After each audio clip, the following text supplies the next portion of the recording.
On the eve of the year 2076, the line between reality and fantasy shattered as a game-like scenario took over the world.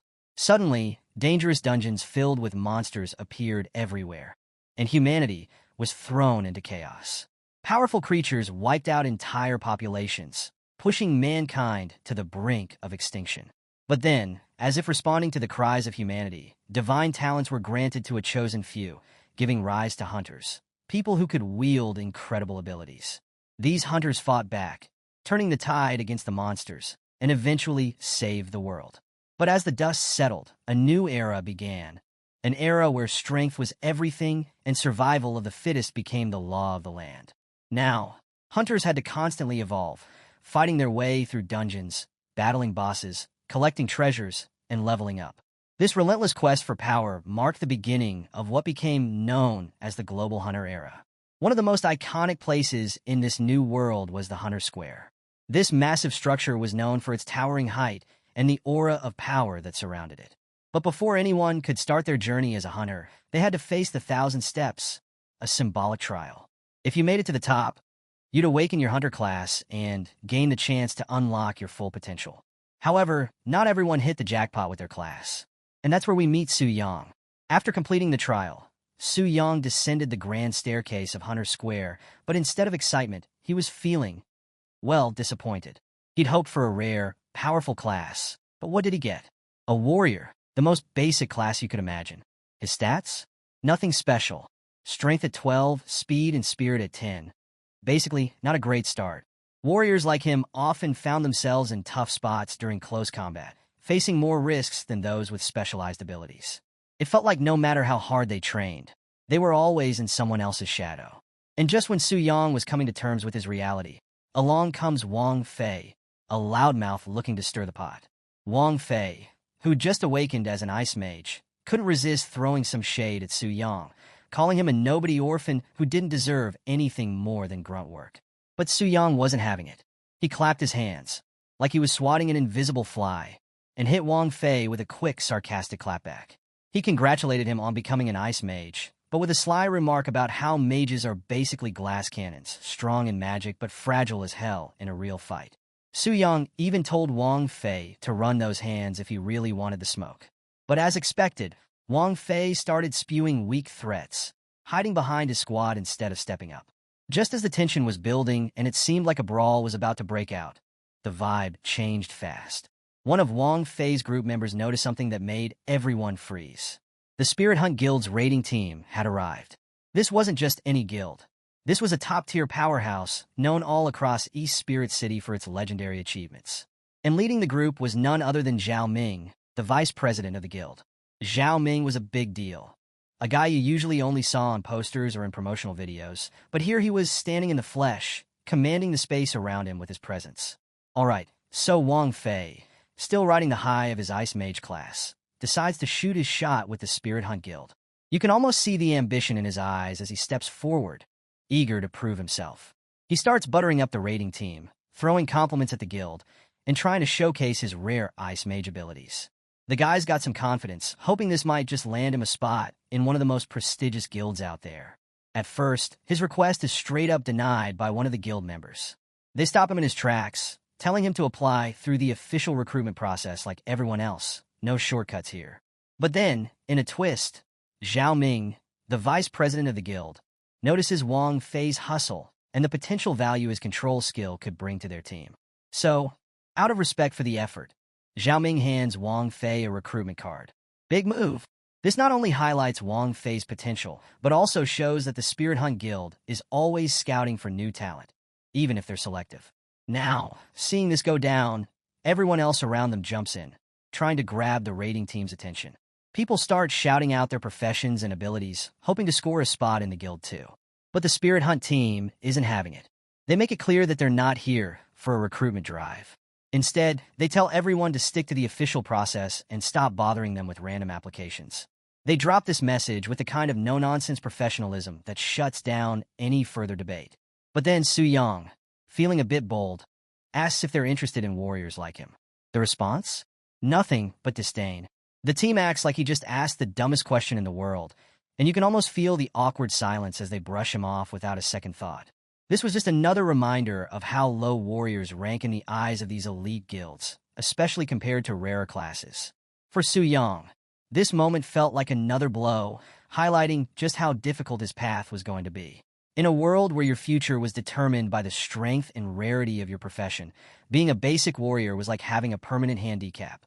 Even the lower-tier guilds weren't interested in his class. But then, Su Yang overhears something that catches his attention. The Spirit Hunt Guild was gearing up to raid the Black Dragon's lair today. They were using the teleportation gate inside Hunter Square to access the dungeon. Now, for those of you who don't know, the Black Dragon's lair is no joke. It's the largest S-tier dungeon in City CA, packed with monsters, elite creatures, and at the very end of it all, the most terrifying boss, Black Flame Wings Athos, a level 99 monster that's taken down even the strongest guilds before. Despite how deadly this dungeon is, word has it that the Spirit Hunt Guild has hunters at 4th Transcendence or higher, meaning they've got the firepower to handle it. Plus, they've got a reputation for never failing a raid, so maybe they can actually pull it off. But for Su Yang, hearing all this just made him feel worse.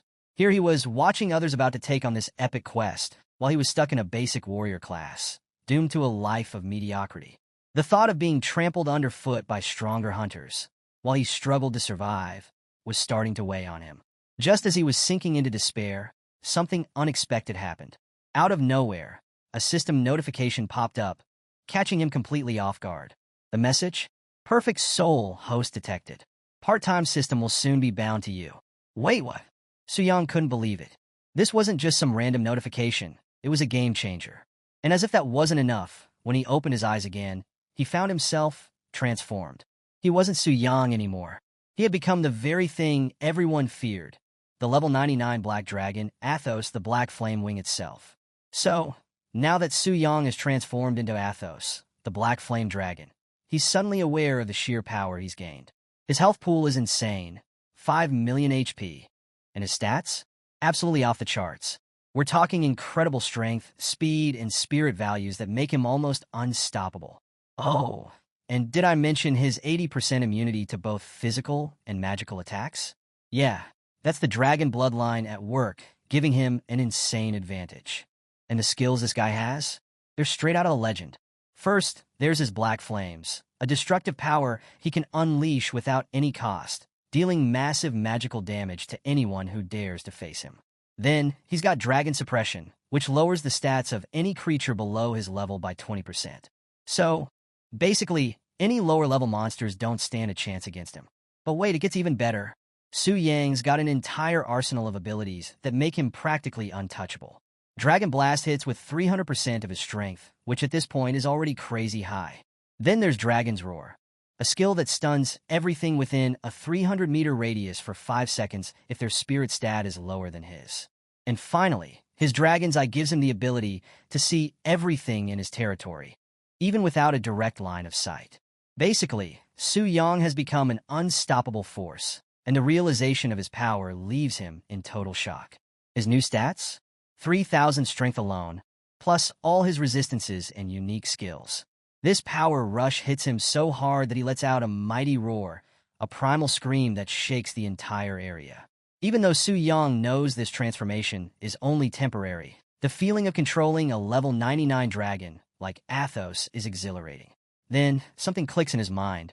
If he can use this power to defeat other players or monsters, the experience he gains could be transferred back to his original form. This realization fills him with excitement. Even though his basic warrior class is considered weak, this opportunity could be the key to leveling up fast and completely changing his fate in a world that only respects power. But as Su Yang is processing all of this, he notices something odd. The monsters in front of him are clearly shaken.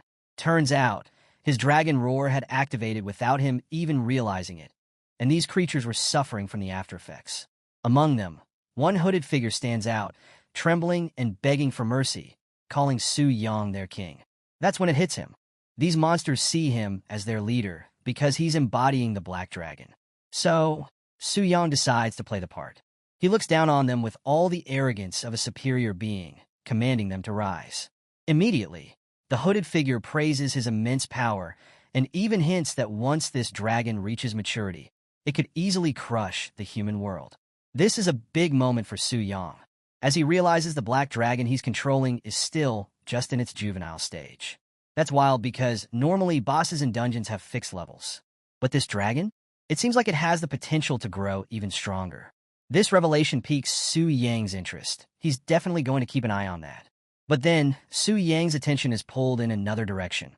A beautiful elf is locked in a cage nearby. She's got elegant silver hair and striking crimson eyes, but right now, she's struggling under the pressure of Su Yang's dragon aura. When she notices him staring at her, she demands to be released, threatening him with retribution from the elven race. Su Yang? He's not intimidated at all. In fact, he's more fascinated. Since the merging of the game world with reality, mythical races like elves have become a thing, but they're super rare, especially ones like this who usually stay secluded in dungeon instances. This was his first time encountering one up close, and he's captivated by the chance to interact with her. But before he can engage further, the moment is interrupted by a spatial disturbance, a ripple in the air signaling that a player is about to enter the scene. The elf, sensing this, immediately assumes that her savior is arriving, and she starts taunting the dragon, believing her freedom is near. But to her surprise, the dragon, who she thought would ignore her, turns its attention back towards her. This puzzles her because typically, dragons don't even acknowledge such jibes. Su Yang, now in his powerful dragon form, had more pressing concerns than getting into a back and forth with the elf. He knew the Spirit Hunt Guild was on its way, and while they had a reputation for being unbeatable, Su Yang wasn't so sure they'd have what it takes to overcome him, not in his current formidable state. Still, he reminded himself to never underestimate an opponent. Overconfidence can lead to defeat, and Su Yang knew the Spirit Hunt Guild wouldn't be coming without a solid plan. To get a better sense of their strategy, Su Yang activated his Dragon's Eye ability, allowing him to scout the guild's movements from a distance. He quickly spotted their main assault team, led by Lei Shan, a level 99 Thunderstorm Master. Alongside him were the guild's elite members: Zhao Ming, a level 95 Storm Archer, Qin Yuan, a level 96 Healing Paladin, and Li Dan, the level 98 Holy Shield Master. All of them were marching toward his lair with one goal in mind: defeat the Black Dragon, Athos, and elevate their guild's status to the 5th stage of transformation. Su Yang couldn't help but respect their boldness, but he was curious how long that confidence would last. Soon enough, the guild's advance was challenged by a swarm of magic wyverns, lesser creatures, but enough to slow down most challengers. Not the Spirit Hunt Guild, though. Lei Shan didn't even flinch. Calmly, he ordered his tanks to lead the charge while the rest of the guild used fire-based attacks to maximize their damage output. In perfect coordination, they wiped out the wyverns effortlessly, barely breaking stride. Watching from his lair, Su Yang was impressed by their skill and teamwork. The guild lived up to its reputation as a formidable force. But he knew these lesser minions weren't enough to slow them down, so it was time to raise the stakes. Su Yang summoned a dragon warrior, a massive, towering beast that sent a wave of awe and apprehension through the guild. Even Lei Shan was caught off guard by the sudden appearance of this behemoth. But the Spirit Hunt Guild wasn't going down that easily. Lei Shan quickly organized his team, and the dragon warrior, with its strength on par with the guild's elite, posed a real threat. The beast's ability to teleport short distances caught the guild off guard, almost overwhelming their DPS units. But just in time, Lei Shan activated his Divine Light Shield, a barrier that protected his team from the dragon warrior's devastating attacks. Amid the chaos, Zhao Ming took control, ordering the ranged units to retreat while the melee fighters engaged. With strategic precision, Zhao unleashed his Storm Arrow, a powerful skill that helped take down the dragon warrior and demonstrated the guild's resilience and flexibility when faced with unexpected challenges. Despite their success, Su Yang remained calm.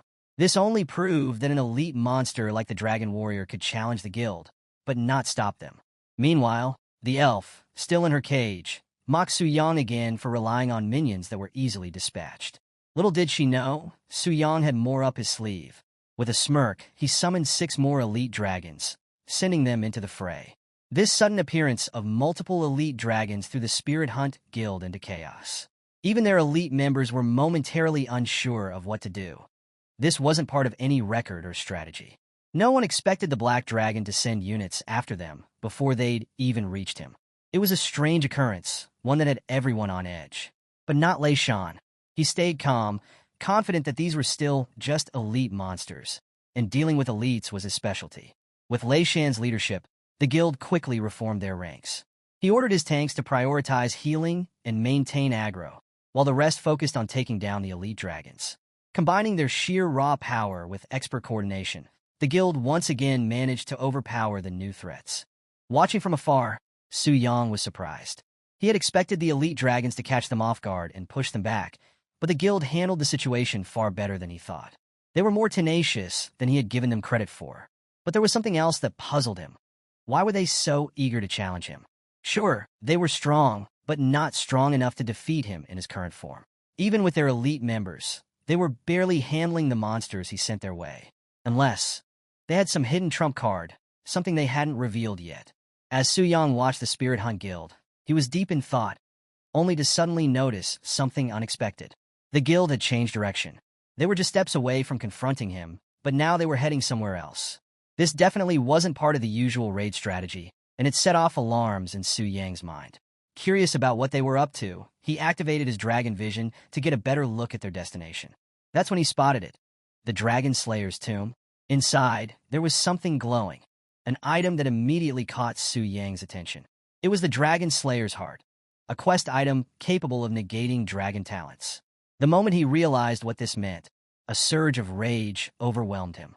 If the guild got their hands on that heart, they'd be able to ignore his dragon talents, rendering his powers useless. His subordinates, startled by his sudden reaction, asked if he was all right, but Su Yang wasn't concerned about them right now. His mind was racing. He had seen this kind of thing happen in games before. A near-invincible boss would have its defenses weakened by a key item or mechanic, allowing the players to defeat it. If the Dragon Slayer's heart could truly bypass his talents, then there was a real chance he could be defeated. But now that he knew their plan, there was no way he was going to stand by and let them acquire it. With a powerful flap of his wings, Su Yang left his lair at an insane speed. The force was so intense that it shattered the sound barrier, creating a shockwave that shook the ground. His sudden departure caused an uproar among the monsters under his command. They were cheering, thrilled by the sight of their king finally taking action. Even the elf was stunned. This was completely out of character for a dragon. Normally, they would wait in their lair for adventurers to come to them. But the way Su Yang reacted was as if he were in a frenzy, and that was far more concerning. Meanwhile, the Spirit Hunt Guild continued their march through the dungeon, unaware of the fury heading their way. Lei Shan was frustrated. Things weren't going according to the guide they had received. Zhao Ming suggested that maybe the Heavenly Mechanism Pavilion had deceived them with a faulty strategy. But despite all the uncertainty, Zhao Ming still had faith in the pavilion's reputation. He'd even traded his universe ring for that guide, so he wasn't about to question its authenticity. However, Qin Yuan raised a valid concern. If they ran into another unexpected situation, they might end up alerting the Black Dragon. Lei Shan dismissed this, confident that the dragon wouldn't leave its lair unless provoked. After all, according to their guide, the Black Dragon was nothing more than a lazy, overpowered lizard. As long as they didn't attack first, they had nothing to worry about. The dragon was just a stepping stone for the guild, and with all the damage it had caused, Lei Shan was determined to make the Black Dragon pay. But Qian Yuan had other motivations. He was more focused on completing the Elf Maiden's Easter egg. If they succeeded, they'd not only gain a pass to the Elven Kingdom, but the Elf Maiden herself would obey their commands. Lei Shan, understanding his team's ambitions, promised that once the dragon was defeated, they could deal with the elf however they wanted. However, their planning was cut short when one of the guild members, Qin Yuan, spotted a large silhouette in the sky. At first, they thought it was just a flying dragon, a minor threat. But something didn't add up. These types of creatures were labeled as guard monsters and shouldn't be appearing here. As the silhouette got closer, their mistake became clear. It wasn't just a guard monster. It was the Black Dragon, Athos himself. Shock spread through the guild. They were supposed to face the Black Dragon later in their quest, but now he was right in front of them. And without the Dragon Slayer's heart, the item they believed was essential for their victory, they were in deep trouble. Panic started to spread, and for a brief moment, the guild even contemplated retreating. Su Yang, watching their fear, couldn't help but smirk. The supposedly invincible Spirit Hunt Guild, reduced to cowards when stripped of their tricks. This played right into his hands. He saw this as the perfect opportunity to eliminate them and level up in one go. But just as he prepared to attack, Lei Shan's resolve hardened. He wasn't about to back down. As Su Yang readied his devastating attack, Lei Shan acted fast, using his lightning ability to interrupt the dragon's assault. While it wasn't the most powerful strike, it was enough to throw off Su Yang's attack, buying the guild precious time. Lei Shan wasn't about to back down. He unleashed a powerful aura of electricity, signaling to his guild that they were going to confront this black dragon head-on. There was no turning back now. He firmly instructed everyone. Retreat wasn't an option. Lei Shan believed in their strength and reminded them that while the dragon was powerful, so were they. And to motivate them even further, he promised generous rewards, money, equipment, even women, whatever they wanted once they took down the dragon. With that promise, the guild members' spirits were lifted. Even though the dragon looked as menacing as ever, they now believed they could do the impossible. Meanwhile, Su Yang couldn't help but feel a thrill of excitement. He was eager to see what this renowned guild had in store for him. As the confrontation escalated, Lei Shan swiftly gave orders to Li Dan to boost both their defenses and offensive capabilities. Li Dan activated their strongest defense barrier, while the healers were called to support with mana regeneration, ensuring the team could hold their ground.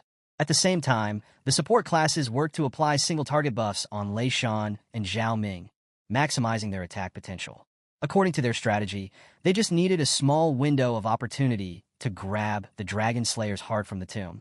If they could create even the tiniest opening, there was still hope for them to defeat the dragon. But just as they were getting ready to execute their plan, Su Yang made his move. With a single powerful crash of his tail, he smashed down on the guild, causing chaos and destruction.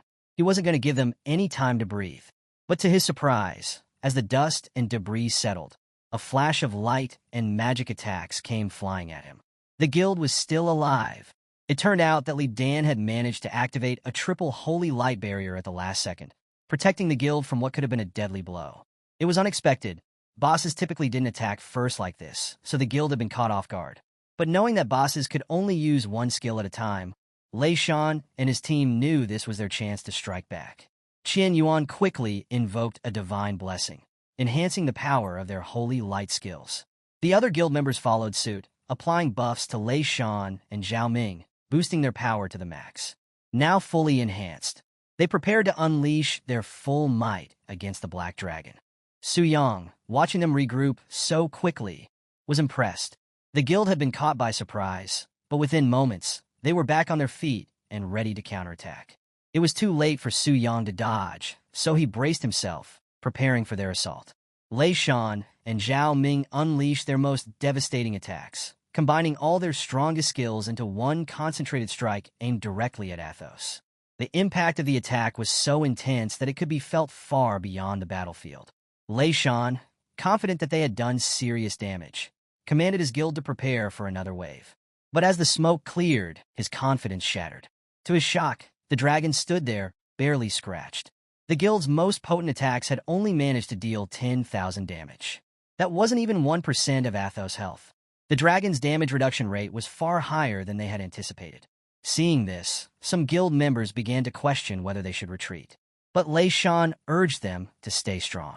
According to the guide, the dragon wouldn't unleash its ultimate skills until its health dropped below 75%, so they still had a chance to distract it long enough to get the artifact. They continued to fight, hoping for that small chance. But Su Yang was growing impatient. Their tenacity was starting to feel like a swarm of mosquitoes, annoying but ultimately ineffective. Their attacks couldn't touch him, yet they still clung to hope. But Su Yang was done entertaining them. It was time to end this. With a deafening dragon roar, Su Yang unleashed a blast so powerful that the very ground beneath him crumbled. The guild members were overwhelmed by the roar, knocked flat by its devastating power. As the dust settled, only Athos remained, standing tall and proud. The Spirit Hunt Guild, even with all its elite power, had fallen before him. It was clear now, even an A-level guild was no match for him. In the aftermath of Athos's devastating dragon roar, Lei Shan struggled to stay conscious. He couldn't believe it. This was not how things were supposed to go. The guide had let them down again, filling them with false hope and strategies that didn't account for the sheer power of this dragon. Despite everything, Lei Shan's spirit remained unbroken. He urged his guild members to regroup and launch another attack, clinging to the belief that Athos would be vulnerable after unleashing such a powerful skill. But as he surveyed the battlefield, Lei Shan's heart sank. His guild members, the best fighters he had, were already incapacitated, scattered across the ground. Even the strongest among them had been overwhelmed by the dragon's formidable power. What crushed his spirit completely was realizing that the dragon they thought would be paralyzed after its attack was, in fact, far from immobilized. Contrary to the guide's information, Athos was on the move, preparing to strike again. Without warning, Athos unleashed a dragon's breath, a skill even more destructive than anything the guild had faced. The sheer force and intensity of the flames obliterated what little remained of their defenses. All Lei Shan could do was curse the damned dragon, vowing to return the favor 100 times over. As the last of the guild members fell, a system interface popped up for Su Yang. It announced that the intruders had been completely eliminated, and now it was time for the distribution of experience.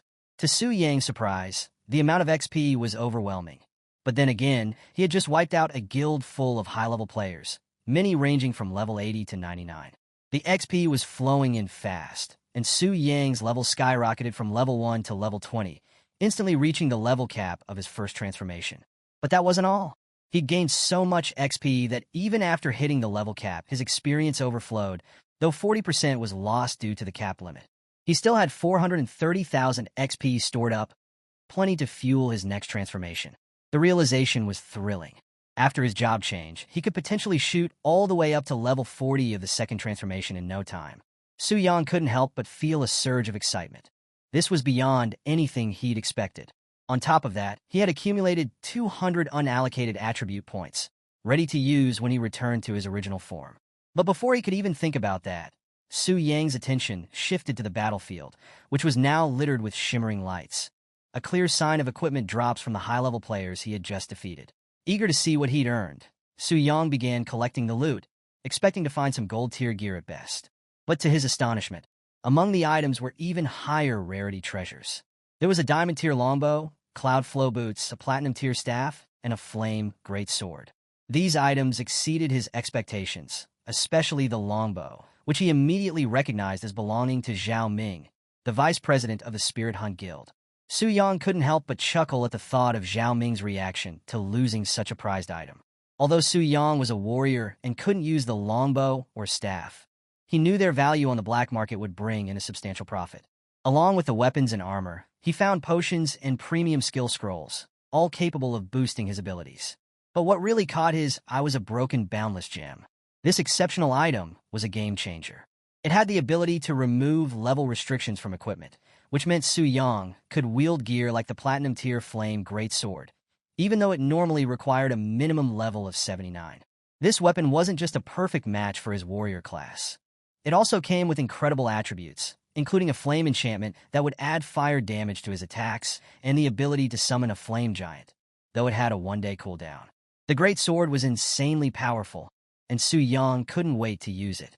Just as he was admiring his loot, the system notified him that he could now return to his original form. Without hesitation, Su Yang triggered the transformation.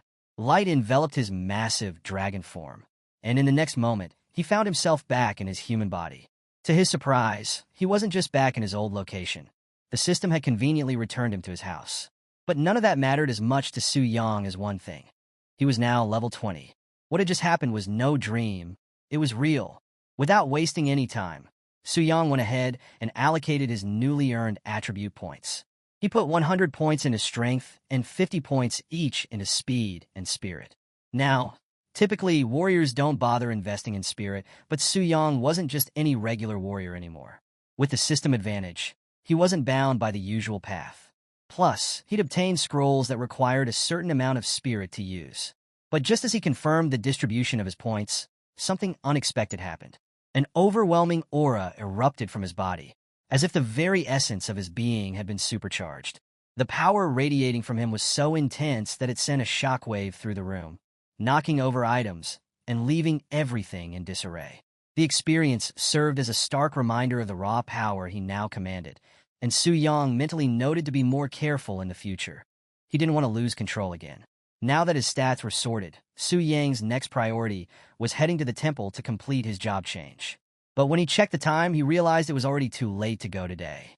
With no other choice, he decided to rest for now and head to the temple tomorrow. The thought of starting the transfer quest filled him with excitement.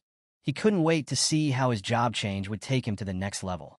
Meanwhile, Back at the Spirit Hunt Guild headquarters, the early return of their leader, Lei Shan, sent a wave of shock through the guild members. They knew his early arrival meant one of two things. Either they had swiftly vanquished the Black Dragon, or they had suffered a crushing defeat. It didn't take long for the truth to become clear. Lei Shan's diminished state told the whole story. His level had dropped from 99 to 90, something no one had ever witnessed before. The guild, which had always prided itself on being invincible, was in disbelief. They had relied on their strategies and the guide from the Heavenly Mechanism Pavilion, certain that defeat was impossible. But this defeat only fueled Lei Shan's rage. He commanded his men never to mention that backstabbing pavilion in front of him again. He had traded his universe ring for that strategy, and all it had done was lead them to ruin. The defeat had hit his men hard too. Zhao Ming, the vice president, had dropped to level 86 and lost his diamond tier weapon, which took a heavy toll on him. Even Xian Yuan, the guild's priest, was in a full-blown tantrum. He had lost his precious cloud flow boots and the chance to secure an elf girlfriend. With all this, Lei Shan's eyes sparked with fury, radiating the power of thunder. It was a clear sign of the storm brewing inside him. He vowed to seek retribution against the pavilion for their betrayal and wouldn't rest until he got answers from those deceivers. The next day arrived, and at the Anshan orphanage, the atmosphere was completely different from any typical day. The place was alive with activity. Children ran around, playing and laughing, while the adults were busy trying to keep things under control. But things were even more chaotic than usual, because the orphanage had received a surprising number of deliveries. Piles of boxes and packages had arrived, much to everyone's confusion. The elderly caretaker, who oversaw the orphanage, was particularly puzzled. He wondered if there had been some sort of mistake. How could all these goods be meant for them? He even asked the delivery staff if they were at the wrong place. But they reassured him they were in the right location. They showed him the paperwork, which clearly stated that all the deliveries were addressed to the Anshan orphanage, and the person who had sent them was none other than Su Yang. This revelation left the old man shocked. He knew Su Yang very well. He knew Su Yang didn't have much money, so how could he afford to send so many supplies to the orphanage? The caretaker couldn't wrap his head around it. As he stood there lost in thought, something caught his attention. A little girl was playing dangerously close to a stack of crates. His parental instincts kicked in, and his heart dropped when he saw the crates start to tip over, ready to fall on the girl. The caretaker tried to rush over, but he was too old to get there in time. All he could do was shout out, hoping someone could reach her before it was too late. Just as the crates were about to fall, a figure rushed in with remarkable speed. An arm shot out, catching and stabilizing the crates in the nick of time, preventing them from crashing down on the little girl. The rescuer? None other than Su Yang, the same person who had sent all the deliveries. He had arrived just in time to save the day. As soon as the kids recognized him, they rushed toward him, all smiles and excitement. It was clear Su Yang was well loved at the orphanage, and seeing the kids so lively brought him a sense of peace. The old caretaker was equally excited to greet him, and he couldn't help but notice how strong Su Yang had become. Su Yang was holding the heavy crates like they were nothing, a clear sign that he had already received a profession, which made the caretaker proud. Despite his joy, the old man couldn't shake his concern for Su Yang's safety.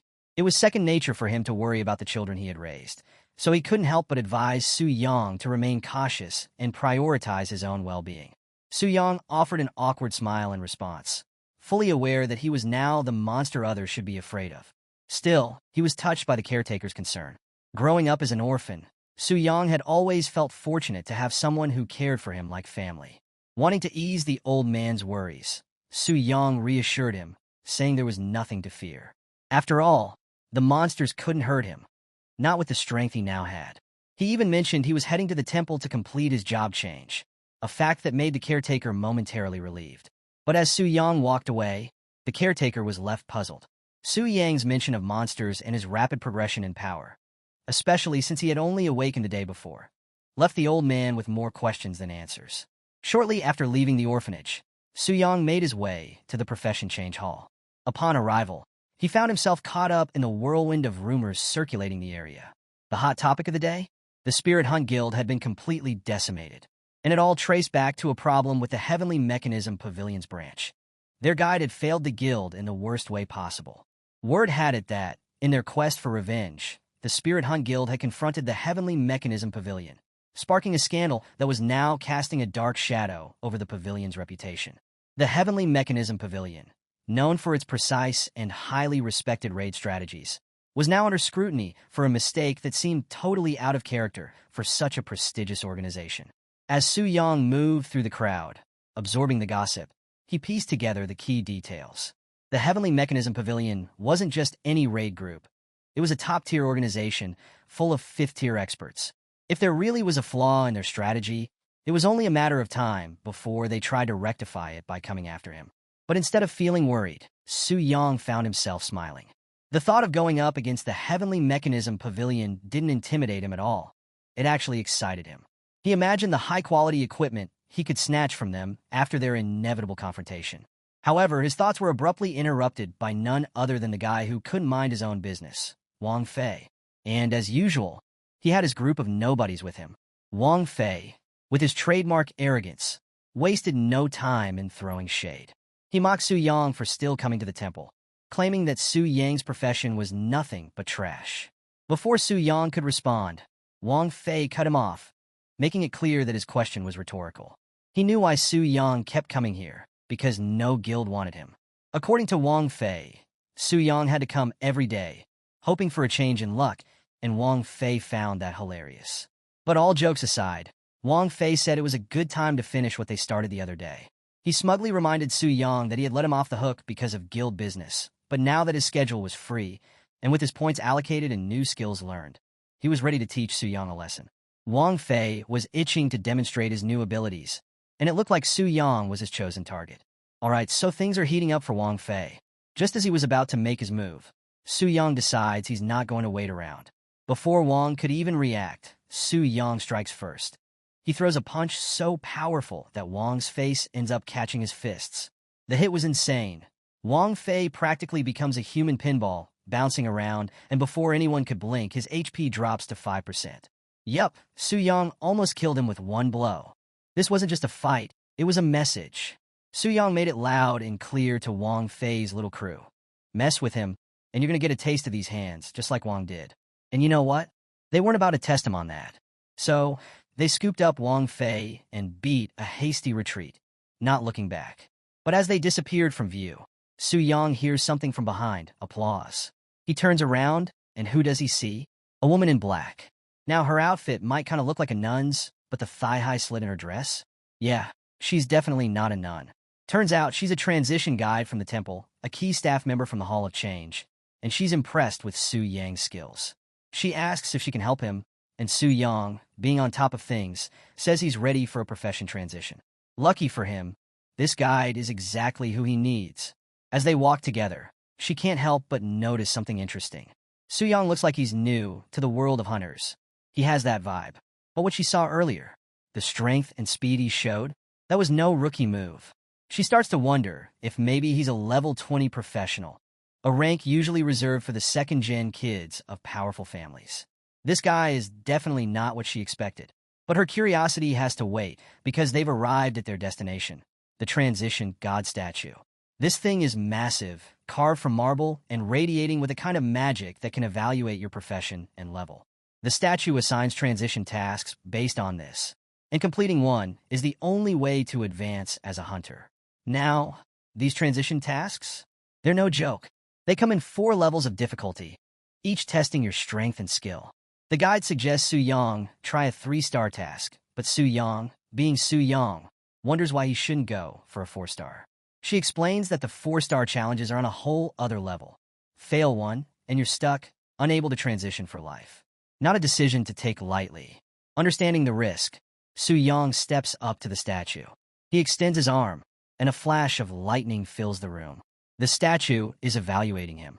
Once it confirms his eligibility, a series of tasks pop up, each more difficult than the last, each with its own rewards. The 1-star task? Easy.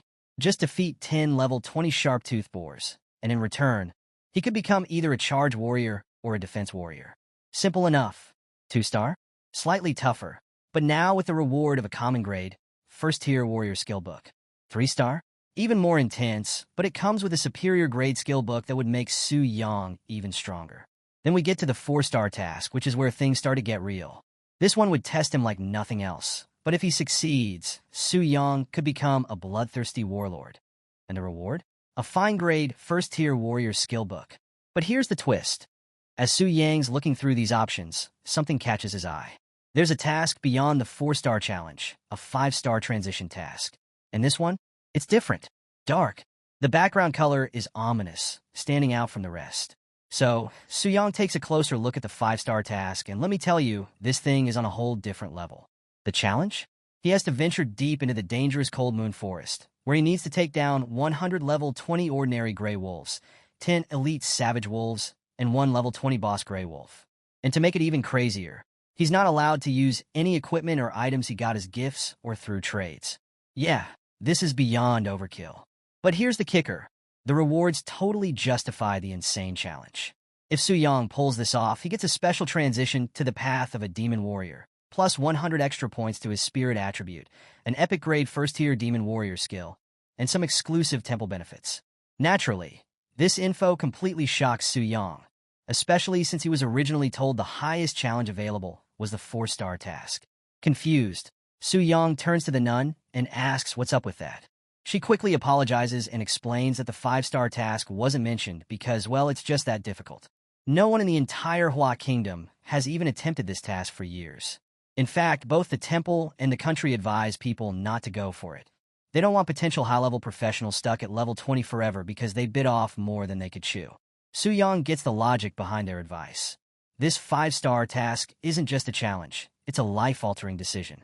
It's asking him to take down a boss-level monster without any outside help or special equipment. The difficulty is so extreme, it's no wonder most people steer clear of it. But even with all that, Su Yang can't help but be tempted.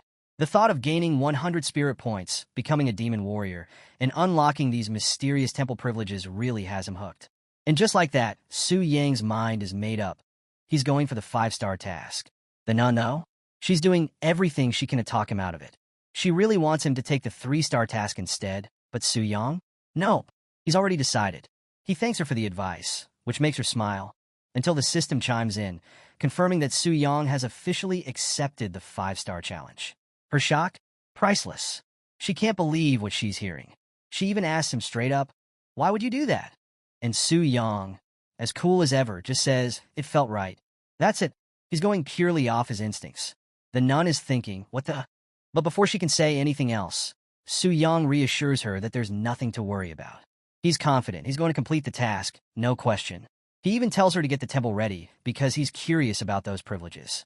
Then, like a total Chad, he just walks away, disappearing from sight, leaving the nun standing there completely stunned. After a moment, she snaps out of it, panicking, and orders one of her co-workers to inform the high priest that someone actually dared to take on the 5-star task. Fast forward to Su Yang arriving at the transmission center. The place is packed with hunters, but not by choice. Turns out, an unexpected energy fluctuation has disrupted the portal, leaving everyone stuck in place. It's a rare inconvenience, and it's caught everyone off guard, including Su Yang.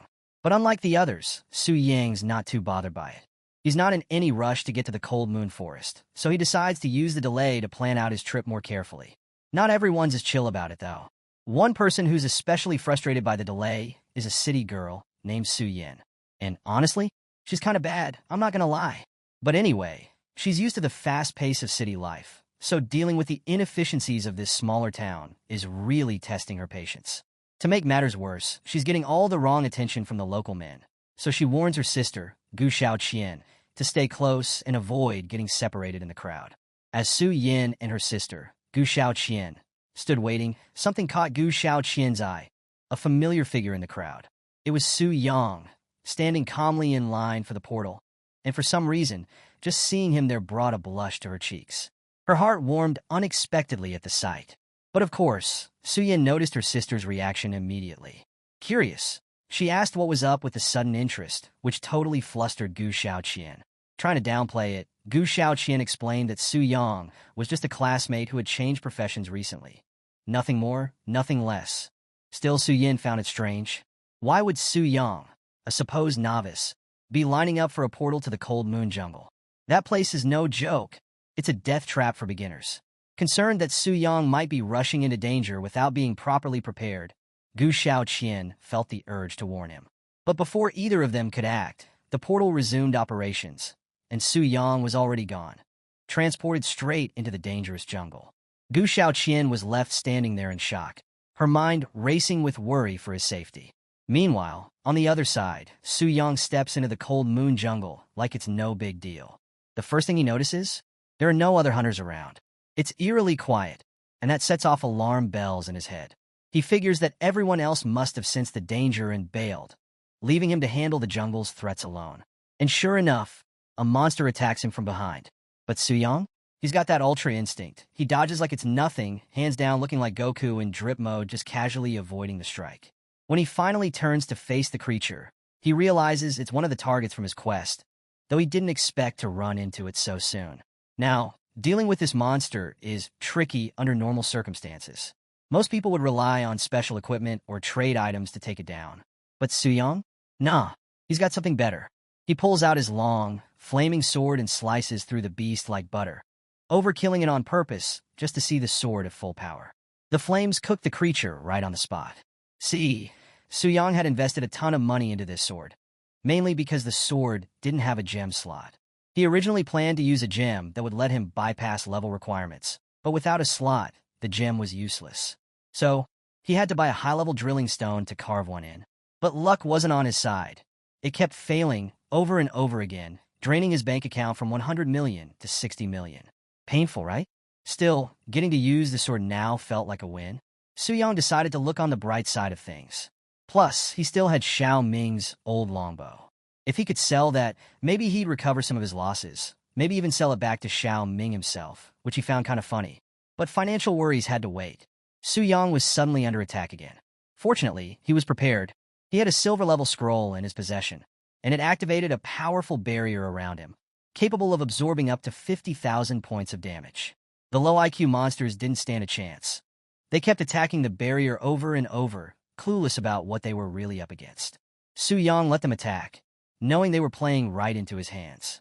Then, with a single devastating swing of his sword, he unleashed a fiery whirlwind that swept through the wolves, wiping out 15 of them in one go. Impressive, right? But that was just the beginning.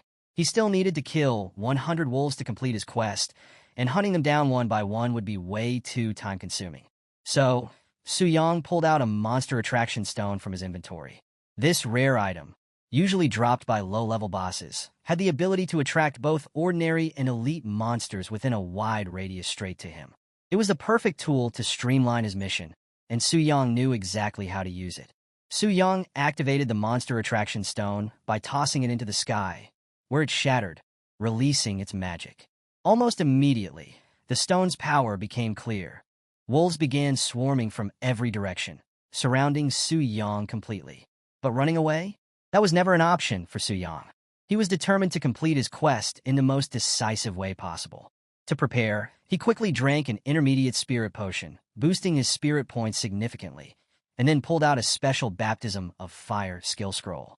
This scroll allowed him to unleash a devastating area of effect fire attack, wrapping him in a massive pillar of flames that incinerated any monster that dared to get too close. In just a few moments, he hit the goal of slaying 100 wolves. But, thanks to the insane power of the attraction stone, it seemed like he had lured every monster in the forest. Was Su Yang worried? Not at all. He had plenty of scrolls left, so he could easily keep dealing with the monsters swarming him. Meanwhile, in a remote part of the cold moon jungle, a group of hunters was moving through the eerily silent forest. Normally, they'd be fending off creatures left and right, but today, nothing.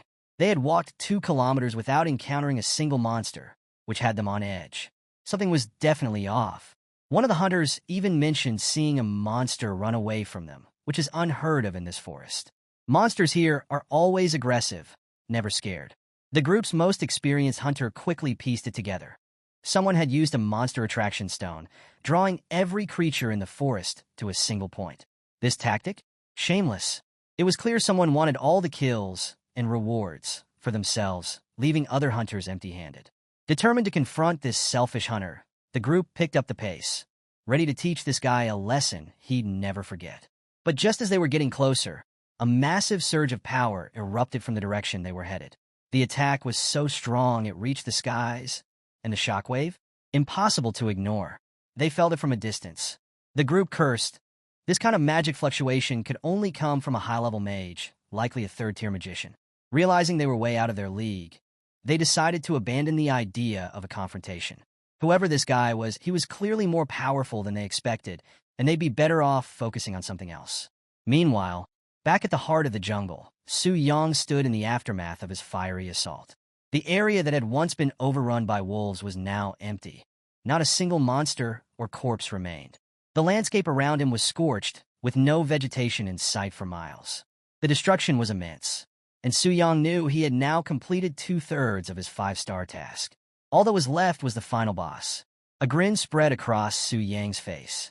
Despite using several scrolls to get this far, the challenge had been way easier than he'd expected, especially considering how the nun at the temple had freaked out when he accepted the task. Now, with the boss battle ahead, Su Yang couldn't help but feel excited. Maybe this final challenge would finally give him the thrill he'd been looking for. Su Yang headed toward the Cold Moon Cave, the lair of the fearsome Blue Wolf King. This boss was no joke. It usually took a team of at least 3 hunters, all over level 20, to bring it down. But as Su Yang approached, he wasn't the only one with his sights set on the Wolf King. Nearby, a group of 3 hunters was peeking around the corner, also preparing for the fight. They were a well-rounded team. Zhang, the mage, Li San, the tank, and Zhao Wu, the archer. Each of them played a critical role in the upcoming battle, and they were confident, especially Li San, who had just been given a primary strength concoction by Zhang, allowing him to hold out longer in the fight. Zhao Wu, however, wasn't feeling as confident. He had only just changed professions and hadn't even tested his new skills yet, leaving him unsure of his own strength. But Zhang, motivated by the promise of the Wolf King's core, wasn't having it. The core had a 100% chance of dropping a crystal that could be forged into a silver-level staff, a weapon strong enough to carry Zhang all the way to level 40. So, Zhang did everything he could to pump up Zhao Wu, encouraging him to set aside his doubts and focus on the potential rewards. After all, if they could pull this off, their victory would be huge. Just as Zhang was hyping up the group, getting them ready to ambush the Wolf King, Zhao Wu suddenly signaled him to stop. He had spotted something unexpected, a figure approaching the cave. All eyes locked on this mysterious person, and to their surprise, it was Su Yang, confidently walking straight toward the boss's lair. The group instantly panicked, thinking this kid was about to steal their kill. But as they looked closer, they noticed something strange. This guy was young, way too young to be tackling a boss like the Wolf King. And on top of that, he wasn't even wearing any armor. To them, this screamed newbie. Li San, the tank, suggested they warn him, maybe tell him he's biting off more than he can chew. But Zhang? Nope. He wasn't about to help. He smacked Li San's arm, dismissing the idea as stupid. In his mind, this was the perfect opportunity. Why not let the kid be their free bait? Zhang figured Su Yang would get crushed by the boss's first wave of attacks, leaving them to swoop in, clean up, and take all the rewards. Li San couldn't help but admire Zhang's cunning plan, and they all agreed to wait it out. Unfortunately for them, things didn't go as planned. Suddenly, the ground beneath their feet began to tremble, a powerful quake shaking the area. The cause? Su Yang. His earlier massacre of the wolves had enraged the Wolf King, and now the boss's power surged by 30%. The trio was clueless about why the boss was so mad. Zhang, of course, blamed Su Yang for messing up their plan and ruining everything. Zhang wasn't about to let this go. He leapt out of hiding, yelling at his crew to move fast before the boss fled, convinced the kid would get folded in seconds. But just as he rushed forward, a fierce gust of wind slammed into his face, pulling back his hood and forcing him to stop dead in his tracks. And what did he see? The sight left him speechless. His crew? Same wide-eyed, jaw-dropping reaction. Su Yang, the newbie they thought would be easy bait, had completely flipped the script. With one clean hit, he obliterated the Wolf King. It wasn't even a fight. Su Yang took down the boss like it was nothing. Light work, no struggle, no reaction. The trio realized in that moment. Never judge a book by its cover. This kid was a monster. Meanwhile, Su Yang remained as calm as ever, like the whole thing was just another day at the office. The 5-star quest that was supposed to be insanely difficult? Child's play. After defeating the Wolf King, Su Yang sifted through the loot, hopeful for some valuable rewards. But to his disappointment, the drops were mediocre at best. The items weren't even close to what he was hoping for. Among the loot, the Wolf King's crystal core stood out, but not in a good way. It was practically worthless to him. Still, his quest was complete, so at least he had that going for him. Su Yang decided it was time to head back to the transfer hall, but before he could leave, Zhang overheard his dismissive comments about the crystal core. Seeing a chance, Zhang swallowed his pride and tried his luck. He asked Su Yang if he'd be so kind as to give him the core. But little did Zhang know, Su Yang had heard every word of their earlier conversation. The disrespect, the plan to use him as bait, all of it. So, instead of handing over the core, Su Yang confronted Zhang about his selfish, trashy behavior. Now that things didn't go Zhang's way, he had the nerve to try and play nice? Yeah, Su Yang wasn't having it. Without a second thought, Su Yang shattered the core right in front of Zhang's face, making it crystal clear that he wasn't someone to be stepped on. He dared Zhang to come at him if he wanted a fight. He was more than ready to give him some smoke. But Zhang? Nah. Even though he was humiliated, he didn't do a thing. He just stood there, defeated, and let Su Yang walk away like a boss. Zhang's crew was just as stunned, unable to believe what had just happened. They wished it was all just a bad dream, because who would believe that some rookie kid could kill the Wolf King with one hit? It was unreal. A few moments later, Su Yang successfully returned to Hunter Square, where he was greeted by the same nun from earlier. At first, she assumed he had come back with more questions, but Su Yang wasted no time setting the record straight. He had completed his 5-star task and was ready for his job transfer. The look on her face? Pure shock. I mean, it's understandable. Finishing a 5-star transfer task this quickly is unheard of. She was skeptical at first, but once she checked the system's records, it confirmed everything. Su Yang wasn't lying. He had really done it. This completely shifted the way she saw him. He wasn't just some show-off or reckless idiot. This guy was seriously powerful, to the point where people might think he was cheating. But with the system verifying his success and the fact that he returned unharmed, it was clear just how strong Su Yang really was. As the nun continued staring at him, Su Yang started to feel a little uncomfortable and snapped her out of it by asking if he could begin his job transfer now. After confirming everything, the nun led him back to the statue. But as they walked, her mind was still racing, thinking about Su Yang's insane strength. She realized how beneficial it would be for her temple to have someone like him on their side. Thankfully, she had already informed the priest about Su Yang's talent, reducing the chances of him being recruited by other factions. But as she thought more about him, things started getting a little personal. The nun, despite being, well, a nun, couldn't help but notice how handsome Su Yang was. Her thoughts went wild. She was straight up down bad, imagining all sorts of things, even thinking about asking for his contact info once all this was over. The idea of being with Su Yang was driving her crazy. But for now, she had to set those thoughts aside. They arrived at the statue, and Su Yang wasted no time stepping closer. Almost immediately, a burst of light filled the room, followed by beams of energy descending upon him, one after another. The powerful energy coursed through his body, signaling that he had successfully passed the test. Su Yang was now ready for his job change. Then, something amazing happened. A golden halo materialized around his wrist. This was a job halo, a special reward given to players who complete job transfer tasks. The color of the halo and the bonuses it provided were based on the difficulty of the task.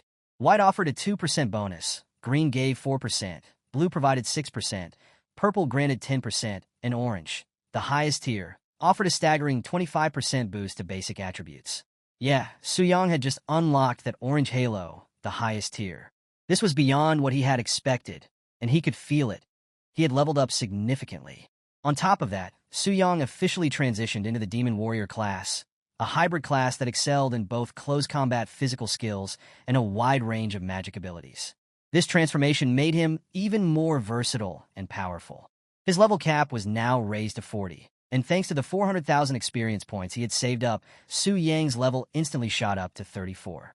That meant he now had 210 attribute points to allocate. Wasting no time, Su Yang strategically boosted his strength and spirit to 90 each, while adding 30 points to his speed. This, combined with his flaming sword, made his power skyrocket.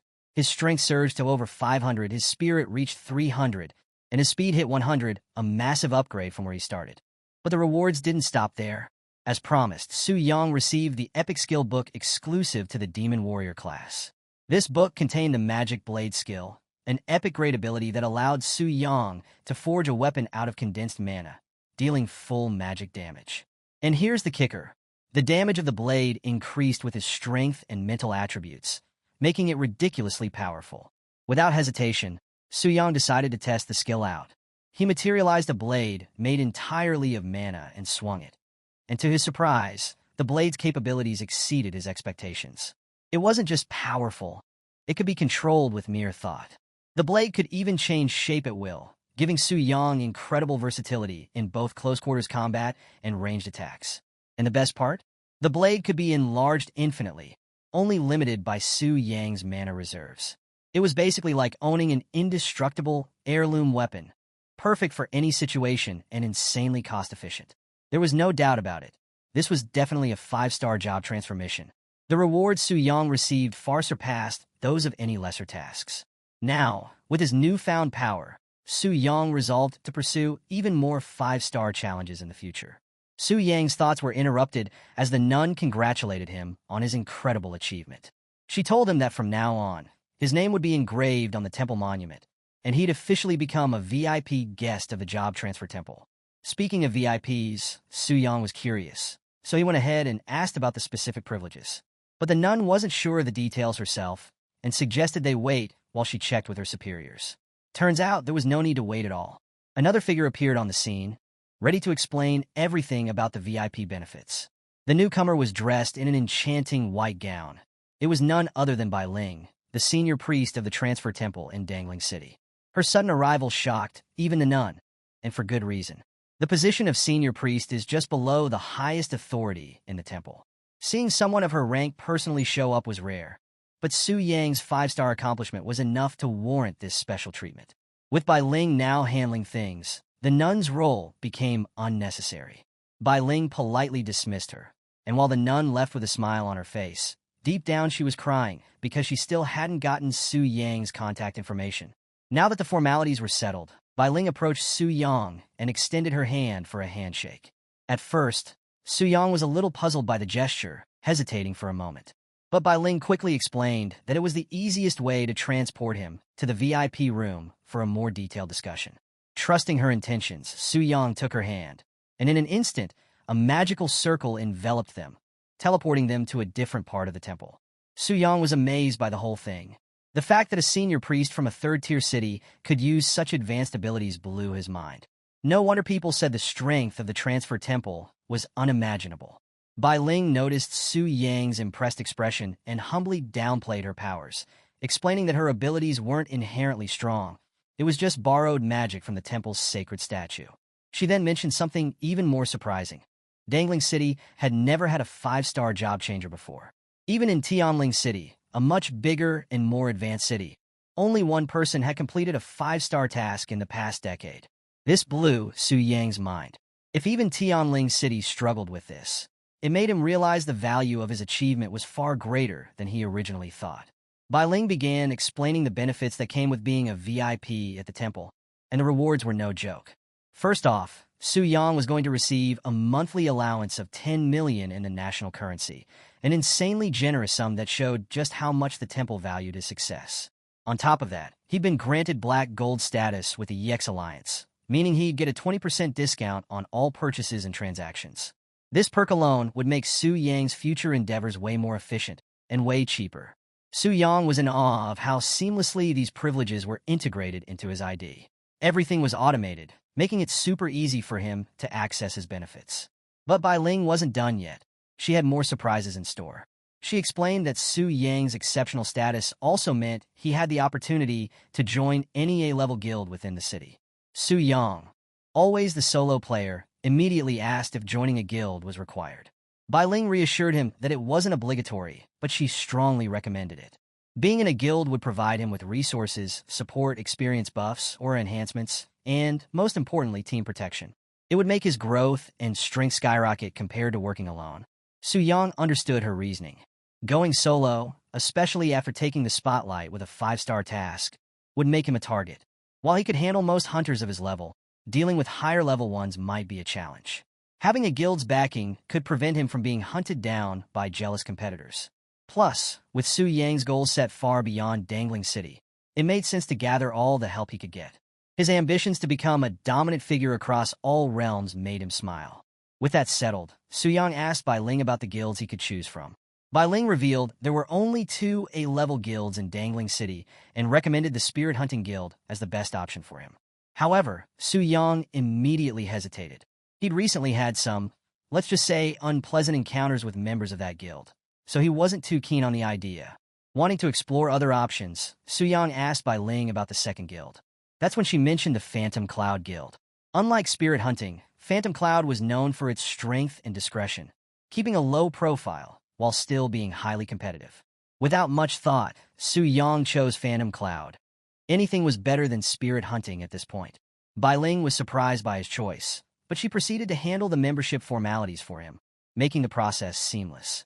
However, just as Suyang was about to leave, Bai Ling dropped a bombshell. Phantom Cloud Guild was composed entirely of women. This caught Suyang completely off guard. He hadn't expected that at all.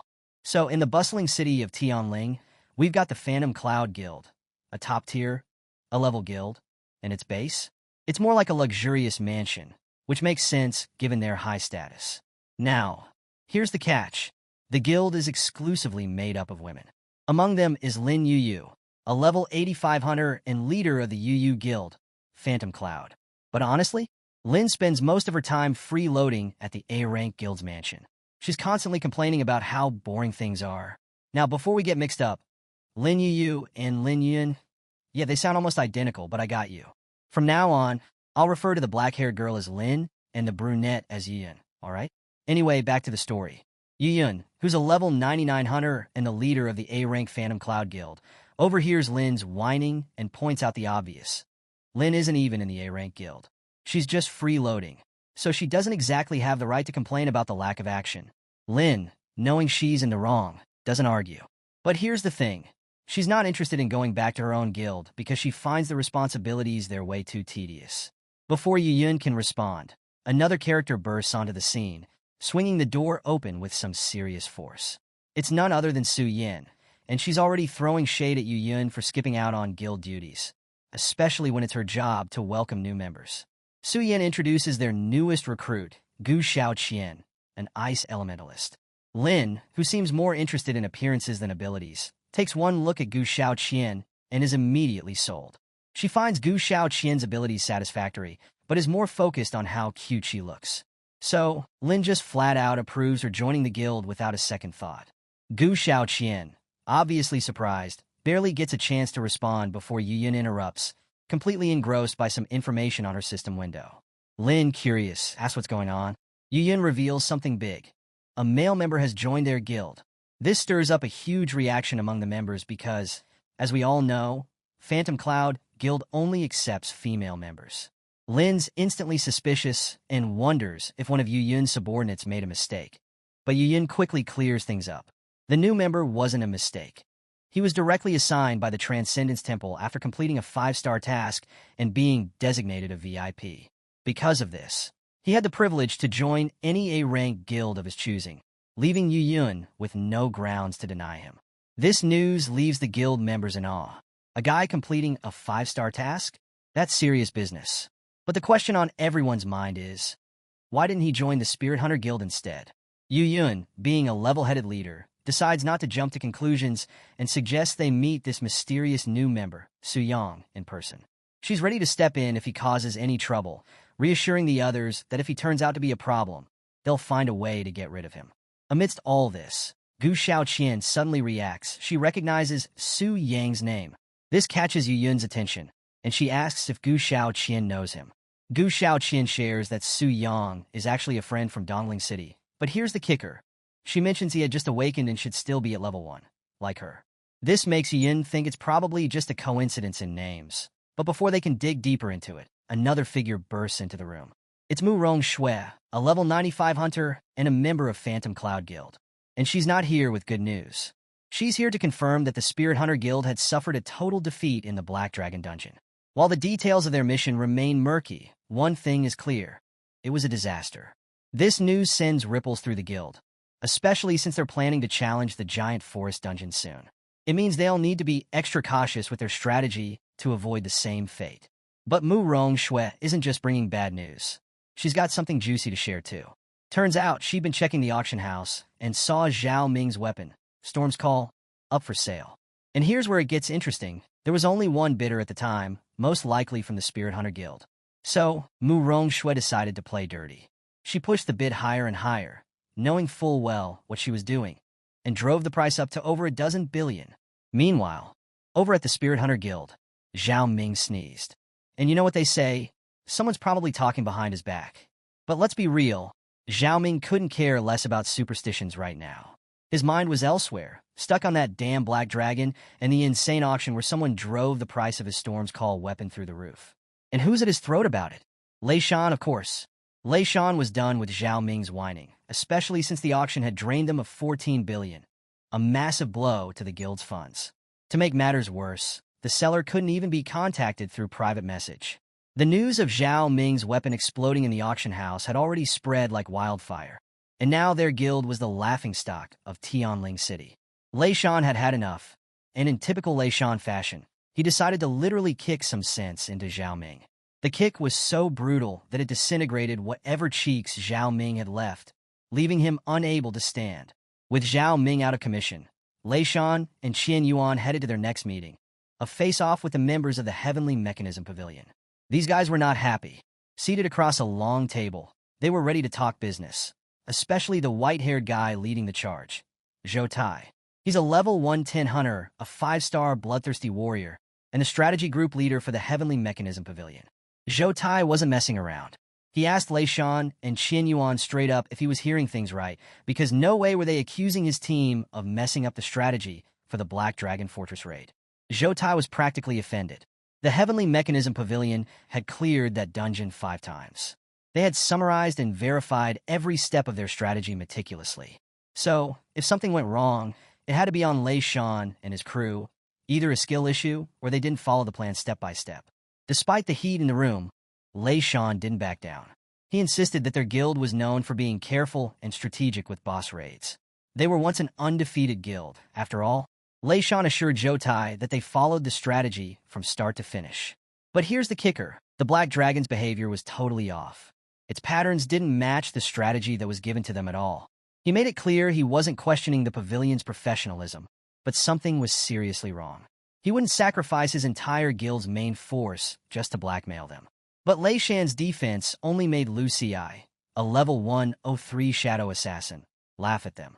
Lu Ci mocked the Spirit Hunter Guild for being utterly useless. They had the strategy handed to them, and yet they got wrecked by a level 99 boss. And now they're blaming it on the Heavenly Mechanisms exploration team? Lu Ci's arrogance was palpable, and the disrespect was real. Lei Shan was not about to let that slide. He glared at Lu Ci, telling him to watch his mouth, but Lu Ci wasn't backing down either. He doubled down, calling them weak and telling them to get good or forfeit. The tension was thick, but before things could escalate any further, Zhou Tai, too old and experienced for this kind of nonsense, stepped in and broke off the brewing fight. Zhou Tai made it clear the Heavenly Mechanism Pavilion was all about integrity. They'd never sell faulty information. To prove it, Zhou Tai offered to send the exploration team back into the Black Dragon Fortress to retrace their steps. If there were any errors in the strategy, the pavilion would take full responsibility and cover all of the Spirit Hunter Guild's losses. But if the strategy was sound, then the problem was on Lei Shan, and the pavilion wouldn't be responsible anymore. It was a solid plan, and the Spirit Hunter Guild agreed. They'd send 4 members from the Heavenly Mechanism strategy team to investigate the dungeon alongside Lei Shan. The other members didn't object, so the deal was set. But just as the meeting was about to wrap up, the room's atmosphere shifted. Dark green mist began to fill the air, and both Lei Shan and Qian Yuan immediately went on high alert, thinking an enemy had arrived. The tension spiked as the ominous figure entered the room. But Zhou Tai, he stayed calm and collected, walking right past Lei Shan and Qian Yuan. He told them to relax before they embarrassed themselves. The man before them wasn't an enemy. He was Chun Luan, a level 115 5-star necromancer from the main headquarters of the Heavenly Mechanism Pavilion. So, Chun Luan was there for a reason. He'd heard about the plan to raid the Black Dragon Fortress and was ticked off that Zhou Tai hadn't informed him, despite specific orders to do so. Zhou Tai immediately apologized, explaining that he didn't want to trouble Master Chen, since this was mostly just a follow-up service by the exploration team. But Chun Luan didn't care about their reasoning. He had already made up his mind to join the raid himself. Why? Because he was obsessed with killing the Black Dragon, and more specifically, with its soul, which he could use to strengthen his treasure. And, yeah, he was a little too excited about it. Chun Luan stuck his tongue out like some kind of pervert, causing everyone in the room to cringe at his bizarre behavior. Despite the awkwardness, he couldn't stop grinning, like a full-on all-might grin, showing off his true personality. To him, whether they cleared the dungeon or got wiped out didn't matter. In fact, if they relied too heavily on strategy and still failed, Chunluan figured they deserved whatever consequences came their way. He was ready to see them pay the price. Meanwhile, Su Yang finally managed to relax, lying in bed later that night. But, of course, his peace was short-lived. His guild's chat channel was blowing up with people talking about him, which only irritated him. Thankfully, he was able to block the notifications and get a moment of peace. Just as he was about to drift off, a notification pinged on his screen. It was an update from the auction house about the Storm's Call weapon he had listed. And guess what? Only 2 bidders were involved, but their back and forth had stretched out over dozens of pages, driving the price up to 14 billion. That's 40% above the weapon's highest average price. Su Yang silently thanked the so-called Ice Witch for pushing the bid so high. Her competition had really inflated the final price. But that wasn't the only perk. As a distinguished member of the EX Alliance's Black Gold tier, Su Yang was exempt from auction house fees. Plus, he received a 5% bonus from the final sale price, making his total earnings a staggering 15 billion. With this kind of cash, Su Yang could finally relax. No more worries about working a part-time job or living the 9-to-5 grind. This newfound wealth? Yeah, it was addictive.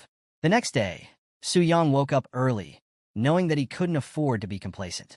His part-time boss cooldown had reset, and he learned that a new challenge was headed his way. This time, it was the renowned exploration team. These guys were known as dungeon killers, having cleared countless dungeons and created top-tier strategies from their experiences.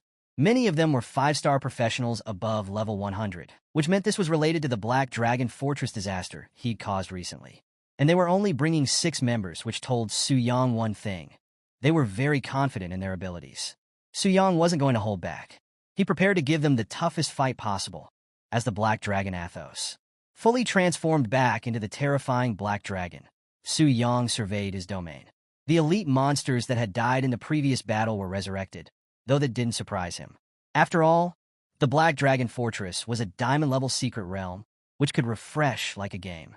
Only secret realms of a star level or higher couldn't be repeated. As he scanned the area, Su Yang's attention was drawn to a silver-haired elf who was standing nearby. From Athos memories, Su Yang remembered that the Black Dragon regarded this elf as a beautiful companion.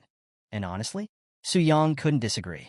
The dragon had good taste, but he couldn't help but wonder how this elf had been abducted while he wasn't connected. The Black Dragon usually followed the established rules. Still, there were more pressing matters. Su Yang shifted his focus as the exploration team made their entrance. Just like last time, he activated his Dragon Eye ability to scope them out. Sure enough, there were 5 5th-level professionals confidently approaching, and among them was none other than Lei Shan, back from the Spirit Hunter Guild, clearly there to redeem himself after the disaster they faced earlier. Su Yang couldn't help but admire the professionalism of the exploration team's after-sale service. Their combat power was way stronger than Lei Shan's entire guild, which meant they posed a bigger threat this time around. But Su Yang wasn't worried. As long as they didn't seize the Dragon Slayer's heart, they wouldn't be able to inflict serious damage on him. Su Yang wasn't about to take any chances. He knew better than to underestimate 5th-level professionals. They might be predictable on paper, but their adaptability and strength could throw even the best plans off course. So, to test the waters, Su Yang made a tactical move. He ordered his dragon warriors to launch a coordinated assault on the intruders. But there was one dragon warrior he held back, keeping it in reserve for a special purpose he had in mind. Meanwhile, the exploration team had been cutting through the dungeon without breaking a sweat, easily dispatching the monsters they encountered. At this point, they hadn't noticed anything out of the ordinary, which led Lu Ci to start mocking the spirit hunters. He was convinced they were just stirring up trouble for no reason. But the others weren't so quick to jump to conclusions. They reminded Lu Ci that they hadn't even made it halfway through the dungeon yet. The real test would come when they reached the boss. Right on cue, they spotted a massive cloud of dust barreling toward them, an unmistakable sign that something big was heading their way, fast. The killing intent was palpable, and within moments, they realized just how serious the threat was. It wasn't just one enemy, it was a whole army of them, closing in at top speed. Without hesitation, the team braced for battle. Lei Shan seized the moment to point out that this was exactly what had happened to his guild, proving that he wasn't lying about the danger. The only difference? This time, there were even more monsters. Zhou Tai acknowledged the unexpected threat, but remained calm. He confidently declared that this wouldn't be enough to stop their team. True to his word, Zhou Tai quickly issued orders, and his team executed them with precision. Each member used their specialized skills. Shadow Render chipped away at the monster's health. Mountain Barrier blocked and trapped them, and Holy Light Blessing boosted Zhou Tai's strength, making sure his Violent Strike would deliver the final blow. The monsters fell like dominoes, wiped out efficiently. It was a textbook example of how the pros do it. Even Su Yang, watching from a distance, couldn't deny their expertise. These guys were legit.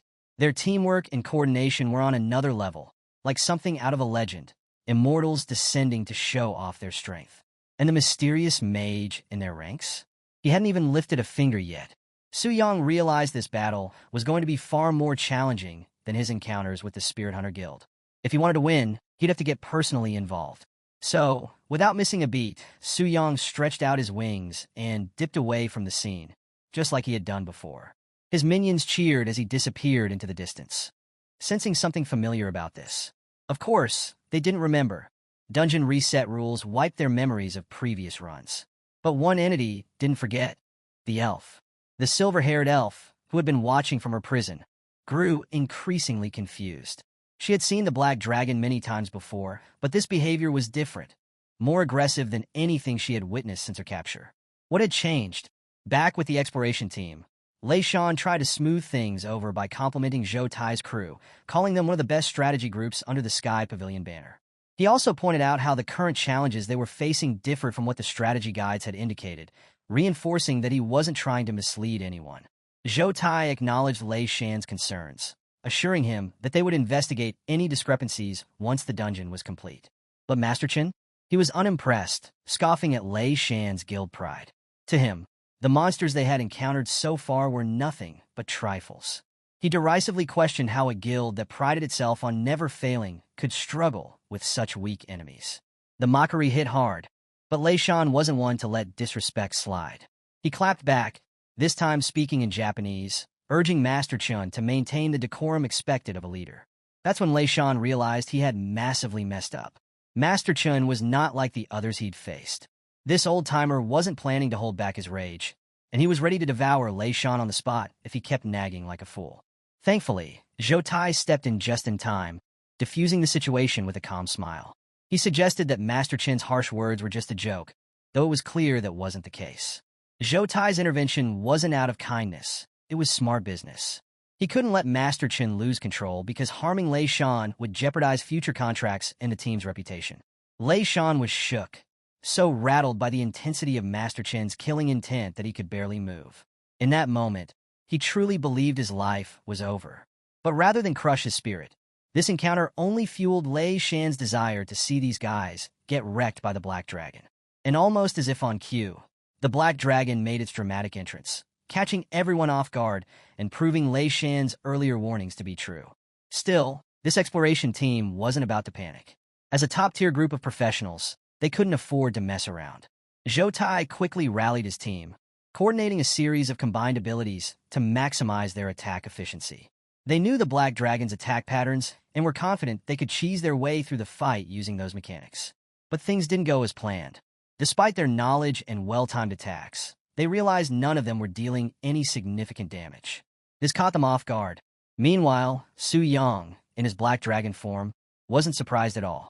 He knew from the start that his damage reduction talent would make it nearly impossible for them to hurt him.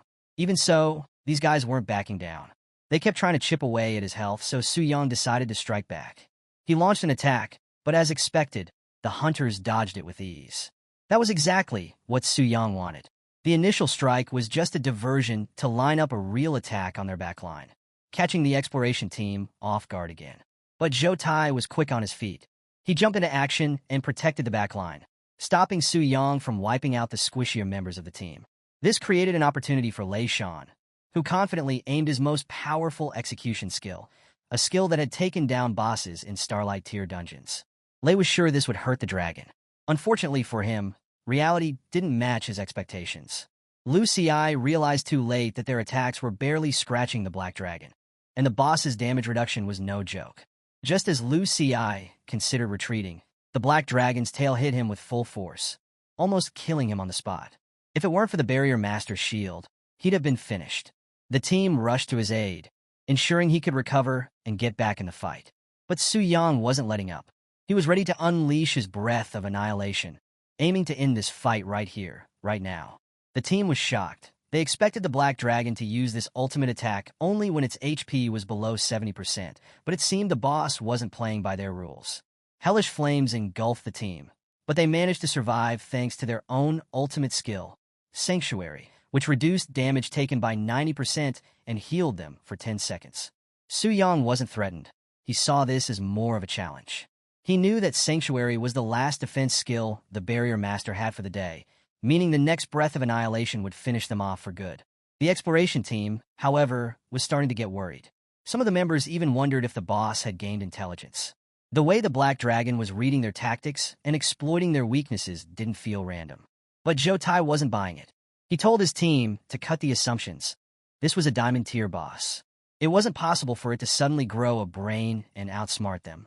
Master Chun, on the other hand, had had enough of these useless trash fumbling around. Growing impatient, he decided to take matters into his own hands. As a high-level necromancer, he called forth one of his most powerful summons, the Bone Dragon Marses. Out of nowhere, a bone dragon appeared to challenge Su Yang. This surprised even Su Yang, as necromancers were rare, and a high-level one could summon creatures as strong as dungeon bosses. The bone dragon looked like it could go toe-to-toe with him. Su Yang decided it was time to test its strength. As expected, the bone dragon wasn't just for show, it was strong. Realizing a hand-to-hand fight would take too long, Su Yang used his wings to push the bone dragon back and create some distance. But Mars's wasn't finished yet. The bone dragon unleashed its own breath attack, and when it collided with Su Yang's, the shockwaves rippled through the dungeon. The exploration team stood in awe of Master Chen's power. His summon could easily hold its own against Athos, the black dragon boss of the dungeon. Su Yang, too, was impressed, but only for a moment. He hadn't gone all out yet. Seeing the bone dragon no longer intrigued him, Su Yang decided to crank things up to maximum power.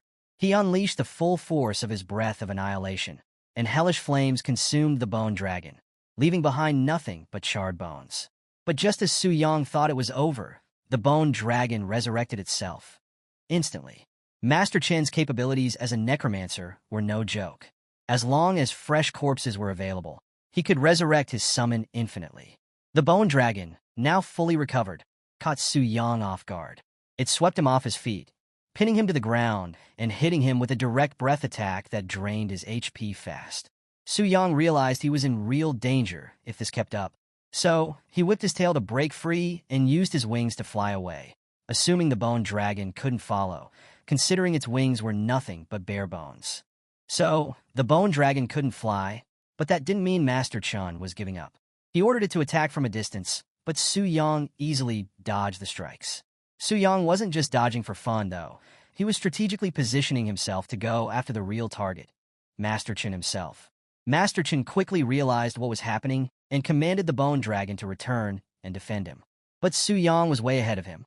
This was all part of the plan. Su Yang didn't actually plan to attack from range. Instead, he used the bone dragon's body like a springboard to launch himself straight at Master Chun. It was a brilliant move, and Chun took the hit head-on like it was some kind of tax he had to pay. Surprisingly, Master Chun still had a decent amount of HP left, a miracle for someone in such a supposedly fragile class. Turns out, the barrier master came in clutch, sharing half the damage among the entire team. Shout out to the real MVP. Without that barrier, half the team would have been obliterated by now. But all of this wasn't for nothing.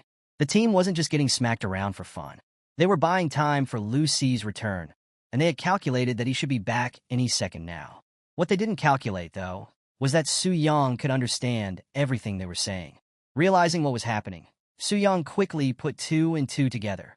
Lu Ci was definitely out there retrieving the Dragon Slayer's heart. But it was too late for the team. Suddenly, clouds of dust appeared, closing the distance fast. The hunters thought it was Lu Ci coming back, which gave them hope. But Su Yang? He wanted them to think exactly that. He'd been playing chess from the start, getting their hopes up just to crush them all over again. And when the figure running toward them finally emerged, it wasn't Lu Ci. It was one of Su Yang's minions, the dragon warrior he had held back earlier. the one who had secured the Dragon Slayer's heart for Su Yang and not anyone else. The sight left everyone, especially Zhou Tai, in disbelief. They had dismissed Su Yang as just another dungeon boss, but now they were watching their entire strategy crumble before their eyes. The creature they thought was just a game boss had shown chilling intelligence, moving them around like pawns in its master plan. And with the heart of the Dragon Slayer now in Su Yang's possession, the group's hope of victory completely evaporated. But things were about to get even crazier. When Su Yang's Black Dragon made contact with the Dragon Slayer's heart, a blinding light surged through his body, and an overwhelmingly powerful aura emanated from him. What the hunters didn't know was that this contact had triggered hidden conditions within the dungeon. The Black Dragon Fortress, previously a Diamond Tier secret realm, was transforming, escalating into a Starlight Tier fortress. This was no longer a regular dungeon. This was now a challenge that could wipe out entire guilds, let alone a small party of hunters. Back at the Temple of Transformation, the senior priest and her accompanying nun were in full panic mode. They felt an unusual surge of spiritual energy radiating from the hidden realm. It was unlike anything they had ever encountered. The senior priest hadn't anticipated this kind of phenomenon, and the sudden, mysterious nature of it left her feeling deeply uneasy. Whatever this was, it could mean massive upheavals in the world. Meanwhile, back in the dungeon, the hunters were stunned. The idea of a hidden realm evolving like this was unheard of, and to make matters worse, even the Black Dragon they were fighting seemed to have leveled up. His entire drip had upgraded, and the hunters knew exactly what was coming next. They were about to get absolutely destroyed. Amidst the chaos, Su Yang was reveling in his newfound strength. The surge of power had boosted him all the way to level 100, advancing him to the early growth stage and significantly increasing his attributes. But the real kicker? Su Yang had unlocked a brand new Starlight Tier skill, Purifying Inferno Prison. This skill was an absolute game-changer. It dealt a ridiculous 1,000% in both magical and physical damage. But that wasn't even the most terrifying part. The skill had a hidden ability. It could prevent hunters from resurrecting if they were killed by it. That meant Su Yang could decide who came back from the dead and who stayed gone forever. In a world where death was usually just a temporary setback, this skill was a game-changer. Su Yang now held the power to make death permanent. Su Yang was left with questions about what had just happened, so he turned to the system for answers. The system clarified that the massive power surge was all because of the Dragon Slayer's heart he had obtained. Su Yang pieced it together. The Black Dragon was originally meant to be at a Starlight level, but the heart had been suppressing its natural power, causing it to function at a reduced capacity. Hence the downgrade. Now that the heart was in his possession, the system recalibrated the difficulty, upgrading it to what it was supposed to be all along. With the dragon now reaching its early growth stage, Su Yang didn't fully understand what that meant yet. But one thing was clear. The hunters? They were no longer a threat to him. As Su Yang processed this revelation, he caught a glimpse of Lu Ci rushing toward him.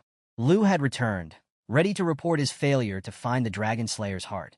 But when he saw the transformed dragon, his face said it all. He was stunned. His mind raced, trying to figure out what had happened. But those thoughts disappeared the moment he saw that the dragon was holding the heart. Zhou Tai saw the look on Lu Ci's face and quickly realized what he was about to do. He shouted for Lu to stop and come back to their ranks. But Lu Ci, being the overconfident idiot he was, ignored the warning. He charged at the dragon, thinking there was no way it could keep up with his speed. Big mistake. The Black Dragon absolutely wrecked him, killing him for real this time while his teammates could only watch helplessly from the sidelines. With the situation spiraling out of control, Lei Shan urgently turned to Zhou Tai, asking what their next move was. But Zhou Tai hesitated, knowing full well that Starlight-level bosses usually required a team of 10 to 25 awakened players to even stand a chance. With their small team, their odds of victory were next to zero.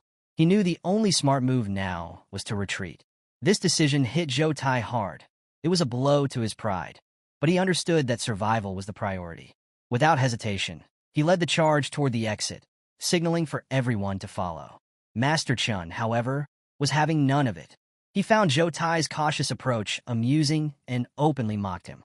But Zhou Tai wasn't fazed. He knew engaging the dragon under these conditions would be suicide. His cool-headed leadership showed why he was in charge. He prioritized his team's safety over personal glory. Even Su Yang, watching from above, respected Zhou Tai's decision. But respect didn't mean he was going to let them get away so easily. With a single beat of his wings, Su Yang launched himself at the fleeing hunters. His arrival was like thunder, slamming into the ground with devastating force and blocking their only escape route. Zhou Tai didn't lose his composure, though. He quickly directed his team to amplify their defensive capabilities, hoping to create enough of an opening to break through and escape. But Su Yang wasn't going to make it easy for them. The barrier master had already used up all of his trump cards, and Su Yang knew it. Without wasting any time, Su Yang unleashed his breath of annihilation. And this time, with his new Starlight-level strength, the attack was even more devastating. The hunter's defenses were shattered. Lei Shan and the healer were down, out of the fight for good. That left only Zhou Tai and the barrier master barely holding on, their health and mana dangerously low. They knew escape was no longer an option. In a last-ditch effort, Zhou Tai ordered his team to secure their valuable items within their infinite rings, hoping to at least minimize their losses. But this retreat didn't sit well with Master Chen. He wasn't about to concede defeat to a boss he had killed 1,000 times before. Even though the dragon had leveled up to a Starlight tier, Chen still believed he could kill it again. Confident in his abilities, Master Chen decided it was time to go all out. He summoned his most powerful skill, the Cloud Water Legion. This necromancer ability calls forth all the dead creatures on the battlefield, granting them infinite duration until Chen's mana or health depletes. In a desperate move, Master Chen unleashed his ultimate summon, the Cloud Water Legion, hoping that sheer numbers would be enough to turn the tide against Athos. But things didn't go as planned. The black dragon casually swept its massive tail, wiping out the undead army with ease, leaving only the bone dragon standing. The bone dragon lunged at Athos with a blast of its dragon breath, but this time, Athos remained completely unfazed. The attack no longer had any effect on him.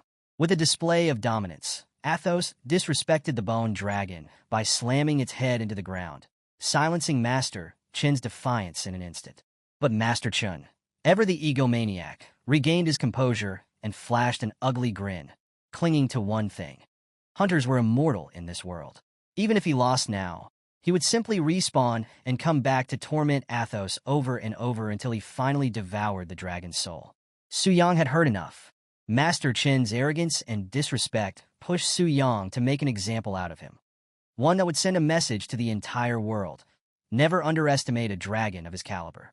Without hesitation, Su Yang activated his newly acquired skill, Purifying Inferno Prison. A catastrophic wave of fire and magic erupted from Athos, annihilating every hunter in the vicinity. They vanished instantly, as if they had been nothing more than illusions. All except Master Chen. Even as he was engulfed by the flames, Chen continued to taunt Athos, believing his immortality would save him. But Su Yang had different plans. He informed Master Chen, with cold finality, that there wouldn't be a next time. Suddenly, Chen's twisted grin disappeared, and panic set in. He realized something was horribly wrong. He had been standing there far longer than usual, and his HP had hit 0 long ago. So why hadn't the system transferred him out yet? Why was his body falling apart? His thoughts raced, but deep down he already knew the answer. As time seemed to slow down, Su Yang delivered the truth that Chen had been avoiding. He would not resurrect. Chen's final screams echoed briefly through the dungeon before he disintegrated completely. For good. Su Yang stood victorious, having gained a massive 9.9 million experience points from the battle, instantly leveling up from 34 to 40 with 5.99 million XP left over. A few moments later, back at the somber headquarters of the exploration team, a heavy silence filled the air. Each member struggled to come to terms with the disaster they had just endured. The silence was abruptly broken when the senior priest burst into the room with grave news about Master Chen. As they had feared, there was no sign of Chen's resurrection at the guild's main headquarters. But it got worse.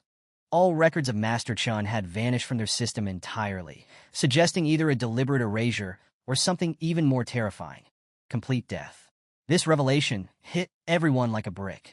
If it were true, it meant that the Black Dragon not only ignored the usual level protection mechanics, but it had also forcibly erased a hunter's existence. The thought sent a chill down Zhou Tai's spine. Realizing they were dealing with something far beyond their control, Zhou Tai knew they couldn't handle this situation on their own.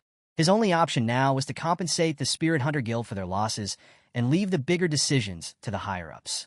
But there was one detail that gnawed Zhou Tai. Out of all the hunters killed by Athos's attack, only Master Chen had been wiped out permanently. Everyone else had been spared. Why? Could it be a specific mechanism? Or, worse, had the Black Dragon chosen to let the others live? Either way, the implications were terrifying. Meanwhile, back at Su Yang's residence, he was finally taking a much-needed break. The battles had been exhausting, mentally and physically. His opponents from the exploration team had been far stronger than those from the Spirit Hunter Guild, requiring much more effort to defeat. But Su Yang wasn't complaining.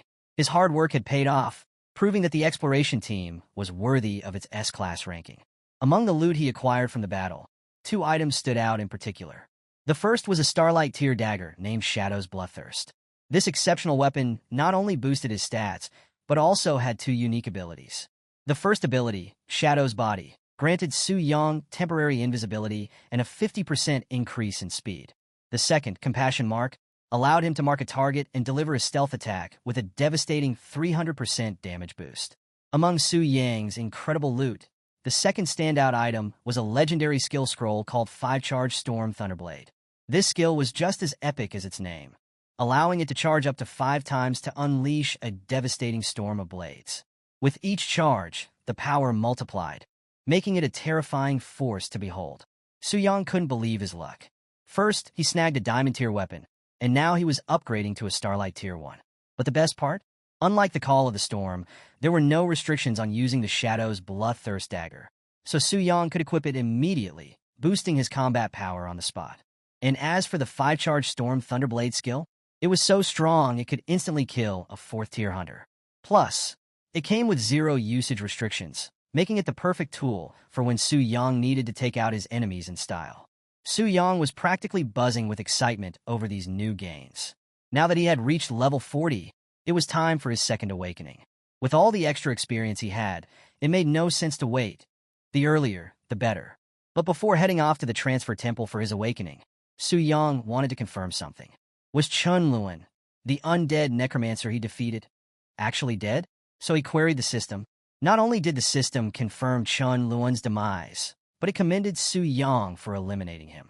The system had analyzed Chun and deemed him a significant threat, one who could have grown even more dangerous if he had gotten his hands on the Dragon Slayer's heart. But the system wasn't done. It revealed a critical rule Su Yang hadn't known. As a part-time boss, if he were defeated by hunters, he would die immediately. This revelation hit hard. The stakes were much higher than he'd initially realized. Facing high-tier hunters wasn't just risky, it could end his life in an instant.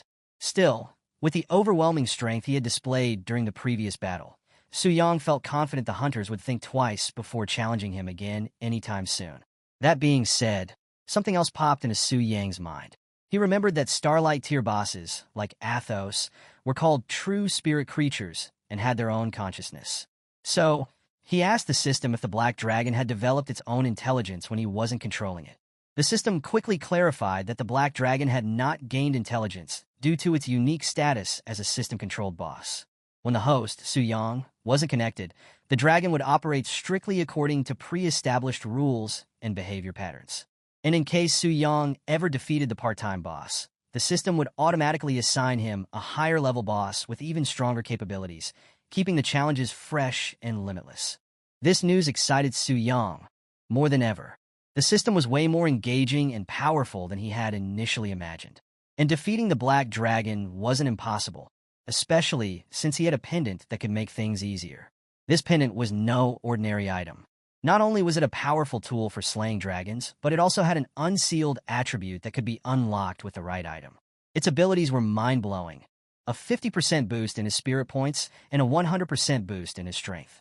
And if that wasn't enough, the pendant allowed Su Yang to ignore a dragon's racial talent and increase his damage against them by a whopping 500%. But the most exciting part? It had the potential to summon the blood soul of an ancient hero, an unstoppable ally that could only be called upon after slaying a dragon on his own. Although the pendant required Su Yang to accumulate charges for each dragon he killed. And right now, he had none. He was determined not to pass up this opportunity.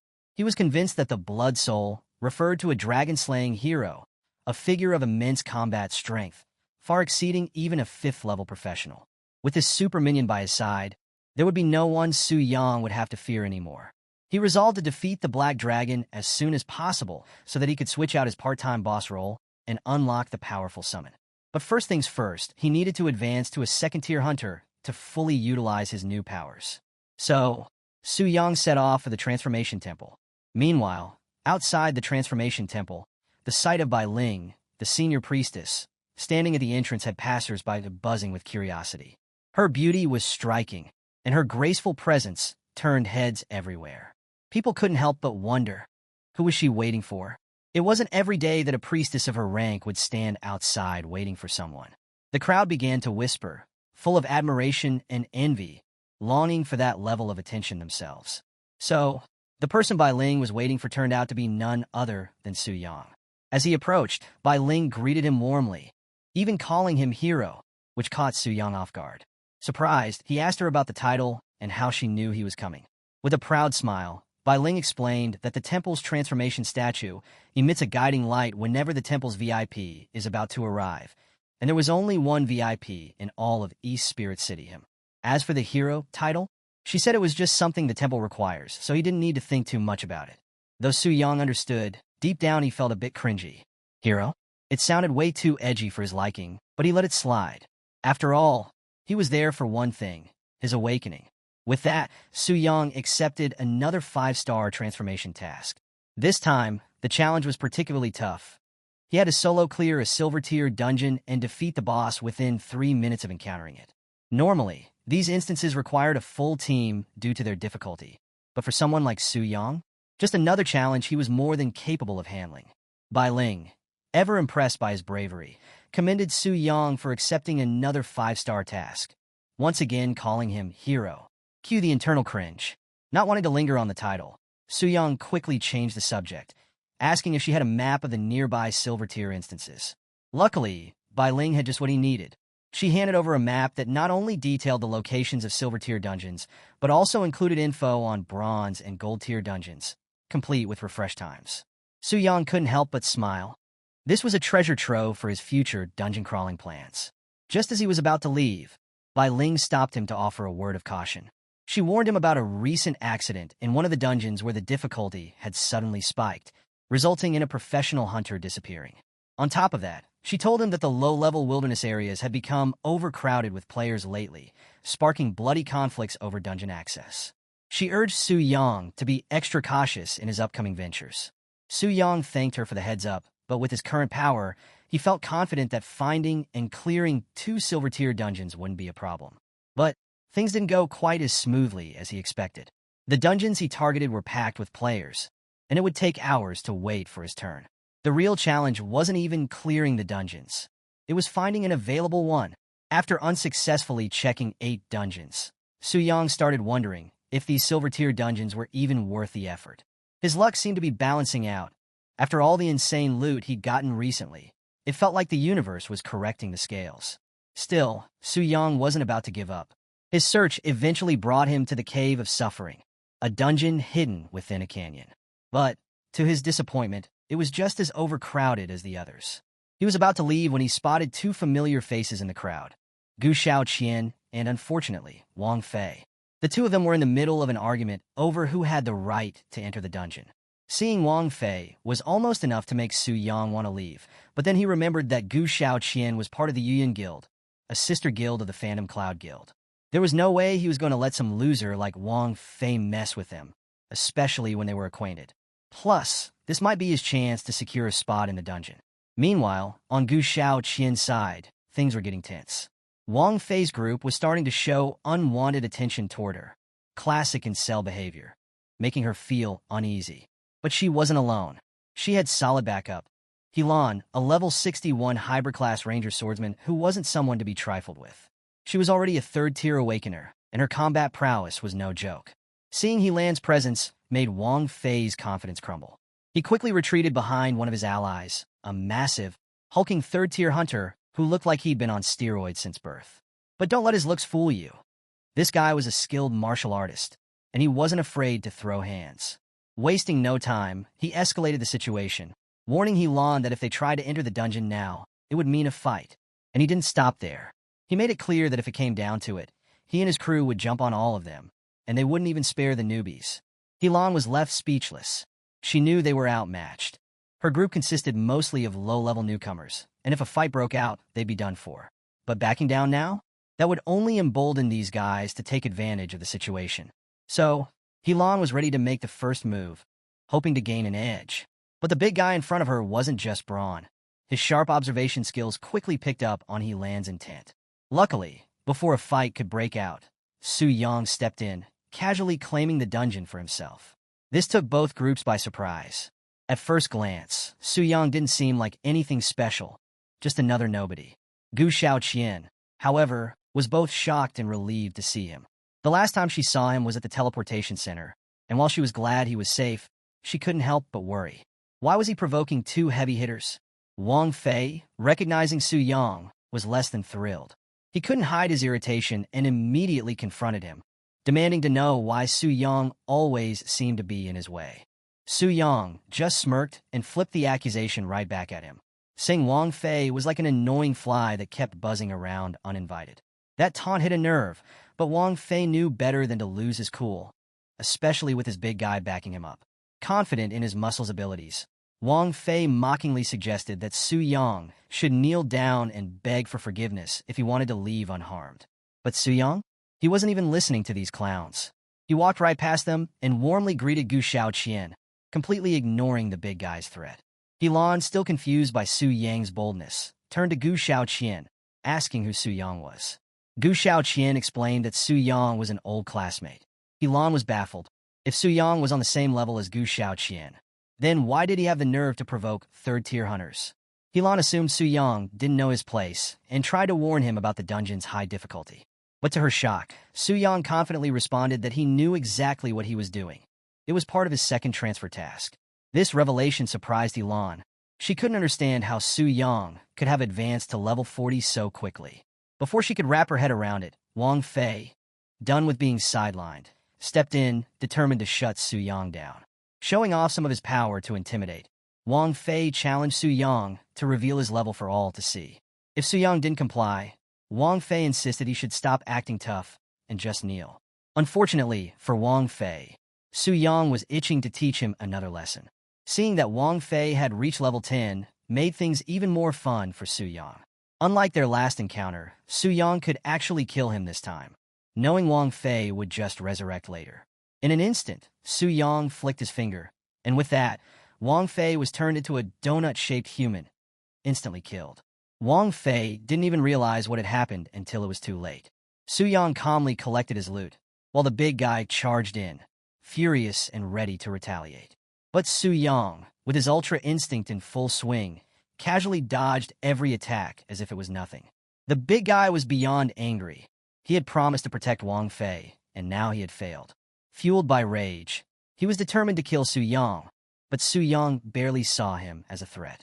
In fact, Su Yang wanted all the smoke and even asked the samurai, Helan, to join the fight just to avoid dealing with him later.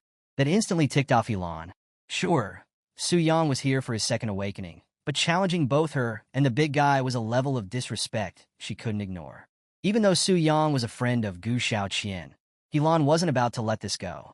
She and the big guy teamed up, attacking Su Yang together to put him in his place.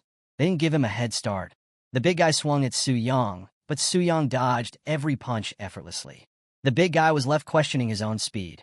How could Su Yang be this fast? Refusing to accept it, the big guy switched to his special move, Thunder Tiger Fist, delivering a powerful right-hand hook, ready to take Su Yang down for good. Su Yang absorbed the big guy's powerful Thunder Tiger Fist like it was nothing, barely flinching before blasting him away as if hitting a home run. This move left a wide opening for Helan to strike from behind, but Su Yang was 2 steps ahead. He effortlessly blocked her sword strike with a crystal barrier, activated by a one-time scroll that could absorb up to 880,000 points of damage. Helan's attack barely made a dent in the shield, showing just how high caliber the scroll was. Seeing this, Helan had to reassess the situation. She noticed the weapon in Su Yang's hand, far superior to any gold-tier equipment she had ever seen. Everything started making sense to her, especially how easily Su Yang had instantly killed Wang Fei earlier. The speed at which it happened was so fast, she'd barely caught it. And now, Helan realized that if she kept going, she might end up like Wang Fei, dead on the spot. Before she could decide her next move, the big guy started to regain consciousness after his brief nap, angrily shouting that he wouldn't stop until he killed Su Yang. But Su Yang had already had enough. With a flick of his wrist, he unleashed the full power of his sword, sending the big guy right back to sleep. For real this time. Turning to Helan, Su Yang calmly asked, "Do you still want to continue this?" Recognizing she was completely outclassed, Helan wisely sheathed her sword. Su Yang appreciated the gesture, especially given the connection between their guilds. This surprised Helan, but before she could say anything, Su Yang requested that she apologize to her guild leader on his behalf. He was going to take down the dungeon first. And with that, he walked into the Cave of Suffering, ready for what lay ahead. Contrary to its ominous name, the dungeon's interior was surprisingly beautiful. Giant crystal gems illuminated the space, creating a bright atmosphere where shadows were almost non-existent. Aside from his time in the Black Dragon Fortress, this was Su Yang's first time officially entering a wild dungeon, and he found it oddly refreshing. The dungeon was known to be the lair of goblins, a species Su Yang had yet to face in person. But he didn't have to search for long. A goblin archer emerged from the shadows, welcoming him with an arrow aimed straight for his head. Su Yang didn't even bother dodging, letting the arrow bounce off him as he sighed in disappointment at the goblin's weak attempt. The goblins, however, were cunning. They tried to play Su Yang by luring him into a false sense of security, hoping to pull off a sneaky surprise attack. But Su Yang's instincts were sharp, and he responded with lightning reflexes, launching a goblin into the air and sending it crashing into its companion for an easy double kill. After that encounter, Su Yang realized that this dungeon wasn't as straightforward as it seemed. He decided to stay sharp and avoid getting too overconfident. As he continued exploring, Su Yang reflected on his previous battle with the big guy. He realized he had mostly relied on brute strength and his attributes to overwhelm opponents. This was a bad habit. Against a stronger enemy, relying on pure strength wouldn't cut it. He'd need to outsmart his foes and hone his combat skills. This dungeon presented the perfect opportunity to sharpen his battle IQ and master his magic blade. With that in mind, Su Yang ventured deeper into the cave, where the light from the crystals faded into darkness. Prime territory for an ambush. Exactly what he was hoping for. Using his magic blade, Su Yang transformed it into a shield, blocking attacks from the goblins as they struck. He then morphed the blade into a hammer, smashing the life out of his enemies. More goblins attempted a sneaky aerial attack, but Su Yang stylishly dodged and shot them down with his mana blade, now transformed into a crossbow. But playing defense wasn't Su Yang's style. Deciding to go all out, he gathered up the remaining goblins, leading them into a narrow space where he unleashed his 40-meter greatsword, cutting through them all in a single massive attack. Every last goblin fell at once. Su Yang's mana blade was truly versatile, and the more he used it, the more excited he became about what new skills his 5-star transfer task would unlock. Soon, he reached the location of the dungeon's boss. As if sensing his presence, the boss appeared, a massive tiger. Su Yang couldn't help but find it humorous. The tiger, like many dungeon bosses, had the ability to talk, but its speech felt robotic and scripted. It was clear to Su Yang that bosses below Starlight tier didn't have true consciousness. Knowing this, Su Yang felt confident the fight was already over before it began. When the tiger lunged in for an attack, Su Yang masterfully countered with his demon blade, striking mid-air. Before the tiger even hit the ground, it was already dead. With the silver tier dungeon cleared and the boss down within 3 minutes, Su Yang only had one more dungeon left to complete his mission. So, he wasted no time moving on. As he exited the Cave of Suffering, he noticed other hunters keeping their distance, eyeing him warily. Curious, Su Yang asked what was up. They responded cautiously, saying they were just being careful and that he shouldn't mind them. But the unease on their faces was impossible to miss. It was understandable. Su Yang had just blown through the notoriously difficult Cave of Suffering in 5 minutes, and that left everyone around wondering what kind of monster he really was. Gu Xiaoqian, in particular, couldn't believe it. It felt like just yesterday they were classmates, but now it seemed like they were living in 2 completely different worlds. Without lingering too long, Su Yang entered another silver tier dungeon. Once again, he dispatched the boss with such ease it was almost laughable, reducing what should have been a formidable enemy to little more than a donut. And with that, he completed his 5-star transfer tasks.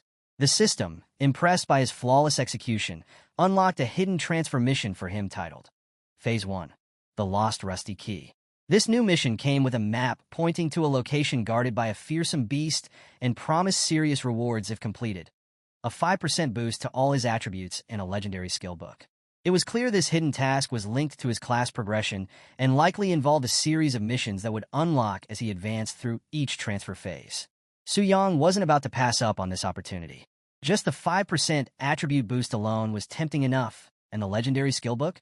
That was just icing on the cake.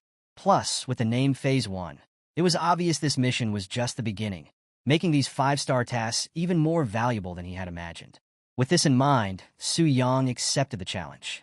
The target area for this mission was located in the advanced wilderness of Tianling City, where the average monster level was over 40. Su-young knew this wasn't going to be easy. The so-called fearsome beast had to be level 50 or higher, which was a real challenge, even for him. Still, he wasn't like anyone else. He had a Starlight tier weapon at his disposal. The only issue was he needed to unlock the weapon before he could use it. Unlocking diamond grade or higher tier weapons required boundless gems and the help of a Grandmaster blacksmith to socket them. The problem? There weren't any Grandmasters in Tianling City.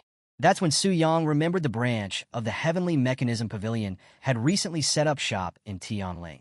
The pavilion was known for selling dungeon strategies and had tons of general information, making it the perfect place to visit. Plus, the pavilion was part of the X-Alliance, and Su-young was very curious to see how they'd react when they saw his black gold card. As Su-young arrived in Tianling City, he was struck by the sheer number of people flocking to buy strategies. The place was packed, noisy, chaotic, with impatient customers jostling and arguing to secure their spots in line. Su-young couldn't help but feel a little out of place. After all, he'd just sold a bunch of items and had officially entered the ranks of the nouveau riche. It was almost embarrassing in this environment. But he shook it off and pushed forward, entering the building. That's when his attention was drawn to a familiar pair of faces, Zhou Tai and Lu Xi. Su-young hadn't expected to run into them so soon, and their conversation quickly pulled him in. Lu Xi was angrily venting to Zhou Tai about the loss of his Starlight-level weapon, hoping for some kind of compensation. But Zhou Tai wasn't having it. He was firm, reminding Lu Xi that there would be no reimbursement, especially since they were responsible for Chun Lan's downfall. In fact, Zhou Tai said they were lucky the headquarters hadn't punished them further. But Lu Xi wasn't satisfied. His frustration boiled over, and in a fit of rage he lashed out, hurling the nearest piece of furniture across the room, which just so happened to fly directly towards Su-young. And Su-young? He wasn't about to let that slide. Despite the fact that Lu Xi was several levels ahead of him, Su-young didn't hesitate for a second. He confronted Lu Xi, calling him out on his tantrum. Lu Xi, already on edge, was enraged by the audacity. A fight was about to break out, but instead of throwing punches, Lu Xi stormed over, grabbing Su-young by the collar in a pathetic attempt to intimidate him. Su-young laughed in his face. He could see right through Lu Xi. He knew Lu was already on thin ice with the higher-ups and couldn't afford to escalate things further. Su-young wasn't just confident. He was untouchable in this situation. Lu Xi couldn't do anything to him. Despite the tension crackling in the air, Zhou Tai stepped in to defuse the situation. He reminded Lu Xi to watch his temper and urged Su-young to back off, explaining that they were handling some personal matters. But Su-young wasn't someone to be brushed aside that easily. He made it clear he wasn't just some random adventurer. He was an esteemed guest of the pavilion, there to seek information. His statement, however, was met with disbelief and scorn. To them, Su-young looked like a low-level nobody. The pavilion's high-end services weren't for the likes of him. Even Lu Xi seemed more reasonable compared to this guy, who was clearly pretending to be a big shot. They were about to teach him a lesson, when Su-young casually whipped out his black gold card, revealing his true status. But, as expected of the ever-foolish Lu Xi, he didn't recognize the card's significance. With a dismissive wave, he knocked the card out of Su-young's hand, putting Su-young in a tough spot. Dealing with an idiot like Lu Xi seemed like an uphill battle. Fortunately, before things escalated further, the level 120 Grand Steward of Tianling City, Jiayu, arrived just in time. His arrival stunned both Zhou Tai and Lu Xi, as they had been eagerly awaiting his presence. But their warm words of welcome meant little to Jiayu. He was absolutely furious at the unprofessional behavior displayed by his own people. Without a moment's hesitation, Jiayu smacked the living daylights out of Lu Xi for his embarrassing oversight. The blow left Lu Xi speechless. His brother-in-law had never treated him this way before, and he was left wondering what he had done to deserve such harsh treatment. But Jiayu had no time to explain to a fool. Instead, he turned to Su Yang and apologized sincerely for any trouble his subordinates had caused. Su Yang, feeling pretty satisfied by the Grand Steward's apology, decided to let the whole matter slide. With that, Jiayu expressed how impressed he was with Su Yang. Possessing a black gold card from the X-Alliance at such a young age could only mean one thing. Su Yang had completed a 5-star transfer task and earned the coveted VIP status. Su Yang confirmed this, and Jiayu's admiration only grew. He quickly turned to Zhou Tai, ordering him to make sure Su Yang was treated with the utmost respect. Zhou Tai nodded in understanding, while Lu Xi was still trying to process what had just happened. Jiayu then dragged Lu Xi away to have a little talk and discuss their next dungeon raid. This caught Su Yang's attention.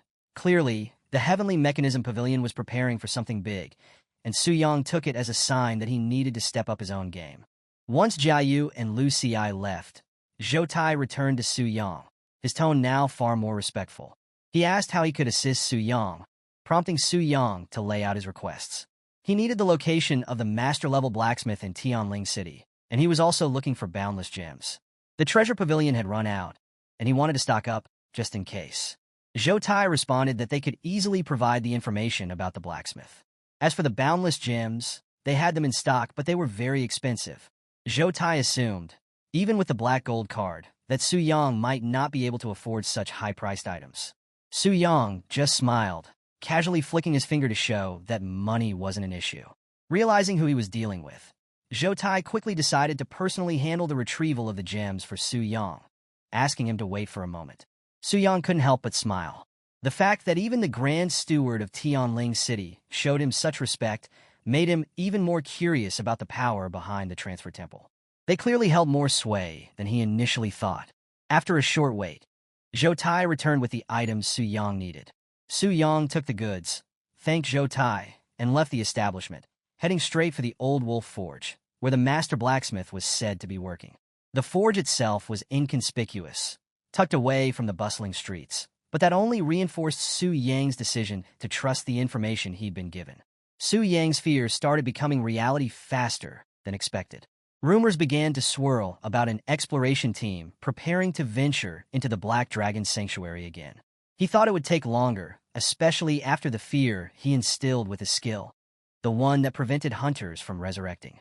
Apparently, the members of the Heavenly Mechanism Pavilion had more guts than he initially gave them credit for. Still, Su Yang was confident. He figured their preparations would be delayed after what happened to Chen Lun, giving him enough time to grow stronger. But better safe than sorry. It was better to subdue the Black Dragon sooner rather than later to avoid any complications. With that in mind, Su Yang made his way to the Old Wolf Forge. Upon arriving, he was surprised to find other hunters there, Mu Rongshui, whom he'd met before, and a new face in Yu. Recognizing them as guildmates, Su Yang greeted them warmly, like any guildmate would. They quickly realized who he was, but things got weird fast, and Yu turned out to be down bad big time. The moment she saw Su Yang, she was practically drooling, hitting him with all sorts of personal questions like, "Do you have a girlfriend?" Or, "What about an older sister?" Su Yang, normally composed, was too stunned to speak. Thankfully, Mu Rongshui stepped in to bring the situation back to reality, keeping things family-friendly. She turned the conversation around, asking why Su Yang was at the master-level forge. She hinted that someone of his supposed level had no business there, and suggested he head over to the commercial street blacksmith shop instead. That comment made Su Yang sigh. This was the second time today someone had doubted him. He was tired of explaining himself. So, instead of words, Su Yang showed them exactly why he was there, pulling out his Starlight Tier gear and a boundless gem. Instant silence. Both women were left speechless, and even the blacksmith himself stopped what he was doing. He hadn't seen a weapon of this caliber in a long time. With all eyes on him, Su Yang handed the weapon over to the master blacksmith, who accepted the challenge eagerly. So motivated by the task, the blacksmith's shirt tore off on its own, as if his muscles needed room to breathe. Proudly, he proclaimed that he would pour his life's work into making sure Su Yang's weapon was enhanced to perfection. And so, the master got to work, hammering away with such intensity that every strike sent sparks flying like shooting stars. It was a magical sight, the kind you'd only see when enhancing a Starlight Tier weapon. For Mu Rongshui and Yu, it was a rare and awe-inspiring moment. They had never seen anything like it. But what surprised Mu Rongshui even more was how calm Su Yang seemed, standing there unfazed by the spectacle, as if he had seen it all before. This only deepened the mystery around Su Yang's identity. Mu Rongshue's gaze lingered on him longer than she intended, something you definitely noticed. With a mischievous grin, and you started teasing Mu Rongshue, accusing her of taking a liking to Su Yang. Mu Rongshue was completely flustered by the accusation. Meanwhile, Su Yang was sweating for a completely different reason. It wasn't the heat from the forge. It was the realization that he might have joined the wrong guild. Being the only guy in a guild full of women? Yeah, it was definitely a blessing, but also a serious curse. He felt like their gazes were about to devour him whole, sending a shiver down his spine. Su Yang couldn't help but feel like he was in real danger. If things kept going like this, he might actually die from being crushed by their attention.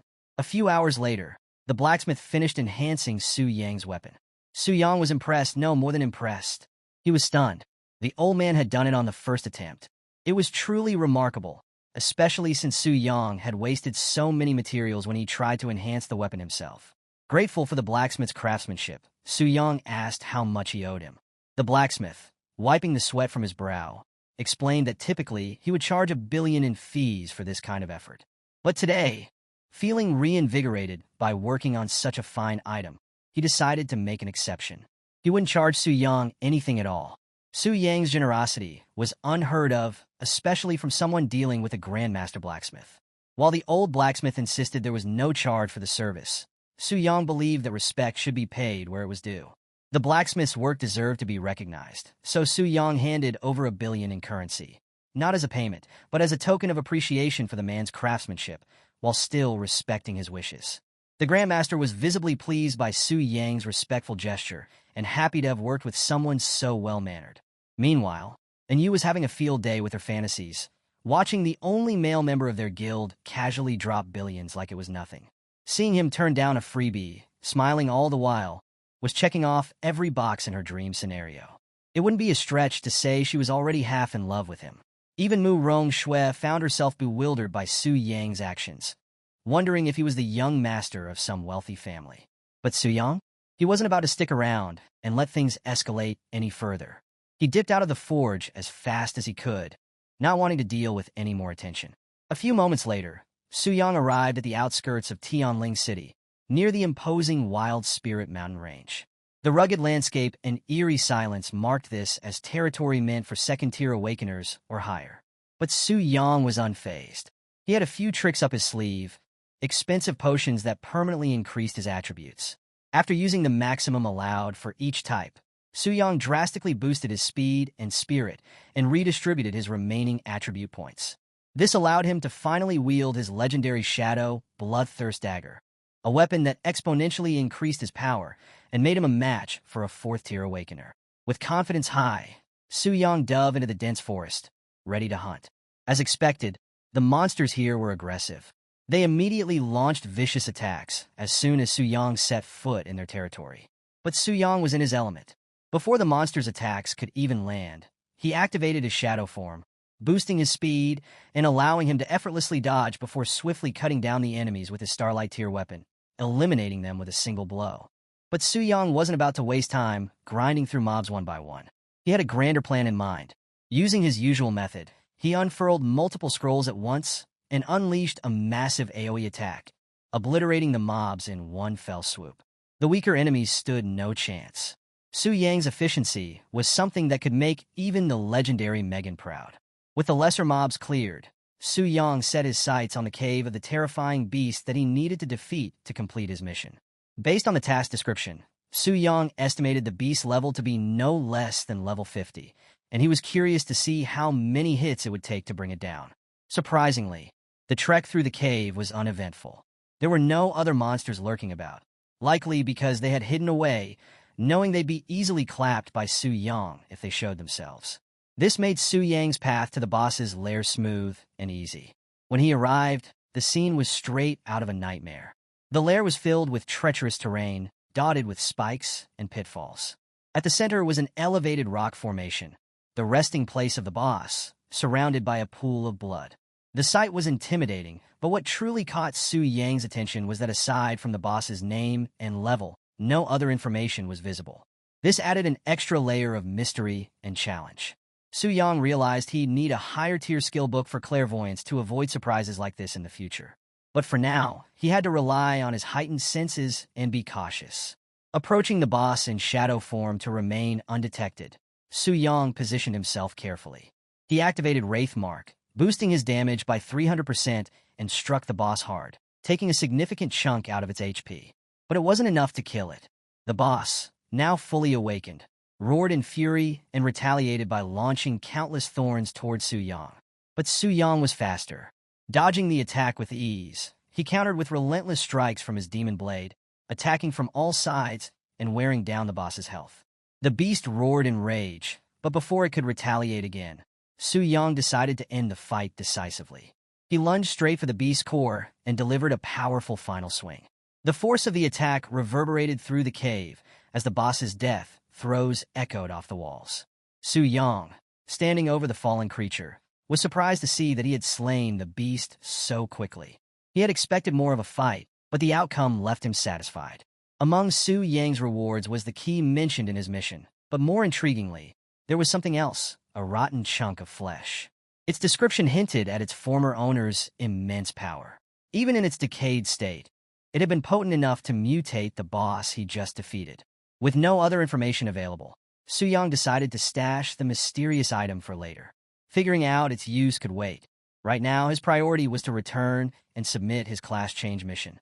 Moments later, Su Yang stood on the brink of a monumental transformation.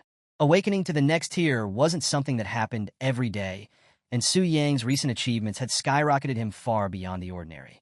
After all, he had just completed a 5-star task, which caused his base attributes to soar by an impressive 25%.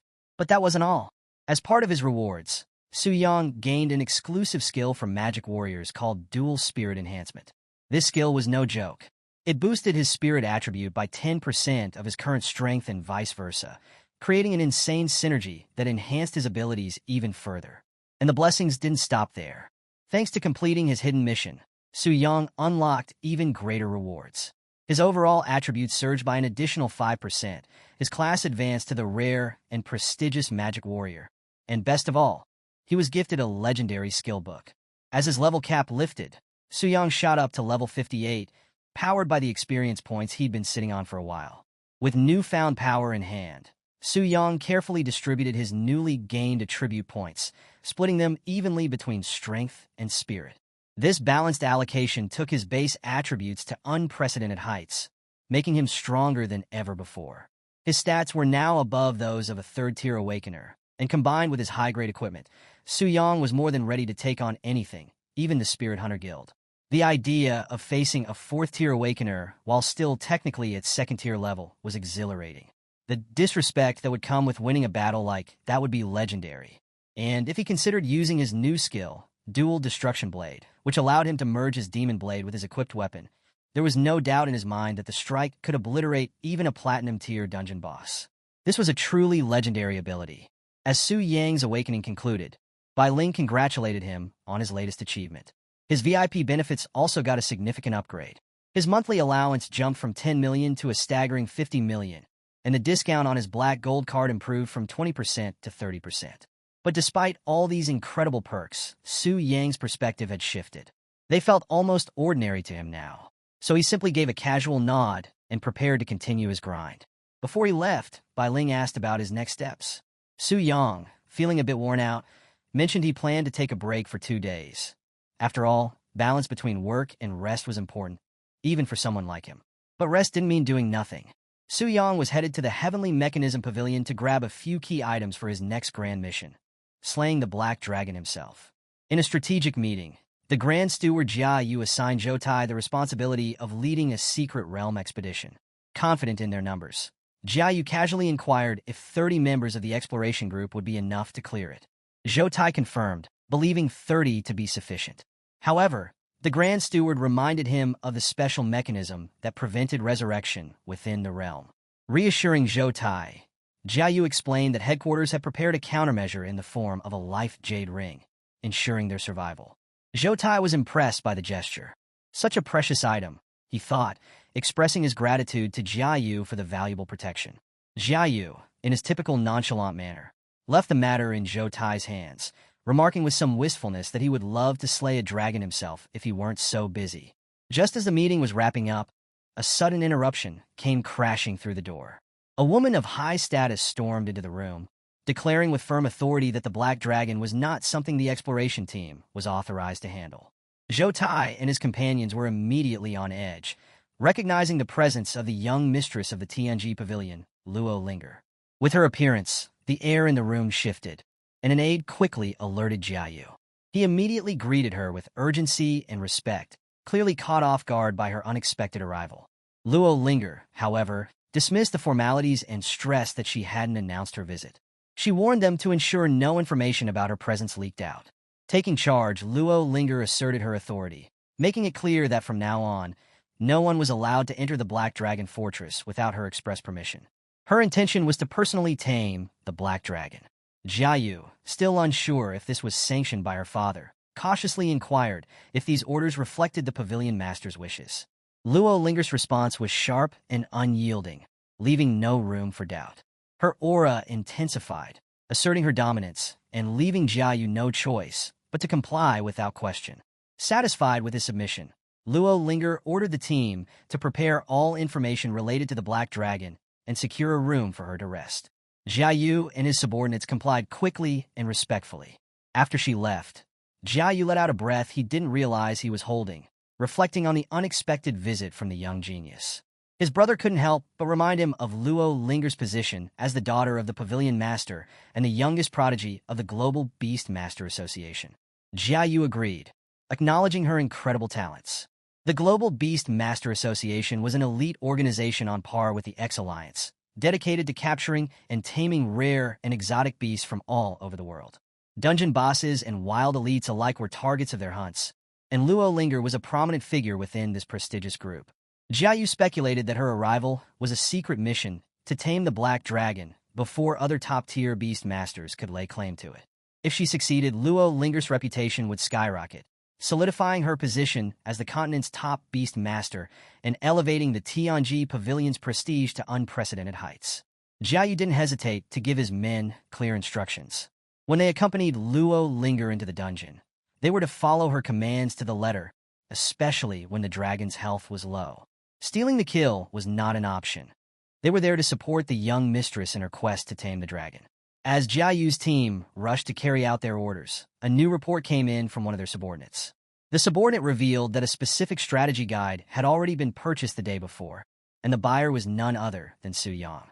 Hearing this name again, Lu Ci's mood soured. He couldn't shake the feeling that this young man was deliberately causing trouble, and it left him wondering if Su Yang was just incredibly lucky or actively working against them. Jiayu suggested it was probably just a coincidence. After all, how could Su Yang, at his current level, possibly know about the young mistress's visit? Still, the mystery of why Su Yang was interested in dragons left the team uneasy. Zhou Tai mulled over the situation, weighing his options. He considered asking Su Yang to return the strategy guide, but was quickly dissuaded by Jiayu. It wasn't wise to offend a VIP of the temple, and besides, there were likely other versions of the dragon information available. Everyone agreed with the reasoning, and Jiayu instructed his men to search for alternative copies. Meanwhile, back at Su Yang's residence, he was flipping through the basic guide to dragons he had purchased for 5.1 million gold coins. Although the price was steep, Su Yang acknowledged that the Tianji Pavilion was known for its professionalism. As he skimmed the content, murmuring the details about red dragons and white dragons, he reached the section on black dragons, but something didn't add up. The guide made no mention of the Black Dragon boss's 80% double damage reduction trait, a critical detail that Tianji Pavilion, with its reputation, shouldn't have overlooked. Puzzled, Su Yang recalled the moment he faced that monster in the desolate Spirit Mountain range, the one that had devoured the unknown rotten flesh. He wondered if the exploration teams couldn't see the full capabilities of certain unique bosses, just as he had experienced. As he continued to read, he noted that throughout Longxia, only 3 black dragons had ever been discovered. Of the 3, 2 had already been defeated, leaving only the black dragon boss he currently had his sights on. But another discrepancy caught his eye. The record of a defeated black dragon didn't match his understanding of the creature's growth stages. According to the guide, the dragon, initially identified as a late growth stage entity, was later determined to be in its early growth stage after it was slain. This assessment was based on the items it had dropped and further research that revealed the dragon had inadvertently swallowed an unknown rotting flesh, which caused its surge in power. Su Yang's focus shifted to a special note left in the guide. The Tianji Pavilion had openly announced that they were willing to purchase any such items at a high price. This realization hit Su Yang like a bolt of lightning. If the mysterious meat he found was the same type, it could greatly amplify the power of the Black Dragon boss. Su Yang was ecstatic, thinking he had truly struck gold. The announcement indicated to Su Yang that the value of the item was high enough that even if people demanded exorbitant prices, the Tianji Pavilion would still pay. As he strategized, he considered the implications. If he allowed the Black Dragon to consume the rotting flesh, it would ascend to Radiant Moon tier strength. Such a powerful upgrade would render it nearly invincible, making it impossible for dozens of fifth-tier professionals to stand a chance against it. With newfound confidence, Su Yang mused that after reaping the rewards from strengthening the dragon, his level could skyrocket straight to the 4th rank. But he also knew this strategy couldn't go on indefinitely. The Tianji Pavilion wouldn't keep sending exploration teams to their doom forever. Eventually, it would be time to slay the Black Dragon and move on to the next target. However, the thought of killing the dragon left Su Yang feeling conflicted. After all, it had been a significant source of his progress. As he pondered this, a system prompt appeared, informing him of an unexpected twist. If a boss that was previously tamed by the host was defeated, it would automatically become a 100% loyal subordinate. Su Yang's eyes widened in shock and excitement. He could hardly believe what he was reading. He could tame a black dragon as a pet? The system confirmed this, urging him not to get too excited. But how could he not? This was a dragon, the ultimate symbol of majesty, power, and dominance. Even the SSS tier Super Guild, the Global Beastmaster Association, boasted only a few members who had succeeded in taming dragons. As Su Yang imagined the impact of summoning a dragon pet during a guild war, he couldn't help but smile. The mere thought of the absolute carnage he could unleash was exhilarating. But reality hit him quickly. Despite his newly acquired legendary weapon and skills, his current stats were still not enough to kill the black dragon. He calculated that chipping away at its health would take an eternity, and if someone challenged him midway, it could spell disaster. Su Yang reflected deeply on his current strategy. He recognized that relying solely on side boss tasks presented several challenges. If he went too long without opposition, his leveling speed would inevitably decrease, and due to his relatively low level, tackling side bosses came at the cost of significant experience losses. Su Yang understood that encountering the next wave of exploration teams could pose substantial risks, particularly if an overflow occurred, leading to further complications. Faced with this reality, Su Yang concluded that he needed to level up quickly. He weighed his options between grinding in high-level wild areas or tackling a difficult dungeon. Just as he was mulling over his next move, a message notification from his guild popped up. The guild was planning a raid in the Giant Forest dungeon, a diamond-tier dungeon that was precisely what Su Yang needed at this stage. Recognizing this as a rare opportunity, he immediately confirmed his participation in the raid. The guild members reacted with excitement to Su Yang's reply, and Yu and Su Yin expressed their enthusiasm openly. Su Yin, in particular, playfully welcomed Su Yang, offering to protect him in the dungeon. The teasing quickly escalated as others poked fun at Su Yan's enthusiasm, suggesting she had ulterior motives for wanting to protect Su Yang. Despite the playful atmosphere, Su Yang stayed focused.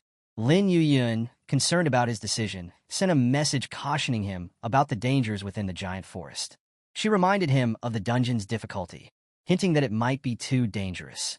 But Su Yang, brimming with confidence, assured her that he was certain of his decision and declared that he would head to the dungeon ahead of the group, urging them to take their time.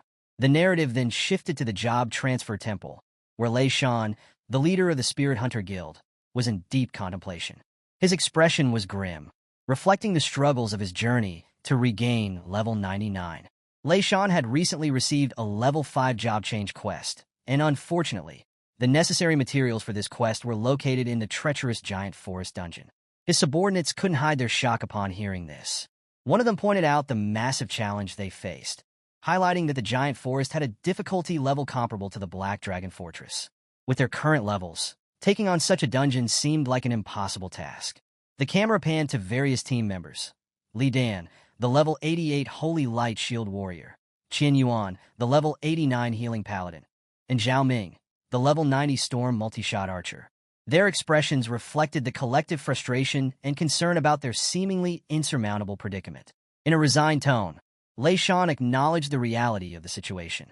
He mentioned that Yoyun's team was preparing to raid the giant forest, and it seemed inevitable that they would have to give up their chance at this year's trial dungeon ticket. The team sighed in collective defeat, feeling the growing gap between their guild and Yoyun's rising forces. Despite their concerns, Lei Shan's eyes held a glimmer of determination. He wasn't willing to concede just yet. A dark resolve formed in Lei Shan's mind. With a chilling expression, he revealed his final plan to the team. He saw no way out of their current predicament and believed he had nothing left to lose. His voice was steely as he shared his intention to stop Yoyun's team at any cost. Zhao Ming, sensing the intensity in Lei Shan's words, hesitantly inquired about the plan, his voice tinged with dread. With a sinister grin, Lei Shan laid out his desperate strategy. He decided that if they couldn't win fairly, they would make Yoyun's team experience the same despair. His tone was filled with dark conviction as he ordered his team to eliminate their rivals. The implication was clear. Lei Shan was ready to resort to drastic measures and had no qualms about sabotaging his competitors to secure their own survival. The scene then transitioned to the giant forest diamond tier dungeon, a daunting challenge recommended for hunters level 90 and above. The towering ancient trees blocked out the sunlight in the canyon, their dense canopies creating an atmosphere of tension and foreboding. Deep within the giant forest, the frequent roars of massive beasts served as an ominous warning to outsiders that they were not welcome. Everyone gathered there knew they were about to face a daunting challenge. A digital countdown appeared in the air. Countdown to opening, 35 minutes. Su Yang scanned the gathering of players and assessed the situation with a thoughtful gaze. There are quite a few people here, he mused. Giant Forest is a high-tier dungeon, on par with the Black Dragon Fortress, so the difficulty should be similar. Yoyun Guild probably chose this time for the challenge, specifically for that reason.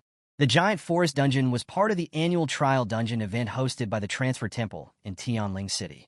This event was open only once a year and restricted to A-grade or higher guilds that possessed fifth-term professionals. Each city had just one admission ticket available, and the competition for it was fierce. The stakes were high. The guilds that ranked in the top 3 for performance would receive extremely valuable rewards, including A-star tier equipment, 3 diamond tier weapons, and an additional guild buff. These rewards caught the attention of everyone present, with Su Yang and the other players well aware of the stakes. Reflecting on the situation, Su Yang acknowledged the significance of the trial dungeon. This is a huge draw for any guild, he thought. As one of the only 2 A-grade guilds in the city, Yoyun Guild and Spirit Hunt Guild are both determined to outshine each other and secure the trial dungeon ticket. They're competing to reach their 5th turn to qualify. He couldn't help but compare the 2 guilds' current positions. Originally, the Spirit Hunt Guild was stronger, but after their disastrous defeat in the Black Dragon Fortress, they lost critical levels and equipment, putting them at a significant disadvantage for the upcoming competition. Naturally, this became Yoyun Guild's opportunity to rise. Looking around at the gathered crowd, Su Yang noted that most of the players belonged to B-grade guilds. These lower-tier guilds pose no real threat to Yoyun or Spirit Hunt, he reasoned. But the intimidating stance of the Spirit Hunt Guild caught his attention. The leader of Spirit Hunt Guild, exuding a commanding presence, issued a clear warning to the gathered players. He demanded that all low-level professionals vacate the area, declaring the dungeon as claimed territory for Spirit Hunt. A player standing nearby couldn't help but comment on the situation, expressing surprise at the presence of Spirit Hunt Guild despite their recent setbacks. Another player whispered a warning to keep quiet, cautioning that Spirit Hunt Guild had been on a streak of bad luck lately and might be looking for someone to take the fall. As Su Yang observed the situation, he pieced together what was likely happening. Given Spirit Hunt Guild's current strength, tackling a diamond-tier dungeon should be a serious challenge. They barely have anyone at level 90. Judging by their stance, it doesn't seem like they're prepared to enter the dungeon just yet, he analyzed. They're probably planning to block Yoyun from entering the dungeon and are just occupying the spot to prevent them from getting in. How despicable. While Su Yang was deep in thought, a rogue from Spirit Hunt Guild approached him aggressively. The rogue was a level 72 professional, his tone filled with hostility. He barked at Su Yang, demanding to know why he wasn't following the guild leader's orders to leave the area. But Su Yang remained unfazed and calmly explained that he was just exploring the area and had no interest in their business. This indifferent attitude infuriated the rogue, who took Su Yang's calm demeanor as a sign of disrespect. Enraged, he lunged at Su Yang with impressive speed, intending to teach him a lesson. But Su Yang's reflexes were quicker. He caught the rogue's wrist mid-strike and twisted it with such force that the rogue was immediately brought to his knees, crying out in pain. Before the rogue could react, Su Yang tightened his grip and, with a powerful throw, sent the rogue hurtling into a nearby mountain. The force of the impact was immense, causing a massive explosion of rock and debris. A deep crater was left in the mountain's face, and dust settled heavily around the area. The sheer display of power left the other players in stunned silence. Standing tall amidst the aftermath, Su Yang's expression remained calm, but his voice carried a chilling authority as he delivered a final warning to the rogue. He made it clear that crossing him would be a mistake they wouldn't want to repeat. "Don't mess with me again," he stated firmly. The Spirit Hunt Guild leader, Lei Shan, was filled with awe and curiosity when he faced Su Yang. He questioned him, wanted to understand, "Who are you, and why did you hurt him?" Su Yang, unfazed by the tension, responded calmly that he was simply defending himself against an imminent attack. However, Zhao Ming wasn't buying it. He lashed out at Su Yang, clearly angered by his casual attitude. Zhao demanded to know how Su Yang could call nearly killing someone self-defense. He saw it as nothing but arrogance. Sensing the rising tension, Lei Shan quickly stepped in, trying to de-escalate the situation. He acknowledged that the provocation came from their side and urged everyone to leave it at that, recognizing Su Yang's show of restraint. But Zhao Ming wasn't ready to let it go and questioned Lei Shan's decision. Lei Shan, however, weighed the risk, realizing that someone capable of taking down a third-turn rogue like that was at least a fourth-turn professional. He reminded Zhao Ming that their priority was dealing with Yu Yun, and starting a fight would only create unnecessary complications. However, a hint of suspicion lingered in his voice. He wondered aloud if Su Yang might be working with Yu Yun, given his unexpected presence there. But Lei Shan dismissed the thought, noting that the women of Yu Yun's guild rarely partnered with men. Now, Su Yang's interest was piqued. He seemed to have caught on to something Lei Shan said. Just then, Lei Shan turned, and sure enough, Lin Yuyun and her team appeared on the scene, exuding confidence and an air of authority. At this point, the tension between the guilds was thick.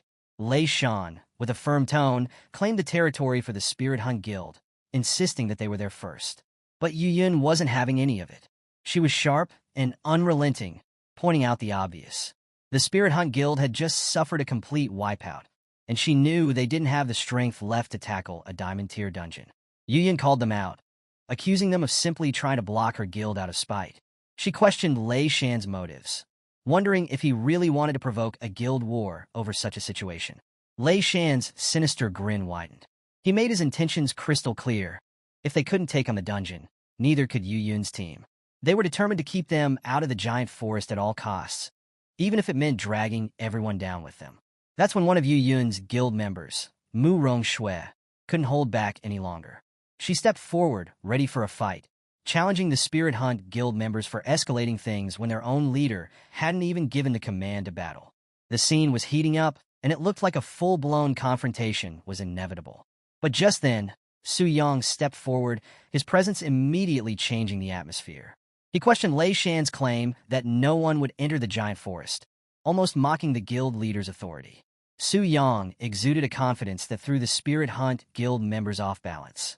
From the sidelines, the women of Yu Yun's guild couldn't help but admire Su Yang's boldness. Some of them were excitedly talking among themselves, realizing that this was the very guy they'd been discussing in the guild chat. Su Yin, a high-level wind mage, and Ji Muzi, a bard, watched with clear interest. Even Yu Yun herself seemed intrigued, finally seeing Su Yang in person after all the buzz about him. Su Yang addressed her calmly, acknowledging that he hadn't officially reported to her guild, believing it might have made things easier for her this way. Yu Yun was in deep thought, considering Su Yang's many secrets. From being a star professional and a VIP of the temple to owning a Starglow tier sword and possibly being the heir to an S-tier guild, Su Yang's identity was surrounded by mysteries. She was now faced with the decision of whether to back off or confront him directly. Meanwhile, Li Dan was visibly seething. He was envious of Su Yang, harboring feelings for Yu, who seemed to be drawn to Su Yang instead. This jealousy fueled his anger, and he muttered about wanting to kill Su Yang. Zhao Ming, on the other hand, was more focused on the guild situation. He confirmed Lei Shan's suspicions. Su Yang wasn't just an outsider. It seemed clear now that he was a legitimate member of Yu Yun's guild. This revelation pushed Lei Shan over the edge. Feeling deceived, Lei Shan demanded answers from Su Yang, realizing that Su Yang had been playing him all along. But Su Yang, never missing a beat, responded with a smirk. He didn't deny it. In fact, he almost seemed to taunt Lei Shan, asking him if he wanted to take a swing at him. Before Lei Shan could react further, Su Yang effortlessly intercepted an incoming attack. He displayed his quick reflexes by catching it midair. The attacker? It was none other than Zhao Ming. Now fully engaged, Su Yang made his intentions clear. He declared that it was an eye for an eye and that he intended to return the favor. With swift precision, Su Yang countered Zhao Ming's assault, sending a powerful strike right back at him. The impact was immediate. Zhao Ming recoiled in pain, visibly shaken by the force of Su Yang's retaliation. Seeing their vice leader fall, one of the Spirit Hunt Guild's subordinates shouted in alarm. They were clearly worried, realizing just how powerful Su Yang's counterattack was. But the battle was far from over. Lei Shan, now enraged, charged towards Su Yang, yelling that Su Yang was looking for trouble. Su Yang stood his ground, unfazed by Lei Shan's aggression. He pointed out the absurdity of the situation, accusing the Spirit Hunt Guild of blocking a perfectly good dungeon just to stir up trouble. Su Yang expressed his disdain, remarking that wasting time was the same as wasting money, and he certainly didn't have time to mess around with them. One of Lei Shan's members, confused by Su Yang's words, asked what he meant by fat sheep, but there was no time for explanations. Lei Shan, furious and seeing red, warned Su Yang that he was spouting nonsense and that his end was near. As things escalated, Su Yang revealed something unexpected, a skill scroll. Lei Shan instantly recognized the danger, shouting out in panic. He ordered his guild members to deploy defense barriers and activate all team-wide damage reduction skills. Barriers sprang up, glowing with defensive energy, and Lei Shan's confidence was clear. He sneered, asserting that Su Yang might be strong, but not strong enough to break through their guild's strongest defense. But Su Yang wasn't intimidated. He responded with determination, sending a powerful elemental wave crashing toward the barriers. The sheer force of the attack shook the ground beneath them, and the onlookers were in disbelief at the display of power. And Yu, observing the scene, couldn't hide her shock and questioned what kind of attack this could be. Meanwhile, Mu Rongshui, realizing the magnitude of what they were witnessing, compared the elemental wave to a prehistoric catastrophe. Even Lei Shan couldn't comprehend it. He stammered, questioning if it was truly a legendary skill. Then Su Yang, his voice cold and resolute, uttered a single word, disappear. And with that, he unleashed a devastating attack. Storm Thunder Thousand Blades. The sheer power of this move was breathtaking. A massive surge of energy swept across the battlefield, cutting through the terrain and leaving nothing but destruction in its wake. The sky darkened, and the shockwave rippled outward, showcasing the sheer extent of Su Yang's strength. The aftermath left everyone in shock. Yu Yin was particularly taken aback, struggling to process what had just happened. She noted that the Spirit Hunt Guild had been wiped out in an instant. Mu Rongshui tried to make sense of it, pointing out that even with a legendary skill scroll, it shouldn't have been possible to instantly take down an A-rank guild. Ji Muzi, who had been sketching the scene, observed that besides the scroll, Su Yang had utilized other skills as well. The others examined the drawing, impressed by the details. And Yu complimented Ji Muzi's artistic skill, while Mu Rongshui analyzed the sketch further, noting that it depicted a blade formed from condensed magic. Yin, deep in thought, pieced together the strategy. She realized that Su Yang had used a legendary skill to shatter the guild's defensive magic, then created chaos with numerous epic skills, and finally finished off the weakened enemies with his magic blade. And Yu remarked that under normal circumstances, level 58 skills wouldn't pose a threat to someone like Lei Shan, but given the luxurious equipment the Spirit Hunt Guild possessed, it made sense. The realization hit them all. They were in the presence of someone extraordinary. The girls were stunned, left with only one conclusion. Su Yang was likely the young master of a super guild. They looked at him with newfound respect and curiosity, acknowledging the immense power he wielded. Meanwhile, Su Yang, ever casual, interrupted their awe with a simple question. Can we enter the dungeon now? His words snapped Yuyun out of her daze, and she quickly composed herself. She confirmed with a nod, and the group prepared to set off. The scene shifts as the group advances into the dungeon. The atmosphere changes drastically, with towering trees casting shadows over the party.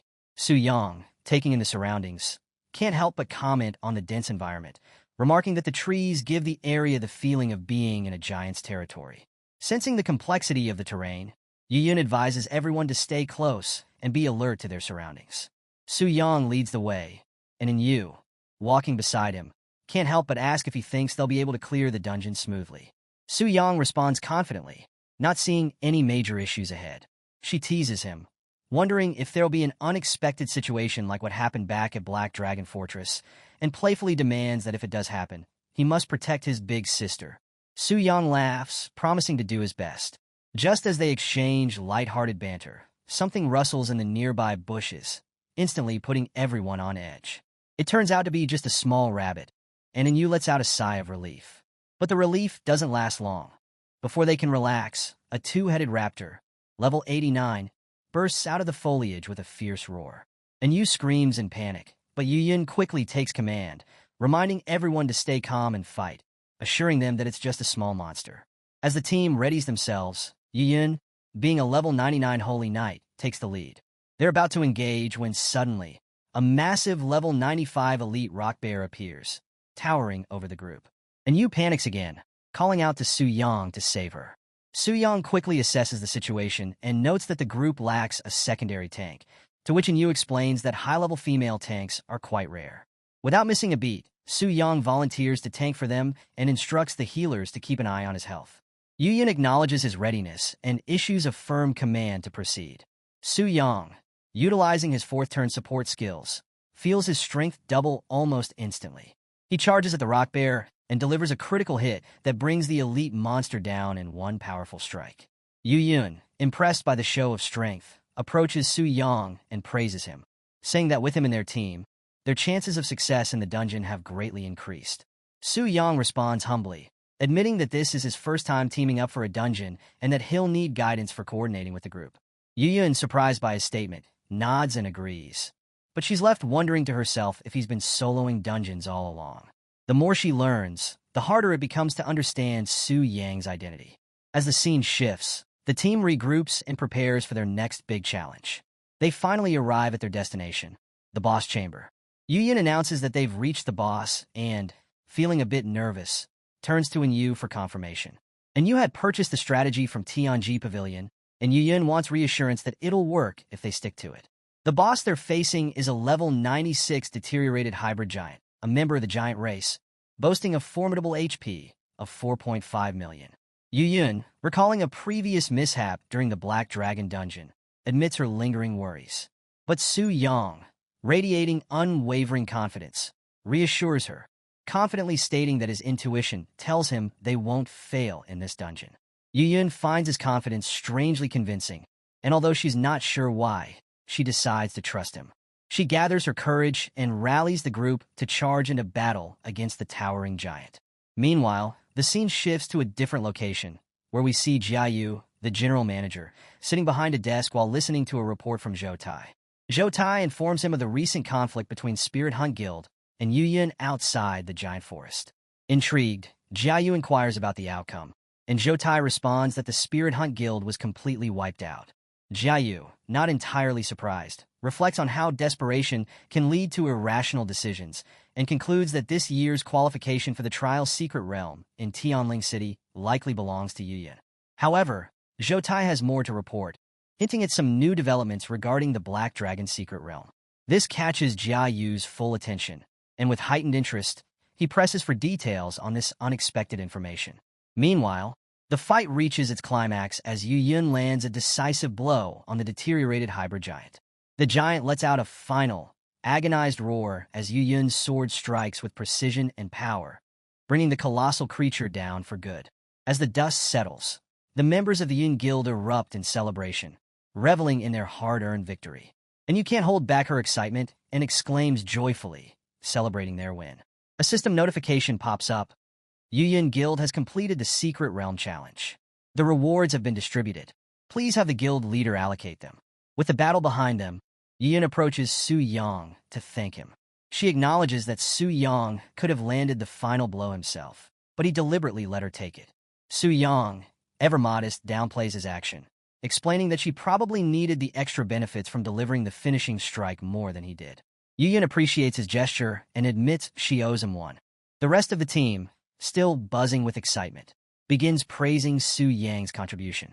One member enthusiastically points out that without Su Yang's help, clearing the dungeon wouldn't have been nearly as easy. Su Yang, slightly embarrassed by the praise, tries to downplay it, telling them they're being too flattering. Meanwhile, G Music gleefully announces that they scored 2 platinum-tier items and a diamond-tier 1 from their victory. Seeing the high-value loot, Yuyan offers to help Su Yang choose any equipment he wants. However, Su Yang politely declines, thinking to himself that his warehouse is already full of diamond-tier items. The conversation shifts to more pressing matters, and Yuyan points out that they've acquired the necessary materials for the 5th transfer quest, which will allow them to obtain the Trial Secret Realm entry ticket. And Yu, excited by their success, suggests that they celebrate with a good meal later. Yuyan laughs and agrees, and the group begins making preparations to leave. Someone in the group asks Su Yang if he plans to join them for the celebration. Just as he's about to answer, Su Yang is interrupted by a mental notification. A challenger has been detected. Would you like to connect? Su Yang quickly realizes what's happening and suspects that an exploration group may have acted ahead of schedule. Apologetically, he informs the group that something urgent has come up and he needs to leave immediately. Before they can fully react, Su Yang rushes off, leaving them behind in confusion. The scene transitions to a dark and ominous landscape, where Su Yang now emerges as the powerful black dragon, Athos, shrouded in darkness. The atmosphere grows tense as Su Yang prepares to face a new challenge. He wonders aloud who the challenger is and takes a closer look at the lone figure approaching. The mysterious figure is revealed to be Alcaray Lawrence, a level 140 court magician of the elf race. Alcaray, clad in white robes and radiating an intense aura, surveys the creatures around him with clear disdain. He mutters under his breath about the filthy creatures in his path and decides to test them using his usual method, by summoning elite monsters. At his command, 3 powerful monsters appear: a level 98 Dragon Priest, a level 96 Kobold Chieftain, and a level 95 Dragon Blood Warrior. Alcaray coldly orders them to eliminate all intruders. As the monsters charge forward, Alcaray sneers and dismissively mentions the Black Dragon, Athos, by name, mocking him as nothing more than a juvenile dragon. He declares that a few forbidden spells are enough to kill such trash and readies his own attack. Dark energy gathers around Alcaray, crackling with intensity, and he releases a wave of destructive magic toward his foes. The ground quakes under the force of the spell, and the area is engulfed in a shroud of darkness. Even after unleashing such a powerful spell, Alcaray isn't done. He expresses his disgust at the blood of these lower creatures and remarks that if not for a certain person named Lilith, he wouldn't have bothered coming to such a filthy place. Commanding with authority, Alcaray summons a mountain giant to be both his spear and his shield. The giant emerges, towering over everything in its path, and Alcaray effortlessly controls it with a mere gesture. The sheer power of the mountain giant is overwhelming, and with Alcaray's control, it decimates the elite monsters above level 95 with ease. Meanwhile, Su Yang stood in shock as he observed the glowing elf, Alcaray Lawrence, effortlessly decimate elite monsters above level 95. He realized just how dire the situation was. This wasn't just an ordinary foe. Alcaray was likely a 6th-tier class, a level of power that made Su Yang seriously question their chances in a direct confrontation. He knew facing an opponent of this caliber could end disastrously. But something Alcaray mentioned earlier caught his attention: the name Lilith. Su Yang quickly began piecing things together, strategizing how he might use this information to his advantage. In an attempt to get answers, Su Yang addressed the mysterious figure beside him, who seemed to be sleeping. "Hey, stop sleeping. How can you still be asleep? Wake up!"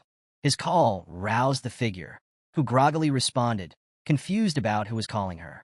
Su Yang wasted no time and pressed on with his question, asking if she was the Lilith of the Elven Kingdom. Hearing her name, the figure's eyes snapped open in shock. She was startled, not only by his question, but by the fact that Su Yang, now in his dragon form, could talk. In disbelief, she stammered, struggling to process the situation. Su Yang's response carried a hint of annoyance as he pointed out that she had never asked before, and that she seemed to be focusing on the wrong thing entirely. The elf's frustration quickly boiled over, and she snapped back, calling him a dumb dragon. She was clearly baffled by his sudden shift in behavior, complaining that up until now, he only seemed capable of sleeping and wandering aimlessly. Suddenly, he was speaking and strategizing, and she didn't know how to make sense of it. As she became more awake, the elf began reflecting on her predicament, realizing with a jolt that Su Yang had seen her all this time. Horrified, she wondered if he had done anything indecent while she was asleep. Panic set in, and she yelled at Su Yang, calling him a perverted dragon and demanding that he stay away. Su Yang couldn't help but think to himself that this conversation had taken a bizarre turn. Losing patience, he decided to scare her into cooperating. He warned her that if she didn't answer his question, he might just eat her. Terrified by his threat, the elf finally broke down and revealed her identity. She was Lilith Savaraya, the sixth daughter of Queen Savaraya of the Elven Kingdom. Su Yang's mind raced as he processed the information. He recalled from the basic Dragon Guide that the Elven Kingdom, Dragon Kingdom, and Giant Kingdom were all part of the SSS Ultra Ultimate Subspace Nations, an incredibly powerful alliance. Of the three kingdoms, only the Elven Kingdom was known to be friendly toward humans, and the supreme ruler of that kingdom was Queen Savaraya. Su Yang hadn't expected this elf girl to be connected to such a significant background. Shifting his focus, Su Yang commented on the arrival of reinforcements, pointing out that her people had come to rescue her. Initially relieved, Lilith's expression quickly changed when she saw who it was.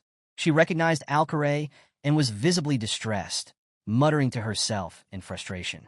Sensing her discomfort, Su Yang noted that she didn't seem pleased to see him. Lilith's tone turned bitter as she explained that Alcaray and his family were scum, people she would never forgive for what they had done to her. She expressed her disdain for him, making it clear that she would rather remain locked up forever than be rescued by someone like him. Su Yang's curiosity grew, and he pressed her for details on what had happened. Lilith's anger flared as she recounted how Alcaray had initially deceived her with his appearance, only to later try to drug and assault her. She had narrowly escaped his clutches, and her bitterness toward him was palpable. Hearing this, Su Yang was clearly disgusted and questioned how someone would dare to attempt this with a person of Lilith's status. She explained that despite being a Lilith, she had little protection due to her family's lack of favor. The Lorentz family held immense power in the Elven Kingdom, and even her mother, Queen Savaraya, couldn't easily punish them. Lilith, being the least favored daughter, felt particularly helpless. As Lilith revealed more about her troubled past, Su Yang began to consider how he might leverage this information. He shifted his tone, announcing that he intended to hand her over to Alcaray. Lilith immediately panicked and pleaded with him not to, insisting that she would rather die than fall into Alcaray's hands again. Su Yang remained calm, clarifying that he wasn't asking for her opinion. He pointed out that Alcaray was a sixth-tier powerhouse, and Lilith should be well aware of just how strong he was. Su Yang hinted that his own life could be in jeopardy if he didn't comply. But then, he offered her a choice. If she was willing to beg and provide him with information about Alcaray's weaknesses, he might agree to help her.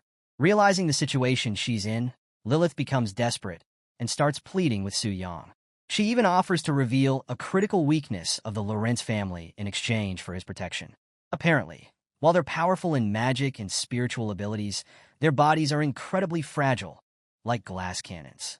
Despite their magical prowess, they're at constant risk because their physical defenses are on par with low-tier strength. It's a huge vulnerability, but they usually cover it with strong magical barriers. Lilith warns Su Yang that with his current power, breaking through that barrier would be next to impossible. But Su Yang, not willing to give up, reassures her. He quickly realizes that if he advances to the Radiant Moon stage, it might make him strong enough to overcome this obstacle. However, this option comes with a heavy cost. Advancing would trigger an increase in the dungeon's difficulty, drawing the attention of the Explorer Guild and complicating his plans. Yet, he can't help but wonder if there's a way to achieve both goals. Protect Lilith and avoid unnecessary risks. As he considers his options, Su Yang remembers a past experience with the Heart of the Dragon Slayer, an item that had fused with his dragon form to grant him increased power. Inspired, he decides to try merging his current equipment with his dragon form. and in a sudden, successful transformation, Su Yang vanishes from Lilith's sight, reappearing as an empowered dragon with heightened abilities. His stats flash across his mind. His spirit attribute has strengthened massively, bridging the gap in his powers. Confident now, Su Yang steels himself for the upcoming showdown. Just then, an imposing voice challenges him. It's Alcaray, mocking and taunting Su Yang, demanding he surrender Lilith. Alcaray sees the dragon's silence as cowardice and begins plotting, even considering using a forbidden spell to wipe out the palace, Lilith included. In a twisted scheme, he thinks he could manipulate her corpse with memory spells before resurrecting her to his liking. He's on the verge of casting his spell when, without warning, a massive shadow looms over him. Su Yang, repulsed by Alcaray's vile plan, has heard enough. In a flash, he strikes, slamming Alcaray with a crushing force that shatters his magic barrier in one blow, sending the elf flying into a wall. His health bar plummets, and he's left with only a sliver of health, barely clinging on. Alcaray is in shock, terrified at the power he's just witnessed. How did the dragon close in so silently? And how could he bypass the magic defenses so easily? It's beyond anything he could have anticipated. In his full dragon form now, Su Yang towers over Alcaray, flames swirling around him as he declares that for someone like him, the usual rules just don't apply. Channeling all his newfound power, he launches his final move, Spirit Cleansing Inferno. In an instant, a massive eruption of flames engulfs Alcaray, reducing him to nothing more than screams amidst the intense, consuming fire. As Su Yang's final attack on Alcaray fades, a system notification appears. You have slain Alcaray Lawrence, 140th level court magician. Another notification follows, confirming his success with a staggering 12.1 million experience points gained. With Alcaray's death, Su Yang takes a look around the battlefield, thinking it's time to check out the loot. After all, a high-level target like Alcaray is bound to drop something valuable. Sure enough, Su Yang's inspection reveals some impressive items. Rare spells, legendary artifacts, and potent scrolls. Among them are the First Order Banishment spell, a top-tier spell capable of leveling entire cities, and Thunder of the Nine Worlds, which summons an endless storm that can shift the very skies. There's also a legendary soul summoning stone, which calls forth the elusive Lunar Wolf spirit, a revered guardian of the elves. To top it off, he discovers the Scroll of Nature's Guardian, a powerful tool able to withstand attacks from 8th-tier skills without so much as a scratch. Su Yang reflects on the haul, considering it a decent reward, though he's annoyed that some of Alcaray's highest-grade equipment, his staff, robe, and accessories, didn't drop. He's left wondering where he'll find another enemy this well-equipped. Meanwhile, Lilith, who's been anxiously waiting, is startled by Su Yang's sudden reappearance. She looks around, surprised to see Alcaray is gone, and asks Su Yang where he went. Su Yang explains that he used invisibility to ambush Alcaray, reducing the elf to ashes.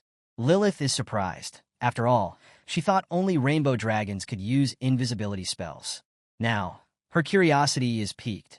This black dragon seems more mysterious and powerful than she imagined. Su Yang, in turn, finds himself curious about Lilith. He remembers that elven royals usually possess great magical power, yet Lilith seems to lack any strength. When he asks why, she explains that it's due to an ancient curse placed on the elven royal family by the Giant King. This curse seals magical abilities and drastically shortens lifespans, and every generation, one royal is chosen to bear its effects. This time, it's Lilith's turn, leaving her overlooked and unvalued among her own people. Hearing this, Su Yang reflects on how, without his own advantage, he might have faced a similar fate, powerless and at the mercy of others. In a way, he realizes he's managed to change both of their fates. Suddenly, Lilith becomes anxious. Seeing Su Yang's thoughtful expression, she fears he might go back on his promise to protect her. But as she watches, Su Yang calms himself and reassures her that she's free now, at least within this realm. She's bewildered, unsure why he's letting her go or what he means by true freedom. Su Yang explains that he intends to protect her and promises that she'll gain her freedom beyond the secret realm in time. Commanding his followers, he instructs them to ensure her safety. His servants pledge their obedience, leaving Lilith shocked by his unexpected kindness. With a final, peaceful glance at Lilith, Su Yang settles into a slumber, his dragon form retreating. As his consciousness returns to the real world, he reflects on how productive this venture was, feeling more confident about the challenges ahead, especially with the inevitable clash against the expedition team. As Su-yang got up, his device chimed with a familiar notification sound. Checking his messages, he was taken aback to see 99+ unread notifications. His initial thought was that it might be Lin Yuyin reaching out, but the sheer number of messages was unsettling. Was this a virus? With a mix of curiosity and concern, Su-yang began scrolling through his messages, only to realize they were all genuine, and from numerous people trying to reach him. Several of the messages revealed the eagerness and worry of others. Su-yang, where are you? Why haven't you responded? Or next time, let us know if you're leaving so suddenly. Some even requested his company for simple outings, while others playfully asked for a sketch. Su-yang couldn't help but think, wow, these women are really enthusiastic. Among all those notifications, Su-yang chose to reply to Lin Yuyun, who casually mentioned understanding that he was busy. She suggested they catch up whenever they had the chance, and expressed appreciation for his help. Su-yang noted how different she was from others, especially the more pragmatic members like Ling Ao and the expedition team. This, he thought, is what a guild should feel like, lively, supportive, and positive. The next day, Su-yang made his way to the tower to proceed with his third job change. There, he coincidentally bumped into his classmate, Gu Xiaoqian, who excitedly greeted him. She mentioned that she'd just reached level 20 with the help of some senior players and was there for her first job change. When she learned that Su-yang had reached level 60 and was taking on his third job change mission, her initial excitement turned to unease. She couldn't help but feel the growing gap between them. Noticing her insecurity, Su-yang reassured her, reminding her that as a hidden class, her potential was significant. Encouraged by his words, Gu Xiaoqian left feeling hopeful, thinking that despite Su-yang's strength, he was still the same person, kind and supportive. Turning to the mission board, Su-yang reviewed the details of his latest challenge.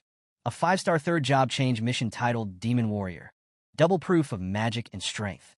This mission required him to gather magic-devouring spirit grass and endure both physical and magical trials.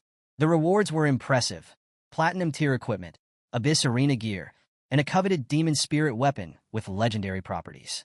But Su-yang knew this mission would be no simple task, noting that the difficulty level and restrictions had increased significantly. At that moment, Bai Ling appeared and warned him about the Red Moon phenomenon. This rare occurrence increased the aggression and bloodlust of wild monsters and made dungeons even more dangerous. Bai Ling urged him to be especially cautious if his mission took him to dungeons like the Ruined Mansion, where spiritual disasters were already frequent. Su-yang acknowledged her advice, but was confident that, with his 4th-level strength, this mission would be manageable, even if he couldn't openly share that confidence with her. The scene shifts to Su-yang's mission location, the Ruined Mansion, a platinum-tier secret realm recommended for level 60 or higher. This place is cloaked in dark history. Once the home of a powerful official, it now stands as a terrifying dungeon, cursed and haunted by the spirits of all who perished there after the official went mad. As Su-yang arrives, a guard at the mansion's entrance wakes up from a groggy nap, clearly unnerved. He mutters about the timing of the Red Moon phenomenon, cursing his bad luck to be on duty during such a dangerous event. Just as he's preparing to set up a warning, he's shocked to see a portal opening nearby. Someone is actually entering the dungeon during the Red Moon. Inside, Su-yang navigates the haunted corridors, battling ghostly enemies with ease. He swiftly takes down several ghostly children's spirits and thinks the challenge is manageable. But then, something strange happens. More ghosts begin emerging from the walls, their eerie wails echoing through the mansion. As he watches, the spirits transform into monstrous versions of themselves, their labels changing to level 70 Mad Ghost Child. Stunned, Su-yang realizes he's seeing the true effect of the Red Moon. The monsters are mutating. Now facing faster and stronger enemies, Su-yang is forced to shift strategies. A Mad Ghost Child charges at him, hitting hard enough to make him stumble. Recognizing the danger, he activates his Demon Blade skill, slicing through the air to create a defensive barrier between himself and the mutated enemies. As he fights, a system notification suddenly appears. Sanity value at 90/100. When the sanity value reaches 0, irreversible madness will ensue. Confused, Su-yang can't help but think this whole scenario feels like something out of a Lovecraftian nightmare. Determined to push through, he activates Demon Blade Sword Rain, unleashing a barrage of powerful energy slashes. While he manages to fend off the attacks, the battle is intense. Su Yang watches his sanity value drop to 60, and with his mana down to only 20%, he realizes he's losing focus. He wonders just how much longer it will take to reach the boss. Finally, after fighting his way through, he encounters a massive, hulking figure emerging from the darkness, a level 82 elite zombie giant. Recognizing the sheer difficulty, Su Yang knows he needs a boost. Reluctantly, he decides to use his legendary summoning stone to call forth the lunar wolf spirit. The powerful beast appears with a fierce growl, making quick work of the zombie giant with one devastating attack. Watching with satisfaction, Su Yang thinks, just as expected from a legendary summon, the power gap in this dungeon is huge. With the lunar wolf spirit now by his side, Su Yang feels a surge of confidence, ready to steamroll through the rest of the dungeon. He navigates deeper, finally locating the entrance to the boss room. Standing before the massive doors, he commands them to open. As they creak open, a haunting voice echoes from within, lamenting in sorrow, "Ancestors, forgive me. I am guilty." Entering the room, Su Yang is greeted by a cutscene revealing the boss's dark backstory. A ghostly figure tormented by guilt, declaring that he has already committed too many murders and is destined to kill again. The boss details flash on the screen. Red Moon Corruption, Devouring Spirit Ghost, boss level 90, race, undead. With a sinister laugh, the boss's aura fills the room, signaling the start of an intense showdown. Su Yang commands the lunar wolf spirit, instructing it not to finish off the boss entirely so he can land the final blow himself. Observing the boss's level, he realizes the immense red moon boost has raised it to near diamond tier status. Without the lunar wolf spirit, this battle could have been a brutal defeat. In a final move, Su Yang lands the killing blow and a notification flashes. You have killed level 90 boss, Red Moon Corruption, Devouring Spirit Ghost. The rewards include platinum tier gear and a unique item, the Devouring Spirit Ghost Soul Core. Examining it, Su Yang notes that while platinum tier gear no longer interests him, the Soul Core's 80-point spirit boost might prove useful as a potion ingredient. Satisfied, Su Yang decides to press onward, knowing his next mission site awaits. The scene shifts to the ominous red moon hanging overhead. Standing against its eerie glow, Luo Linger appears, visibly frustrated. She casts an impatient glance toward the ruined mansion in the distance, wondering aloud why those who ventured inside haven't come out yet. Beside her, Lu Ci speculates that there could be a few stragglers hiding or trying to escape, remarking that the ruined mansion under the red moon is too dangerous for ordinary adventurers. Only someone like Luo Linger herself could handle it easily. But growing impatient, Luo Linger cuts him off, demanding direct answers about who is inside and how long they've been there. Zhou Tai hesitates before explaining that, although the raid has been going on for half an hour, no A-level or B-level guilds in Tianling City have claimed responsibility. The situation remains a mystery, and it's clear this irritates Luo Linger. She knows that under the red moon, the ruined mansion rivals a diamond-tier dungeon in difficulty. She herself would have to proceed cautiously. Anyone who entered without a team should have been torn apart by the monsters by now, so who could possibly still be in there? Suddenly, a loud boom breaks her thoughts as the portal at the mansion's entrance activates. Zhou Tai alerts everyone. The portal is reacting. Someone's coming out. Su Yang steps out, looking a bit weary from his intense battle, exhaling as he mentally recovers from the fight. Su Yang quickly notices the crowd waiting for him and recognizes some familiar faces. He wonders if the expedition group has discovered his true identity and set a trap. Zhou Tai, clearly surprised, mutters that it's only Su Yang emerging from the dungeon again.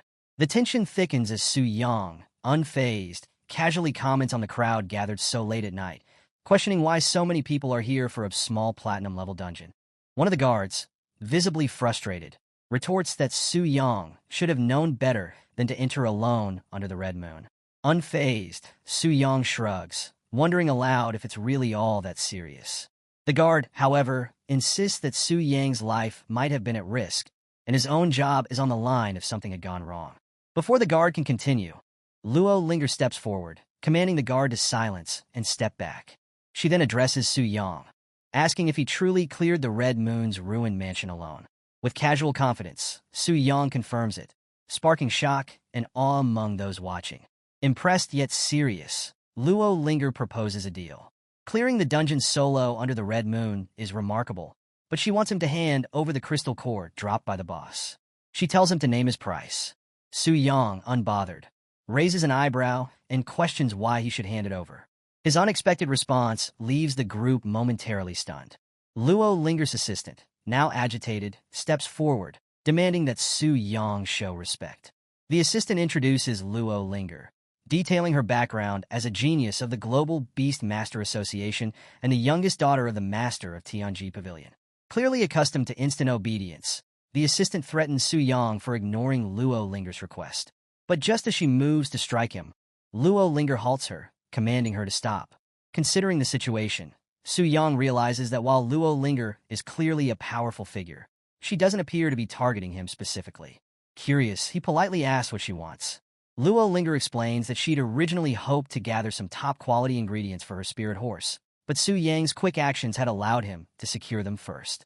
Still, she can't ignore his audacity and issues a challenge. If Su Yang can withstand her soul-hunting falcon for 3 minutes, she'll consider the matter settled. A powerful level 90 beast, the soul-hunting falcon materializes, its presence formidable. Su Yang quickly sizes up the challenge as the falcon dives toward him at incredible speed. He remarks that her approach seems a bit excessive. Lu Xi, watching from the sidelines, mutters that Su Yang has clearly underestimated her power. But Zhou Tai, observing carefully, realizes that if Su Yang managed to solo the Red Moon dungeon, his strength must rival a 4th-tier master's. As the falcon closes in, it unleashes a blade storm attack. Recognizing the danger, Su Yang realizes that he can't simply defend. The falcon's attacks are both swift and long-ranged. Finally, he decides to reveal his true power. Drawing his sword, he activates Dragon's Bloodlust, causing it to glow with intense energy. Lu Xi, shocked by the weapon's power, whispers to himself, wondering if this is indeed that legendary sword. The falcon swoops down, launching a powerful attack, but Su Yang counters with Soul Impact, unleashing a devastating blow. The attack catches the falcon off guard, delivering heavy damage and leaving the crowd in stunned silence. Su Yang smirks, noting that it hasn't even been 3 minutes yet. Furious, Luo Linger accuses him of killing her spirit beast. Calmly, Su Yang reminds her that she only requested he withstand the beast, not that he couldn't fight back. He points out that she might be so used to her authority that she's forgotten basic principles. Internally, he notes that he isn't afraid to face her, even if it comes to forbidden spells. Just as the tension peaks, Zhou Tai steps forward, warning Luo Linger against starting a fight. He explains that Su Yang holds a special status as a VIP at the temple and a gold member of the X-Alliance. The Grand Court had issued orders for all his matters to be handled with care. This revelation surprises Luo Linger, who begins to piece things together. She wonders if Su Yang also completed the 5-star job transfer quest, a feat she'd struggled to achieve despite full support from Tianji Pavilion. With a smirk, Su Yang realizes Luo Linger is also a temple VIP, but only up to the 4th tier. He subtly hints at his higher status, and Luo Linger, annoyed yet intrigued, accepts his challenge and decides to let the matter rest. As she turns to leave, she instructs her group to follow, reminding them that opposing a temple VIP is out of the question. As Su Yang watches them go, he muses that Luo Linger's status as the young lady of Tianji Pavilion may be impressive, but he's determined to surpass it. He glances at his quest log, deciding to move on to the next challenge, the Earth Dragon. Su Yang makes his way toward the Wilderness Mountains, closing in on the lair of the Rock Abyss Earth Dragon. As he approaches, his status panel updates, showing the Earth Dragon is alive and at full health. However, he isn't alone for long. Not far behind, Luo Linger and her entourage arrive at the same location. She surveys the area and seems pleased. No one has attempted to challenge the Earth Dragon yet. Her guards, Zhou Tai and Lu Xi, assure her that they followed her orders to reserve the challenge slot. Sizing up the boss's potential, Luo Linger declares the Earth Dragon, while lower level, is a rare dragon-type boss and perfect for their training session. Just as she's about to lead her group forward, a voice calls out from behind, stopping her in her tracks, who reminds her that others have already claimed the boss. Luo Linger's expression darkens as she turns to face him, while Lu Xi immediately jumps in, berating the guard for letting this line-cutting happen. But the guard, looking uncomfortable, explains that a temple VIP has prioritized the slot, leaving him powerless to override it.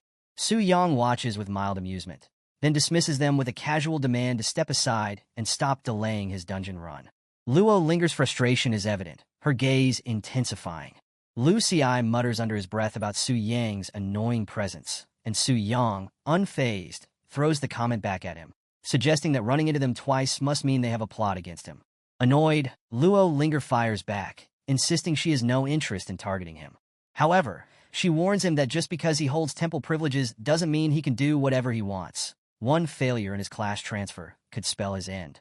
Su Yang simply smiles, coolly thanking her for her concern, and wondering aloud if she enjoys bullying weaker players.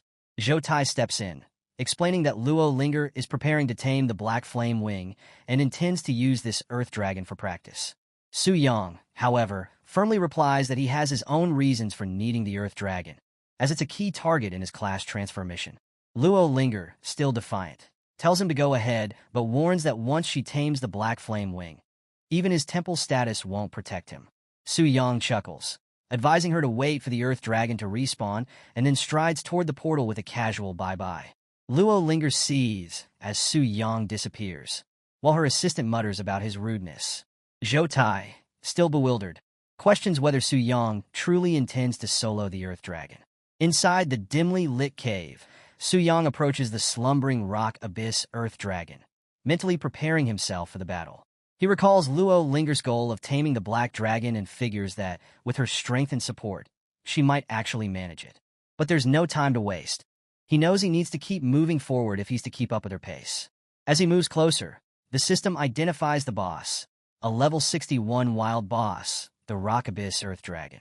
Su Yang sizes it up, unimpressed, noting it looks more like a giant lizard than a dragon, especially compared to the Black Flame Wing. Despite being unable to use his Wolf Spirit and Demon Blade skills, Su Yang is confident his Starlight-level weapon will be more than enough. Without hesitation, he launches into action, striking the Earth Dragon with Soul Mark. His attacks connect, but he quickly realizes the Earth Dragon's defenses are formidable. The dragon retaliates with a fierce tail swipe, forcing Su Yang to dodge. He counters with a barrage of strikes, dealing steady damage as he taunts the creature. Bit by bit, the dragon's defenses start to crumble. When the Earth Dragon's health drops to 50%, Su Yang's confidence grows, but just as he's about to push forward, a system alert warns him that the boss has entered Berserk mode. The ground trembles as the dragon charges at him with a terrifying new ferocity, and Su Yang quickly realizes that this dragon charge isn't just powerful, it's also guided, relentlessly homing in on him as he dodges. In need of a strategy, he assesses the cave layout and spots a granite wall nearby. Recognizing it as his only hope, he positions himself behind it, bracing for the dragon's next attack. The Earth Dragon charges, colliding with the wall, and the impact leaves it dazed. The system confirms it. The dragon is stunned and vulnerable, taking 25% more damage. With determination, Su Yang grips his sword and delivers a series of devastating blows. Meanwhile, outside the dungeon, Lu Xi, now uneasy, questions Zhou Tai about whether they should just stand by and wait. Zhou Tai dismisses him, suggesting he take it up with Luo Linger herself. Luo Linger, however, is determined to stay and watch, intrigued to see just how far Su Yang can go. After a grueling battle, Su Yang finally emerges victorious. A system notification appears, displaying his achievement. Su Yang has solo killed the Rock Abyss Earth Dragon, setting a new record with a time of 20 minutes and 16 seconds. Outside, Luo Linger's group is visibly shocked as they see Su Yang's name at the top of the leaderboard. Lu Xi can barely contain his disbelief, insisting it must be a cheat, but his laughter quickly fades as Su Yang appears, clad in a full set of Rock Abyss Earth Dragon armor. Smirking at their shock, he asks why they're still waiting around. The group falls silent, stunned, until Lu Xi erupts in mocking laughter. Su Yang, noticing the awkward fit of his armor, mentally curses himself for not clearing out his inventory sooner, forcing him to wear the clunky dragon gear. Brushing off Lu Xi's laughter, he challenges them to match his record if they think it's so funny. Luo Linger, determined not to back down, acknowledges his skill, but dismisses the Earth Dragon as a trivial feat compared to her target. Su Yang's gaze sharpens as he steps closer, declaring that he'll tame the Black Dragon before she even has the chance. Luo Linger is momentarily taken aback and fires back, asking if he's serious, challenging his audacity. With unflinching resolve, Su Yang replies, "My name is Su Yang. Not only a VIP at the Transfer Temple, but also the one who will tame the Black Dragon." Su Yang's system chimes in, notifying him of his 5-star job change task completion. He's thrilled when the next stage unlocks. Hidden Job Change Task Stage 2, Glory of Blood. As he reads the task details, Su Yang realizes it points to the Sleepy Mountains, home to an underground prison once used as a secret lab for blood-based experiments. Recalling its location near Tianling City, he knows exactly where to go. With excitement, he quickly says goodbye to Luo Linger and sets off, his determination growing stronger as he contemplates the rewards of his transformation. As he leaves, Luo Linger watches him with frustration. Lu Xi mutters about Su Yang's arrogance, while Zhou Tai turns to her, asking what they should do next. She issues a sharp order. Keep a close watch on Su Yang and report back the moment he begins his next job change phase. The assistant acknowledges, setting off to follow him at a distance. Meanwhile, Su Yang heads for a secluded area, his golden glowing armor indicating that his transformation is complete. He checks the stats on his Rock Abyss Earth Dragon set and finds it boosts his strength and damage reduction. This set will be solid enough until my 4th job change, he muses, pleased with the upgrade. His next target, the Sleepy Mountains, looms on the horizon, its thick fog casting an eerie shadow across the landscape. Known for its cold silence, the area lives up to its grim reputation. As Su Yang navigates the foggy terrain, he realizes just how difficult it is to see far ahead, and he mutters about the long trek awaiting him. Suddenly, a pair of ominous red eyes appears in the mist, signaling a threat. Recognizing the danger, Su Yang braces himself and charges forward, cutting down the shadowy creatures blocking his path with swift, powerful strikes. Just as he's making progress, a voice echoes from behind him, catching him off guard. Turning, he sees a confident figure approach, Zhang Yin, a master of the Thundersword class. Lightning crackles around her as she curiously questions Su Yang's presence in such a dangerous area. She suspects he might be in over his head, but offers to team up with him, suggesting she could take care of him. Politely but firmly, Su Yang declines, explaining that his task doesn't allow team play. Zhang Yin watches him go, intrigued by his determination and curious about the nature of his mysterious task. Su Yang presses onward, summoning his spirit wolf to guide him through the mist. He uses a blood-stained high-speed charge, swiftly cutting through anything in his path. He notices the eerie red glow around him and considers whether his soul-summoning stone is being amplified by the red moon. It seems unusually powerful, he notes, planning to check on the artifact's stability later. After a long journey, Su Yang finally reaches the entrance to the underground prison, a hidden passage covered in thick vines and rocks. He mutters about the distance, but acknowledges the concealment as a clever touch. Stepping inside, he's immediately struck by a foul stench. What a stench! Smells like rotting meat. Scattered around are twisted corpses, frozen in agony and covered in blood.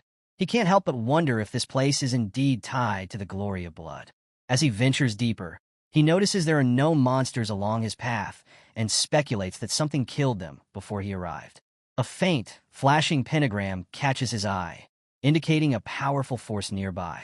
Cautiously, he reaches out to touch a glowing skull, only for a blood-curdling scream to echo through the chamber.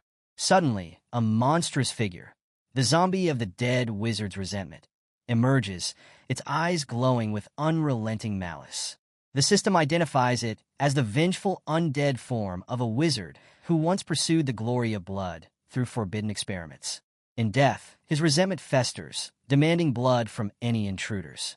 Without flinching, Su Yang delivers a swift, powerful strike, silencing the undead wizard.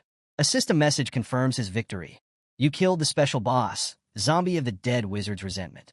Experience gained, 213,000 points. Among the loot, he finds a book titled Mad Wizard's Experimental Notes. Browsing through its pages, he discovers chilling details about the dark rituals and human experiments the wizard conducted in his pursuit of power. Just as he's wondering how this helps him, a system notification appears. Detected task item.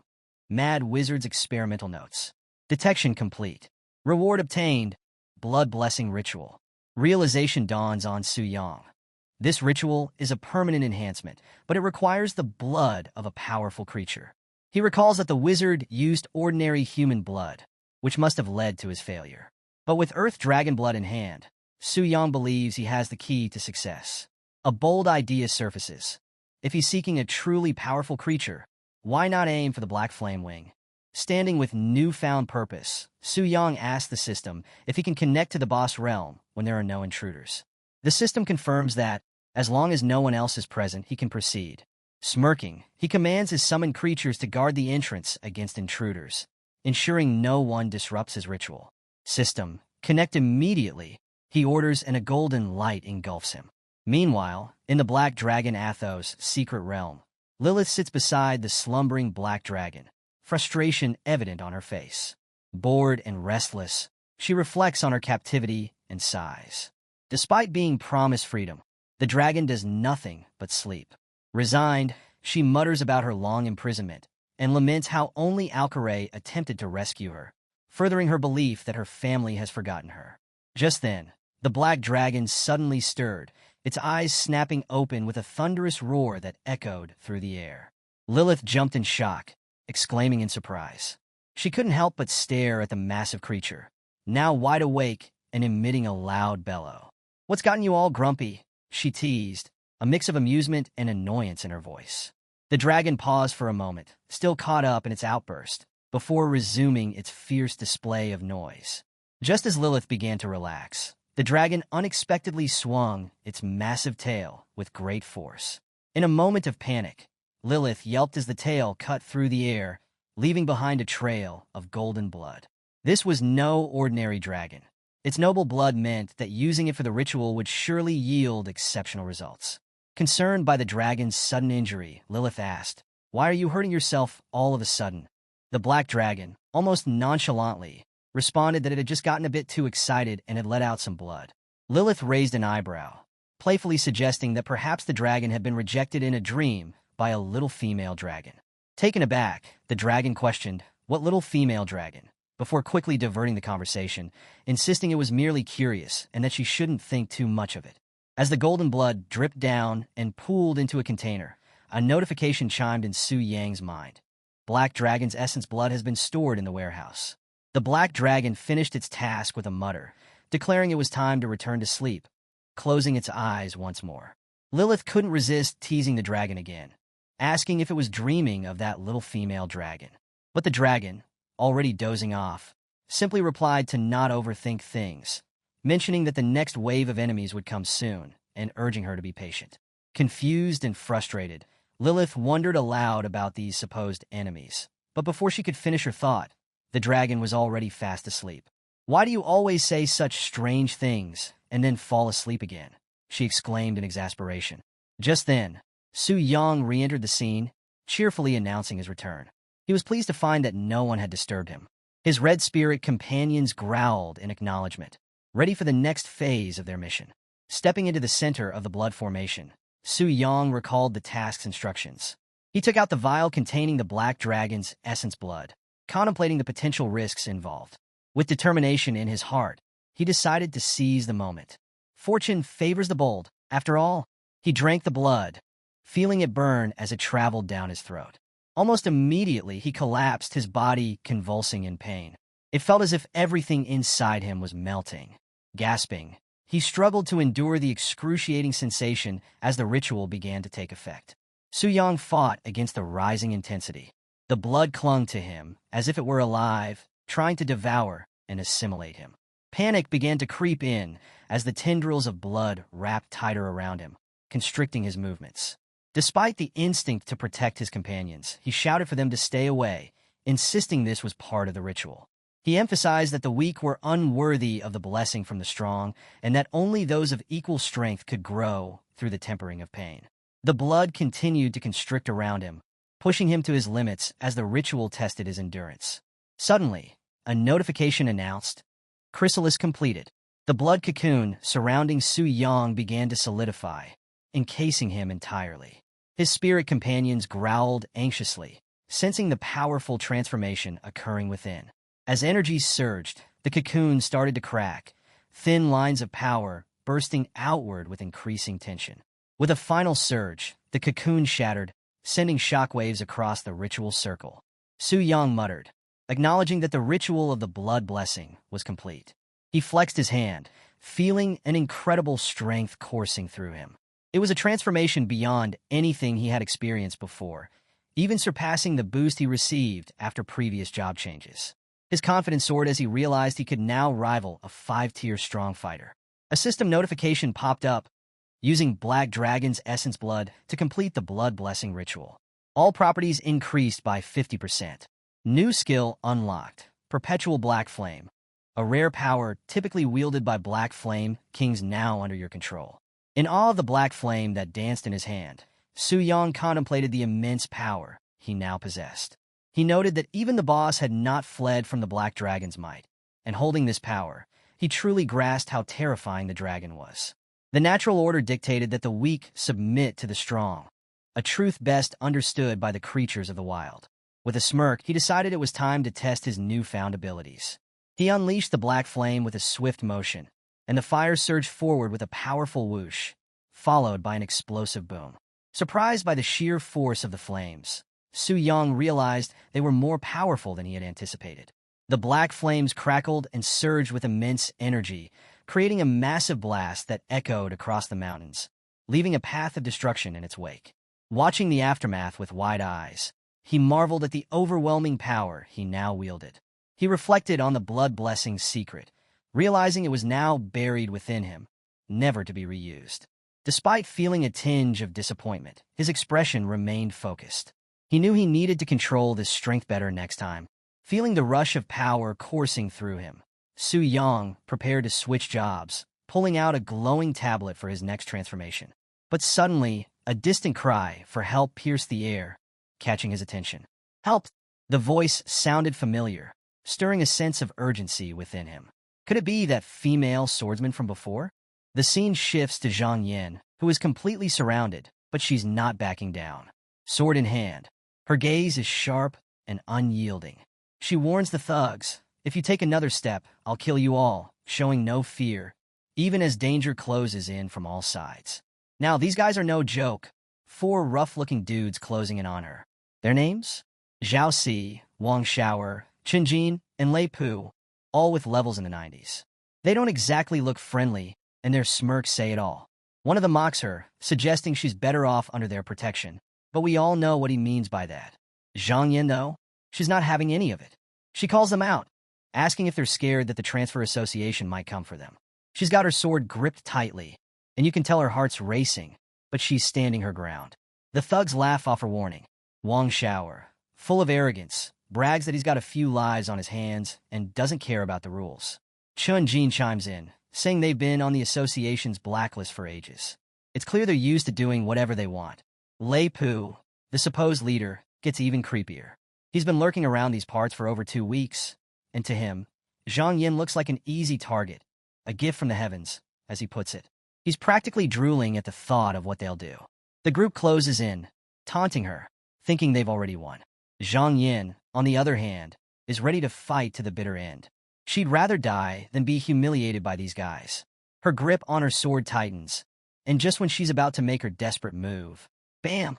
A blur flashes by, and suddenly, Lei Pu is screaming, clutching his arm.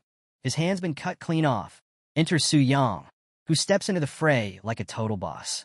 He's calm, collected, and armed with a weapon that looks deceptively simple. He's heard about these outlaws causing trouble and didn't expect to run into them today. Su Yang doesn't waste time with threats. He just looks at the thugs and asks coldly, "So, how do you want to die?" And of course, these guys aren't too happy with his sudden appearance. Furious, they charge at him, promising to make him suffer. Zhang Yin tries to warn Su Yang, telling him to run, but he doesn't even flinch.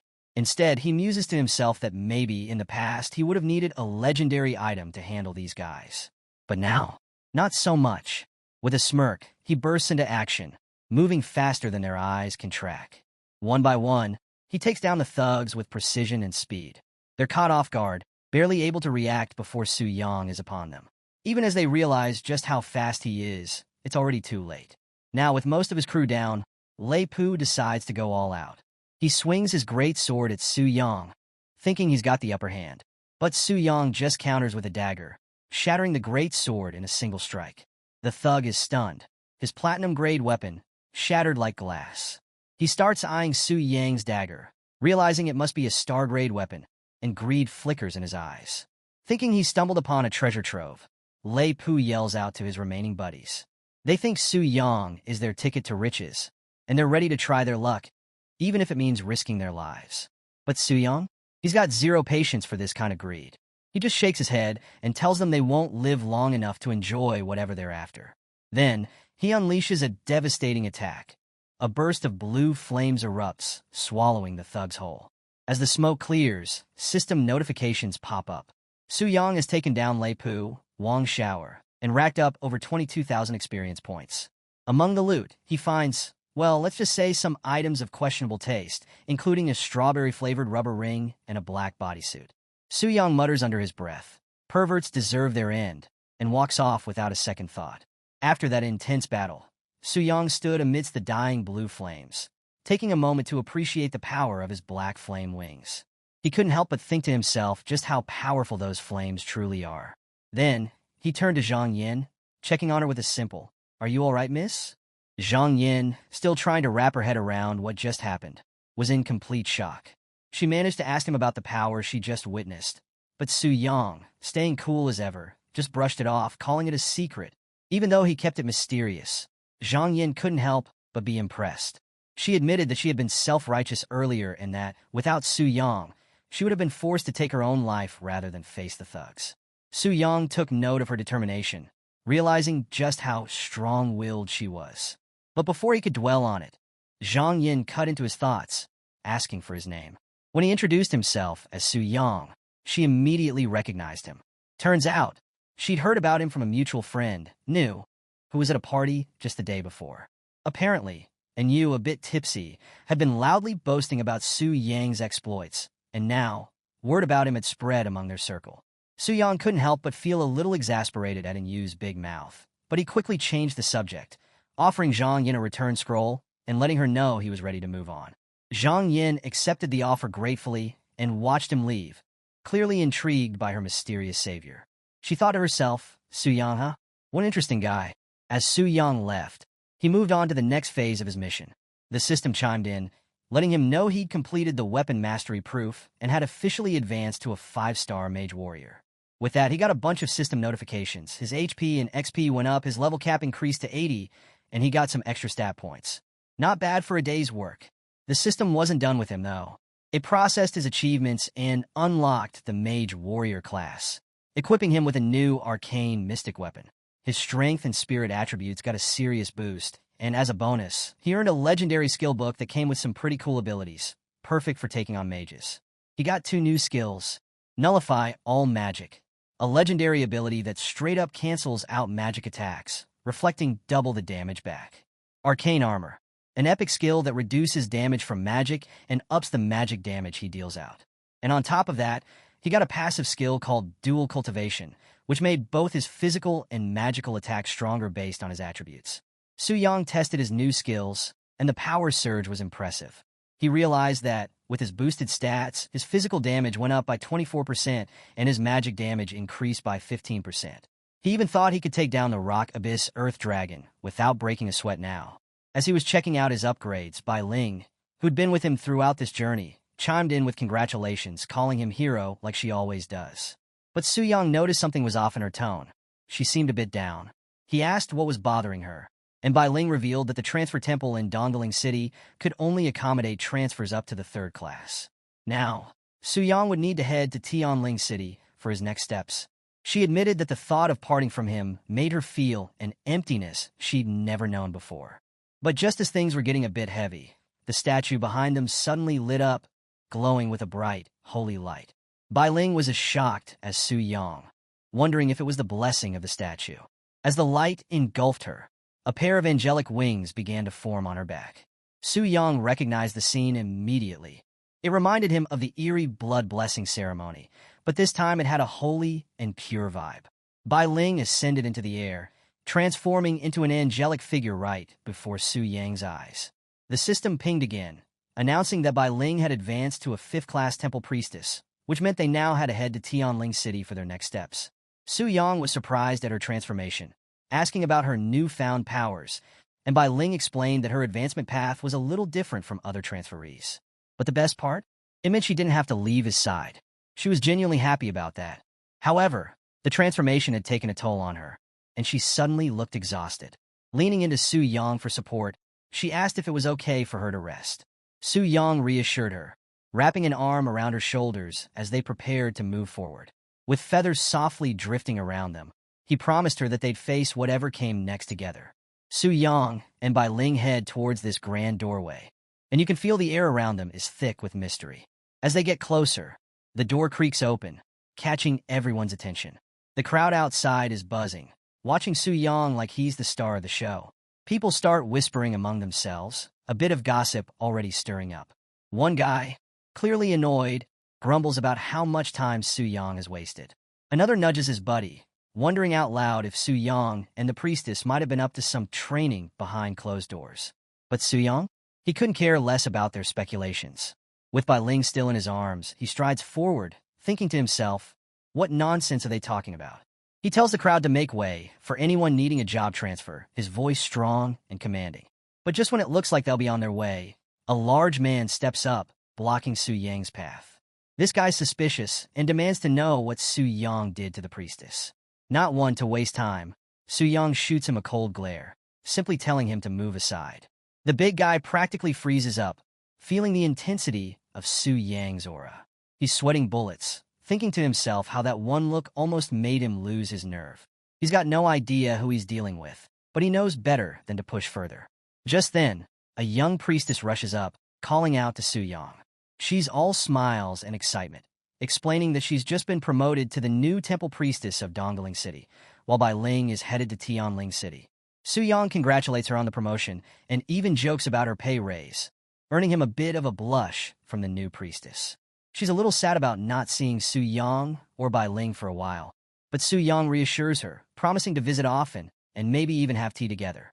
Her face lights up at that, and she agrees eagerly, looking like she's holding onto a bit of hope as she watches him walk away, muttering to herself, so, I still have a chance. Su Yang then talks with a temple official, who assures him that they'll take good care of Bai Ling as she adjusts to her new role as the temple priestess of Tianling City. Su Yang acknowledges this, appreciating the arrangement. But in the back of his mind, he's already planning his next move. He knows he'll need to set up a base in Tianling City, thinking about buying a place there and making arrangements for his grandparents to make sure they're comfortable. The scene shifts to Su Yang writing a heartfelt letter in a quiet room. He's letting his grandparents know about his move to Tianling City, assuring them that he's doing well. Along with the letter, he sent some money, hoping they and his siblings can live a little easier. He promises to visit them often, signing the letter with his name. Next, we see Su Yang checking out this luxurious villa. It's got an incredible southeast view, and the realtor is hyping it up, saying it's fully furnished with everything he could need. And the price? A cool 9.8 million. Su Yang likes what he sees, but he's a bit concerned that the place might be too big to manage on his own. The realtor, though, is quick to offer a solution. For just an extra million, Su Yang can get a dedicated maid team to take care of all the day-to-day stuff. The maids themselves welcome him warmly, calling him Master Su Yang with smiles on their faces, and he seems pretty happy with the arrangement. He decides to go for it, telling the realtor to proceed with the paperwork. Su Yang is settling into his new place, enjoying the luxuries that come with his hard-earned success. He's lounging in an outdoor hot spring, completely at ease, thinking to himself how great it feels to have some money in his pocket. Not too long ago, he could only dream of living like this. As he leans back into the warm water, he sighs contentedly, deciding to catch some sleep and check on Bai Ling in the morning. Meanwhile, over at the temple, Bai Ling finally wakes up, a bit disoriented and wondering where she is. A temple priestess nearby reassures her, offering some herbal soup to help with her recovery. Bai Ling gratefully accepts, already feeling a bit better. As they chat, the priestess mentions how the temple statue hadn't given a revelation in years, and she's curious about Su Yang, the new hero who seems to be at the center of it all. She asks Bai Ling what she thinks of him, and Bai Ling can't help but smile. She describes Su Yang as someone capable of creating miracles, someone with not just extraordinary strength and courage, but also a kind and unbreakable spirit. She's confident that he's the type of person who could bring hope to a world in need. The priestess listens thoughtfully, then shifts the topic to something more serious. She mentions that the red moon has been lingering for days, a sign that a dangerous event is on the horizon. She advises Bai Ling to be cautious, but that's when something clicks in Bai Ling's mind. She suddenly remembers something important. Without wasting a second, she bolts out of the room, looking genuinely worried. The head priestess calls out after her, asking where she's rushing off to, but Bai Ling shouts back that she needs to warn Su Yang. He doesn't know about the Red Moon invasion yet. As she hurries out, the priestess smirks, teasingly wondering if Bai Ling's concern might mean she's caught feelings for the hero. Back at Su Yang's villa, the scene shifts abruptly as he's jolted awake, sensing that something's wrong. A commotion nearby catches his attention, and one of the maids lets out a gasp, panic evident in her voice. She's staring at something terrifying, a huge, monstrous figure looming over them. The system notification confirms it. A rare event has been triggered, and it's the Red Moon invasion. Su Yang's opponent is a massive 6th-tier giant axeman, a boss-level threat from the Demon Clan.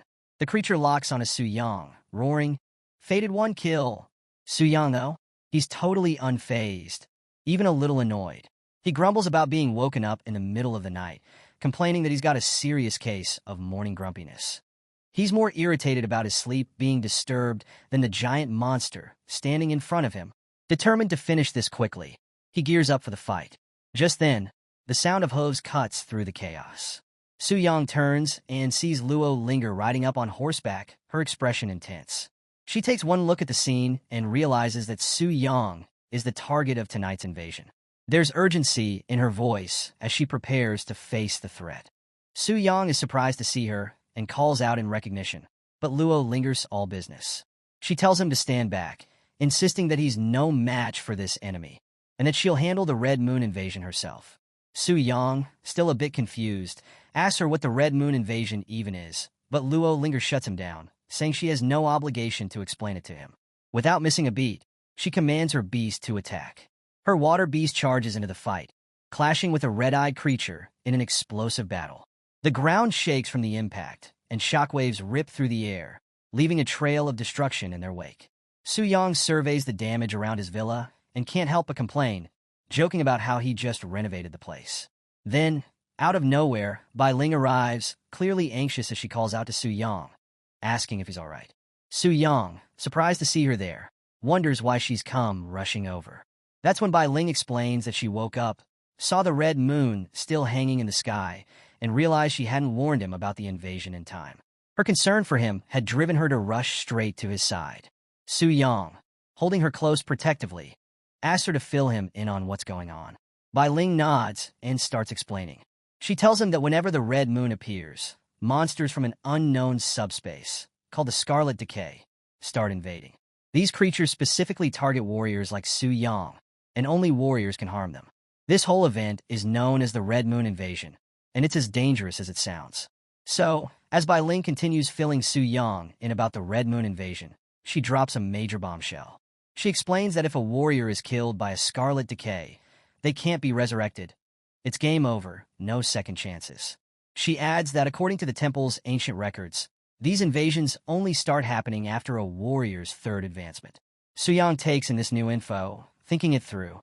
He's a bit skeptical, though, wondering aloud if the strength of these invasions isn't a bit overpowered for something that's supposed to follow a 3rd advancement. And that's when the real action begins. A fierce battle unfolds between Su Yang and this 6th-tier giant axeman. The enemy is no joke, swinging its massive weapon with enough force to split the earth. Su Yang quickly realizes that this monster's power is beyond anything he's imagined. As he pieces things together, he figures out that Luo Linger's goal might be the Red Moon Crystal Core, a rare item that could boost her power. He starts analyzing the monster's behavior, thinking there's something off about it. Normally, a monster from a 3rd advancement shouldn't suddenly be this strong, unless its strength is shifting based on its target. In the middle of the battle, Su Yang launches an earthquake strike that shakes the whole battlefield, sending tremors through the area. Luo Linger, fighting alongside him, is stunned by how strong their opponent is. She's forced to go all out, realizing just how serious this fight is. But Su Yang, frustrated with all the collateral damage, yells out for them to stop, worried that the fight will wreck his newly renovated house. He insists that, since the monster is focused on him, he should handle it himself. Luo Linger doesn't argue, but she's definitely not convinced. She warns him that if he ends up in trouble, she's not coming to his rescue. Su Yang, brimming with confidence, tells her to just watch from the sidelines. And then Su Yang goes all in. He activates his shadow body technique, moving so fast he's practically a blur, leaving trails of purple energy behind him. He lands a precise, devastating blow that sends the monster flying, then follows up with his soul mark ability, focusing on the axe-wielding demon. The hit is so powerful that it takes away 60% of the monster's health in one shot. Luo Linger can't believe what she's seeing. She's shocked that Su Yang was able to deal such a massive amount of damage with a single strike. Su Yang, analyzing the situation, figures out that the monster's strength is dynamic. It changes based on who it's fighting. But now that it's focused on him, it's back to being a third advancement level threat. With his extreme dual cultivation blessing, Su Yang knows he can easily crush it, relying purely on his enhanced strength. The battle continues to ramp up, with Su Yang delivering powerful blows that crack the ground beneath them. The monster roars in frustration, its demonic eyes glowing with rage as it enters a frenzy.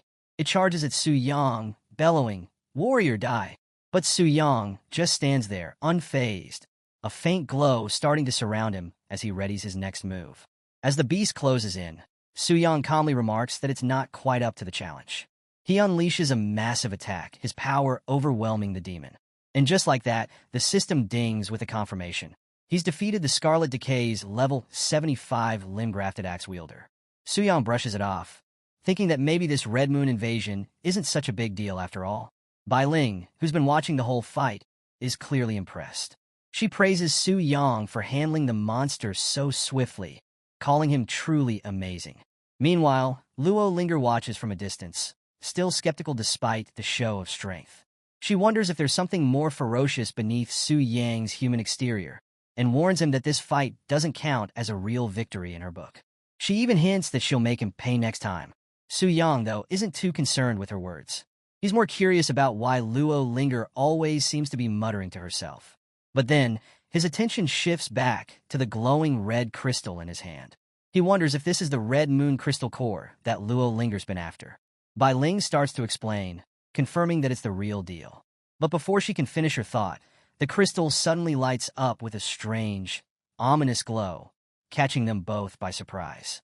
So, we pick up with Su Yang. Body had started to change in a crazy way, and he freaked out, shouting, "Oh no, my body," as things got intense. Bai Ling, standing nearby, was equally terrified, calling out his name in panic. When he finally jolts awake, he's still feeling the after effects of whatever just happened. His body is tingling like it's trying to settle back into place. He immediately spots Bai Ling standing beside him, trying to act like everything's fine, but she's got her hand over a strange mark on her neck. Su Yang, still half asleep and confused, asks what's up with the mark. Bai Ling tries to reassure him, saying she's all right and that there's no need to worry. She explains that because of her special temple priestess constitution, she can purify the scarlet contamination by herself, and that it'll clear up in a day or two. Su Yang isn't entirely convinced, though, and he tells her not to push herself too hard, adding that he'd feel terrible if she got hurt because of him. Bai Ling gives him a soft smile, clearly touched by his concern. She calls him her brave hero, and you can see the admiration in her eyes. Now that he's a bit more awake, Su Yang sits up in bed, ready to focus on what's next. That's when Bai Ling suddenly remembers something important. She excitedly tells Su Yang that she hasn't yet explained the perks of his 5-star third advancement. Su Yang, still a bit groggy, just nods and lets her go on. Bai Ling starts rattling off the benefits. And let me tell you, they're impressive. The subsidy he used to get? It's jumped from 50 million to a whopping 1 billion. The numbers practically light up as she says it, and it's clear this is a serious upgrade. On top of that, Su Yang's Alliance shopping discount goes from 5% to 10%, and now he has free access to NES-level guild. Bai Ling makes sure to emphasize how huge this is, showing a visual of a shiny new membership card to drive it home. She mentions that the increase in his subsidy could make him a target for unwanted attention, so he'd better be careful about how he handles it. But the real game changer, as Bai Ling explains, is the opening of the Red Moon Crystal Core exchange shop. Su Yang's ears perk up at this, and he asks what the shop is all about. Bai Ling dives into the details, explaining that the shop is run by the temple and allows him to trade Red Moon crystals for all sorts of powerful items. Everything from rare equipment to specific artifacts. To access the shop, he just has to place his hand on a deity statue, and he'll be able to see what's available for exchange. A visual pops up, showcasing a variety of powerful items and weapons, all with a glowing red moon crystal as the currency. Su Yang's interest is piqued, especially since even someone like Luo Linger seems desperate for these crystals. He checks out the items listed in the exchange shop, and the options are seriously impressive. First-tier forbidden spells for 300 cores, second-tier spells for 900, semi-divine artifacts for 4,000, and a divine artifact called the Eternal Golden Spear for a jaw-dropping 10,000 cores. He's definitely tempted by all the powerful items, but then reality hits. He only has 3 red moon crystals, and even the cheapest items start at 300 cores. It's clear he's got a long way to go before he can cash in on these prizes. Undeterred, Su Yang sets his mind to getting stronger fast.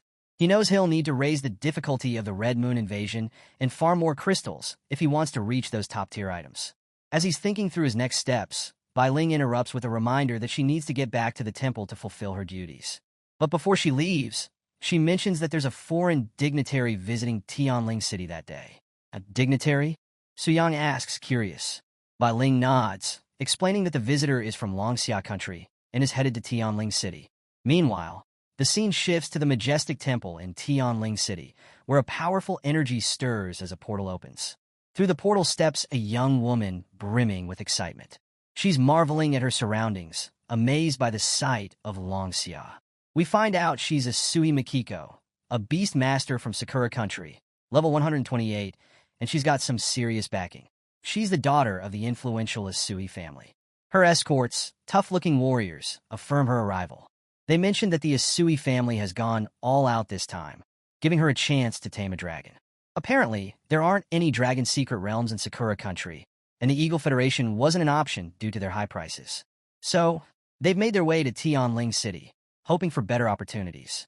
The scene opens with Asui Mikiko and her group arriving in Tianling City, where they're greeted by Mr. Li, the diplomatic consul of the city. He's all formal and polite, welcoming them to Tianling City. Asui responds just as politely, thanking him for making the effort to meet them. But Mr. Li's mind is clearly on the challenge ahead. He's heard that Asui intends to take on the legendary Black Dragon, known for being one of the most fearsome and brutal creatures around. He asks if she's confident about facing such a dangerous opponent. Wu Zi, one of Asui's escorts, steps in with a bold claim, reassuring Mr. Li that there's nothing to worry about. He even boasts a bit, suggesting that Asui's skills might surpass those of Tianling's own beastmaster, Luo Linger. Mr. Li chuckles at their confidence, finding their youthful energy a bit amusing. Wu Zi notices and laughs along, trying to keep things lighthearted. Asui joins in on the banter, playfully teasing Mr. Li and Wu Zi, saying they've become fast friends despite just meeting. Mr. Li, a bit flustered by her directness, tries to clarify, but Asui brushes it off with a smile, asking him for some guidance since they're new to the area. Mr. Li, thinking to himself that Asui's naivety is a stark contrast to the cunning elders he's used to dealing with, gives them directions. He points out that the Black Dragon Fortress, where Asui plans to challenge the dragon, is in Yongfeng City, just outside of Tianling. He indicates the teleportation point they should use and makes it clear that he won't be accompanying them, since he has official duties to attend to. Asui waves cheerfully, calling him Old Master as she bids him farewell, while one of her escorts grumbles about the lack of hospitality they've received. Another one chimes in, suggesting that Tianling City doesn't care much about visitors from smaller countries like theirs because of Longxia's strength. But Asui, ever the optimist, quickly corrects them. She reminds her team that as guests, they should respect the customs of the host country. She even quotes an old saying from Longxia about how guests should follow the host's rules, pointing out that Mr. Li did his job by letting them proceed without interference. She tells them not to make trouble, showing a maturity that surprises her guards. Wu Zi mutters under his breath that her attitude might get her into trouble someday, while another adds that it's probably because her family has always been so protective of her. Meanwhile, watching from a distance, Luo Linger keeps a close eye on the newcomers. She recognizes Asui Mikiko right away, noting that she's the so-called genius beast master from Sakura country. Zhou Tai, one of Luo Linger's subordinates, confirms this, mentioning that Asui joined the Global Beast Master Association at the same time as Luo Linger and is known for her impressive skills. He figures that Asui's here with her sights set on the Black Dragon. Luo Linger, however, doesn't see Asui as a major threat. She's more concerned about Su Yang, the mysterious warrior who keeps surprising everyone. She asks Zhou Tai for an update on the investigation she ordered. Zhou Tai reports that they've looked into Su Yang's background thoroughly, and it's clear that he's climbed the ranks all on his own. Despite being a relatively new warrior, he's gained strength at an unbelievable pace, and the Yu Yun guild he's associated with hasn't played much of a role in his rise. Essentially, he's a lone wolf with no real backing. Luo Linger is taken aback, finding it hard to believe how someone like Su Yang, without support, could make such rapid progress. She's increasingly intrigued by this enigma of a man, and her thoughts race as she considers the possibility of him taming the Black Dragon. She even wonders if she's feeling a little threatened by him despite his recent third advancement. Just then, Wuzi alerts Asuhi that their group is moving on and suggests they head back to prepare for the challenge ahead. As they start making their way, Luo Linger senses something unusual. Zhou Tai, noticing her reaction, asks if they've been discovered despite using a stealth tool to hide their presence. Luo Linger quickly realizes that Asuhi might be more perceptive than she initially thought. This new rival from Sakura country might be a serious contender after all. Without wasting any time, she changes her plans, telling Zhou Tai to gather their people and meet at the entrance of the Black Dragon Fortress in half an hour. They need to be ready for whatever happens next in the secret realm. Zhou Tai, caught off guard by her sudden urgency, immediately follows her orders, knowing that the situation has just taken a serious turn.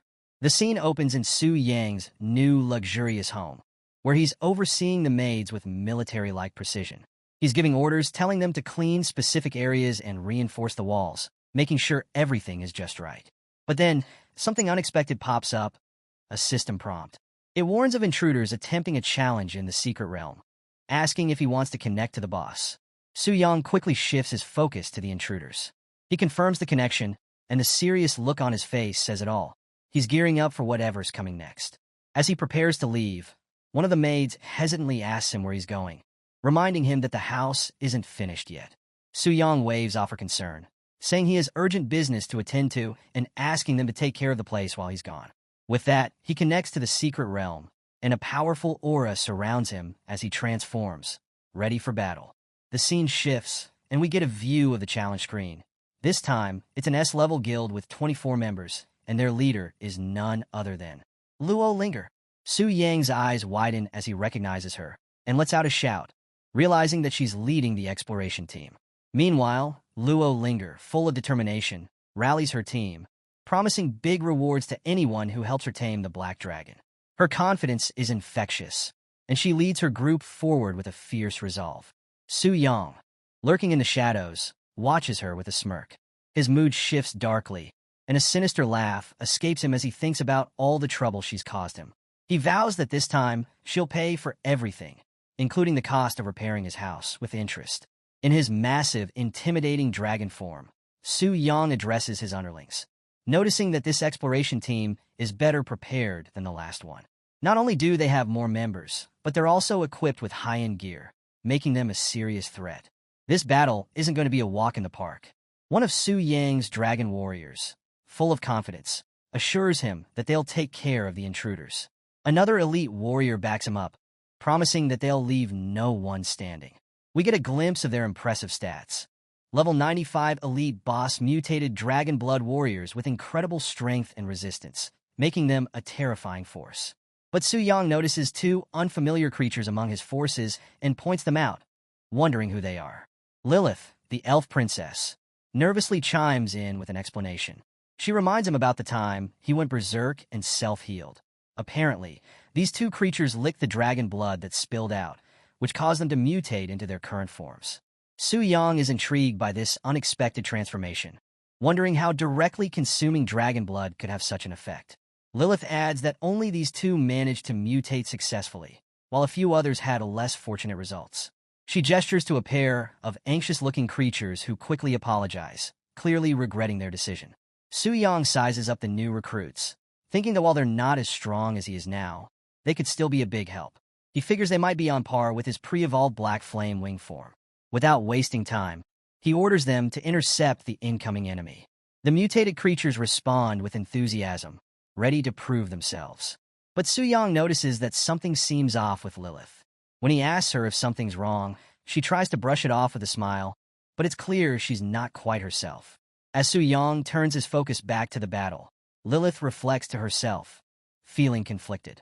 She knows that the Hero Brave team is incredibly strong and might actually stand a chance against the Black Dragon. But for some reason, she can't find it in herself to feel happy about that possibility. Meanwhile, the scene shifts to the Hero Brave team, charging forward with impressive coordination and power. Each member moves with precision, their attacks striking with force as they push through the battlefield. The leader keeps his cool, reminding the team to stay steady and be on the lookout for any surprises. Luo Linger, leading the way, can't help but poke fun at how tense her team seems. She points out that even if the Black Dragon has evolved to the Stellar tier, the smaller creatures in the realm shouldn't have changed. But Zhou Tai, ever the cautious one, insists that it's better to stay on guard. And just as if on cue, an alarm suddenly blares through the air, signaling the arrival of an elite boss. The team reacts instantly, bracing themselves as two massive, intimidating creatures emerge from the shadows. Zhou Tai, glancing at the looming figures, can't help but remark, just as we were talking about it, knowing that the real challenge is just beginning. The next scene kicks off with Luo Linger leading her team with a calm and confident demeanor, unfazed by the appearance of two elite monsters. She quickly analyzes their strengths, noticing that one is immune to physical damage while the other is resistant to magic. Without missing a beat, she commands her team to split up, making sure they prevent any combo attacks between the bosses by using the right damage types. The battle heats up as the team executes her orders, spreading out and launching precise attacks. Luo Linger remains sharp, warning everyone to control the boss's HP to avoid triggering their low HP Berserk mode. Meanwhile, Zhou Tai unleashes a powerful skill, Shadow Horn Instant Kill, shaking the entire battlefield. The attack hits hard, taking down one of the elite bosses. As it falls, it roars out its dying words, swearing loyalty to Lord Athos and vowing vengeance on the intruders. But the victory is short-lived. Just as the first boss falls, the remaining one surges with newfound power. Its stats spike, boosting its attack, defense, and speed as it charges at the team with renewed ferocity. Zhou Tai, alarmed by the sudden shift, yells out that the monster's momentum is even more intense than its previous berserk state. Luo Linger, ever quick on her feet, recognizes the danger and adjusts their strategy. She orders her team to be ready for the boss's next move, instructing them to summon minions to keep the pressure off. She warns about the group buffs these minions might bring, and tells the team to divide the battlefield to keep the minions from regrouping. As she directs the fight, she stays steady and calm, reminding everyone to stick to the plan and keep chipping away at the boss's health. Her spirit beast joins the fray, adding to the team's strength. A team member, bolstered by her leadership, shouts out confidently, believing that with Luo Linger's support, they're sure to win. The battlefield turns into a whirlwind of powerful strikes and magical energy, with attacks flying in every direction. Luo Linger keeps a sharp eye on the fight, making sure her team stays focused. Just as they're about to land the final blow, she calls out, ordering them to stop and leave a sliver of health on the boss. The team quickly adjusts, pulling back just in time. The weakened enemy, struggling to stand, mutters bitterly, wondering why they're dragging things out instead of finishing it off. Luo Linger steps forward with determination, her eyes fixed on the creature. In her mind, she's thinking about the possibility of taming it. Despite its humanoid form, she knows that it's still a dragon at heart, and she's ready to make it her ally. But the dragon warrior is far from willing to submit. It roars defiantly, cursing the humans and refusing to be controlled. But Luo Linger doesn't hesitate. She activates her beast-taming technique with unwavering focus, commanding it to become her power. The dragon's resistance starts to fade as her technique takes hold, and it stumbles, confused, as its mind bends to her will. It mutters, questioning its identity, and Luo Linger seizes the moment, asserting that it is now her loyal servant. The dragon warrior, still struggling, starts to accept her control. But before it fully succumbs, another dragon warrior nearby calls out, urging it not to fall for the trap. That's when Su Yang, who's been watching from a distance, finally steps in. He's furious that Luo Linger would dare try to tame his subordinates right under his nose. He acknowledges that it's normal for players to capture creatures as pets, but he's not about to let anyone take what belongs to him, especially not in his own territory. As he considers his options, Su Yang knows that the odds aren't in his favor. Even with his power, taking on a team like theirs is risky. He debates his next move, eyeing an object in front of him with a conflicted expression. Lilith, the elf princess, notices his hesitation and comments on the strange, gross-looking thing he's staring at. When she realizes what he's thinking, she's horrified, insisting that he can't possibly be planning to eat it. But Su Yang, with a resigned look, decides that he doesn't have a choice if he wants to turn the tide. He takes a deep breath and swallows the object, forcing it down despite its revolting texture. Lilith, wide-eyed, asks him how it tastes, and Su Yang's face twists in disgust as he describes it, slimy, with a terrible sewer-like stench. Suddenly, a transformation begins. Su Yang feels a surge of energy coursing through him, and a massive explosion of light erupts from his body, momentarily blinding everyone on the battlefield. The ground trembles beneath them as a brilliant golden beam shoots up into the sky, piercing through the clouds. The display is so intense that it leaves the dragon warriors in awe. One of them, shocked by the sight, wonders aloud if this could be the return of their lord. Another whispers in reverence, calling out, "My king," as they watch the transformation unfold. Luo Linger, shielding her eyes from the bright light, is filled with shock and confusion. She can feel the immense power radiating from the fortress and realizes that something massive is happening. Her expression shifts as she starts to understand what's going on, her eyes widening in disbelief. The entire battlefield falls silent as a massive shadow looms over the horizon. Emerging from the golden light is Su Yang, now fully transformed into a fearsome, fully evolved black dragon. His wings spread wide, casting a dark shadow across the land as he towers over the battlefield. The sheer power radiating from him is almost tangible, sending a shiver through everyone watching. Luo Linger, staring at the newly evolved form, can barely find her voice. She gasps, recognizing the legendary black dragon before her. The system notifications start flashing, announcing the dramatic shift in power. The dungeon boss Black Flame Wing, now known as Black Dragon Athos, has undergone a mutation. As the notifications continue, it becomes clear that the Black Dragon is no longer the same. Its evolution has pushed it to a new tier, level 15 Radiant Moon tier, turning it from a mere threat into a force of nature. Even the secret realm itself has changed, adjusting to match the dragon's newfound strength. The stakes are higher than ever, and the challenge is on a whole new level. With cold determination, Su Yang surveys the battlefield, feeling the rush of his successful transformation. He grins as he declares that his evolution is complete and sets his sights on the intruders. His eyes glint with fierce resolve as he prepares for the next round, knowing it's time to crush anyone who dares to stand in his way.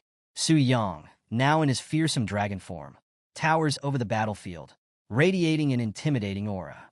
His expression is grave as he surveys the scene below. Meanwhile, on the ground, Lu Xi panics, waving his arms frantically. He can hardly believe their luck, ranting about how they just leveled up, only to face a new jump in difficulty. He shouts in frustration, wondering aloud if the whole thing is some kind of cruel joke, even asking where the game masters are when they need them. Zhou Tai, trying to steady the group, tells him to calm down and focus. But the rest of the team isn't doing much better, visibly shaken by the appearance of a Moonlight-ranked boss. They look to Luo Linger for direction, their fear barely contained. One of them nervously asks what they should do now, realizing just how dangerous this opponent is. Luo Linger, trying to maintain her composure, mutters to herself, half in disbelief, half in denial, that there's no way this black dragon could really be Moonlight-ranked. She clings to the hope that the dungeon might be bugged. Above them, the dragon smirks, its massive form igniting with flames as it powers up. Its voice rumbles, mocking their disbelief. Still think it's a bug? Time for a lesson, foolish humans. The taunt sends chills through the team, and Zhou Tai quickly snaps back to action, shouting for everyone to throw up their defenses. Desperation fills the air as the adventurers scramble to cast their protective skills. Mountain Wall, Light Shield, Fire Resist, Earth Protect Us. But despite their efforts, the dragon unleashes a massive fire blast that sweeps across the battlefield, melting through their defenses like they're nothing. Cries of agony ring out as the attack hits, taking down 10 adventurers in one devastating blow. Only 6 remain standing, barely clinging to life. Zhou Tai, recognizing the full power of a Moonlight-ranked boss, is relieved they came prepared. He calls out to the survivors, reminding them to use the Ring of Life's Emerald, an item that grants a one-time full health revive. The battlefield glows as the revives activate, bringing the fallen back to their feet. Su Yang watches from above, impressed by their resilience. He realizes they came fully prepared for a fight like this. Meanwhile, Luo Linger rallies, summoning massive elemental beasts, a bear, a wolf, and a bird, to join the battle. She coordinates a flurry of powerful attacks: meteor rain, thunder strike, heavy blood strike, aimed at the dragon. The sky lights up with the force of their assault, but the dragon remains unyielding, barely flinching under the barrage. Luo Linger's confidence falters as she realizes their attacks aren't making a dent. Her plan to slowly chip away at the dragon's health falls apart in the face of its overwhelming strength. She tries to regroup, but the dragon is already preparing another devastating skill. With their defensive abilities on cooldown, the adventurers scramble, but they don't have time to react. A warrior calls out in desperation, hoping for a miracle, but it's too late. The dragon slams into the earth with a move called Dragon Impact, sending shockwaves through the battlefield that tear through their defenses. The ground shatters beneath the impact, and the team is left in disarray. One of the warriors, Old Jun, is down, and they desperately search for a way to revive him. But Lu Ci quickly shakes his head, realizing there's no hope left. "Forget it," he mutters bitterly. "There's no saving us now. Just prepare to die." Luo Linger, surveying the destruction around her, struggles to comprehend how they're even still alive. One hit had nearly wiped them out entirely. Zhou Tai, seeing the dire situation, turns to her with a grim expression. He urges her to escape, insisting that their only chance is for her to survive and bring back word of what happened. She's furious at the suggestion, clenching her fists in frustration. She refuses to back down, knowing how long she's waited for this opportunity.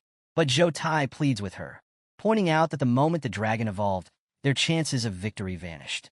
He begs her to go, emphasizing that her survival is their only hope of getting the word out. Reluctantly, tears of frustration well up in Luo Linger's eyes. She finally agrees, realizing that he's right. With a pained expression, she turns and speeds off, her mount carrying her toward the distant horizon.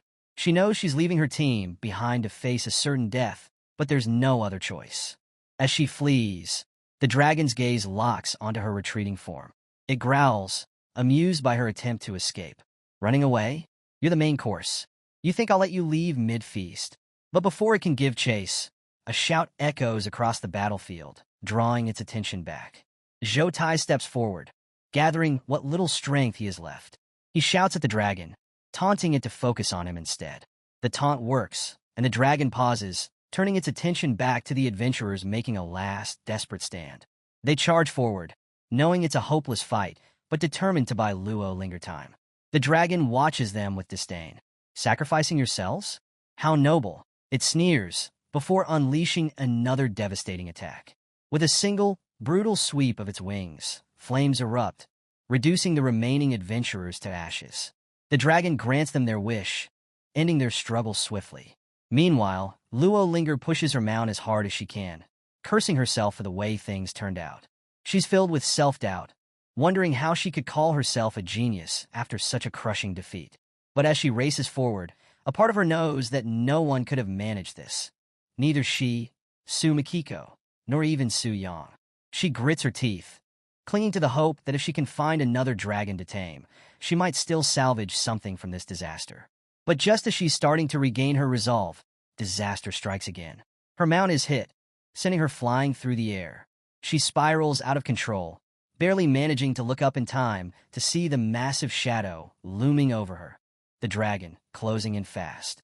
Her eyes widen in disbelief as she realizes that Zhou Tai and the others hadn't even lasted a minute. It's a hopeless situation, and now she's directly in the dragon's sights. The scene picks up with Luo Linger, summoning the last of her strength. Desperate, she commands her summoned beasts to hold off the dragon. Her creatures roar in defiance and charge, but the black dragon swiftly grabs her in its massive claw, lifting her into the air. Luo Linger struggles, demanding that it let her go, but the dragon only tightens its grip, mocking her efforts.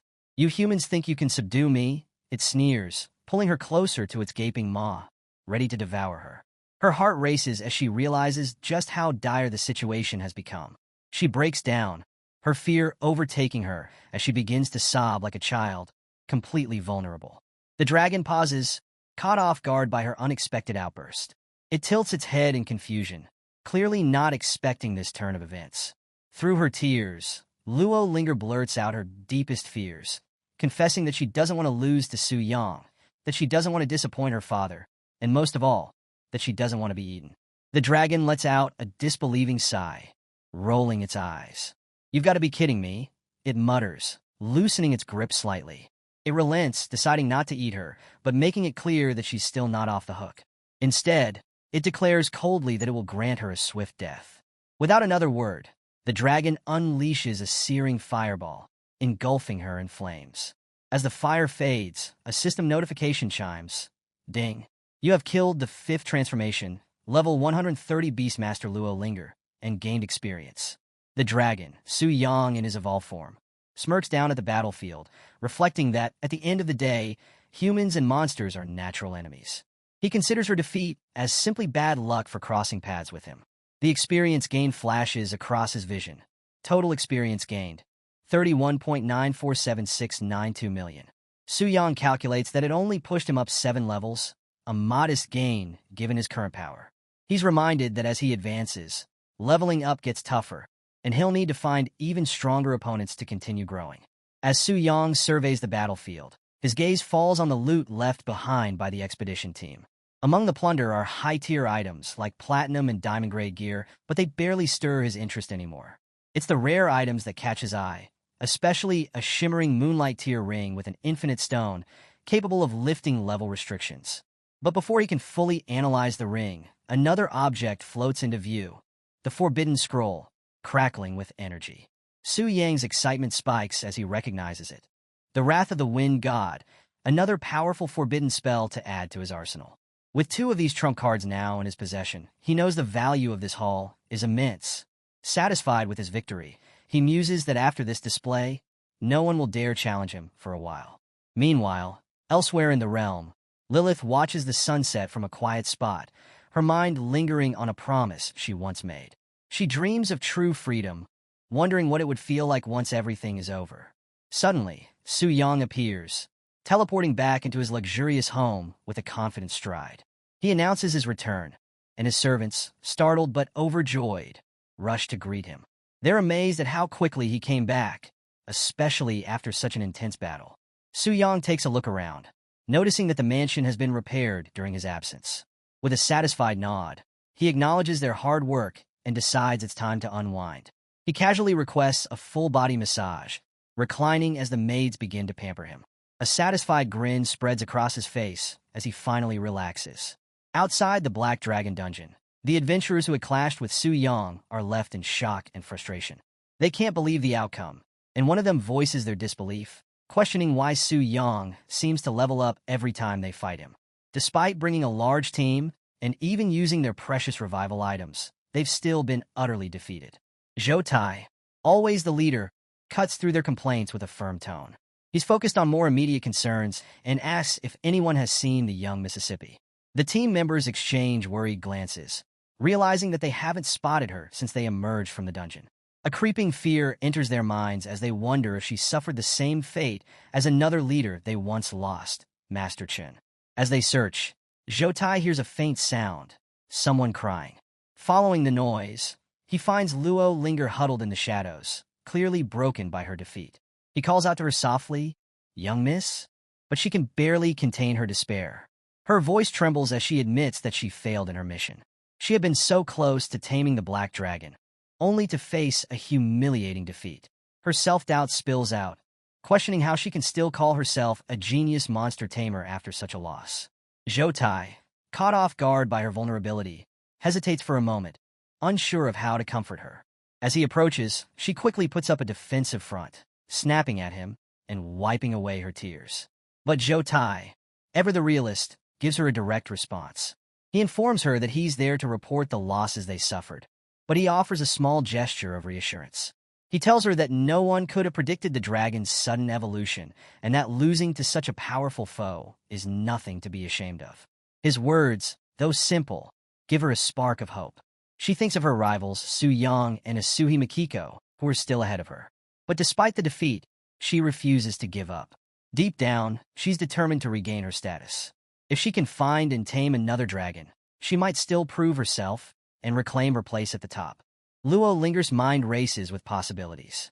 Two dragons fill her thoughts, the powerful red one and the silver, which is on another level. Both are starlight tier. But it's the silver dragon that catches her focus. If she can tame it, she knows it would make her unstoppable, turning her into the most powerful beast master around. Her determination sharpens like a blade, and she finally pulls herself together, giving Zhou Tai an unexpected compliment.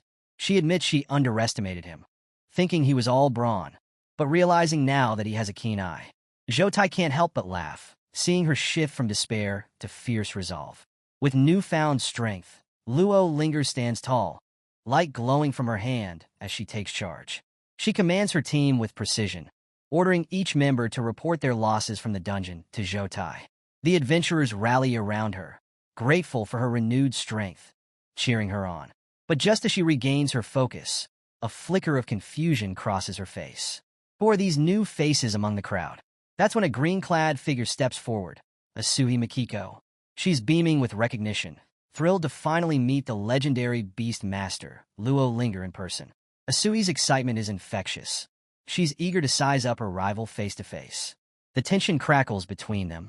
Luo, keeping her composure, calmly questions Asui's intentions. Asui, ever bright and confident, introduces herself with her usual flair, making it clear that she's here for the same prize, the Black Dragon. Luo, not giving much away, offers a cold but polite farewell before turning on her heel, leaving Asui's outstretched hand hanging awkwardly in the air. The rivalry between them intensifies with that simple gesture. As Luo departs, the onlookers murmur among themselves, frustrated by what they see as rudeness. Some accuse her of taking out her anger after failing to tame the Black Dragon. Tension rises among the adventurers, but Asui quickly steps in to shut down the gossip. Her voice rings out, silencing the crowd as she refocuses them on their mission. There's no time for idle chatter. They need to prepare for the challenge ahead. But just as the group gets ready to move forward, their expressions shift to shock. Ahead of them looms the Black Dragon's fortress, and to their dismay, it's now classified as a Moonlight Tier dungeon, far beyond what they had anticipated. The adventurers are thrown into a panic, scrambling to make sense of how the dungeon's difficulty suddenly skyrocketed. They frantically try to reach their higher-ups, hoping for guidance on how to proceed. Meanwhile, Mr. Lee, fully aware of the unexpected situation, steps in to offer an apology for the unforeseen evolution. He advises the group to rest and await further instructions in Tianling City, assuring them that plans are being adjusted. But as he walks away, Mr. Lee can't shake the feeling that something strange is at play. This evolution wasn't supposed to happen. Could some external force have interfered with the dungeon's balance? The next day, Su Yang makes his way to the portal, its swirling energy reflecting the tense atmosphere. The battlefield is eerily quiet. Tianling City's strongest team has been wiped out, leaving no one else brave enough to challenge what remains. But Su Yang, unfazed and focused, steps forward, ready to face whatever comes next. Surrounded by an aura of dark, ominous energy, his eyes burn with determination as he claims the battlefield as his own. His transformation into the dungeon's boss is complete, and he radiates a power that feels unstoppable. Su Yang knows exactly how this battle will end, with him victorious. As he approaches the fortress, the blood-red sky churns above, casting shadows over the jagged peaks surrounding the Black Dragon's domain. The landscape stretches out before him, vast and empty, but there's no hesitation in his steps. What once was his territory as a boss now welcomes him as a challenger. Overhead, a swarm of dragonlings descends, screeching in a mockingly grand welcome. Su Yang's power surges, dark flames wrapping around his form, and he steps forward with a cold confidence that makes even the skies seem darker. The dragonlings, sensing his power, falter in their flight, unsure of the overwhelming aura they're facing. The air hums with tension as Su Yang's eyes glow, silencing the battlefield. The dragons above circle, sensing a presence that feels both familiar and impossible, the unmistakable aura of Lord Athos. The beasts are thrown into confusion. How could a human possess such ancient power? Yet there's no mistaking it. The black flames that once belonged to Lord Athos now swirl around Su Yang like a cloak of darkness. With authority, Su Yang asserts his dominance, his voice echoing through the air as he sends a chilling message to all who would dare oppose him. Get lost. His words slice through the tension, scattering the dragonlings in a mix of fear and confusion. The energy in the air shifts as a ghostly moon spirit wolf materializes beside Su Yang, its presence adding to the eerie atmosphere. Su Yang commands it to guard the battlefield, maintaining a watchful stance. The wolf's haunting howl echoes through the valley, signaling that the battle is about to begin. Su Yang's energy flares, a confident grin spreading across his face as he takes his place at the center of the battlefield. Boss duty has officially begun. The black dragon stirs, and nearby, the elf watches with a bored expression. She's seen so many challengers come and go, each one thinking they'd be the one to bring down the mighty beast. To her, this seems like just another foolhardy attempt. She wonders if any of the promises made by monsters mean anything anymore, but her thoughts are drowned out by the echoing roars of the dragons overhead. Suddenly, the colossal black dragon crashes down onto the battlefield, its presence overwhelming. Even the ghostly moon spirit wolves tremble as they sense something unsettlingly familiar. Could this be their long-lost master? Then, in a shocking move, the dragon raises a massive claw and slams it into its own chest, roaring in pain. It's as if it's hurting itself deliberately, with no regard for the damage. The wolves look on, stunned. What is this dragon thinking? Is it out of its mind? They wonder. But Su Yang knows better. He figured out before that the dragon's self-inflicted damage bypasses its natural defense mechanisms. He calculates the impact of the move, dropping it to just the right HP threshold to maintain control without damaging the potential loot. 54% HP. That'll work, he thinks before issuing his command with ironclad authority. Black Dragon, obey. Halt your recovery and freeze every monster in this dungeon, Su Yang orders. His words echo through the air, and the dragon complies instantly, the power dynamic shifting in an instant. The moon spirit wolves finally piece it all together. Their master is back, stronger than ever, and now commanding the battlefield with an unyielding calm. With this victory, Su Yang's transformation from a weaker class is complete. He's opened up a new path for himself, one that pushes him to even greater challenges. Energy crackles around him as his power surges, ready to command forces far beyond what he could have imagined before. The Black Flame Wing Athos is on the cusp of rebirth, ready to dominate territories that seemed unreachable just moments ago. But the journey hasn't been easy. Su Yang presses forward, his legs trembling from exhaustion after 2 hours of relentless battle. His hands are numb from countless strikes, his body aching for rest.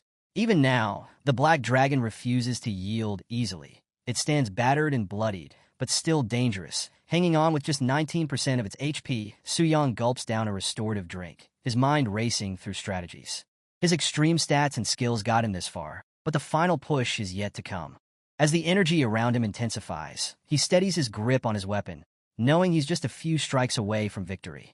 Meanwhile, far off, the elf who had been resting is jolted awake by a deafening roar that shakes the earth. The battle has reached its peak. As the clouds clear and the thick fog lifts, the once intimidating figures of the dragons begin to vanish, one by one. The elf senses a shift in the air. The Black Dragon's powerful aura, it's gone. Could it be over? And then, silence settles across the battlefield. Su Yang, breathing heavily, looks up at the sky, feeling every ache in his body. It's over, he whispers, relieved but still wary. But even as he catches his breath, the Black Dragon, in a final act of defiance, gathers its remaining strength. It stands tall one last time, engulfed in blazing energy, a testament to its unyielding nature.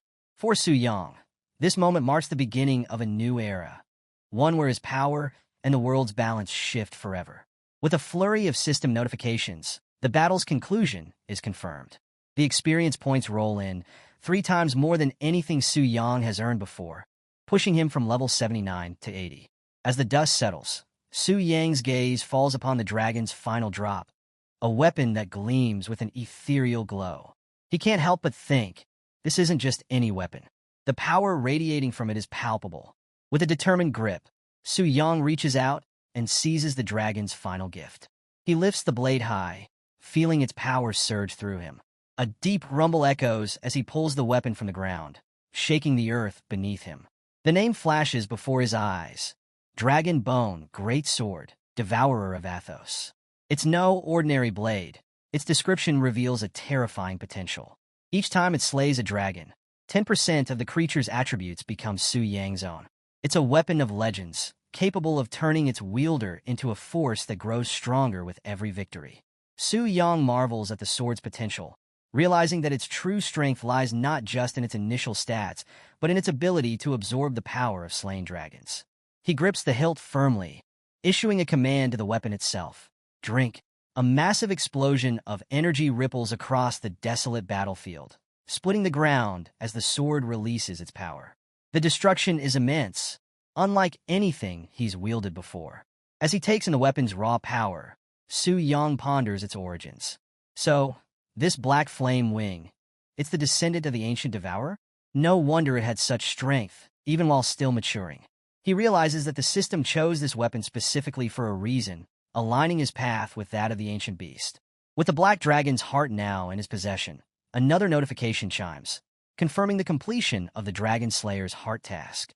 The heart pulses with a deep, ancient energy, and Su Yang feels its effects surge through him, boosting his spirit by 50%, doubling his strength, and granting him the ability to ignore a dragon's natural talents, while delivering 500% more damage. Its true potential lies in a one-time ability to summon ancient heroes through his own blood. He smirks, thinking, I've become a walking boss in my own right.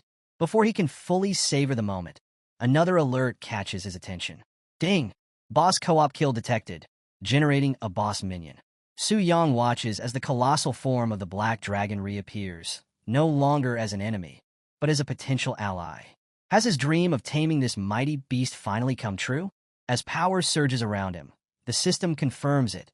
Athos, the once fearsome black dragon, is now his loyal minion. Without wasting a moment, Su Yang climbs onto the dragon's back, feeling the raw power beneath him. They launch into the sky together, soaring back toward the fortress as the red skies rush past. Below, Lilith stands in stunned silence, trying to make sense of what's just happened. The dragonkin have vanished, the black dragon defeated, something she never thought possible. But as she looks up, she sees the silhouette of the mighty dragon, and on its back, the figure of Su Yang. The ground quakes as the dragon lands before her, and Su Yang stands tall, commanding an aura that could freeze anyone in their tracks. Lilith is speechless, unable to comprehend the sight before her. Before she can react, Su Yang reaches out, extending a hand with the calm confidence of someone who knows exactly what comes next. I'm here to rescue you, he says, his words short and direct, his actions speaking even louder. And for a moment, Lilith finds herself completely starstruck, caught up in the power of the man who now commands a legendary beast. The impossible is now real. Su Yang, standing firm, has managed to tame the black dragon. Yes, you heard that right. The very same black dragon that everyone thought was untamable is now under the control of a human. Even Lilith, who's seen some pretty crazy stuff, is speechless. Nobody, not even the strongest elves, had ever come close. Yet here's Su Yang, casually riding the beast that others feared to even approach. Is he the legendary dragon slayer? Well, time will tell. But Su Yang doesn't waste a second. He's got a plan. He tells Lilith to hop on, and she's hesitant at first. Who wouldn't be? But she follows his lead. And he's like, hold on tight, we're about to take off. With a confident grip, Su Yang guides the dragon through the skies like he's been doing it all his life. Lilith's gripping onto him.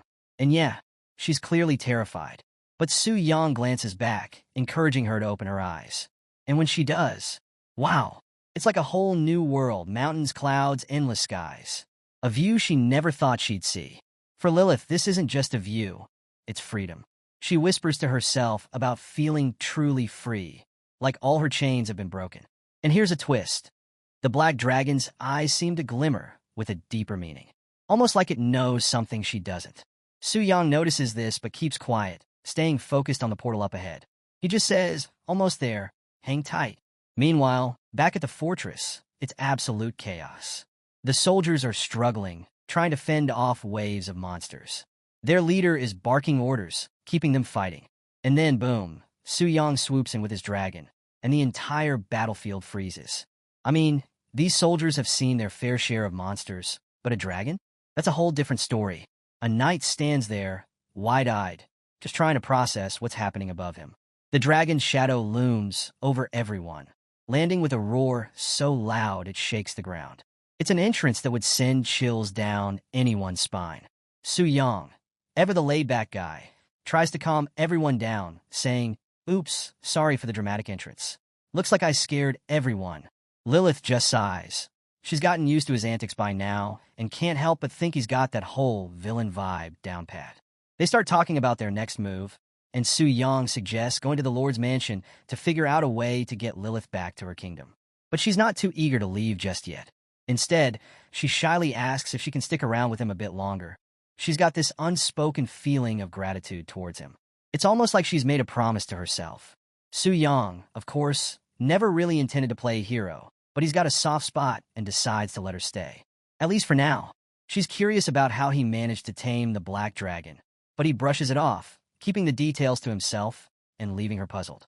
Classic Su Yang, always keeping things mysterious. But just as things seem to settle, a fierce roar rips through the air, shaking the city and throwing its people into panic. Luo Linger hears it too and wonders if it could really be the black dragon. Zhou Tai is scrambling, trying to figure out how a dungeon boss could be out of its territory. Somewhere else, Asui senses the disturbance and starts wondering if a dragon has appeared in Tianling City. And then, a mysterious figure gives the green light for them to investigate. At the entrance to the Black Dragon Fortress, Su Yang is chilling, completely unfazed by the chaos around him. Lilith is eager to move on, but he insists they wait a bit longer. He's got a feeling that their company is about to arrive. And he's right. Soon, a cloud of dust appears on the horizon. Enter Wei Ming, the lord of Tianling City, ready to take matters into his own hands. The crowd's buzzing with rumors. Some think a world boss has spawned, while others wonder if the Black Dragon escaped its dungeon. When Wei Ming finally catches sight of the dragon, even he's taken aback. I mean, this is the Black Dragon we're talking about, out here in the open. And as Su Yang greets Mr. Jia, hinting at some sort of connection between them, Wei Ming and the others can hardly believe it. Stunned, Wei Ming asks if Su Yang really managed to tame the Black Dragon. Su Yang's as calm as ever when Wei Ming asks him if he really tamed the Black Dragon. With a confident, almost casual tone, Su Yang responds with, "As you can see." But Wei Ming? He just can't wrap his head around it. There's no way this young guy could control a beast like that, right? He demands proof, still stuck in disbelief. Su Yang, not one to waste time, has the dragon let out a roar, an absolutely earth-shaking sound that sends everyone around into a panic. Wei Ming's face goes pale as he realizes the truth, pleading with Su Yang to stop. Lilith, who's clinging to the dragon tightly, scolds Su Yang for scaring her like that.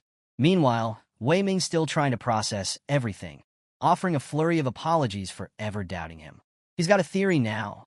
Maybe Su Yang found the legendary secret dungeon egg, a rare reward even after beating a dragon boss. And he can't help but wonder how a young guy like Su Yang could possibly tame a moonlight-tier black dragon. The gears in Wei Ming's head are turning. Could Su Yang actually be some kind of powerful deity in disguise? And he's not the only one thinking that. The entire concept of taming a black dragon like this is mind-boggling. Even the Global Beast Tamer Association, filled with elite tamers, only has one dragon tamer on record. As Wei Ming's thoughts spiral, he starts to question why such a powerful figure would show up in a place as small as Tianling City. But then, all those thoughts get cut short when Su Yang offers a casual hand, and Wei Ming, utterly stunned, bows in submission. Then, right on cue, Su Yang's system chimes and ding. He's completed the first stage of his boss mission. But before he can even relax, another notification comes through. Looks like the next stage's boss has already been located, and even Su Yang is caught off guard. Wei Ming, still nervous and sweating, steps forward again, convinced that Su Yang must be from the Global Beast Tamer Association. But Su Yang just gives him a puzzled look, clearly not following. Jiayu, who's been standing nearby, leans in to remind Wei Ming that no important figures have shown up in the city recently, leaving Wei Ming to question if Su Yang's presence might have been a secret. But with no teleportation records to back it up, he dismisses the thought. Then, things take a sudden turn when Asuhi Mikiko makes her entrance, bursting onto the scene with a big, enthusiastic smile. Wei Ming and Jiayu are caught off guard by her sudden appearance, and she quickly introduces herself as a beast tamer from Sakura Country. And yeah, she's super eager to talk to Su Yang, wanted to know all about how he tamed the dragon. Su-yang just stares at her, a bit speechless from her energy. Makiko is all excited, asking Su-yang for tips, but then catches herself. This is supposed to be a secret only shared among beast tamers. But Su-yang drops a bombshell of his own. He straight up tells her that he's not a beast tamer. And just like that, the whole group is stunned. Wei Ming, Jiayu, Asui. They're all left wondering how on earth a guy who isn't even a beast tamer managed to pull off something that's supposed to be impossible. I mean, the black dragon is a challenge even for the best tamers out there. And yet here's Su-yang, a total outsider, doing the unthinkable. Su-yang stays cool, though. He just says he's got his own methods and leaves it at that, keeping the details to himself. Then he turns to Wei Ming, asking him to let the citizens know not to panic when they see the black dragon flying overhead. Wei Ming's still a bit dazed, but quickly agrees, rushing off to make the announcement. And as he does, he can't help but admire Su-yang's calm demeanor, realizing that true strength often comes without all the flashy arrogance that so many pretend to have. Meanwhile, Asuhi, looking a bit shy now, asks if she can tell her teacher about Su-yang's feat. Her teacher is apparently one of the 9 heads of the Beast Tamer Association, and Asui hints that they might even want to meet Su-yang in person. Wei Ming jumps in, making comparisons between Asuhi and another talented tamer, Luo Linger, though he notes how different their personalities are. Su-yang listens in, clearly intrigued by all the talk of the association's top brass.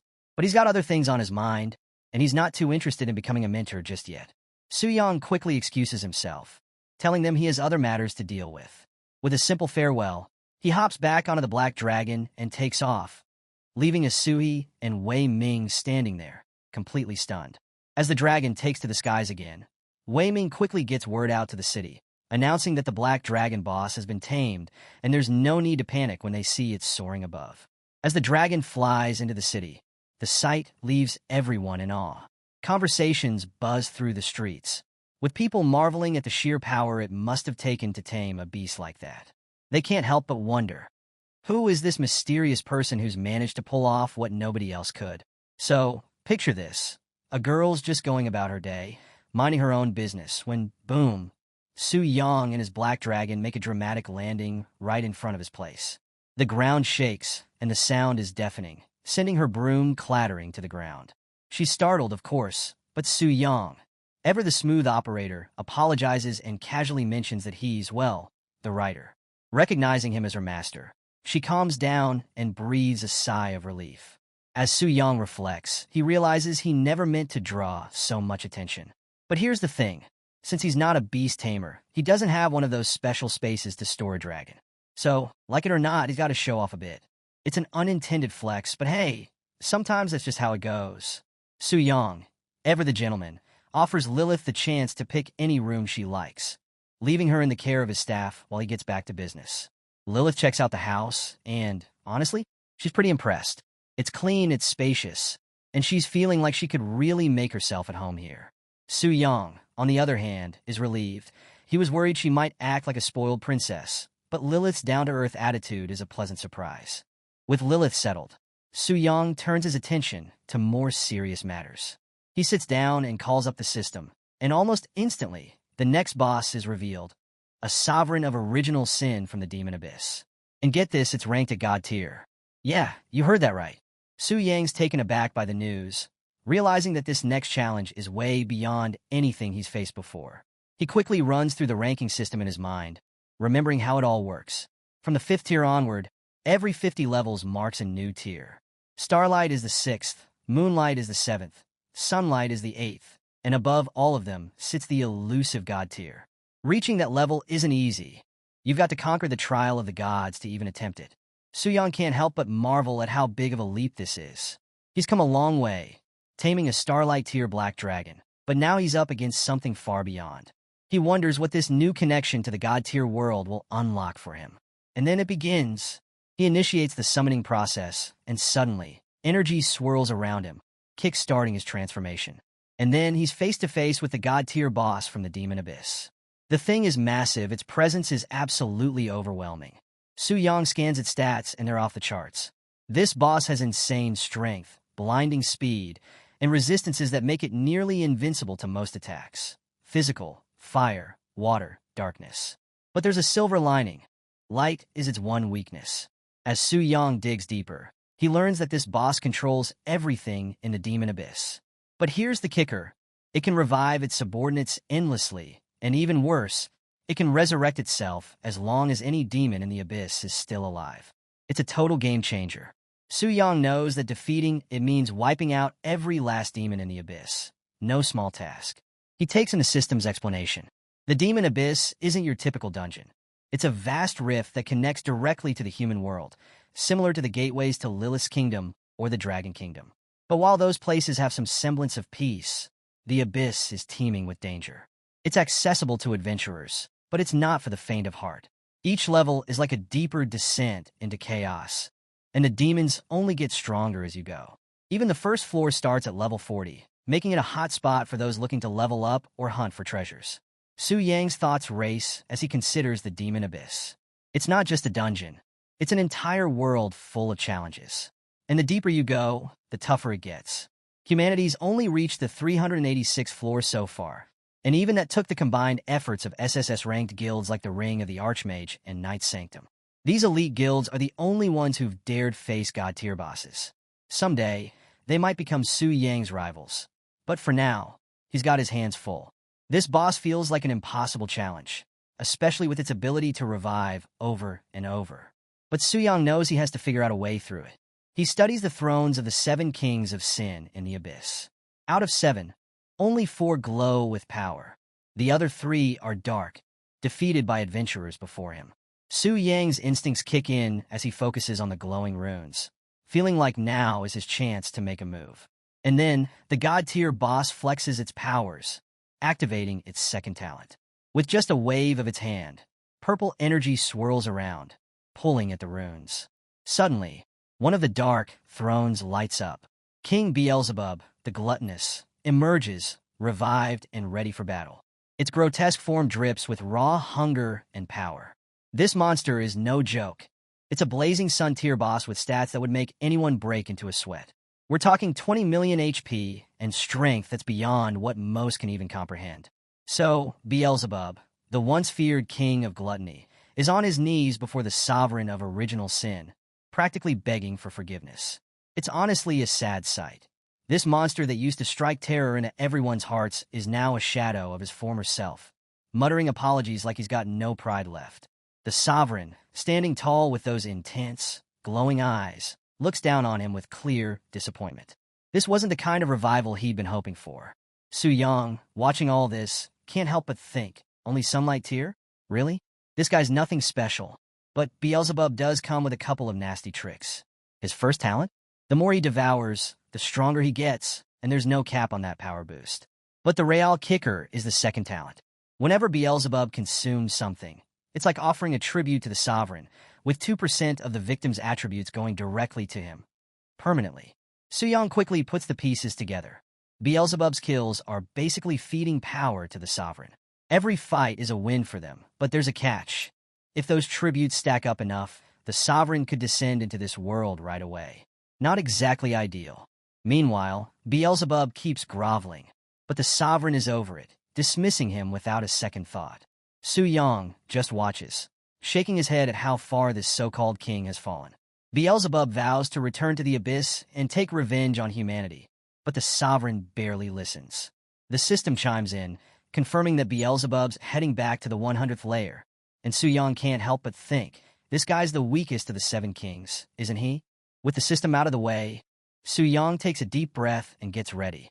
As he rises from his meditation, he feels the raw power of the sinful lord coursing through him, and he can't help but admire the control it gives him. It's a heady feeling, enough to make him understand why so many ancient rulers crave power. But before he can get too deep into his thoughts, there's a knock at the door, cutting through his focus. "Master, are you inside?" A voice calls from the other side. Su Yang sighs, a bit annoyed by the interruption, but he gets up and heads to the door. "Hold on, I'll be right there," he says, trying to keep his tone steady.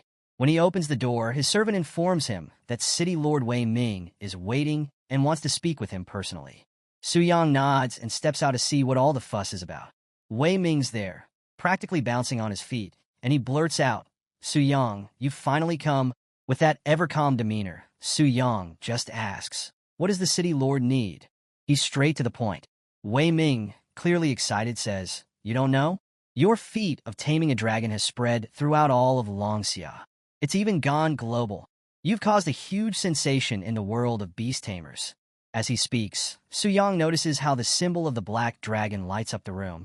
It's a reminder of what he's accomplished. The Global Beast Tamer Association has taken note of his achievement, especially since it completely shattered their previous assumptions about what's possible in the field of beast taming. But it's not all praise. There are still plenty of skeptics out there, and not everyone's convinced because they didn't witness it firsthand. To settle the doubts, the Global Beast Tamer Association issued an official statement, and one of their top leaders is already in Longxia, ready to meet this so-called beast-taming genius. When is this leader arriving? Su Yang asks, trying to keep his voice steady. But internally, he's a bit on edge. He knows that dealing with the top figures from the association is no small matter. They should arrive soon, Wei Ming replies. Su Yang feels a knot form in his stomach. These leaders are serious business, and he knows he'll have to play this carefully. Meanwhile, over at the Tianling City Transport Hub, a crowd starts to gather. There's an air of anticipation, and among the onlookers is a mysterious figure blending into the scene. Instead of taking the VIP route, this person is choosing to walk among the crowd, adding to the tension in the air. The whispers start spreading fast. "Make way! Everyone make way!" All eyes shift toward the new arrival, and even Luo Linger, always keeping an ear out for big news, perks up. Something big is about to happen over there, she thinks, curiosity sparking. It turns out the mystery figure is none other than Elder Luo Dashi, one of the great leaders of the Global Beast Tamer Association. As the crowd parts for him, murmurs ripple through the area. Seeing him in person is a rare event. Elder Luo Dashi greets everyone with a humble smile, apologizing for the fuss his arrival might have caused. Despite his unassuming manner, his reputation carries weight, and everyone knows that his presence means something major is about to unfold. Elder Luo Dashi quickly becomes the center of attention with his dignified aura, but he's not just there for the spotlight. He even exchanges polite words with Luo Linger from the Tianji Pavilion, showing that he respects her standing in the beast-taming world. Luo Linger, on the other hand, can't help but feel a bit down. She admits to herself that she wasn't strong enough to tame the black dragon, a feat that could have cemented her position as Longxia's top beast tamer. She knows that with Su Yang's recent achievement, her title might slip through her fingers. Elder Luo had some wise words for Luo Linger.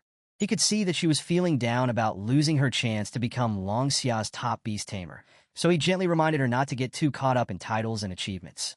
He wanted her to remember what really mattered on her path, beyond just the accolades. It was a moment of genuine advice, showing that Elder Luo saw beyond the competition. But then, he brought up something that immediately caught Luo Linger's interest: the discovery of the Dragon Spirit's secret realm. Now, this place is a game-changer. It's a special realm that connects directly to the land of dragons, and those who are brave enough to venture inside can earn some serious rewards. Hearing this, Luo Linger perked up. She knew that this might be her shot to prove herself again. But here's the catch. Getting into the Dragon Spirit's secret realm isn't easy. To qualify, you need a dragon companion, and right now, only one person in the entire world meets that requirement: Vielria from the Eagle United Federation. Elder Luo mentioned that many, including himself, had tried to tame dragons, but none had succeeded quite like Vielria. He shared that his teacher's research suggested the strength of the dragon companion directly affected the blessings one could receive in the secret realm. That's why Elder Luo was so interested in taming the black dragon. Its power could bring the greatest rewards. Luo Linger, inspired, told Elder Luo that she planned to go for the silver dragon. It was slightly easier than the black dragon, but still had more potential than the red dragon. Elder Luo, ever the mentor, advised her to take her time. He reminded her that the Tianji Pavilion already had the white dragon's secret realm under its control, and suggested she join him in meeting the mysterious new beast-taming prodigy instead. But just as he made the suggestion, Luo Linger remembered something urgent and rushed off, clearly prioritizing her own plans over meeting Su Yang. Elder Luo just watched her leave with an amused smile, impressed by her determination. Meanwhile, back with Su Yang and Wei Ming, they were getting ready to meet this mysterious elder when they were interrupted by a sudden, earth-shaking roar. It was loud, intense, and they both immediately knew what it meant. Elder Luo had arrived. And let me tell you, he didn't do things quietly. Descending from the sky on a flaming beast, Elder Luo made an entrance that was nothing short of spectacular. Flames blazed around him as he arrived, the heat and light radiating through the air. His mount let out another deafening roar, and the flames flared even brighter. Wei Ming squinted up at the scene, eyes wide in disbelief as he muttered, "The Elder." It was clear that even he hadn't expected such a dramatic entrance.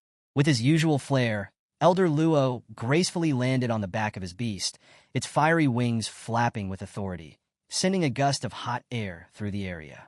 His presence demanded everyone's attention, and the whole scene was like something out of a legend. As he touched down, Elder Luo didn't waste time with pleasantries. Wei Ming, ever the diplomat, cleared his throat to break the tension. "Greetings, Elder Luo. I'm Wei Ming, City Lord of Tianling. This is the genius tamer who mastered the Black Dragon." He gestured towards Su Yang, hoping to smooth things over. Elder Luo's expression shifted as he turned his attention to Su Yang. His eyes lit up with genuine curiosity. "Truly, the young are destined for greatness. To tame a black dragon at your age. Remarkable," he exclaimed, clearly impressed.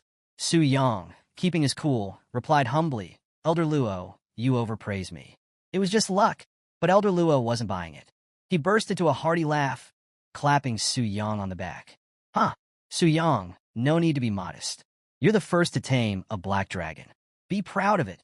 With a nod, he went on to say, "Our association has decided to invite you to join the Global Beast Tamer Association." Now, this definitely piqued Su Yang's interest, and he asked, "When is this happening?" Elder Luo, smiling confidently, replied, "We'd like you to join us." But Su Yang hesitated. He shook his head and said, "Elder Luo, I'm not a beast tamer. I can't join." Elder Luo froze, taken aback. "Wait, what? Not a beast tamer?" he asked, completely floored by this revelation. "That's right," Su Yang replied, staying firm. Elder Luo's eyes widened, and he couldn't hide his shock. "No kidding," he exclaimed, genuinely stunned. He quickly pulled out Su Yang's ID, revealing his level 80 magic spirit weapon warrior status. "See? I'm not joking," Su Yang pointed out, and the disbelief was clear on Elder Luo's face. The elder stared at the ID, his mind struggling to process the fact that Su Yang, who had tamed one of the most powerful dragons around, wasn't even technically a beast tamer. Elder Luo quickly connects with the other elders from the Global Beast Taming Association, and messages start flying between them. He informs them that he's met the person who tamed the Black Dragon. The chat lights up instantly. Elder Zhao Kun jumps in questioning, "Why hesitate? Did he agree to join?" Elder Trump is more confident, stating, "Come on, we're the strongest beast taming organization. Why would he refuse us?" And Elder William Smith offers his congratulations to Long Xia, celebrating the arrival of another potential genius in their ranks. Even Vielria, one of the core members, chimes in, expressing excitement that someone else had finally managed to tame a dragon. But Elder Luo throws cold water on their enthusiasm. There's one problem. He's not a beast tamer. He's a warrior-class professional. That revelation leaves them all stunned. Elder Luo sighs as he stares at the message screen, thinking to himself, "I knew it would turn out like this." That's when President Carolina of the Siberian Northern Plains steps in with a suggestion. How about offering him honorary membership? Would that work? The idea quickly gains traction, with 9 members giving it a thumbs up. Back in Tianling City, Elder Luo stands before Su Yang, his expression warm, but with that calculating edge. "Su, my brother," he begins, after discussing it with the association, "we'd like to offer you honorary membership. You get access to all the association's benefits." Su Yang gives a faint smile, but his eyes stay sharp. "There's no such thing as a free lunch. What exactly do you need from me?" Elder Luo waves his hand, as if it's no big deal. "Oh, nothing too demanding. We'd just like you to give a few lectures on how to tame a dragon. It's not like it'll be a big crowd, just about 10 people." Su Yang's mind races, weighing his options. He realizes this isn't something he can just brush off. He's dealing with the upper echelons of the beast taming world, and the perks of being affiliated with an SSS-ranked guild are tempting. It's not an opportunity that comes around often. After a moment of thought, Su Yang looks Elder Luo in the eye. "All right, I'll give the lectures, but I'm not sure my experience will be of much help to your people."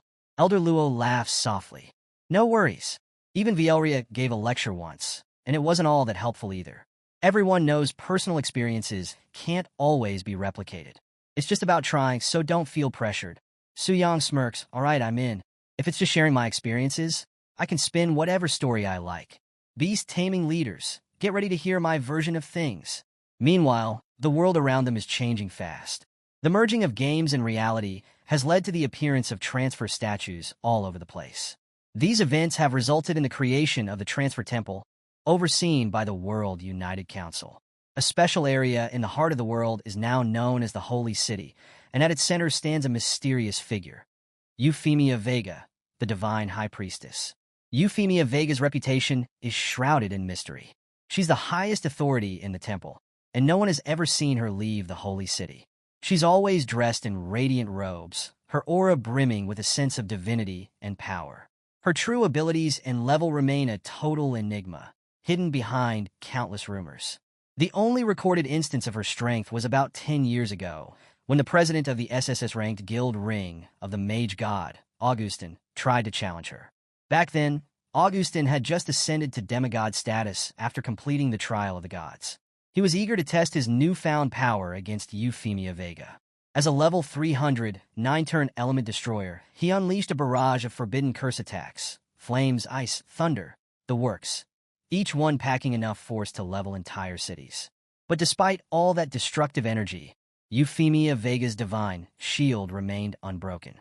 Her barrier deflected everything he threw at her, effortlessly, leaving Augustin in shock. He couldn't even scratch her defenses, and the outcome was clear. No one could challenge the might of the Divine High Priestess. After that day, nobody dared to question the authority of the Transfer Temple. Now, fast forward to the present. Euphemia Vega stands in her sacred chamber within the Holy City, her face hidden behind a golden mask that only adds to her aura of mystery. An alert has been raised. Something serious is brewing in the demon abyss, which has been dormant for ages. Beelzebub, the king of gluttony, has somehow reappeared, and this isn't supposed to be possible. Her eyes narrow as she realizes what this means. In their world, once a star-ranked boss is defeated, it's supposed to stay down for good. But now, the laws that have governed their reality for so long seem to be breaking. It's unprecedented, and the implications are huge. In a solemn prayer, Euphemia Vega calls upon the holy statue for guidance, seeking the light to reveal the darkness creeping into their world. As the chamber dims around her, her prayer is answered, and her eye of insight activates, glowing with a divine radiance that allows her to see far beyond normal sight. Her vision pierces through layers of reality, focusing on the darkest depths of the demon abyss.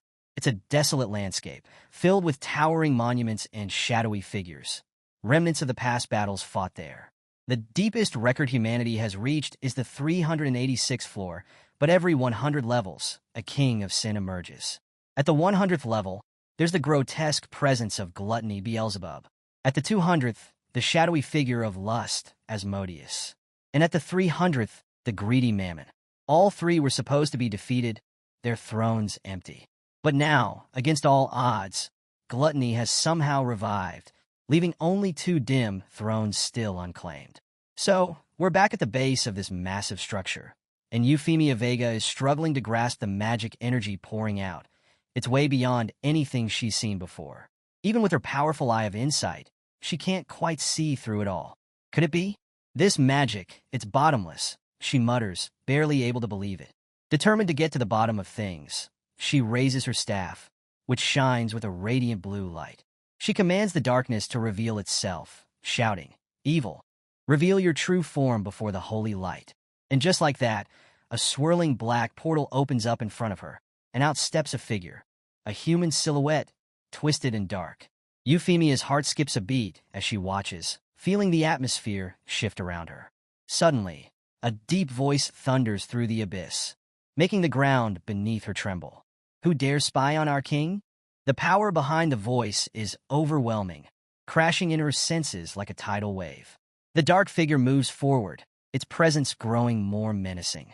"Be gone," it commands, and the air ripples with energy as Lucifer, the king of sin, pride, steps into view.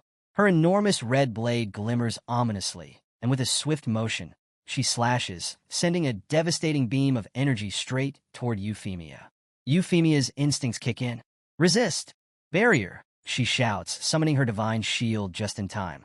The attack smashes into her shield, the impact so powerful that it sends her flying back, gasping for air. She struggles to steady herself, her wings flaring as she tries to regain control. Above her, Lucifer looms, eyes glowing with a cold, godlike power. But the battle takes its toll.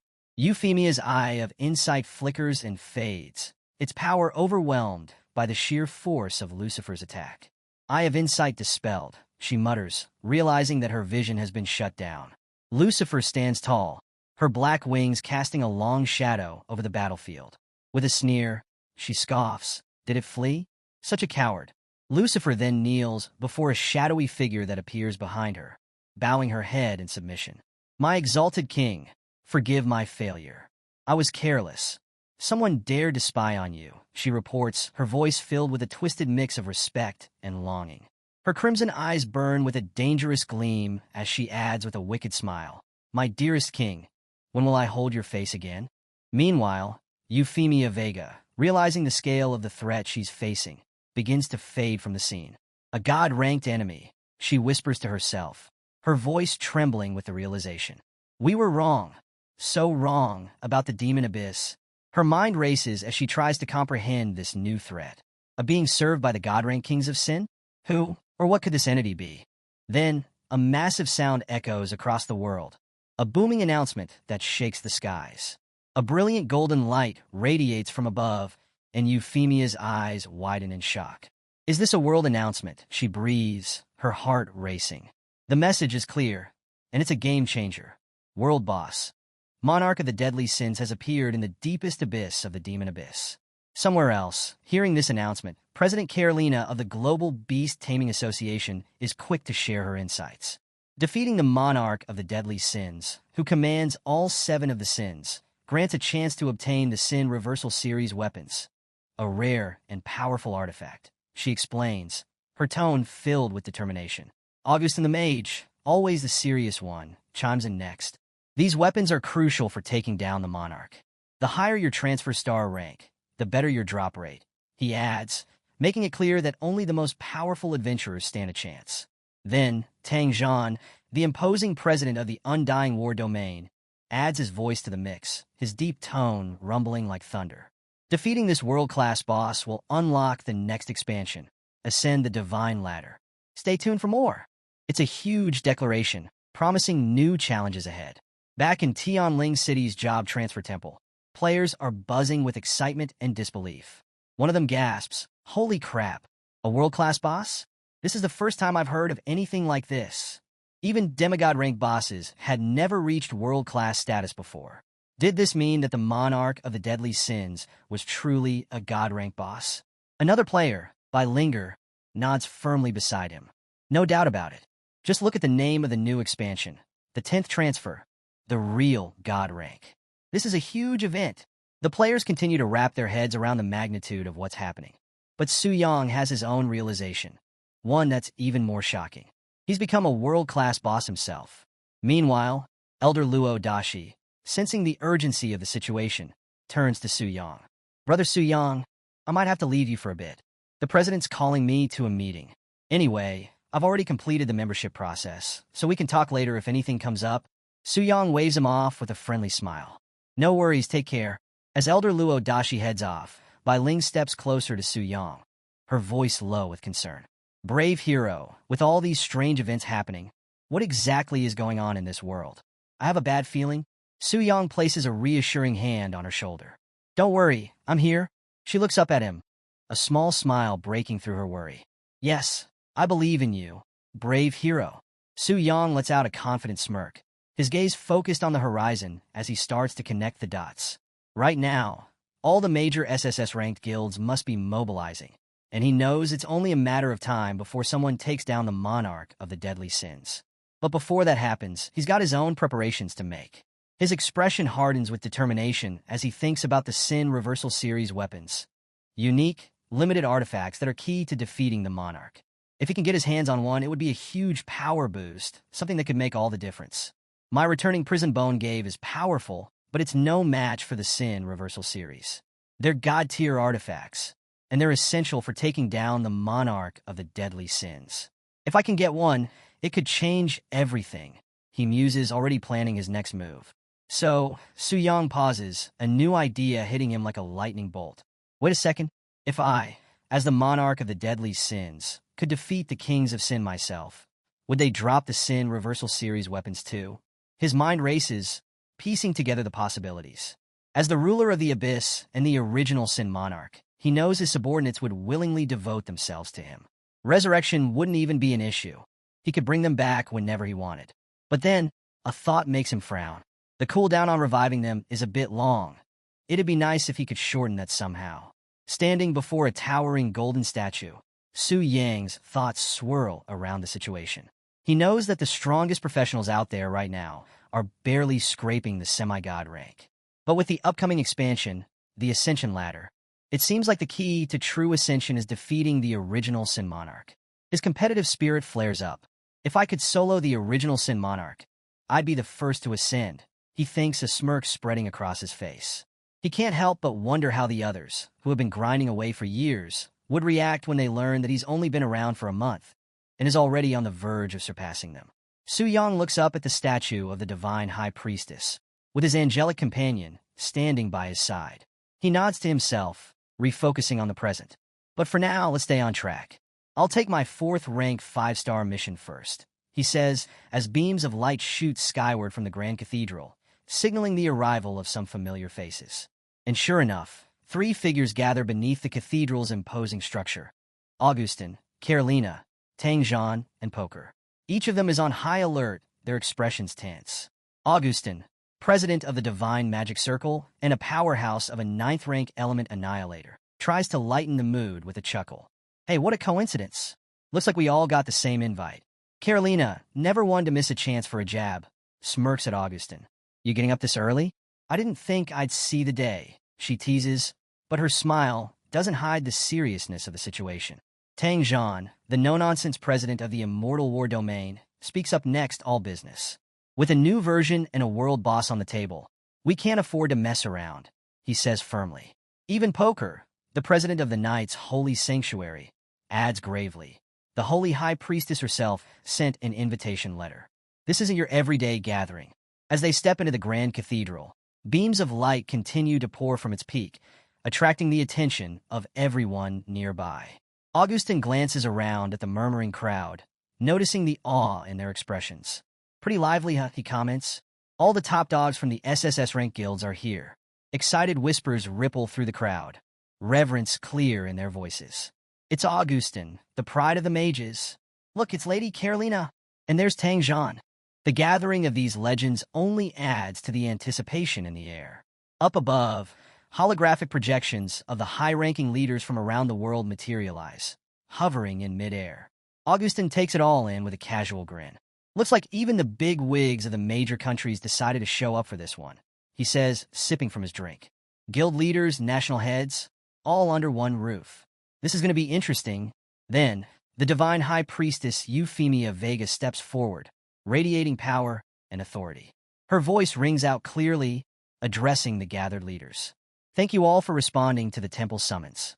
I'm sure you already know why we've gathered here. Her tone hardens as she continues. The original Sin King, Gluttony, Beelzebub, has resurrected. It's likely connected to the emergence of the world-level boss, the original Sin Monarch. The room goes quiet as the weight of her words sinks in. She presses on, her gaze steely. According to the guidance from the divine statue, defeating the original Sin King and obtaining a reverse Sin series weapon is the only way to stand a chance against the Sin Monarch. Euphemia stands at the head of a round table, her presence commanding respect. The best way to increase the chances of acquiring a reverse Sin series weapon? The final blow against each boss must be delivered by a high-star rank transfer. She looks around the room, taking in the serious expressions of the assembled leaders.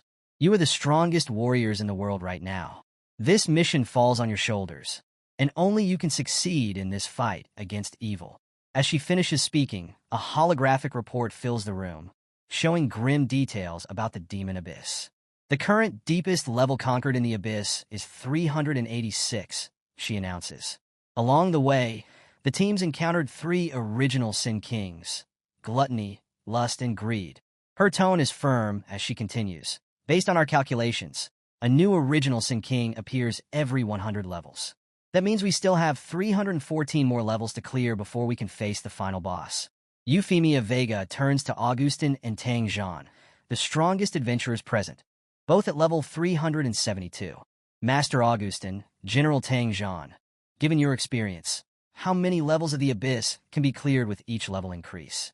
Augustin pauses, taking a swig from his drink before answering with a wry smile. About 3 levels per increase. Push any further than that, and this old man might just keel over.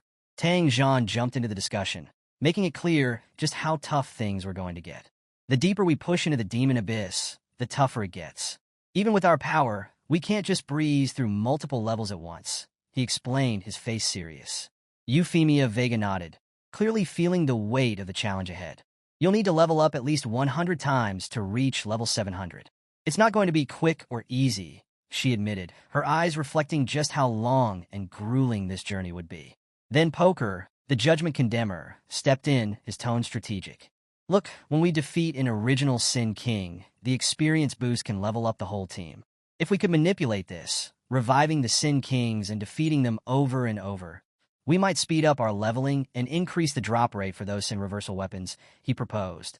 It was a risky plan, but the potential rewards were huge, and everyone knew it. Euphemia Vega shifted the focus to the crucial question. How do we handle the distribution of the reverse Sin series weapons? Poker cut through any fluff, reminding the room that these weapons weren't just rare loot. They were essential to taking down the original Sin Monarch and reaching the next stage of power, Ascension itself. Master Augustin, never one to back down, leaned in with a challenging tone. So, who's brave enough to try and claim one of those weapons first? He wasn't just asking. He was testing the room, seeing who would step forward. Another warrior couldn't help but comment on the boldness of those speaking out today. It was rare to see everyone being so upfront. But Poker, cool and composed, reminded them why they were really here. Let's not lose sight of what's at stake. These weapons are the key to defeating the Sin Monarch, and that means they're the key to our ascension. The tension in the room spiked, but then Euphemia Vega brought down her staff with a commanding strike, sending a shockwave through the chamber. It was a clear sign to focus. She urged everyone to be patient. The Transfer Temple is keeping a close eye on how we handle this. The decisions about the weapons will be made once we have our extermination team set, she said. One of the warriors, a bit sheepish, apologized for getting ahead of himself, and Euphemia, ever the leader, acknowledged the intensity of the moment with understanding. Tang Zhan then offered a plan to organize the extermination team, suggesting that countries pool their resources to form national teams. Each team would take turns hunting the Sin Kings, and whoever got the drop would keep it. It wasn't perfect, but it could reduce the fierce competition for those coveted weapons while keeping everyone motivated. The room buzzed with discussion, and tension hung thick in the air as everyone considered the idea. Poker, ever the strategist, saw the wisdom in Tang Zhan's approach, using entire countries as units in the fight. Meanwhile, Euphemia Vega listened carefully, weighing the pros and cons of coordinating these forces. But then a question popped up. What about the weaker countries? Would they just get overshadowed in this new system? Tang Zhan, unfazed, shot down the concern. Look, in this fight, the only thing that matters is strength. It's not about the political power of a country, he said, making his stance crystal clear. Euphemia, seeing the need for clarity, announced a vote on the proposal, keeping everyone focused on the mission at hand. As the votes came in, the result was decisive, 80% in favor of Tang Zhan's plan. It was official, and Euphemia Vega announced that the first item on the agenda was done. With that settled, attention turned to the countries that lacked 9th-rank professionals. Those nations wouldn't get a chance to participate, and their fate would be decided by a lottery. The final results were to be announced later. With the first matter wrapped up, all eyes turned to the second agenda, and President Carolina stepped forward, clearly eager to speak. Her presence was intense as she addressed the room. Thanks to the emergence of the Dragon Spirit Realm, the gates to the Dragon Kingdom are open again. It's a vast realm, filled with powerful bosses. If we can conquer this massive subspace, the experience rewards will skyrocket, giving us the boost we need to take on the Demon Abyss. Augustin, ever cautious, cut in with a warning. Hang on. Getting into the Dragon Spirit Realm isn't a walk in the park. Only those who have successfully tamed a dragon can even step foot inside, he reminded the group. He glanced at Carolina, his expression sharpening. Vielria from your association was the only one who managed that, right? but I get the feeling something's changed. Carolina's lips curled into a knowing smile. You got that right. I'm sure you've all heard by now, a genius from Longxia has done the impossible. He tamed a black dragon, and as a result, he's joined our association as an honorary member. The room buzzed with murmurs, but then Poker spoke up, his skepticism cutting through the noise. Wait, he tamed a black dragon? Shouldn't that make him more than just an honorary member? Why didn't he become a regular member, or even a leader? Honorary status is usually for non-professionals in the association. The question lingered, adding a new layer of tension to the room. Carolina didn't miss a beat, her voice firm as she revealed the truth about Su Yang. That's right, Su Yang isn't a beast tamer at all. He's a warrior-class professional. The reactions came fast. Surprise, disbelief, and confusion flashed across the faces of the council members. The room fell silent, and the weight of this revelation settled heavily over everyone. They all tried to process the fact that a warrior, someone outside the traditional paths of beast taming, had managed to tame one of the most powerful dragons out there. It was a game changer, and everyone knew that the challenges ahead had just become a lot more interesting. In the Holy City Transfer Temple headquarters, tension hung thick in the air. Augustin, visibly enraged, stormed around, his disbelief echoing through the room. He couldn't fathom the situation. Time and again, he had attempted to make dragons submit through brute strength, killing many along the way, from Starlight to Sunlight tier dragons. Yet they had all chosen death over submission. The mere idea that someone might have achieved what he couldn't was an affront to his pride. He fumed, his voice cutting through the murmurs of the gathered crowd. No one but a beast tamer could tame a dragon. This was the undeniable truth he clung to. But now, that certainty was crumbling, and he seethed at the impossibility of it all. President Carolina, however, remained unimpressed by his dramatic outburst. With a calm but sharp rebuke, she reminded him that just because he couldn't accomplish something didn't mean others shared his limitations.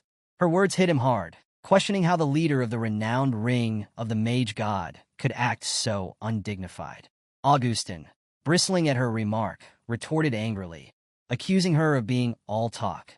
His frustration was palpable as he challenged her to prove her capabilities if she believed taming a dragon was so simple. Carolina's expression shifted, her composure cracking at his insult.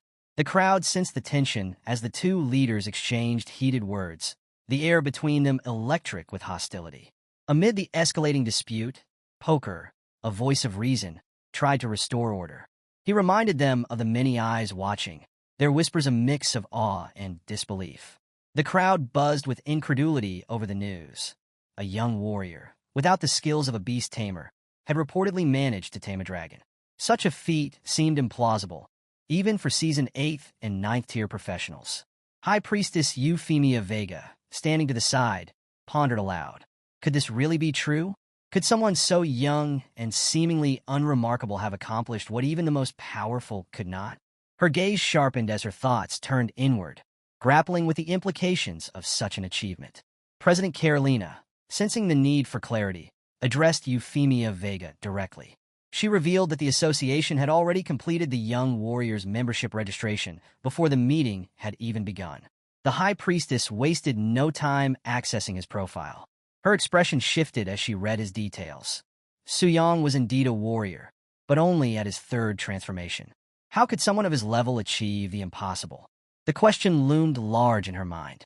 Poker, still in shock, voiced the disbelief shared by many.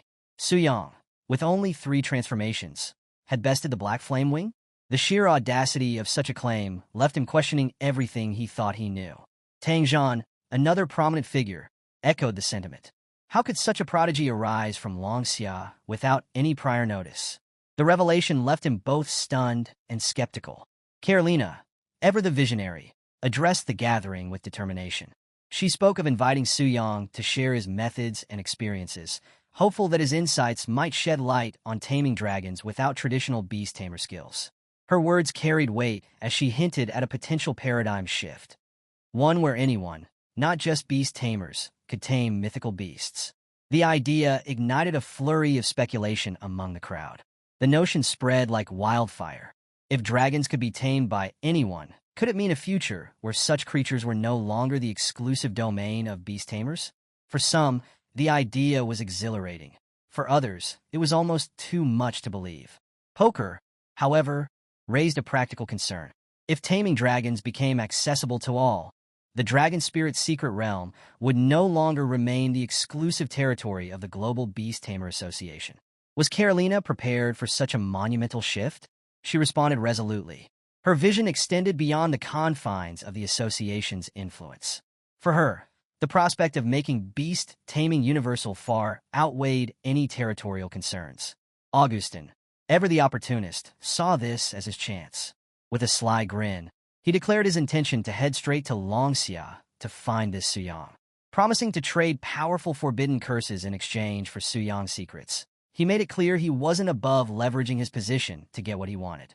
Meanwhile, far from the heated debates and intrigue of the headquarters, Suyang sneezed loudly, causing Bailing to chuckle. She handed him a tissue, playfully musing about how even high-level professionals weren't immune to mundane illnesses. Suyang, however, was already engrossed in his next task. The mission ahead was formidable, a diamond-tier challenge in the Frozen City. He read the task description with a smirk, unbothered by its difficulty. It was a solo mission, requiring him to infiltrate the palace and defeat the Ice Witch, whose fearsome powers were the stuff of legend. The rewards were tantalizing. An increase in his strength and spirit, a legendary demon spirit, a mystical weapon, and an active skill book. To most, the task would have been overwhelming, but Suyang saw it as just another challenge to conquer. Mounting his black dragon, he exuded confidence, ready to take on whatever lay ahead. With a powerful leap, the dragon soared into the skies, leaving behind a trail of awestruck onlookers. In the icy depths of the Frozen City dungeon, a group of adventurers struggled against the cold and the relentless power of the Ice Witch. Their complaints echoed through the frigid halls as they lamented their misfortune. The dungeon was brutal, sapping their strength and resolve. The Ice Witch, with her impenetrable armor and devastating attacks, had brought them to their knees. Just as despair threatened to overwhelm them, the massive eye of a black dragon opened, its ferocious gaze locking onto the group. Panic set in, their fear palpable, until Suyang's calm but confident voice cut through the tension. He assured them their challenge was over. It was now his turn. Relieved beyond words, the adventurers scrambled to clear the path, their awe evident as they deferred to him. The adventurers stood frozen in awe as Suyang strode forward, his black dragon Athos looming imposingly behind him. One of them, barely able to contain his shock, whispered to the others. The man's voice quivered with a mix of fear and excitement as he recognized Suyang from the citywide announcement about taming the black dragon. Seeing him in person, confidently advancing through the dungeon, was almost too much to process. He marveled at the spectacle, unable to believe that Suyang was planning to solo the dungeon, a feat unthinkable to most. The icy wind howled through the cavernous dungeon as Suyang pressed on, undeterred by the bitter cold. Suddenly, the silence shattered with a thunderous roar, announcing the arrival of a massive Bigfoot snow monster, its level towering at 92. Accompanying it were smaller, equally menacing snow monsters at level 89. The pack charged toward him, their icy breaths frosting the air, but Athos let out a deafening roar that sent them scattering in terror. The dungeon's natural predators cowered before the overwhelming aura of the black dragon and its master. Suyang stepped closer, his gaze steady and unyielding. The once fearsome Bigfoot snow monster now trembled before him, paralyzed by the sheer dominance he exuded. Suyang's thoughts flickered briefly with amusement. Even in this dungeon, the pressure he exerted as a high-level warrior left lower-tier monsters utterly helpless. With a casual wave of his hand, he decided they weren't worth his time. He dismissed the creatures, commanding Athos to move straight toward the dungeon boss. Athos, eager for a challenge, unleashed a searing torrent of fire. The explosion rocked the dungeon, melting snow and shattering the surrounding ice with raw power.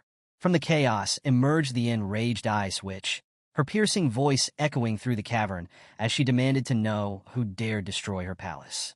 But before she could finish her threat, Athos slammed the ground with enough force to cut her off mid-sentence. Suyang regarded the Ice Witch with cold indifference.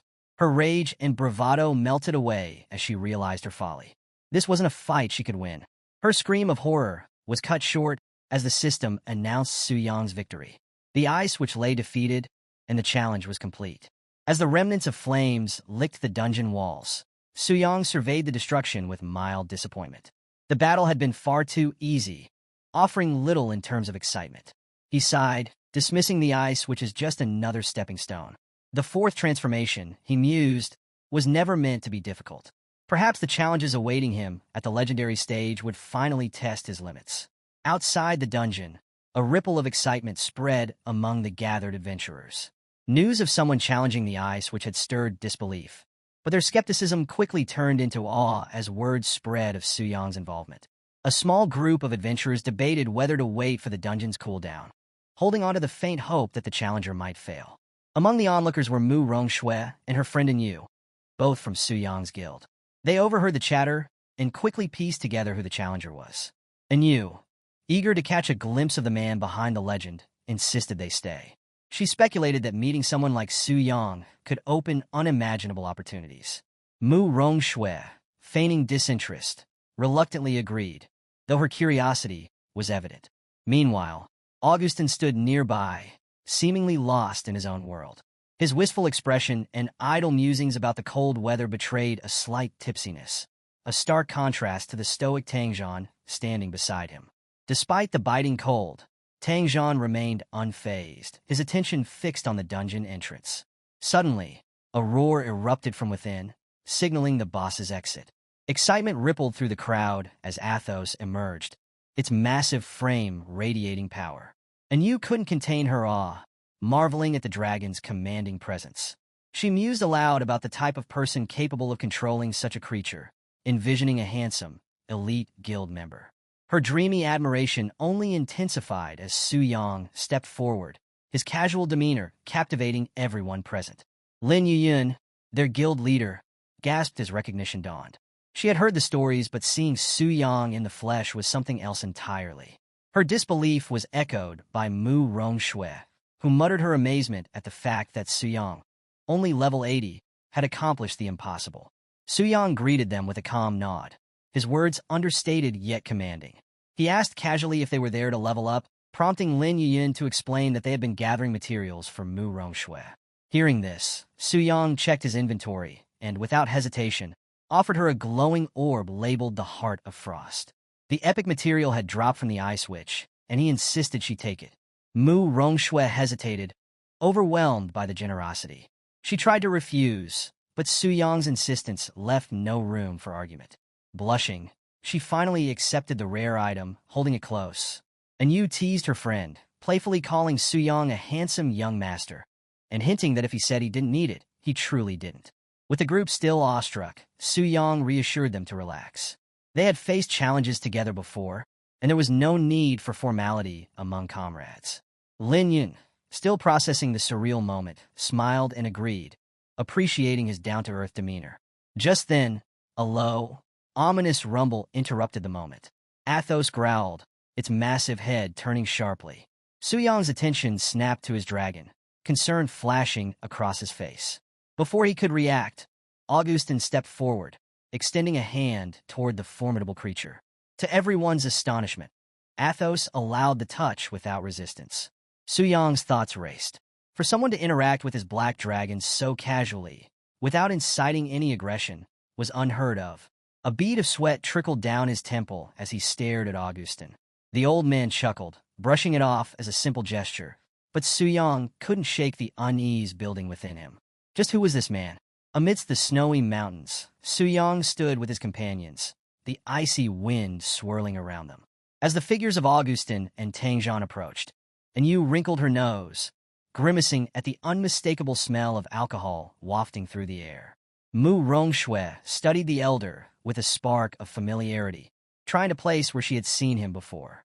Something about him triggered a memory, though she couldn't quite pin it down. Augustin's relaxed smirk broke the tension as he assured them he meant no harm. But before anyone could react, he vanished without a trace.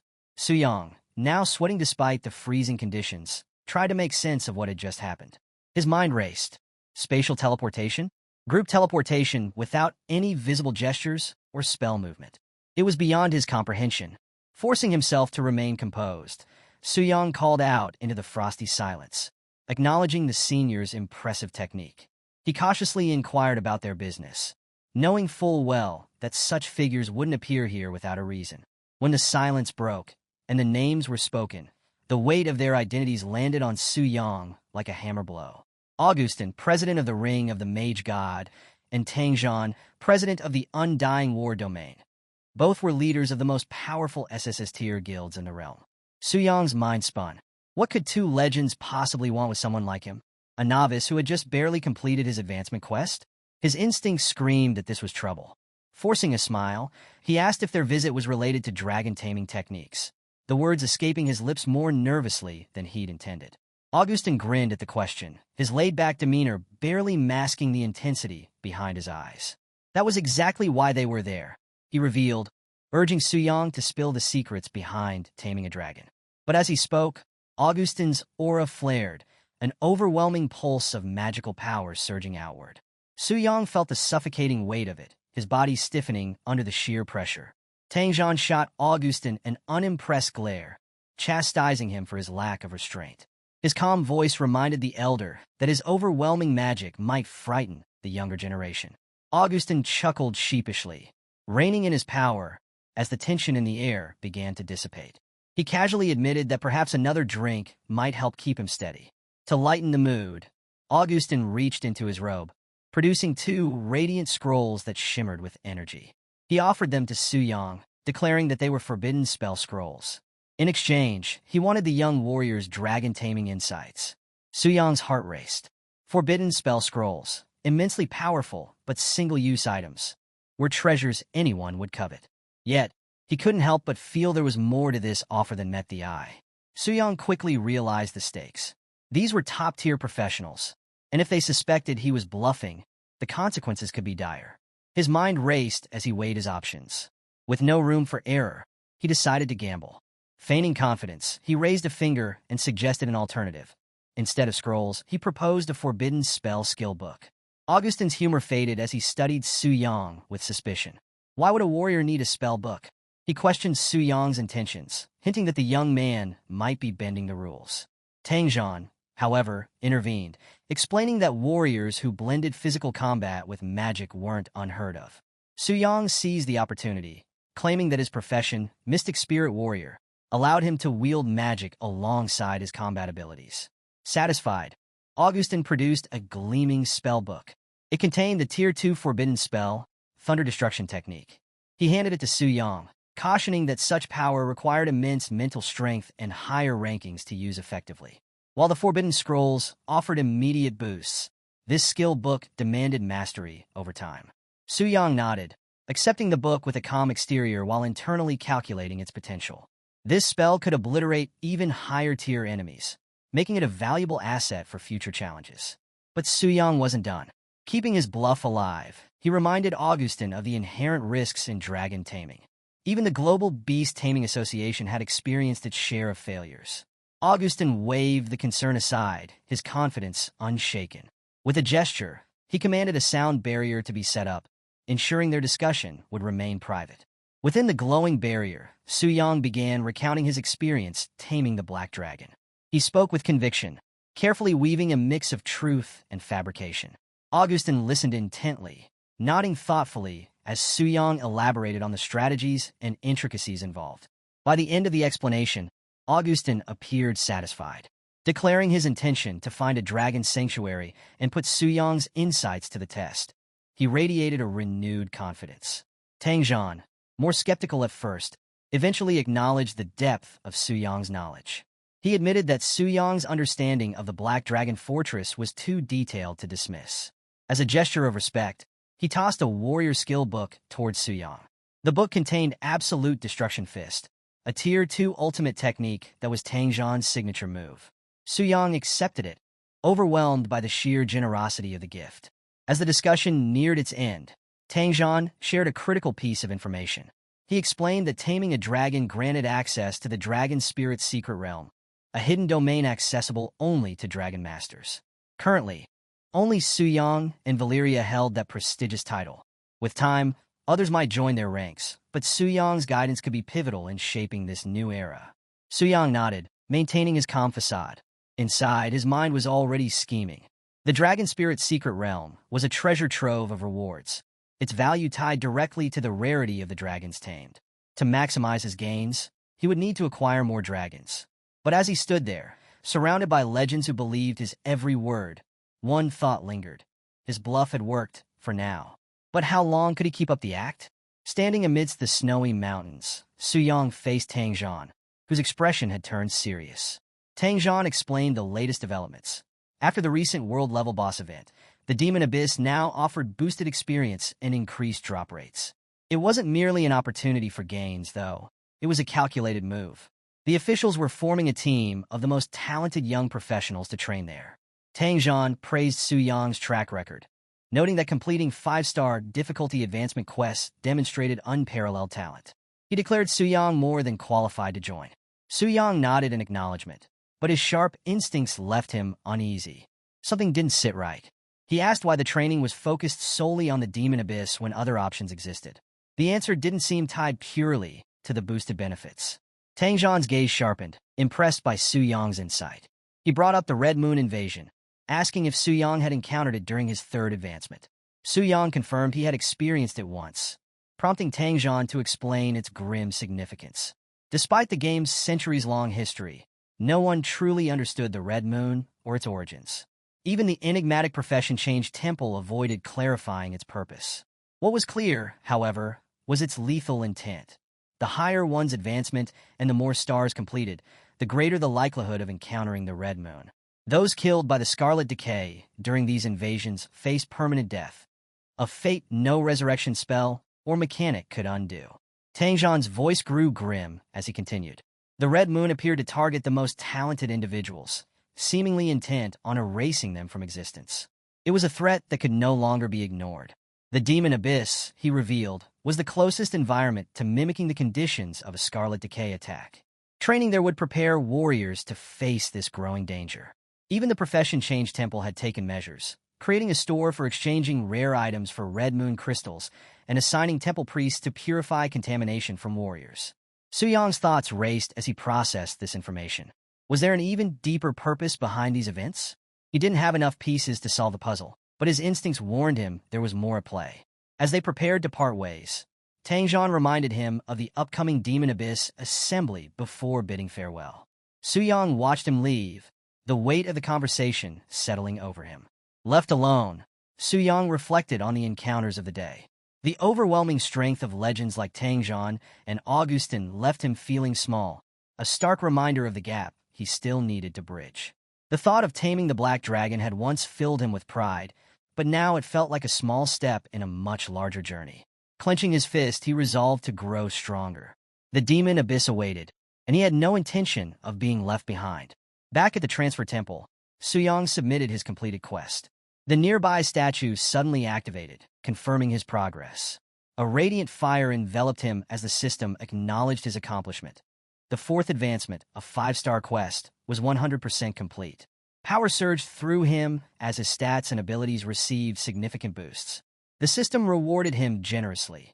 Increased base attributes, a new level cap of 100, and a legendary skill book tailored for Mystic Spirit Warriors. Su Yang's stats reflected his progress. Strength, 7,692.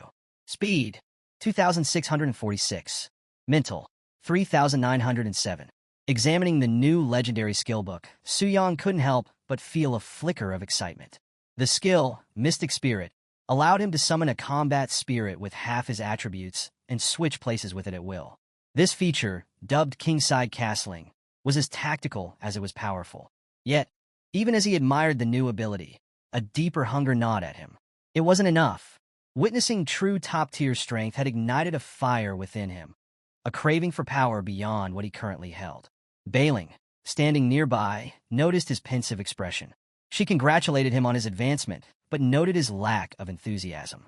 Su Yang brushed off her concern with a smile, concealing the storm of ambition swirling in his mind.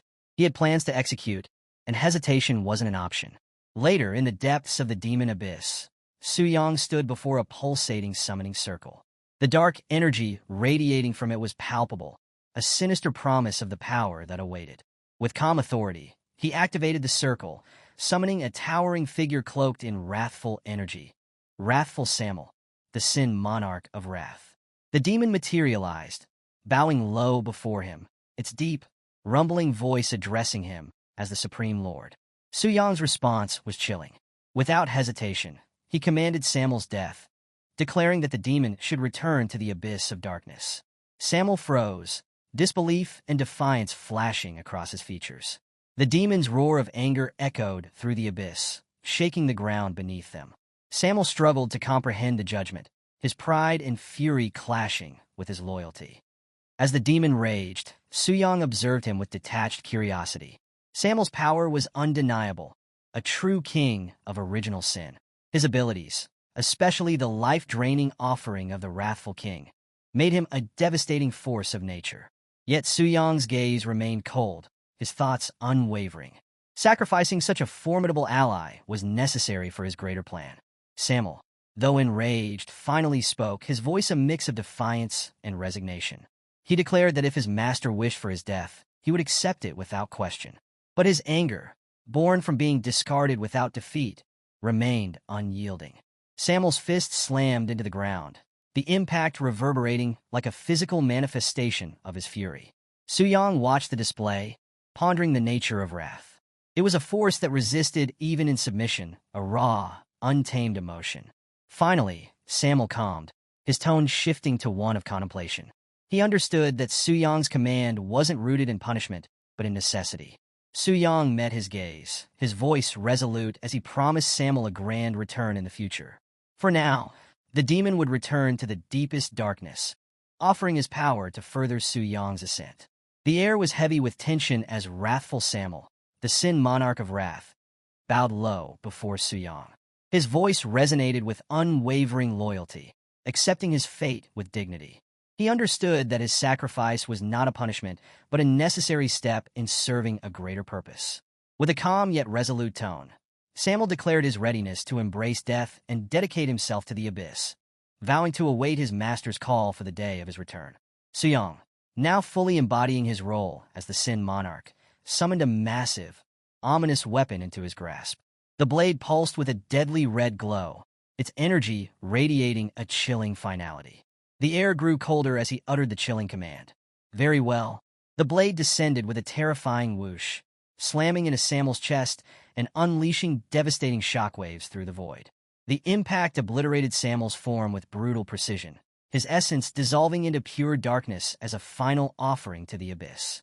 Even in his final moments, Samuel's voice resonated with reverence, praising the power of the supreme monarch and proclaiming his eternal loyalty. As his form faded, Samuel's last words echoed through the void, a testament to his devotion. With unwavering loyalty, I will follow your will. Far away, on the 100th floor of the demon abyss, Beelzebub, the king of gluttony, sensed the disturbance. His instincts flared, and his once dormant corpse trembled with an ominous pulse. A dark unease crept into his voice as he muttered in disbelief. No one had dared to challenge the kings of original sin in ages. How could wrathful Samuel have fallen? A terrifying realization struck him, a thought too unspeakable to voice fully. Could it truly have been the supreme monarch himself who dealt the killing blow? Back in the deepest abyss, Su Yang, now the Sin Monarch, stood amidst the fading echoes of his deed. A system notification rang out, affirming the magnitude of his actions. You have killed the king of original sin, Samuel. Experience gained, plus 13.4 billion. Level up, level 85 to 100 achieved. Overflow experience, 13 billion. 7.8 billion experience points wasted due to overflow. An absurd surge of power coursed through Su Yang as he absorbed the colossal experience gain. The sheer magnitude of the overflow stung, a reminder of the monumental nature of this kill. Despite the wasted experience, the remaining reserves left him exhilarated.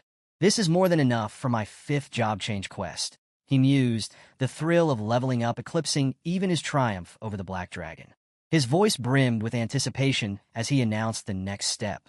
All right, now it's time for today's main event. Let's see what good items Samuel left behind. As the loot materialized, each item pulsed with raw, potent energy. Su Yang examined the treasures with a commanding presence, a smirk tugging at his lips. These were no ordinary rewards. They were artifacts befitting the defeat of a demigod-tier boss. Loot details. The flesh of the king of original sin permanently boosts health by a staggering 10 million HP. The broken heart of the king of original sin grants a permanent increase of 10,000 strength points. The demon Wrathful Samel Horn, a rare forging material capable of creating legendary artifacts. The demon source of the king of original sin, a shimmering vial offering immunity to demonic erosion for 400 layers. As Suyang absorbed the implications, his eyes widened. 10 million health? 10,000 strength points? These enhancements were nothing short of game-changing. Comparing them to his current stats, 2,127 strength and 53,175 health, he realized these boosts would amplify his power exponentially. The thought of such strength filled him with exhilaration. With these stats, even top-tier challengers would crumble before him. This is next level, Suyang marveled, envisioning himself crushing foes with ease. The idea of overwhelming enemies like Athos, the Black Flame Wing, with his bare hands was almost laughable now. His path to power was becoming clearer, and with these artifacts, he could rewrite his fate entirely. Among the loot, the demon source of the king of original sin caught his attention. The shimmering vial promised immunity against the abyss's corrosive demonic energy, a safeguard against the crimson infection Tang Zhan had warned about. It was a tool Suyang knew he would need for his future battles. As his thoughts raced, a new question emerged. If the demon abyss was akin to the Blood Moon and Samel had been a king among demons, could there be beings even stronger than the kings of original sin? Could a supreme monarch rival such power? Suyang dismissed the thought for now. The answers would come later. His immediate focus was on consolidating his newfound strength and preparing for the next step. I'll consider the rest once I reach the divine tier, he resolved, grounding himself in the present. Among the drops, the most striking was the demigod artifact, Armor of the Wrathful King. The dark, intense aura surrounding it reflected its overwhelming power. Suyang examined the attributes with awe. Health, plus 2 million. Strength, plus 5,000. Physical resistance, plus 5,000. Toughness, plus 35%. The armor came with two powerful effects. Passive effect, desire for destruction. Attributes increased for every 1,000 enemies slain, lasting until the end of battle. Active effect, Wrathful Berserker. Sacrifices 70% of health for a 200% attribute boost, lasting 10 minutes. Suyang marveled at the unrestricted nature of the armor's power. A demigod artifact with no penalties, it was almost too good to be true. Yet, as he reveled in the find, a pang of disappointment struck him. Only the armor had dropped. There were no inverse in weapons. Just this one piece, he muttered, shaking his head. Luck, even for him, wasn't always guaranteed. Still, the rewards were monumental. As he finished reviewing his gains, Suyang issued a final command, his voice calm, yet resolute. System disconnect. Just as Suyang was about to disconnect from the system, a sudden notification flashed across the screen, catching him off guard. The system informed him that there were unconfirmed special drops. Startled, Suyang froze for a moment. Special drops? That feature wasn't supposed to exist in this world. Curiosity ignited, and he leaned forward, selecting the option to reveal the mysterious item. The screen transformed dramatically, bathing his chamber in an ominous light as an artifact materialized before him. Inverse Sin, Punishment of Wrath. The weapon radiated an intimidating red aura, its intricate, dark designs pulsating with sinister energy. The system quickly outlined its extraordinary attributes and strict limitations. This was no ordinary artifact. It was soul-bound, designed exclusively for Suyang's use. The stats were jaw-dropping. Strength plus 20,000, toughness reduction plus 60%. Trait, Deadly Sin, all damage dealt by the wielder converted into true damage, bypassing defenses effortlessly. Special ability, Inverse Sin, Punishment of Wrath. Enemies suffer a 10% all-attribute debuff. Ultimate power, Judgment Slayer of Kings. Upon slaying the king of original sin, the weapon vanishes into the void, leaving behind a permanent authority for its master. As the weight of these details sank in, Suyang began to understand. The Inverse Sin series wasn't just powerful. It was essential for defeating the mythical king of original sin. This weapon wasn't simply a drop. It was a key to survival in a battle against divine tier power. Suyang's thoughts drifted to legends of his world. Figures like Tang Zhan, a ninth job changer and a demigod in his own right, had once stood at the pinnacle of strength. Yet even Tang Zhan's prowess paled in comparison to the overwhelming might of the king of original sin. No one had ever bridged that chasm.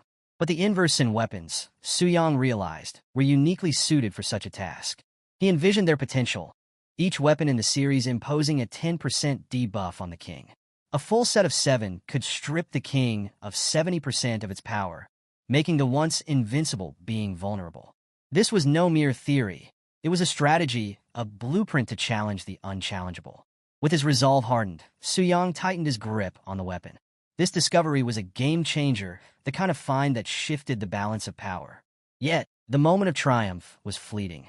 The faint glow of a nearby portal suddenly intensified, casting eerie shadows across the room. A chilling presence emerged. From the depths of the portal stepped a female demon, Lucifer. Her expression was a volatile mix of frustration and determination. Bowing low before Su Yang, she addressed him with reverence, acknowledging him as the supreme monarch. However, her voice carried an undertone of tension. She confessed her transgression. During Su Yang's slumber, she had returned to the abyss without his permission. Lucifer extended a pulsating weapon towards Su Yang, its energy wrapped in ominous violet and crimson tendrils.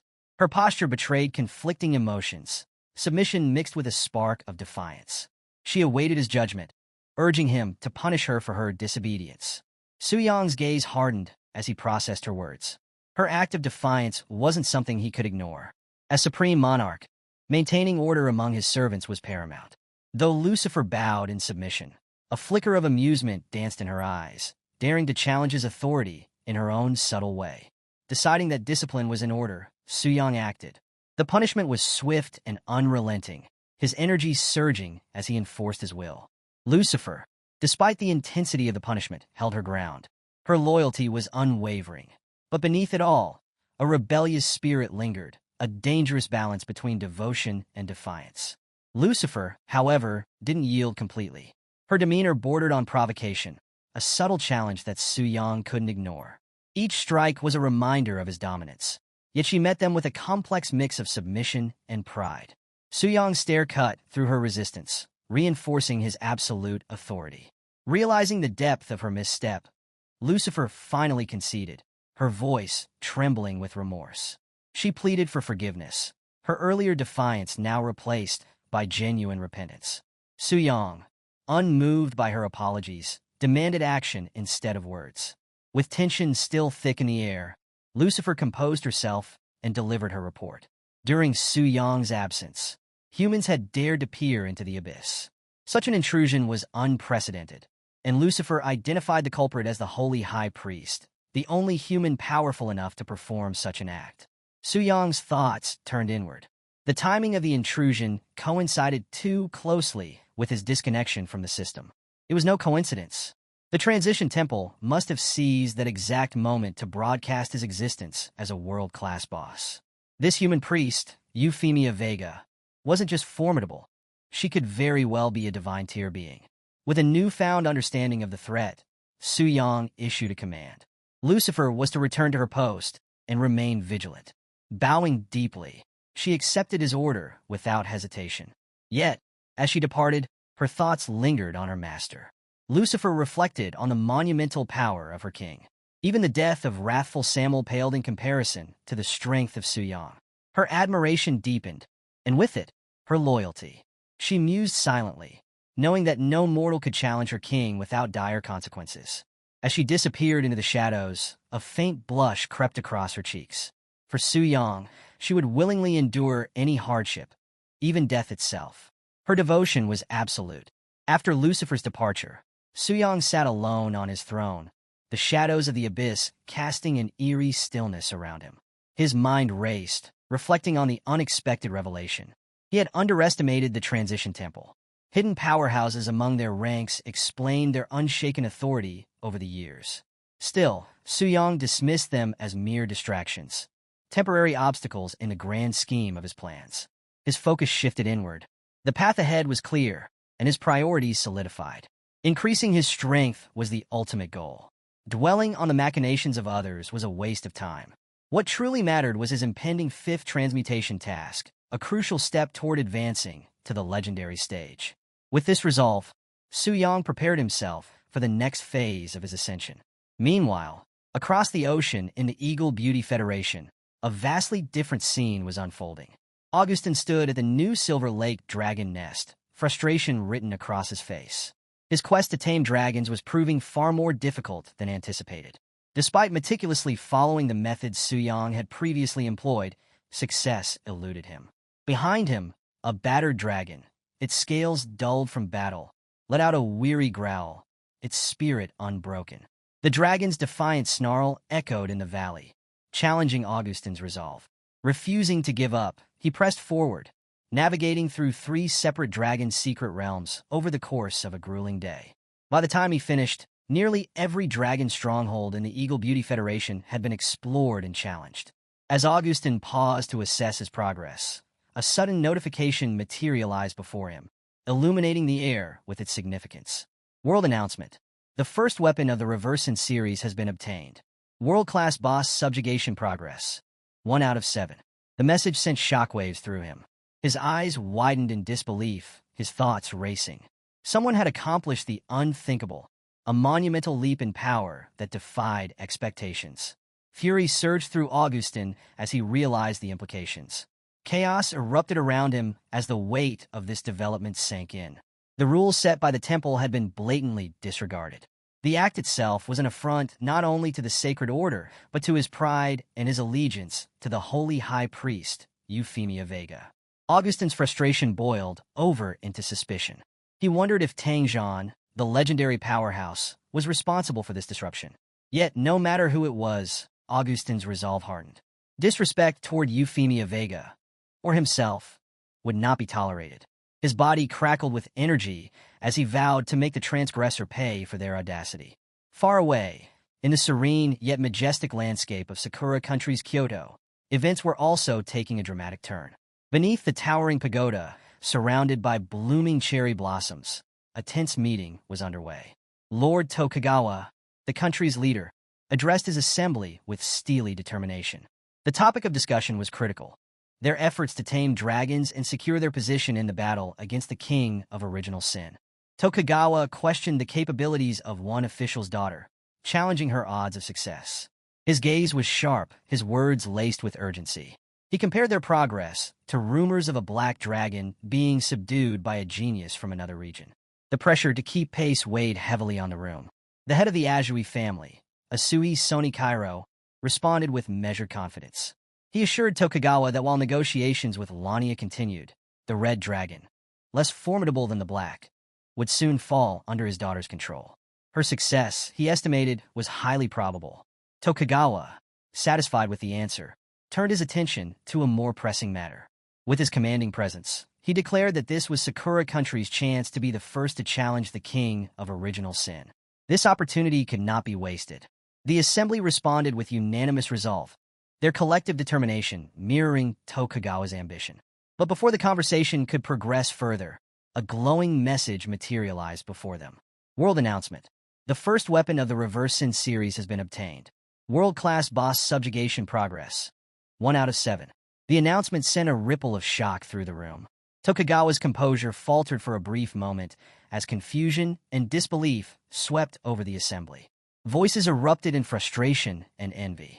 How could this happen? One official exclaimed, his face flushed with anger.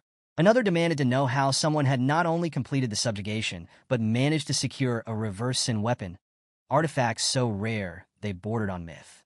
The implications of this development were staggering. Tokugawa's thoughts turned to other nations. Wondering which of them could have accomplished such a feat, the Eagle Beauty Federation seemed a likely suspect, but the identity of the offender remained unclear.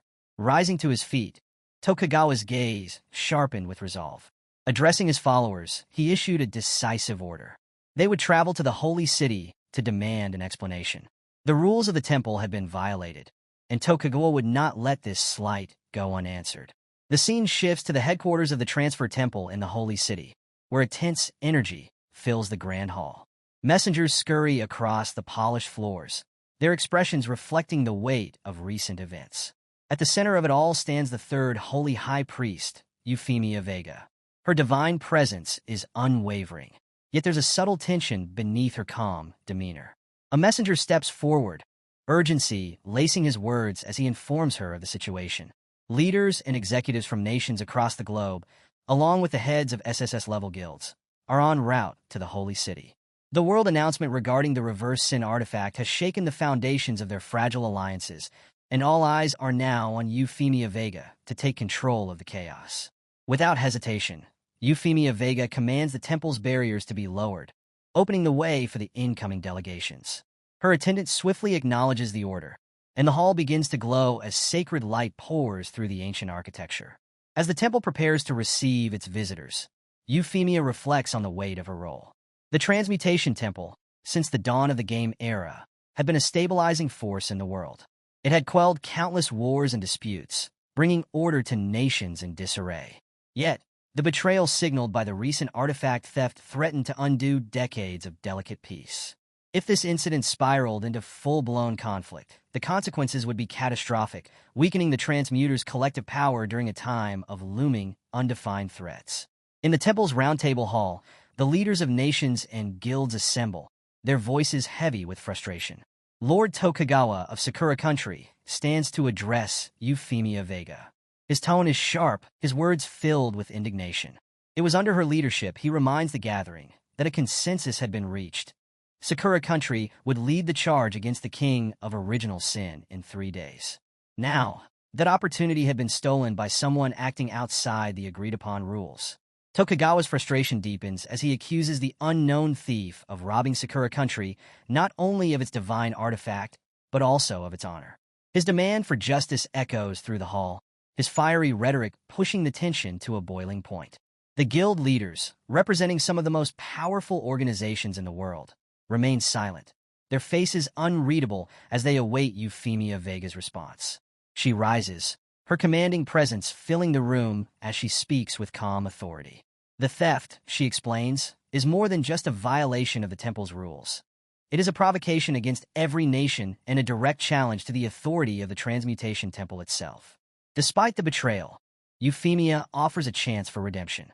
Her words carry the weight of divine judgment as she declares that the temple, along with the allied nations, will pardon the sinner if the artifact is returned willingly. She makes this vow in the name of the sacred statue, her outstretched hand glowing with holy light. It is an offer of mercy, but one laced with a subtle warning.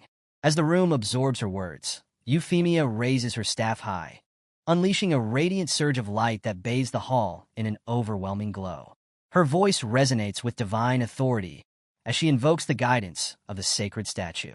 Under its watchful gaze, she proclaims, "No deception can go unnoticed. If anyone dares to lie, the holy light itself will vanish before them." The room falls silent as the leaders and guild heads look around, their expressions tense. The brilliance of the light is almost blinding, making it impossible for anyone to determine if the statue's judgment is targeting someone. Whispers ripple through the crowd as the tension thickens. One observer squints through the light, asking aloud if any signs of deception have been detected. Another, shielding his eyes, remarks on the overwhelming brightness, noting that nothing seems amiss. President Carolina scoffs, her voice cutting through the murmurs as she suggests that the guilty party may be too afraid to show themselves. Tangzhan, standing nearby, speaks quietly but with pointed intent. He notes that there remains one person who hasn't yet undergone the temple's polygraph test. His words shift the atmosphere instantly, drawing curious and suspicious glances from the crowd. Augustin, sensing the rising tension, turns sharply to Tangzhan. His tone is accusatory as he questions the implication. Was Tangzhan suggesting that Euphemia Vega herself was somehow involved? Before the discussion can escalate, the room shifts. All eyes fall on Euphemia Vega as her divine aura intensifies. "It was my mistake not to include myself in the lie detection spell," she admitted, her tone steady but firm, like a professor announcing a pop quiz. "Given the situation, it's only natural that suspicion would fall on me." The weight of her words settled heavily on the crowd, but Euphemia didn't stop there. Her radiance intensified, now practically blinding, and the entire room seemed to quake under the sheer force of her presence. A few in the audience groaned in discomfort, while one brave soul whispered under their breath, "For the love of mana, somebody dim that flashlight." Q. Augustine, coughing into his hand to break the awkwardness, He plastered on a strained smile and stepped forward. "Great priest, please forgive their, lack of composure," he said, clearly trying to tiptoe his way out of the awkward moment. "We've always believed in your strength. You wouldn't lower yourself to such petty actions." His words sounded confident, but his smirk faltered halfway through, like a bad poker player bluffing on a losing hand. To steer the conversation back on track, Augustine pointed out the obvious. The lie detection spell had found no culprits. If no one present had lied, then who could have killed the king of original sin? It wasn't your run-of-the-mill murder. This required an expert capable of slipping past the most vigilant of nations and their formidable powers. Carolina seized the moment, stepping forward like the no-nonsense captain of a SWAT team. Her sharp voice cut through the speculation like a hot knife through butter. "Not everyone at this level of power is here," she stated bluntly, gesturing toward the conspicuously empty seats. Some demigod-level combatants conveniently decided to skip the meeting. Behind her, Tang Zhan stood, arms crossed, with a look that could pierce armor. His sharp eyes scanned the room as he countered. "That's true, but let's not jump to conclusions. We don't have concrete evidence to tie anyone to the crime." Euphemia, unbothered by the back and forth, raised her hand, commanding attention once again. Her calm voice carried authority. "My spell doesn't just detect direct involvement in the crime," she clarified, pausing to let her words sink in. "It reveals anyone who aided the perpetrator. Traitors don't just hide, they leave marks. Yet here we are, without a single lead." Her piercing gaze swept the assembly, pinning everyone to their seats. The room fell silent, save for the occasional nervous cough. The unsettling question loomed over them. Who could have possibly committed such a crime? Breaking the silence, Euphemia added, "This situation is unprecedented, but it's the reality we face. Our focus must remain on the future." Her words shifted the discussion to the next grim topic, the Demon Abyss. Sakura Country was entrusted to lead this effort, but the defeat of the King of Gluttony has changed the game. The next king of original sin lies deep within the 200th layer of the Demon Abyss. Her gaze turned toward Lord Tokugawa, who had been quietly observing the proceedings. Her eyes locked on him like a hawk spotting its prey. "Lord Tokugawa," she said, her voice calm but weighted. "Can Sakura Country maintain its resolve and continue to bear this responsibility?" The assembly waited, the tension thicker than a bowl of miso soup, as they awaited Tokugawa's answer. All eyes turned to Lord Tokugawa, his calm, yet resigned expression betraying the heavy burden he carried. "We certainly wish to continue," he said, his voice steady but edged with regret. "However, our strength is insufficient.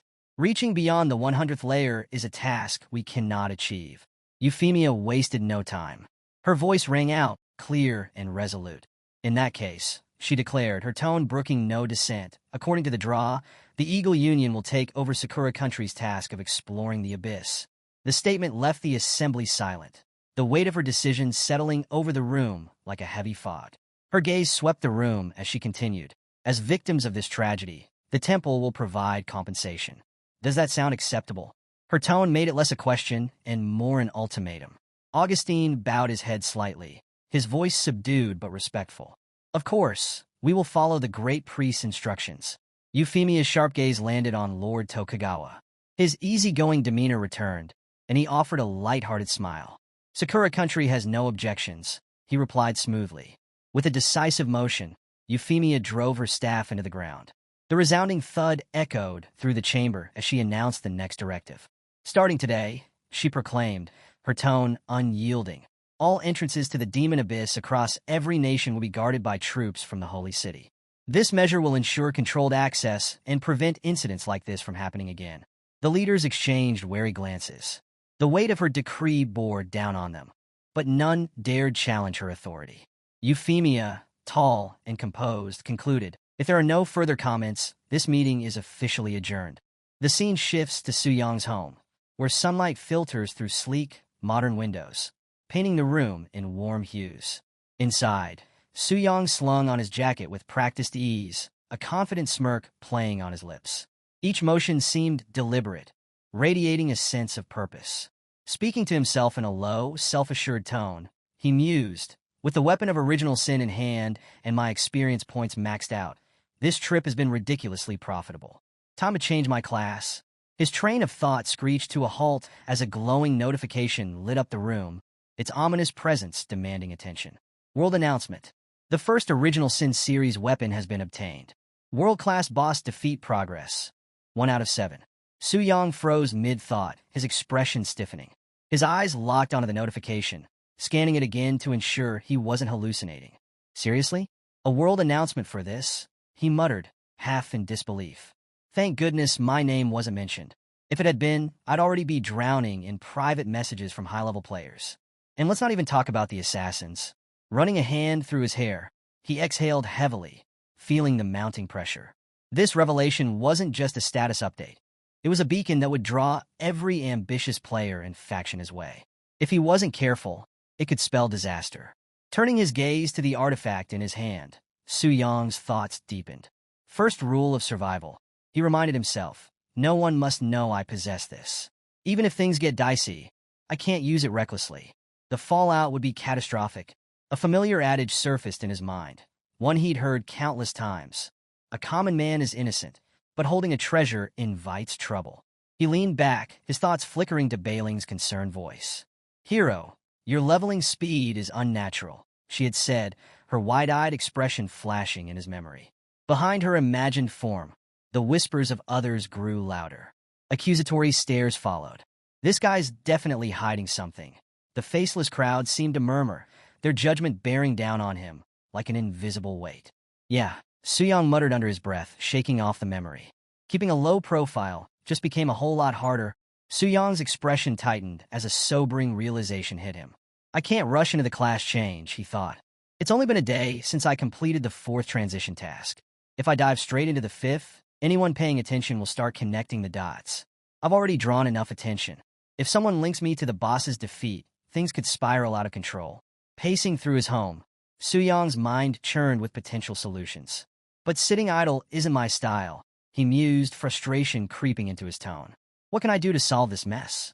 The question lingered as he stepped outside, his gaze falling on the maid working in the garden. She greeted him with enthusiastic energy, hands deep in a massive bowl of soapy water. She was diligently scrubbing an enormous pile of laundry, her cheerful tone a stark contrast to the mundane nature of her task. Su-Yang nodded in acknowledgement, a small gesture that lit up her face as though he'd just declared her a national hero.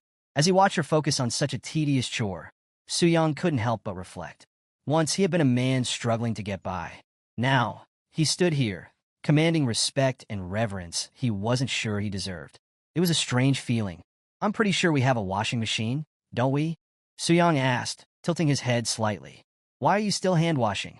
That's a lot of effort. And it could hurt your hands. The maid froze for a moment, her cheeks turning a deep shade of red. Her thoughts whirled in a chaotic storm.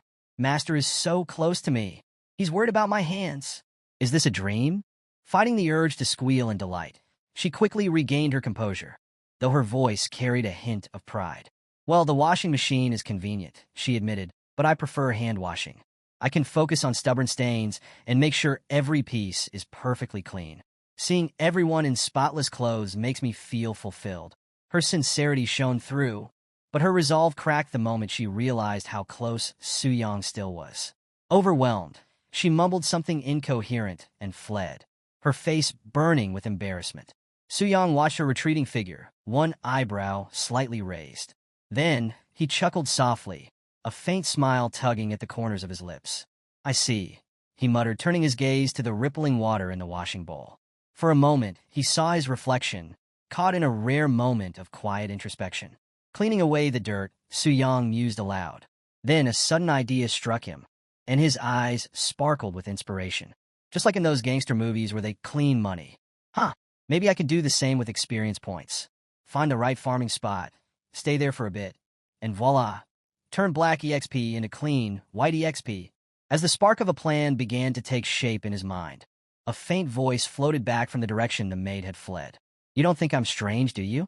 No, right? She muttered, her voice barely audible as she peeked over her shoulder. Su-Yang barely registered the maid's retreat as his thoughts shifted to the pressing decision at hand. 2 potential destinations played out in his mind. The Dragon Spirit's secret realm, a pristine sanctuary shrouded in mystery, and the infamous Demon Abyss, a chaotic crucible of danger and opportunity. He weighed his options carefully. The Dragon Spirit's secret realm remains largely unexplored. Entry is restricted to those who possess a giant dragon. If I claim to have gained experience there, no one would question me. The exclusivity of the realm was its greatest strength. After all, only I and that genius beast master from the Eagle Union can currently enter. His gaze hardened as he turned his thoughts to the Demon Abyss. On the other hand, the Demon Abyss has been open for a while. Tang Zhan even plans to train young talents there. The more people involved, the messier it gets. Stroking his chin, he concluded, it's safer to choose the Dragon Spirit's secret realm. With his decision made, Su Yang's strategy began to form. If I can keep the number of entrants to the realm as small as possible before it officially opens, that would work even more in my favor. His mind shifted to potential competitors who might qualify to enter before the opening. Faces surfaced. Luo Linger, a fearsome talent, and another beast master genius from a rival nation. Both were formidable adversaries, but Su Yang's confidence remained unshaken. That said, I don't need to deal with them directly, he mused, a sly smile creeping onto his face. His mind conjured a vivid image of himself, surrounded by majestic dragon spirits, their powers swirling around him like a cyclone. The thought only strengthened his resolve. Maybe I should just transform into a giant dragon hunter and take out all the existing giant dragons ahead of time, he suggested, his tone calm yet decisive. The simplicity of the plan amused him. With the idea solidifying, Su Yang addressed his system. Help me check the current information on the existing giant dragon secret realms in Longxia. A soft glow illuminated the holographic interface before him. Bailing's voice chimed in, crisp and efficient. Sure, hero. Please wait a moment. The screen flickered to life, revealing a detailed map marked with vibrant regions. A fierce red dragon, surrounded by roaring flames, materialized on the display as Bailing began her explanation. Hero, here's the information on the giant dragon secret realms currently in Longxia. In the southwest region near Jua City, you'll find the Silver Dragon Secret Realm. In the northern region near Anling City, there's the Red Dragon Secret Realm. Both are classified as Starry Radiance tier. Su Yang's sharp mind processed the information instantly. His voice, steady and resolute, broke the silence. All right, please make a reservation for the Silver Dragon Secret Realm. Bailing hesitated briefly before adding, okay, but there's something unusual. The top 50 reservations for the Silver Dragon Secret Realm are all from the Tianji Pavilion. A faint smirk tugged at Su Yang's lips as he pieced the puzzle together. As I expected, knowing Luo Linger's personality, if she fails to tame the Black Dragon here, she'll definitely try to capture another giant dragon. His expression sharpened, the gears in his mind turning. The fact that all these reservations are from the Tianji Pavilion must be to create an opportunity for her. His smirk deepened as his thoughts crystallized. Unfortunately, she's walking straight into my line of fire again. I can only silently mourn her poor luck for a second or less.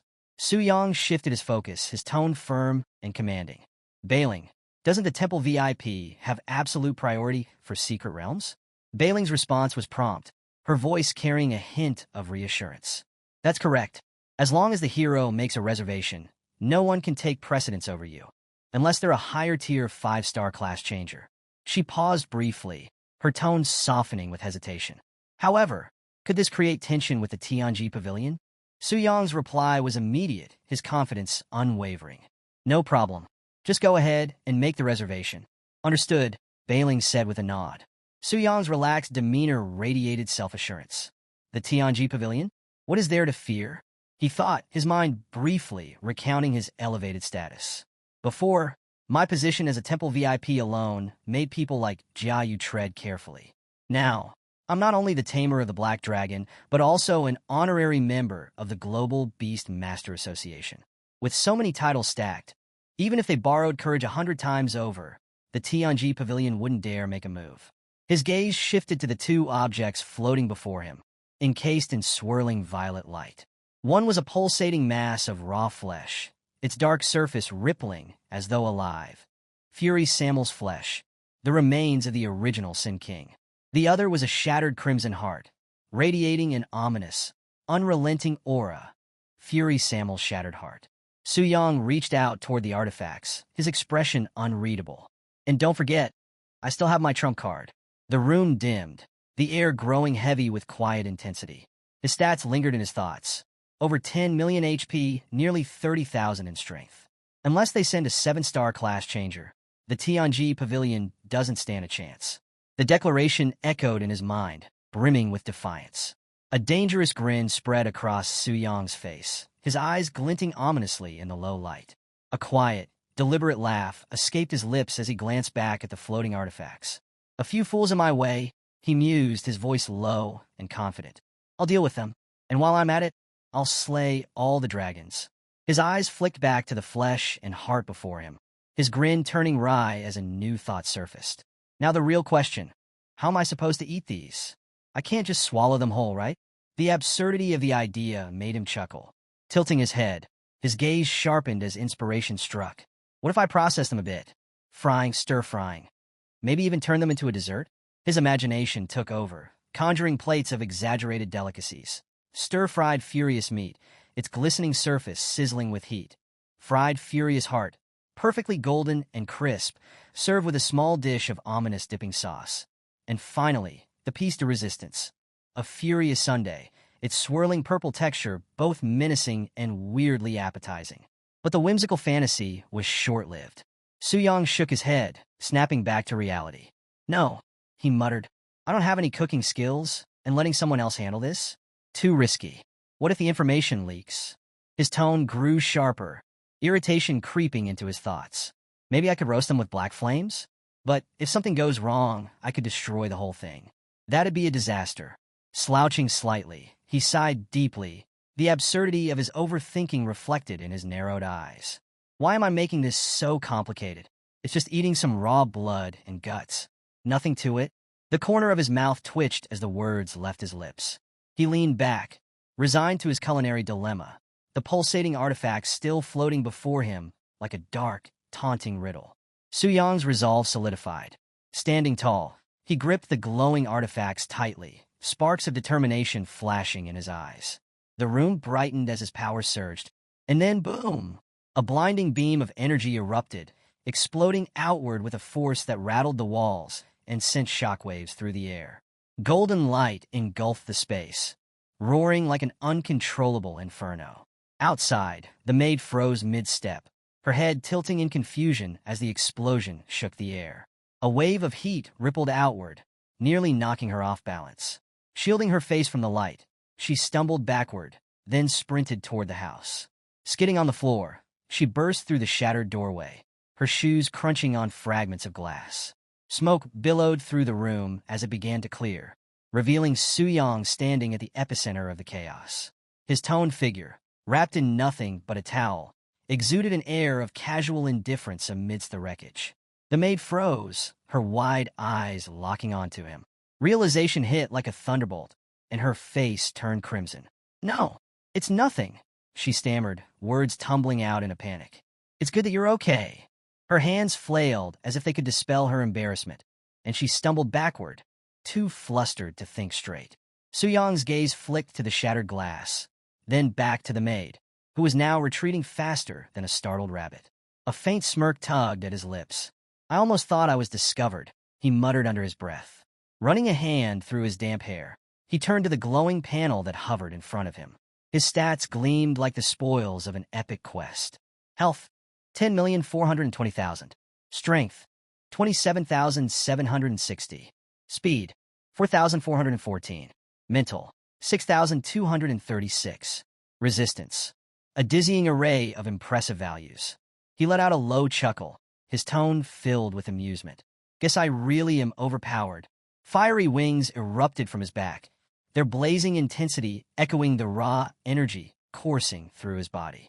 The power of his dragon's soul hunter abilities radiated around him, fierce and unyielding, ready to consume anything in their path. His voice rang out, bold and resolute. Even if I face the starry tier black flame wings again, I'm confident I can take it down. The surge of power sent a thrill through him, his veins practically singing with energy. Grinning, Su Yang marveled at his newfound strength. It's like every joint in my body is having a party, urging me to hunt monsters already. He chuckled at the thought as he strode confidently out of the room, the air around him still humming with residual energy. Let's check on Lilith, he mused. I wonder if she's adjusting to life here. Meanwhile, in Johua City, tension crackled in the air as Luo Linger slammed her hands down on the table, her voice cutting through the silence like a whip. Someone cut in line ahead of me. Who could it be? She snapped, her sharp gaze zeroing in on Tang Si, captain of the TNG pavilion in Jua City. Tang Si flinched, his hand adjusting his tie nervously as he avoided her piercing glare. My subordinates had everything arranged, he stammered. But yesterday, a special reservation came through. It's from a temple VIP. Before he could finish, she cut him off, her voice dripping with disbelief. A temple VIP? Her fists clenched, and her violet eyes narrowed dangerously. You don't know who it is? Her thoughts churned, the pieces clicking together. One name echoed in her mind like an unwelcome guest. Suyang. Could it really be him again? Memories of their past encounters flooded her mind, each one more infuriating than the last. Her teeth clenched. It can't be him. There's no way I'd run into him this coincidentally. Her jaw tightened as the realization lingered. What a joke. Tang Si, desperate to defuse Luo Linger's rising fury, tried his best to sound composed. Miss, how about we head to the Silver Dragon's secret realm and wait? When that temple VIP arrives, we could, negotiate. Maybe we can work out some kind of exchange? Get lost. Luo Linger snapped, her icy tone sharp enough to freeze the room solid. Tang Si flinched under her fiery glare, the heat of her aura practically scorching him. Yes. I'll leave right away, he stammered, bowing repeatedly as he scrambled out of the room. It was less of a retreat and more of an escape, her overwhelming presence chasing him like a storm at his back. Left alone, Luo Linger stood tall, her resolve burning brighter than ever. If it really is Suyang, she thought bitterly. He just tamed the Black Dragon. I can't compete with him directly. There's no way I can win without some backup. Her expression hardened as she activated her communication device. Teacher, are you available now? The reply came swiftly, the voice on the other end calm, yet authoritative. What's the matter? If you got something to say, just say it. Luo Linger wasted no time. Here's the situation. I was planning to explore the Silver Dragon's secret realm, but a temple VIP cut in line with a reservation. I suspect it might be Suyang. Since you know him, could you help me? Ask him to let me have it instead. Her teacher paused for a moment, his response measured. All right, I'll ask him for you. Relief washed over her as she turned to leave. Still, frustration simmered beneath the surface, her muttering barely audible as she exited. The guards nearby exchanged uneasy glances, unsure whether to intervene or steer clear. Moments later, her communication device buzzed. She snatched it up quickly, expecting good news, but her face twisted in disbelief as she read the message. Girl, that guy didn't agree. Luo Linger stared at the words in stunned silence. He refused me, she muttered aloud, incredulity dripping from her voice. On what grounds? I'm a giant in the Global Beastmaster Association. Before she could dwell on the rejection, another message popped up. Her teacher elaborated, though his tone was no less blunt. Anyway, he didn't agree. You don't know, but he's quite popular right now. I've even heard that the war god is looking favorably at him. You'd better not provoke him lightly. Luo Linger stiffened at the mention of the war god, her mind racing. There was only one person in Longxiao worthy of that title, the strongest of them all, the extreme path tyrant Tang Zhan. The image of his imposing figure flashed through her thoughts, a living legend known for his unparalleled strength and merciless reputation. The idea that Tang Zhan himself might favor Suyang sent a chill down her spine. Her frustration grew, her thoughts swirling like a storm. Even the war god thinks highly of him? She wondered bitterly. Is Suyang's talent really that extraordinary? Her subordinate approached cautiously, testing the waters. Miss, what should we do now? Luo Linger didn't miss a beat. Crossing her arms, she snapped. What are you standing around for? Let's go.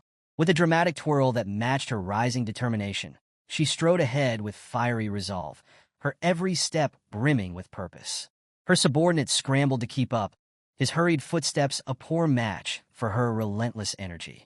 The screen shimmered with glowing text, Silver Dragon's secret realm. Suyang stepped into the mystical domain, his sharp gaze sweeping across the towering cliffs and the eerie, ethereal light that cast an ominous glow over the terrain. The air hummed with latent energy, crackling faintly around him. Suyang took it all in with calm precision, his expression unreadable. I thought I'd run into those TNG pavilion people, he muttered to himself. Guess they've already left.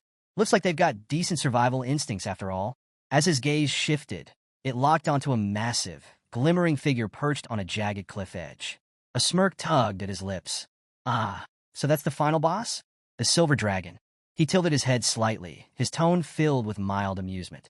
Doesn't even have a name. No special bloodline. Just a run-of-the-mill dragon. The silver dragon responded with a thunderous roar, shaking the realm as its hulking frame surged forward. A torrent of lightning breath erupted from its jaws, the crackling energy tearing through the air and illuminating the battlefield in brilliant flashes.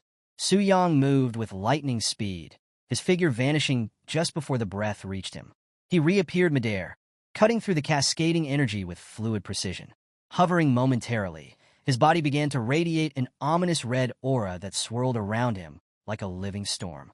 From the swirling energy, his weapon materialized, a massive blade that pulsed with raw, destructive power. His voice was cold and commanding. "Don't make a move," he warned, his tone leaving no room for defiance. The energy around him condensed, spiraling tighter as his smirk widened. "It's rare to find a decent punching bag," he remarked, tightening his grip on the blade. "Let's see what this one can take." The silver dragon roared again, its tail slicing through the air with brutal force. Massive shards of earth rose from the ground and launched skyward, darkening the battlefield as they rained down like meteors. With a sharp crack, the boulders shattered midair, pulverized by a single sweep of Su Yang's blade. He moved effortlessly, weaving through the chaos with calculated ease. "Too slow," he muttered, his voice carrying a playful lilt. The ground beneath him trembled as a swirling black portal erupted at his feet. He glanced down, unimpressed. "Nice theatrics, but it's all show," he quipped. In a single, fluid motion, his blade slashed through the portal, dispersing its energy in a violent ripple that shook the realm. Landing gracefully amidst the chaos, Su Yang's HP bar flickered momentarily, displaying a faint plus 1,000. He smirked as he glanced at it. "Have a defying resilience, huh? These attacks are like mosquito bites," he muttered, confidence dripping from his tone. The silver dragon snarled, its massive claws glowing as it prepared its next assault. "Dragon magic. Double strike," it roared, slamming its claws into the ground. The terrain cracked and quaked violently, the fissures spreading like lightning. Su Yang stood unfazed, his posture relaxed. 27,000 strength, he said, his voice calm and cutting. "A dragon in my hand is no different than a chicken." His taunt only fueled the dragon's rage. It thrashed violently, launching a flurry of attacks. Su Yang dodged with ease, his movements fluid and shadow-like. In one quick leap, he soared above the beast's massive wings, his figure silhouetted against the glowing realm. The silver dragon twisted its head upward, its glowing eyes blazing with fury as it unleashed a cascade of lightning and wind attacks. The air around it churned with raw, destructive energy, yet Su Yang remained untouched. Suspended midair, his grin widened, his confidence unshakable. Raising his blade high, its glow cut through the storm like a beacon of destruction. With a single, perfect arc, he brought the weapon down. The impact was cataclysmic, shaking the ground as the silver dragon let out a final, pained roar. Its massive frame collapsed beneath the force of the strike, the battlefield falling silent as the beast crumbled in defeat. As the silver dragon dissolved into glowing particles, its essence fading into the ether, a notification flashed before Su Yang. Devour effect triggered. 10% of the silver dragon's attributes plundered. Immediately, his weapon stats surged. Strength plus 1,123. Spirit plus 27,211. Speed plus 13,211. Physical and mental damage resistances plus 8%. Spirit resistance plus 5%. A smirk played across his lips. The silver dragon excelled in magic, he mused, but it didn't even get a chance to cast a spell. His gaze shifted to the blade in his hand. A glowing mark had appeared on its surface, pulsating faintly. Ambition flickered in his eyes. If I kill other dragons, will their marks appear too? The thought fueled his desire, and he gripped the enhanced blade tighter. What happens when the marks are fully filled? He muttered. The question lingered in his mind as he raised the sword, its energy pulsating ominously. A wicked grin spread across his face. "Time to eat." The dragon-bone great sword thrummed with life, greedily devouring the remnants of the silver dragon's energy. A faint voice echoed through the air, a sinister chant of feasting time. Su Yang observed the process, calm and calculating, his thoughts drifting. Leveling up feels wasteful now, he mused. After experiencing the burst of power from Wrath, this seems underwhelming. At my level, even diamond tier equipment feels meaningless. Another notification flashed. Black Dragon attributes increased by absorbing 10%. His smirk deepened, sharp with ambition.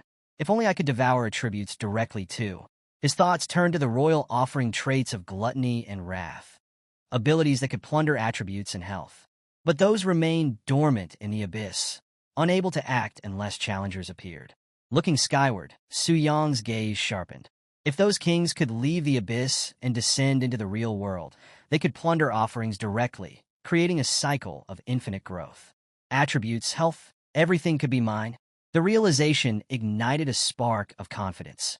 He clenched his fist, ambition gleaming in his eyes. As long as I can summon the king of original sin into the real world, have it plunder offerings for me, and collect all 7 weapons of the Reverse in series, I'll be unstoppable, he muttered, his tone steady and resolute. The vision of becoming an unstoppable force, capable of solo-killing world-class bosses and driving the next expansion, filled his thoughts. A dark aura spread around him like a shadow, and his voice carried a chilling resolve. Offering me royal tribute isn't just a duty, it's their honor. But as his imagination soared, the smirk on his face faltered. A sharp realization grounded him in reality. "Stop," he muttered, dragging a hand to his temple. His frown deepened as he reined in his ambitions. First, the basic problem. How do I bring the king of original sin out of the abyss? He thought. Without solving that, everything else is just empty talk. Second, how do I prevent top-tier experts from killing it? If it dies before accumulating enough resources, I'll suffer a massive loss. Letting out a tired sigh, Su Yong's expression shifted to mild annoyance. "I'll think about it later," he grumbled. "For now, time to head to the next dragon's secret realm." The scene shifted, revealing the aftermath of destruction. A massive dragon's corpse lay in ruins, the ground around it scorched and broken. Standing tall amidst the devastation, Su Yong gazed ahead, his path forward clear and unwavering. A sudden notification lit up the sky, snapping Su Yong out of his thoughts. World Channel announcement. In Dragon Rift's secret realm, the Red Dragon Hall has been subdued by a Suhi Makiko. Su Yong froze, his eyes widening in disbelief. What? Meanwhile, in the Dragon Rift's secret realm, cheers erupted across the battlefield. A colossal red dragon lay defeated, its enormous frame shadowing the jubilant group of victors. At the center of the celebration stood a young woman, her radiant expression matching the fiery aura of the fallen beast. "So good. Miss truly did it," one of her companions exclaimed, nearly bursting with excitement. In the background, a figure grinned with pride. Finally, Sakura Nation has a dragon of its own. The air buzzed with anticipation. The patriarch will be thrilled. The rewards will definitely be generous, someone declared confidently. An elder stroked his beard thoughtfully, his eyes gleaming with satisfaction. Not long ago, it was Su Yong taming the black dragon. And now, Miss Makiko of the Asuhi family has subdued a red dragon. Truly remarkable. The elder stepped forward, bowing slightly toward the triumphant young woman. His voice carried the weight of respect. "Miss Asui, congratulations on achieving your goal. Next, we'll escort you to Longcheng City and safely back to Sakura Nation." Asui Makiko's confidence glowed as she nodded graciously. "All right, thank you, Grandpa." Her gaze drifted toward the horizon, her expression turning wistful. "It's a shame I couldn't meet the one who subdued the black dragon. He gives off such a unique aura." A faint smile graced her lips as her thoughts wandered to the figure whose name was rapidly becoming legend. "But since he's joined the Global Beast Master Association, I'm sure we'll cross paths soon enough." Elsewhere, in another corner of the world, Luo Linger's frustration boiled over as she stared at the notification. Disbelief etched into her features. "How is this possible?" she muttered, her voice cracking with exasperation. She stomped her foot, shaking the floor beneath her. Su Yong was already hard enough to deal with, but now even Asui Makiko is ahead of me. She fumed, her pride bruised by the growing gulf between herself and her rivals. She turned her attention to the buzzing world chat, scanning the growing excitement. "Yamamoto Taro, my student, Asui Makiko, has successfully subdued the red dragon. Zhao Kun, your student? That dragon should have been mine. William Smith, congratulations. Looks like we've suddenly got 2 new dragon tamers. President Carolina, unlikely. Augustine already confirmed they couldn't replicate Su Yang's method. Villia, 2 more tamers? Excellent. We'll have more people to share insights with. Luo Linger's fists tightened as she read the exchanges, her frustration deepening. Everyone's talking about a Sui Makiko now. What's left for me? She muttered, despair creeping into her voice. Her subordinates exchanged uneasy glances, unsure how to respond. Miss, this could be troublesome, one ventured cautiously. From a distance, Su Yang observed the notifications, letting out a faint sigh. I didn't expect her to act so quickly, he murmured, his expression neutral. But his eyes soon sharpened with determination. This changes everything. The Dragon Spirit's secret realm will reopen soon. I can't afford to waste time. I need to focus on preparing for the next task. His focus shifted as a glowing projection materialized before him, displaying a council of formidable figures engaged in a heated discussion. Report. The Demon Abyss Crusade army has been officially announced. After Wrath's defeat, the Crusaders have grown cautious. Their assault won't be long in coming. Beelzebub won't be able to stop them. He's a weakling, a placeholder at best. A sly smile crept across Su Yang's face, his confidence undeterred by the grim report. So, my apologies, Gluttony King, he murmured, his tone laced with amusement. Before anyone else claims you, I'll take your death as my offering. His gaze flicked upward, his eyes glinting with calculated ambition. On the 100th floor of the Demon Abyss, the Gluttony King, Beelzebub, leaned back on his grotesque throne, an air of mild boredom on his face. So boring, he muttered, slumping further into his seat. Why hasn't anyone come to challenge me yet? His crimson eyes glinted as his thoughts swirled. Maybe it's for the best, he concluded with a faint, crooked smirk. A sudden flash of memory struck him like a blow to the chest. The air crackled with chaos as a wild, unhinged grin tore across Carolina's face. From the shadows emerged wolves, dozens of them, their glowing red eyes filled with malice, teeth bared as if ready to devour him whole. His chest tightened at the memory, the paralyzing fear still fresh. He could still feel the weight of helplessness, unable to move as the beast lunged. No chance to fight, no chance to escape. Snapping back to the present, Beelzebub froze as a voice boomed from above, its commanding tone shaking the air like a thunderclap. Heed my call and return to the depths of darkness. The words pierced through him. His breath hitched, his chest tightened, and a sense of dread clawed at his mind. The memory of Samuel's fate was all too fresh, summoned by the original Sin Monarch and granted death. A bitter thought crept in. Could it be my turn? Beelzebub's head lowered, his massive shoulders slumping under the weight of resignation. A truth he had long buried resurfaced. This life was never his. It belonged to the monarch. Better to face death by his will than to fall to those wretched humans. Dark energy erupted around him, violet streaks of light flaring violently, licking the air like flames. The ground vibrated as the oppressive power surged upward. Beelzebub fell to one knee, unmoving, consumed by the glow as it swallowed him whole. On the final floor of the Demon Abyss, the original Sin Monarch, now fully possessed by Su Yang, loomed over the abyssal throne. His towering figure radiated crimson energy streaked with flashes of violet light, the raw aura of power pulsating around him. A sharp, blinding flash split the darkness, heralding Beelzebub's arrival. Beelzebub materialized before the monarch, his massive frame trembling under the weight of the summoning. Falling to his knees, he bowed low, teeth clenched as he forced out a weak breath. Your loyal servant Beelzebub answers your call, he intoned. Su Yang's commanding voice rang out, cold and unyielding. Gluttony, by the authority of this monarch, I summon you to death. Now, I ask you to offer your flesh once more. Do you object? For a moment, silence reigned. Beelzebub's massive body quaked, but his voice rose steadily, unwavering despite the dread. How dare I? My life was granted by the Lord.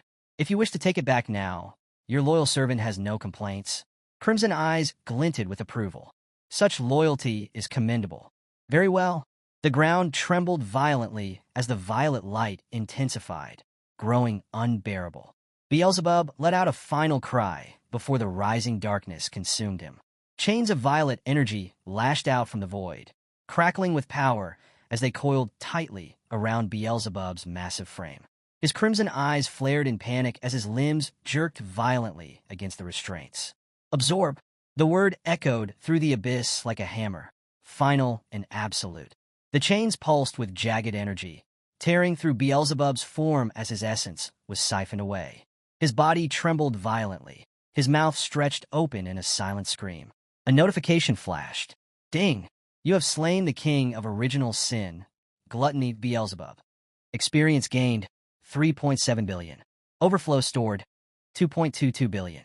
Beelzebub's colossal body collapsed, his essence stripped away entirely. Violet light erupted in violent arcs, scattering his remains into fragmented pieces. What was left of his form crumbled into dust, leaving only silence in the aftermath. Items acquired. King of Original Sin, Gluttony's Heart. Grants plus 5 million HP, permanent, and plus 2,000 to all stats. King of Original Sin, Gluttony's Active Shell. Can be used to apply an imprisonment effect on a target. King of Original Sin, Gluttony's Demonic Core. Grants immunity to demonic corruption up to the 100th floor of the Demon Abyss. King of Original Sin, Gluttony's Heart, material, an exceptional forging material for enhancing HP, defensive skills, or crafting divine artifacts. The air settled, the oppressive energy dissipating, but the battlefield bore the scars of devastation.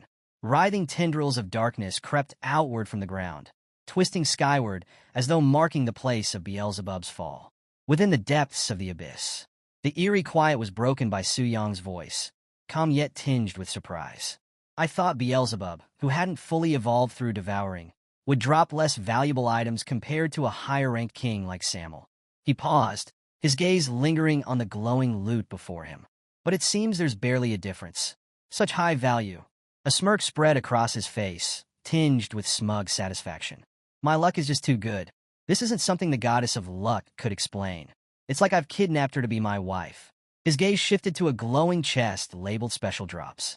With a flick of his hand, the ethereal barrier around it shattered, sending fragments of light scattering through the chamber. Let's see what treasure this is. A deafening boom shattered the silence. Golden light burst forth, slamming into the ground with enough force to send shockwaves rippling through the air. Su Yang's cape billowed violently in the energy surge, his expression twisting into a mix of awe and disbelief. Hovering midair was a radiant artifact, its divine presence overwhelming. Sin Reversal, Gluttony's Punishment. The weapon pulsed with energy, its shimmering surface engraved with intricate patterns that seemed to hum with untold power. Violet and crimson streaks danced across its blade, filling the chamber with an oppressive aura. Su Yang's eyes darted across the glowing text that appeared before him, locking onto its most remarkable traits. Tier, Demigod. Unique limited soul imprint. Bound to the soul of the individual who slayed Beelzebub. Cannot be dropped, traded, or gifted. Usable only by the soul-bound wielder. Attributes. HP. Plus 50%. All elemental resistances. Plus 20%. Tenacity. Plus 30%. Abilities. 1. Sin Gluttony. O absorbs 2% of the attributes of slain enemies and transfers them to the wielder. 2. Sin Reversal. Gluttony's Punishment. O strips the authority of gluttony from sinful beings, reducing all their attributes by 10%. 3. Judgment. Kingslayer. O upon slaying a sinful lord, the weapon vanishes into the void. O the wielder gains permanent authority over gluttony as a reward. This is on another level, Su Yang murmured, his voice laced with astonishment. The artifact flared violently, its energy surging in jagged bursts of violet and crimson light. The chamber vibrated under its sheer power, a divine artifact in every sense of the word. But Su Yang's initial excitement gave way to mild irritation as the requirements flashed before him. Demigod tier required to equip. She clicked his tongue bitterly. I'm still too far behind. Without the right level, it's completely useless for now. His gaze hardened as he considered its potential. If I could disrupt the transfer shrine and manipulate its power, maybe I could accelerate my growth. His voice trailed off, his mind already racing with plans. The scene shifts to the Holy City. Beneath the radiant spires of the Holy City, a council convened within the Grand Temple. The High Priestess stood at the center, her grip firm on her staff as glowing projections shimmered around her. A council member's voice cut through the quiet. Though the identity of the one who stole the first Sin Reversal artifact remains unclear, there have been no major clashes between nations or associations. Yet, the High Priestess's gaze lingered on the glowing figures of the projections, her expression contemplative. If subsequent actions align with the Round Table's resolutions, taking turns to challenge the kings of original sin, this fragile stability may persist. Elsewhere, the entrances to the abyss brimmed with tension. Dark-cloaked sentinels patrolled the massive gates, their gazes sharp and unwavering. Beyond them, a swirling portal radiated ominous energy, its shifting surface hinting at the shadowy depths it concealed. The air itself seemed to hold its breath. In the grand temple, the High Priestess raised her staff toward a towering statue. The flickering glow of the data before her cast long shadows against the ancient walls. Global Temple VIP count, 143. Deity Advancement Stage. 8th Tier Temple VIP count, 0. 9th Tier Temple VIP count, 0. Crimson Alert. Total reclaimed Red Moon Crystal Cores, 10,234. Current Red Moon Corruption, 14%. Her grip tightened, her voice trembling as she whispered, "The chains are weakening. Stability begins to fracture." The temple trembled as the air grew heavy. Deep in the abyss, from the shadowy depths, a monstrous roar reverberated. The ground quaked violently as a titanic, flame-cloaked figure began to rise. Its jagged maw split open, torrents of fire pouring forth, its guttural voice rumbling like a death knell. Despair, flames roared to life, consuming the chamber in an infernal glow. The High Priestess stumbled back, her voice trembling as she clutched her staff. "If only someone could break this stalemate," she whispered, her plea laced with desperation. "This world needs a true hero." Her words echoed through the temple, lost amidst the looming shadows of the abyss. The air shifted abruptly, a surge of energy rippling outward as a glowing screen materialized before the High Priestess. Harsh text streamed across its surface, its golden glow pulsing like a heartbeat. World announcement. Her eyes widened, the golden light flickering ominously, casting long, wavering shadows across the chamber. The tension around her crackled like an impending storm. Her voice broke sharply through the mounting dread. "Alert all squads stationed at the Demon Abyss. Report any unusual activity in your areas immediately." The temple guards responded in unison, their voices echoing like a chant. "No abnormalities." The repeated words sounded hollow, offering little solace. The High Priestess gripped her staff tightly, her knuckles turning white. Her mind raced. The Holy City's guards are the elites, capable of detecting even an 8th-tier assassin. Could it be? Her thoughts were cut short as the screen flickered again, its glow darkening. A new message pulsed ominously across its surface. "Second-sin weapon has been obtained." Her breath caught in her throat, the weight of the announcement striking her like a dagger. Her gaze flicked toward the swirling void visible beyond the temple's grand arches. Its chaotic energy crackled with dark power, palpable even from this distance. At the heart of the abyss floated a shadowy figure, its aura warping the space around it. The priestess's heart pounded. Could it be connected to that figure I saw last time? Before she could act, voices erupted across the world chat, breaking her train of thought. "Tokugawa, what's going on? Another artifact has been stolen. Did the United Federal States make an early move?" "Augustine, nonsense. I'm leaving tomorrow, and I've been drinking just now." The poker. "High Priest, what is happening here? How could this occur with the temple guards in place?" "Carolina, I don't mean to question your authority, but this is just too suspicious." Tang Zhan, "It's not unreasonable for people to suspect collusion within the temple, but I hope the High Priest can provide an explanation that satisfies everyone." The tension in the chamber thickened as all eyes turned to the High Priest. Her gaze remained steady, her expression calm and resolute. "You are free to have your doubts," she began, her tone even and measured, "but please maintain basic reasoning. The Transfer Temple has never interfered in any competition since its inception. I myself have never left the Holy City." She paused, her voice cutting through the growing unease. If the Transfer Temple truly intended to interfere, why would it do so covertly? Everyone here should already understand this. Silence fell, heavy and oppressive, as the weight of her logic settled over the assembly. The priestess lowered her head slightly, her brow furrowing in thought. "I do trust the High Priest in my heart," she reflected, "but I can't figure this out. If all other possibilities are ruled out, could the remaining one also be wrong?"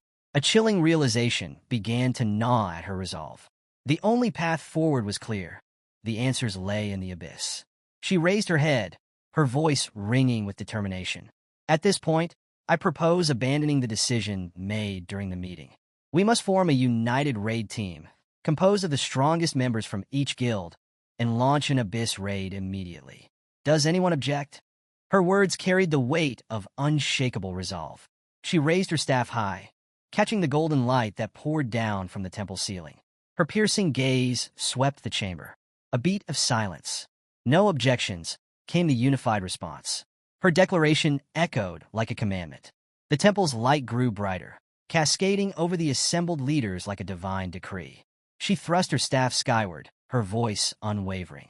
Then let's begin assembling the team at once. This time, we absolutely cannot allow another reverse sin artifact to fall into the hands of thieves. The room erupted into motion, but her gaze lingered on the abyss beyond, its dark energies pulsing ominously. This time, she vowed silently, we will not fail. Deep within the shadows of the abyss, Suyong, now the original Sin Monarch, stood amidst the void, his crimson eyes glowing ominously. The oppressive darkness coiled around him like a living thing, shifting and pulsating with his presence. Speaking of which, he murmured, his tone measured and cold, there should be a world announcement again, right? With the second artifact stolen, those Abyss Raiders are bound to take this seriously. A wicked grin split his face, sharp and foreboding. Worst-case scenario? They'll charge in as early as tomorrow. The air quaked faintly, a prelude to the storm brewing within the abyss. The demon abyss stretched endlessly, layer upon layer of shadowed platforms spiraling into the depths. A vast, eerie map materialized, marked with ominous red crosses on certain floors. 100, 200, 300, and 400. The demon abyss spans 700 floors. Suyong's voice echoed through the dark. Every 100 floors lies a king of sin. He stepped forward, his gaze piercing through the void. Gluttony and wrath have already fallen to me, yet lust and greed remain dormant. A pause lingered as his thoughts turned toward the advancing raiders. This means they can push straight to the 500th floor. The image of the abyss shifted, revealing the looming 500th floor, shrouded in darkness. The visual cracked and shattered like glass, but the tension it carried lingered. But all of that follows the system, Suyong continued, his voice cutting through the void like a blade. His glowing red eyes narrowed, his smirk curling wider. My very existence, he paused, letting the weight of his words sink in, is the greatest disruption to this system. The abyss trembled violently as Lucifer emerged from the shadows. Her immense wings unfurled, dark energy rippling outward like a violent storm. The void itself recoiled under her suffocating presence, the space trembling beneath her overwhelming aura. If I were to place Lucifer, the strongest among them, directly in Gluttony's domain, his words trailed off, a cold challenge etched into the air. Who could possibly clear the 100th floor? A few days later, in the demon abyss, Augustine stepped cautiously onto the jagged terrain of the abyss.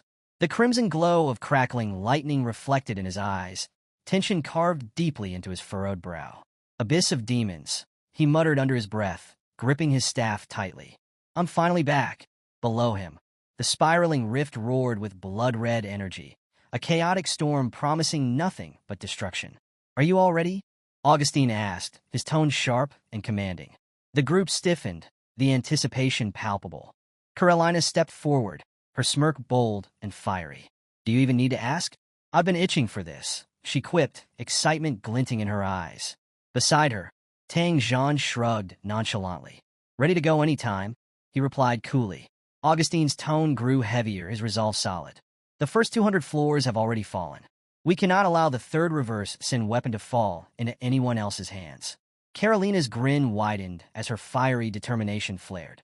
Everyone here's top tier, so let's skip the formalities. Who's leading the charge against the floor 300 boss? A knight stepped forward, his golden hair gleaming under the abyss's crimson glow. Let me take this one, he declared, his tone calm but resolute. I've always been beaten to the punch by the big shots. It's about time I faced one of these abyssal bosses myself.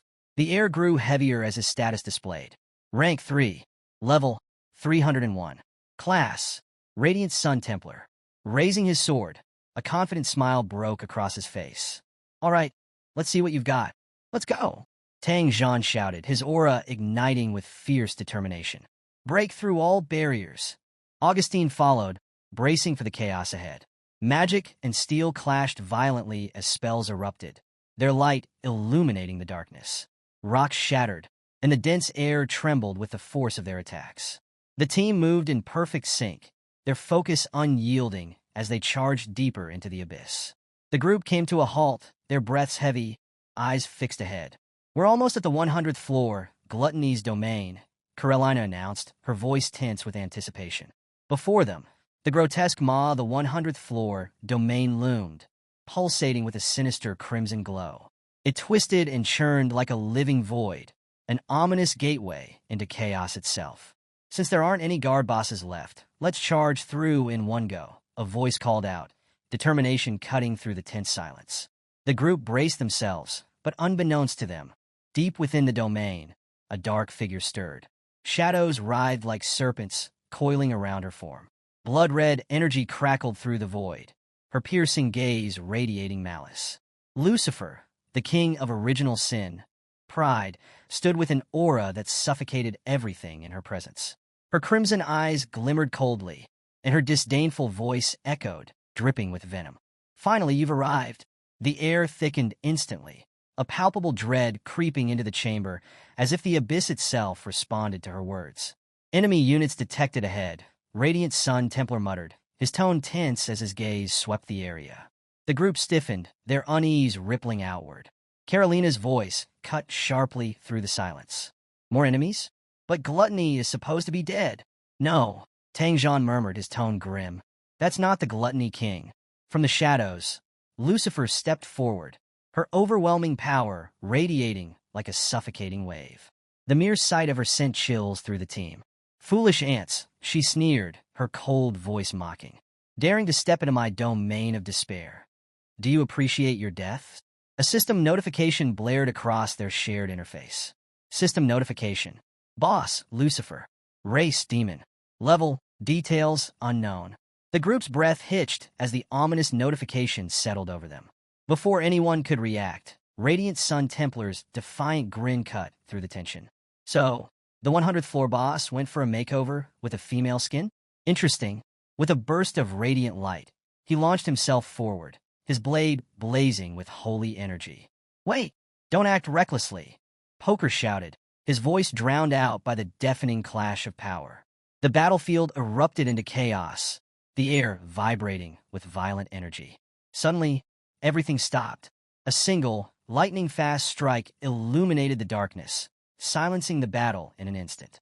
The ground quaked under the force, and a system notification shattered the air like a death knell. System notification. Your teammate, Mike, Radiant Sun Templar, has been killed by Boss Lucifer. The chilling declaration hung in the air, cutting through the stunned silence. Lucifer's crimson gaze narrowed, malice radiating from her as the remnants of her attack crackled ominously around her. The group shouted in disbelief. One strike? Carolina's voice trembled as she muttered, to instantly kill an 8th-ranked Templar Knight. How is that even possible? What level is this boss? She gritted her teeth, trying to suppress the dread creeping into her expression.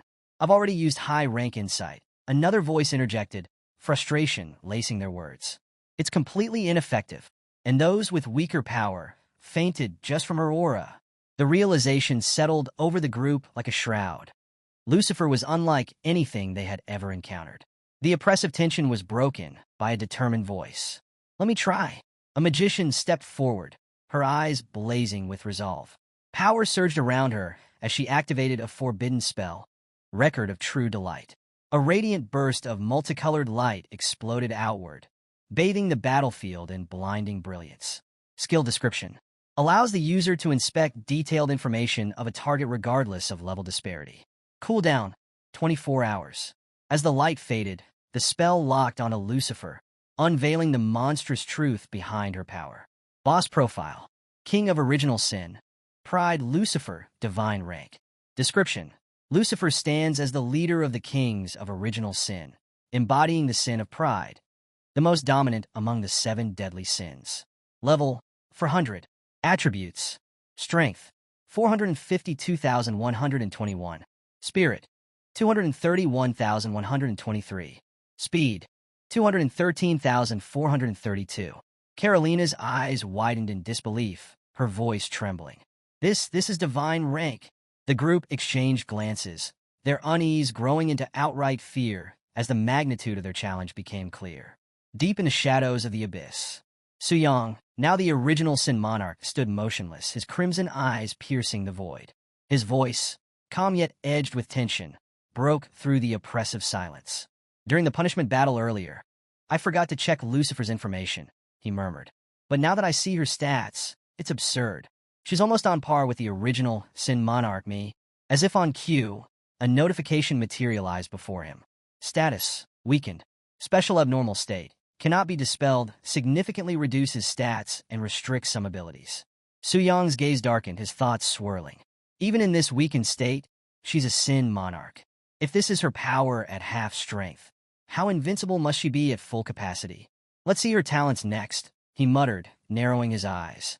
Gluttony and wrath were already ridiculous, but pride might break the scale. Talent abilities. Pride. Lucifer views any existence she considers a weaker being with utter disdain. This pride manifests as complete immunity to all forms of damage from weaker foes. Weaker being. Defined as any entity whose total base stats are lower than Lucifer's, regardless of rank. Oh, note. Individuals who successfully defeat a king of original sin earn Lucifer's recognition and will no longer be considered a weaker being. Offering of the King of Pride. Anyone slain by Lucifer is marked with the soul mark, subjugated loser. This mark grants her the ability to issue one unconditional command to the defeated individual, cementing her dominance over them. Suyang's jaw tightened, his disbelief palpable. What the hell? This is way too overpowered. His thoughts spiraled. Anyone below her level or stats can't even scratch her. That's practically invincibility. And considering this world, there isn't a single divine rank professional alive. He grimaced, his mind racing. If it weren't for that one person who defeated a king of original sin before, Lucifer might as well be untouchable. Straightening himself, Suyang's calculating nature resurfaced. And that offering of the King of Pride. If Lucifer wipes out the assault team, I'll gain one-time control over them. A sharp grin spread across his face, dangerous and gleaming with malice. If players like Tang Zhan and Augustine are here, oh, this is going to be glorious. I can't wait. Flashback. Days earlier. In the dark abyss, Suyang's voice echoed with authority. I've decided, Lucifer. You'll take Beelzebub's place and guard the 100th floor of the abyss. Let those arrogant fools learn what true strength is. Lucifer's crimson eyes flared with delight, her lips curling into a wicked grin. She bowed deeply, her voice a mix of mockery and devotion. Your loyal servant, Lucifer, obeys the king's orders. Present. The 100th floor of the abyss. The grotesque battlefield raged as the global top rankers unleashed their might. Frost Howl, Elemental Chimera. Come forth and cover poker. Carolina's commanding voice rang out as two massive spectral beasts materialized. Frost radiated from their hulking forms, their icy breath chilling the air as they lunged forward, claws tearing into the void. Beside them, Poker charged forward, his blazing red cloak trailing behind like a streak of fire. Ultimate Tyrant Mode, Tang Zhan roared, his body enlarging as raw power coursed through him. His muscles bulged, each step shaking the battlefield as he prepared to unleash his might. Everyone, no holding back. Augustine's voice boomed, steady and commanding. His staff radiated chaotic energy as he channeled a powerful incantation. Flames and lightning erupted in tandem, their destructive forces ripping through the battlefield. Ultimate Destruction Fist. Tang Zhan's massive form surged forward, his glowing fist tearing through the dense air with unstoppable force, the ground trembling beneath him. Above, the sky split open as elemental forces clashed, energy cascading in violent arcs. Thunderstorm of heaven and earth. Augustine raised his blazing staff high, unleashing a colossal beam of light. The radiant energy tore through the battlefield, obliterating everything in its path. A deafening explosion followed, illuminating the abyss in blinding brilliance. As the fiery glow faded, silence fell across the battlefield, broken only by the faint crackle of dissipating energy. Smoke and dust billowed into the air, cloaking the scene in a suffocating stillness. The group stood frozen, breaths heavy and hearts pounding. The group cautiously regrouped, their eyes locked on the settling debris. "Did we do it?" one of them asked, their voice trembling with a flicker of hope. The silence stretched unbearably, only to be shattered by a ragged cry. "Leader!" The team turned in shock as their president emerged from the smoke, his once pristine armor cracked, his breath labored. "President!" the group cried out, scrambling toward him in panic.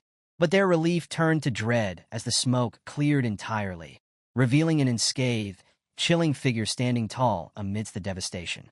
Lucifer, her dark wings spread wide, casting an oppressive shadow over the battlefield. Her crimson eyes gleamed with disdain, and the abyss trembled beneath her suffocating presence.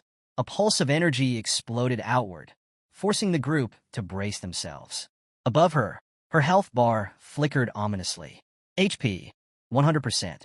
Her voice cut through the chaos, sharp and scornful. "Why do the weak fight?" she sneered. "Death is your destiny." "Damn it!" Poker shouted, his desperation slipping into panic.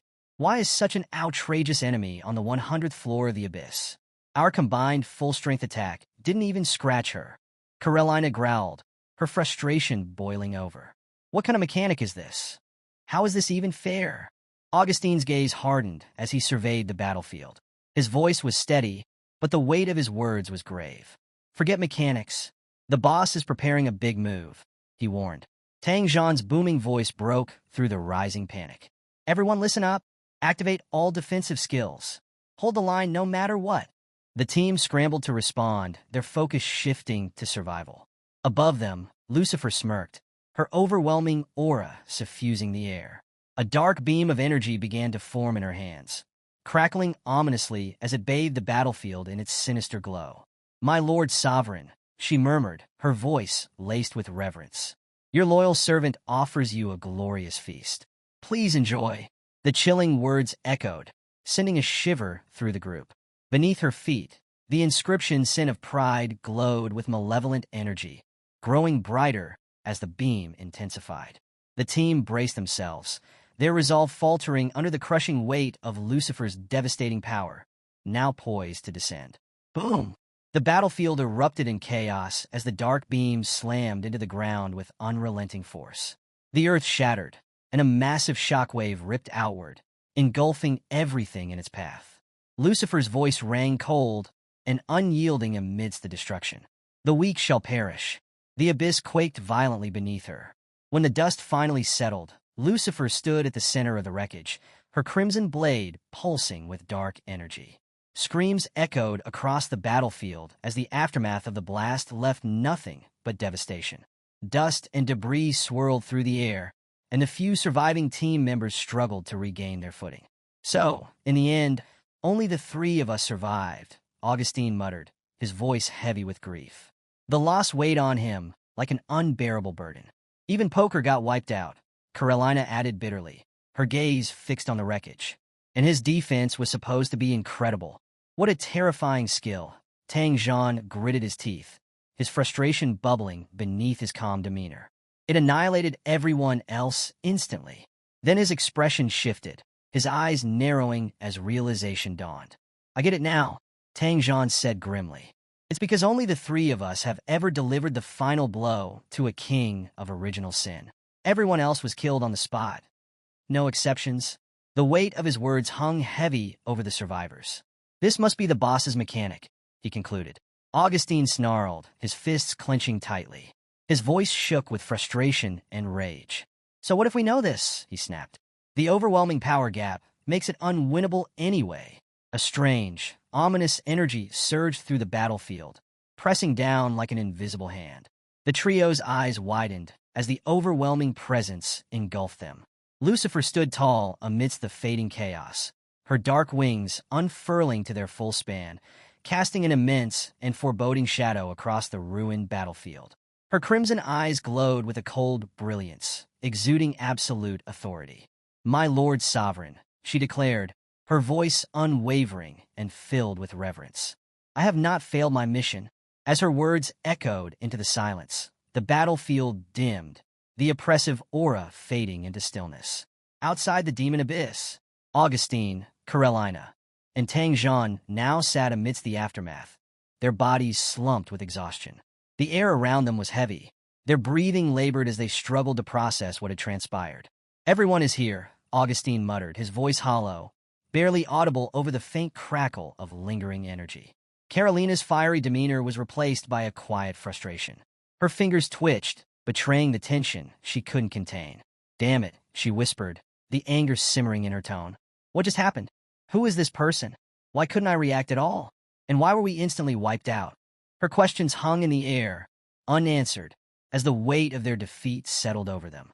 Nearby, a player clutched their arm, their voice bitter and trembling.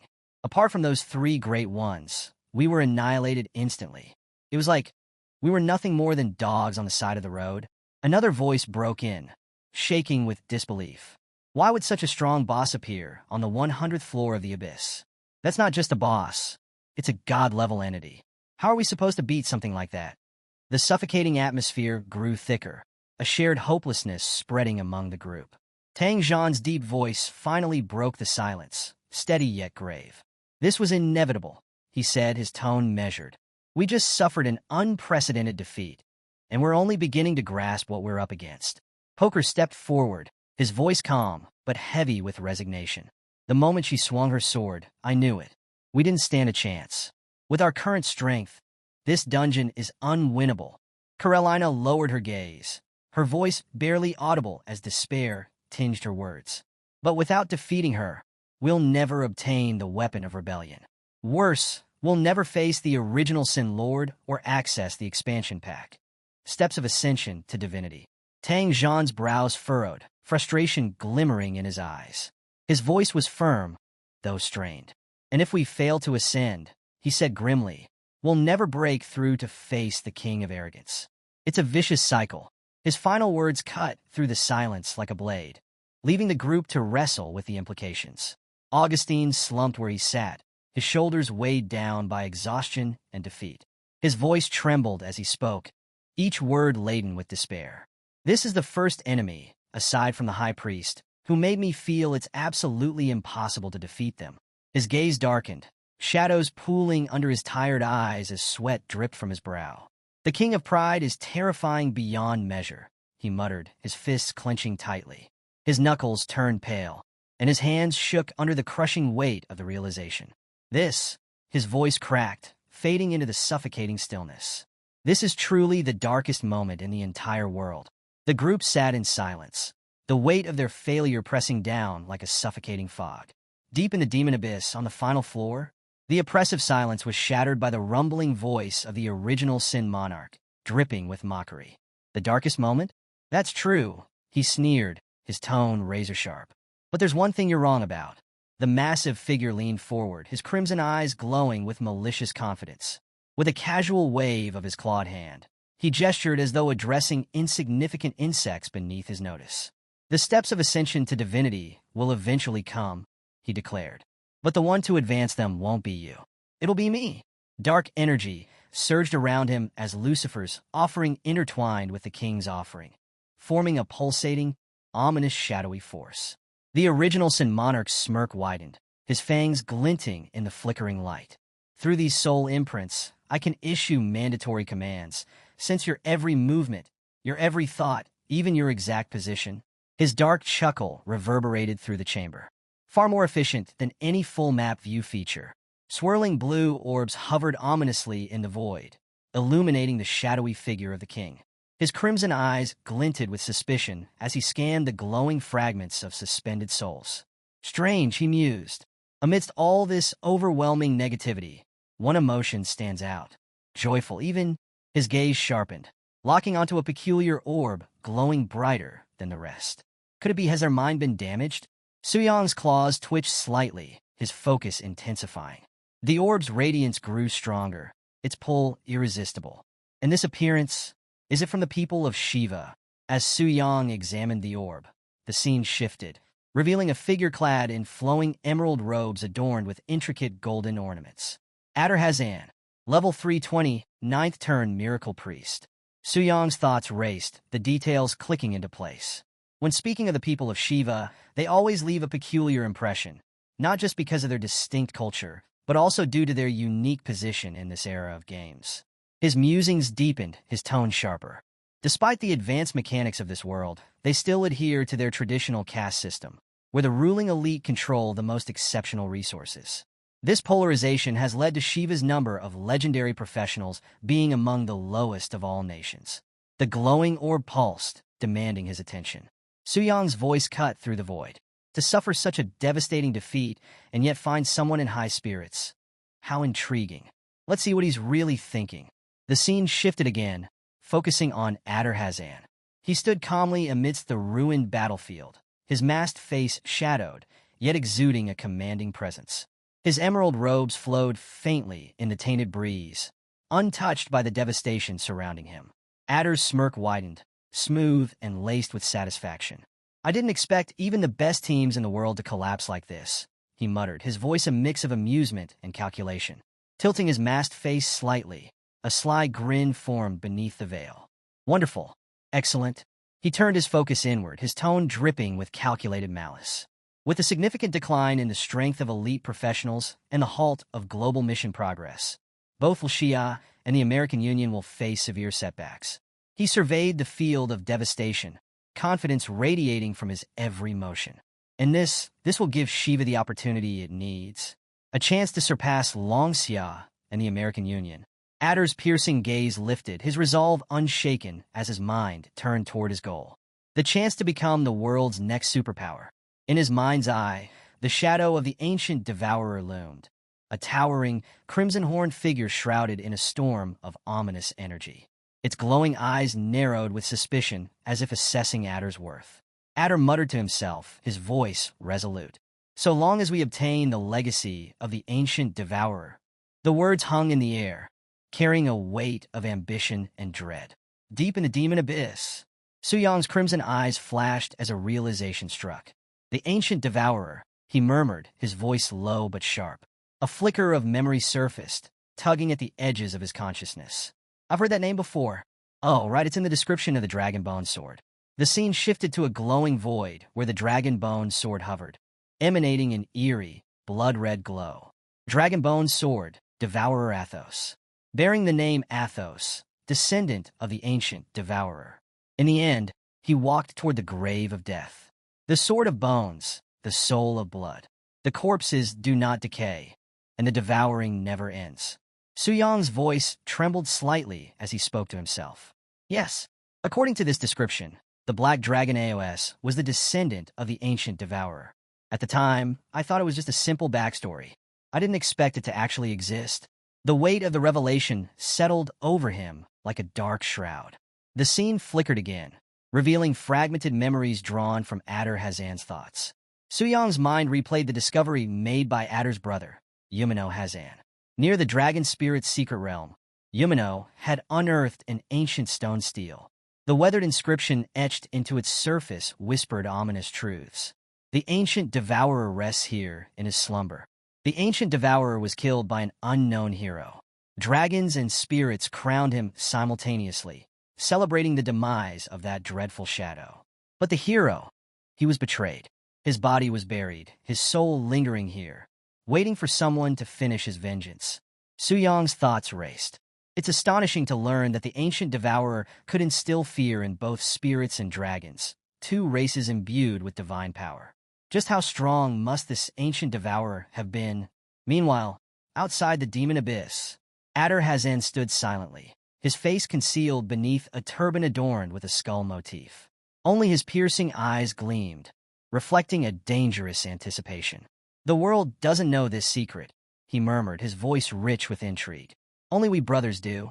His muffled laughter escaped through the fabric covering his face. While the armies clash above, if my nephew Bijin can enter the dragon spirit's secret realm, the legacy will be ours. His eyes gleamed as he observed the distant figures of Augustine, Karelina, and Tangzhan. At that point, even if we face God-ranked enemies, they won't stand a chance against us. A sly grin formed beneath his mask. It's a golden opportunity, he muttered. Adar's thoughts shifted, imagining the battered figures of Asuhi, Suyang, and Vielria lying unconscious in the dragon spirit's secret realm. His cruel smirk deepened as he whispered to himself, Let's start with you so-called geniuses. His voice dripped with malice. After all, the Dragon Spirit Secret Realm is a different dimension, isolated from the real world. If you die here a few more times, you'll truly die. A sinister chuckle escaped his lips as he stepped forward, the air thickening with tension. Back in the abyss, Suyong's smirk widened as he absorbed the depths of Adder's thoughts. Let me mourn you for a second, Adder Hazan. Suyong sneered, his voice a mix of mockery and disdain. After all, who would have thought your inner thoughts would be overheard? His grin sharpened, as cutting as the blade of a knife. Then, how can I thank you for telling me all this? His tone darkened, filled with a predatory edge. Bijin, a 7th-rank beast trainer. With my current power, it shouldn't take much effort to kill him. A cruel gleam shone in Suyong's eyes, his thoughts cold and calculated. Oh, I almost forgot, he murmured, his voice dropping to a low, rumbling growl. Lucifer, what are you doing now? The swirling orb of energy in Suyong's hand glowed brighter, pulsating with malevolent power. Within it, the faint echo of Lucifer's sinister presence stirred, her aura suffusing the chamber like a looming shadow. Suspended in a void of swirling violet light, Lucifer stood motionless, arms crossed, her figure silhouetted against the pulsating glow. She had remained in this position for so long that Suyong, observing her through the orb, murmured to himself, "Isn't she tired? Or perhaps at God level, such trivial concerns no longer exist." His musings were interrupted as Lucifer's lips curled into a sly smile, her crimson eyes snapping open with a glint of mischief. Her voice, rich with amusement, sliced through the silence. Playing this laid-back style. Surely the Lord enjoys watching me pretend to remain silent, she murmured, her tone dripping with playful sarcasm. Ah, I can't endure the sound of such excitement. You're too modest, my lord. Suyong felt a pang of secondhand embarrassment. Cringe, he thought before cutting through her monologue with a sharp command. Lucifer, come to me. Her response was immediate, her expression lighting up with an eerie glee. Her movements were fluid and hypnotic as she descended toward him, her presence growing more suffocating with each step. Standing before her lord, Lucifer lowered herself reverently before Suyong, her voice dropping into a soft, honeyed purr. My lord, I wonder, have my actions pleased you? Suyong gazed down at her, his towering form radiating an imposing authority. His deep voice resonated. You have wiped out all the enemies and done an excellent job, Lucifer. So, I've decided to reward you. Lucifer's expression shifted to one of bliss, her lips curling into a sly smile. Lowering her head further, she spoke with a blend of adoration and anticipation. As long as I have pleased you, I am utterly satisfied. How could I dare accept your grace so easily? Suyong raised his colossal hand, his fingers curling as an orb of swirling crimson energy began to form above his palm. The glow intensified, pulsating with ominous power. This is a gift from your lord, and you have no right to refuse it, he declared, his booming voice leaving no room for hesitation. The crimson energy surged forward, twisting into a spiraling torrent as it hurtled toward Lucifer. Her sharp crimson eyes widened, her breath catching as the raw power pierced her core. The energy coursed through her body like molten fire, spreading with an intoxicating intensity. Main injection. Essence. The words echoed with ritualistic weight, reverberating through the void. Lucifer gasped, her body convulsing under the surge of power. Her trembling voice broke the silence. It feels so good, so refreshing, she exclaimed, her voice tinged with awe. Her body quaked with power, her claws clasping together as she lowered her head. Yet, her tone grew desperate. My lord, I want more. May I have more? On his throne, Suyong leaned back upon his ominous seat, his glowing eyes narrowing. One clawed hand rested against the armrest, tapping rhythmically as his deep, resonant voice echoed through the void, cold and commanding. Wait until you achieve another feat, now go. Lucifer straightened instantly, her expression shifting into a mask of unshakable loyalty. As you command, in a burst of shadow and light, she vanished, leaving the throne room cloaked in oppressive silence. Alone once more, Suyong leaned back further, his crimson eyes glinting with amusement. He tapped his claws against the armrest in a measured rhythm, his voice dipping into a low growl. It's really tiring to roleplay in front of a god-level boss. And she's such a difficult character, he muttered to himself. A faint glow pulsed from the swirling dark energy embedded in his chest. A wicked grin spread across his face, revealing jagged teeth glinting under the dim light. But compared to those trivialities, the power of the Lord of Original Sin is truly terrifying. Just a wisp of that dark power can make Lucifer obsessed. When this weakened state is lifted, how strong will I be? Suddenly, the oppressive darkness of the void was pierced by a sudden brilliance, blinding and unrelenting. What? Su Yang's voice echoed with both irritation and surprise as the light grew, swallowing the shadows.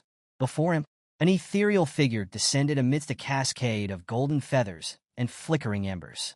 Her flowing robes of white and gold seemed to shimmer with every step, each thread imbued with divine authority. The brilliance of her presence illuminated the oppressive darkness, a stark contrast to the void around her. Her sharp blue eyes locked onto Su Yang, piercing through the shadows, while her golden hair flowed like a celestial halo, framing a face radiating both grace and unyielding resolve. A faint whisper escaped from Su Yang, the realization striking like a thunderclap. It's her! The high priestess of the holy temple stood before him, her radiant form cutting through the abyssal gloom. A flashback. Euphemia stood in the sacred halls of the holy temple, her fingers trembling slightly as she read the report. Her voice, usually calm and measured, cracked with disbelief. The resistance army, composed of the strongest warriors on the continent, completely annihilated? How could this happen? The numbers and details scrawled across the glowing screen painted a grim and irrefutable picture. Euphemia's grip tightened on her staff. The situation is extremely abnormal, she muttered, her brows furrowing. I cannot remain a bystander anymore. With unshakable resolve, she raised her hands to the heavens, her voice echoing with divine authority. Oh, sacred statue, I am your representative, Euphemia Vega, the third high priestess. I request your blessing. Golden beams of light cascaded from the heavens, enveloping her in celestial brilliance. The air trembled as divine energy filled the chamber. Let the holy light shine. Her wings unfurled, their ethereal feathers shimmering with radiant energy. The holy power coursing through her ignited a celestial sigil above her head, pulsing with otherworldly might. System notification. The Eye of Insight evolves into the Eye of Truth. Euphemia's body glowed with unparalleled radiance, her wings transforming into a magnificent display of shimmering feathers. Skill description. The ultimate form of the Eye of Insight, enhanced by the sacred statue's power, contains the essence of the holy stars, capable of perceiving all truths in the world. Back in the present, Euphemia hovered high in the vast, shadowed hall of the demon abyss. Beams of holy light radiated from her form, descending like celestial fire, pushing back the suffocating darkness around her. Her voice rang out, steady and resolute. What is this terrifying dark power? Are you the Lord of the Abyss?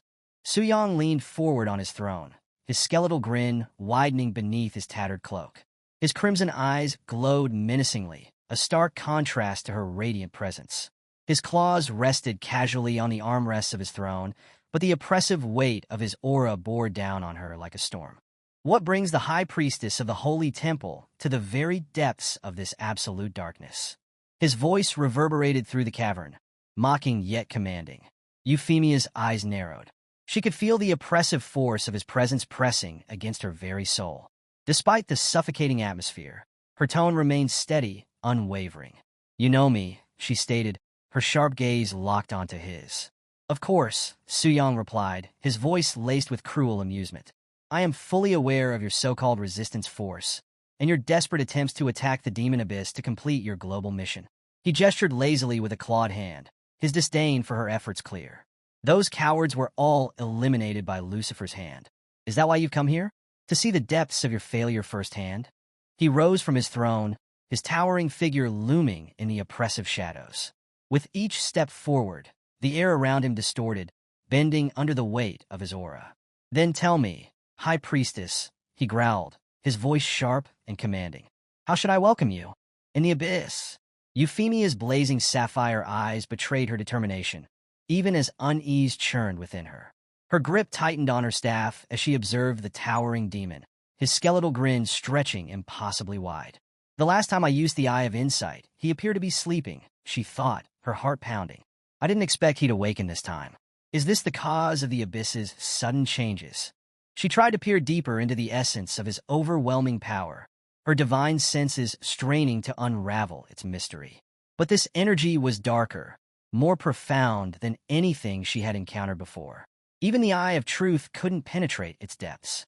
Her breath caught as the realization struck her, chilling her to the core. He is certainly a being above the level of gods, she murmured, her voice steady despite the storm swirling within her. Her wings shimmered with celestial light, feathers glowing as divine energy surged. I need to retreat and regroup with the resistance force to devise a plan. With a graceful motion, Euphemia raised her staff high. The air rippled as divine energy crackled, bending reality itself. A space-time rift began to form behind her, warping the darkness with brilliant light. Suyong's crimson eyes narrowed, his lazy grin curling with disdain. Space-time rift? He drawled, his voice cutting through the tension. Do you think you can enter and leave this place as you please? He flicked his wrist, and dark energy erupted from his hand, spiraling toward her with suffocating force. Euphemia's wings flared wide, celestial light bursting forth as she propelled herself upward, narrowly evading the malevolent blast. But to her dismay, the darkness twisted and surged, lashing out like living tendrils. They coiled around her, freezing her in place. Her wings trembled under the strain, her fingers gripping her staff tightly as she fought against the oppressive force. From his throne, Suyong leaned forward, crimson eyes gleaming with malice. I wonder what equipment will drop upon killing the strongest human high priestess, he mused, his massive clawed hand rising. A vortex of energy coiled into existence, crackling with malicious intent. But alas, experience points will be wasted again. He thrust the energy forward, the cavern quaking under its might. But just as the blast reached her, Euphemia's figure vanished, dissolving into thin air. Suyong froze for a moment, his grin replaced with irritation. Then, a low chuckle rumbled from his chest. As expected of the strongest and most mysterious high priestess on the continent, he muttered, leaning back on his throne. She won't break so easily. The orb in his hand pulsed ominously, tendrils of raw energy slithering outward like living shadows, seeking a target. Suddenly, a rupture tore through the void, piercing the oppressive darkness. Suyong's head snapped upward, his crimson eyes locking onto the swirling storm above. A jagged rift burned with a searing orange glow, splitting the sky like a celestial blade. Back in the holy temple, Euphemia crashed onto the marble floor, her breath ragged, golden hair disheveled. She clutched her chest as faint relief flickered in her exhausted eyes. That was incredibly dangerous, she muttered, sweat dripping down her brow. Her wings folded behind her as she slowly pushed herself upright. The warm glow of the temple's sacred architecture surrounded her, offering a fragile reprieve from the chaos she had just escaped. Towering golden statues stood vigil, their serene expressions a stark contrast to the storm within her. A voice broke the silence. Are you all right, High Priestess? Euphemia turned to see Temple Priestess Raya, her face etched with concern. I'm fine, just exhausted, Euphemia replied, exhaling slowly as she steadied herself.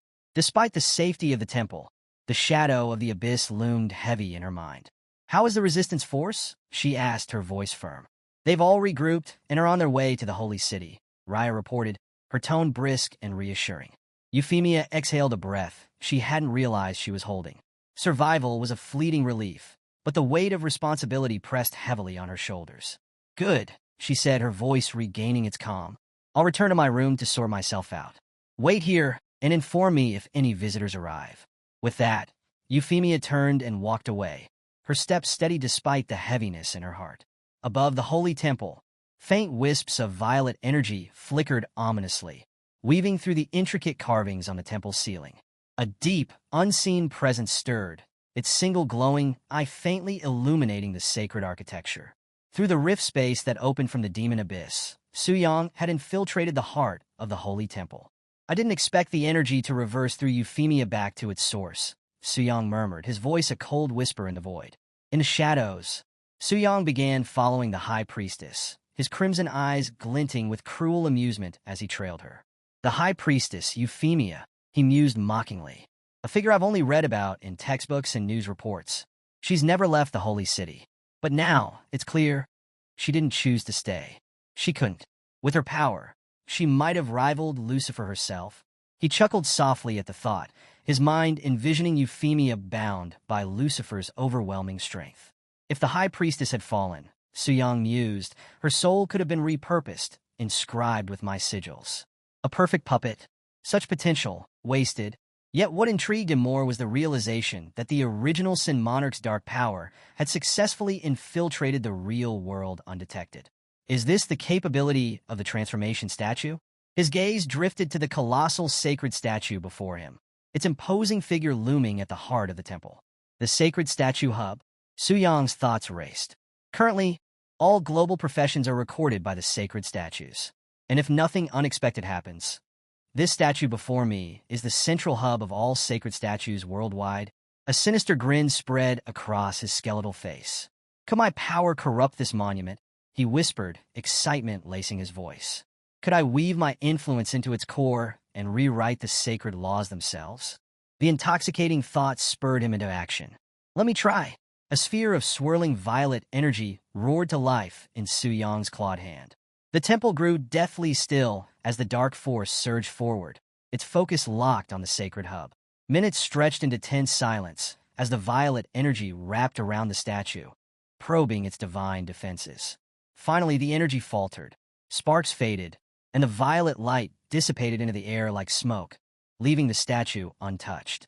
It didn't work at all, Suyang muttered, his voice laced with frustration.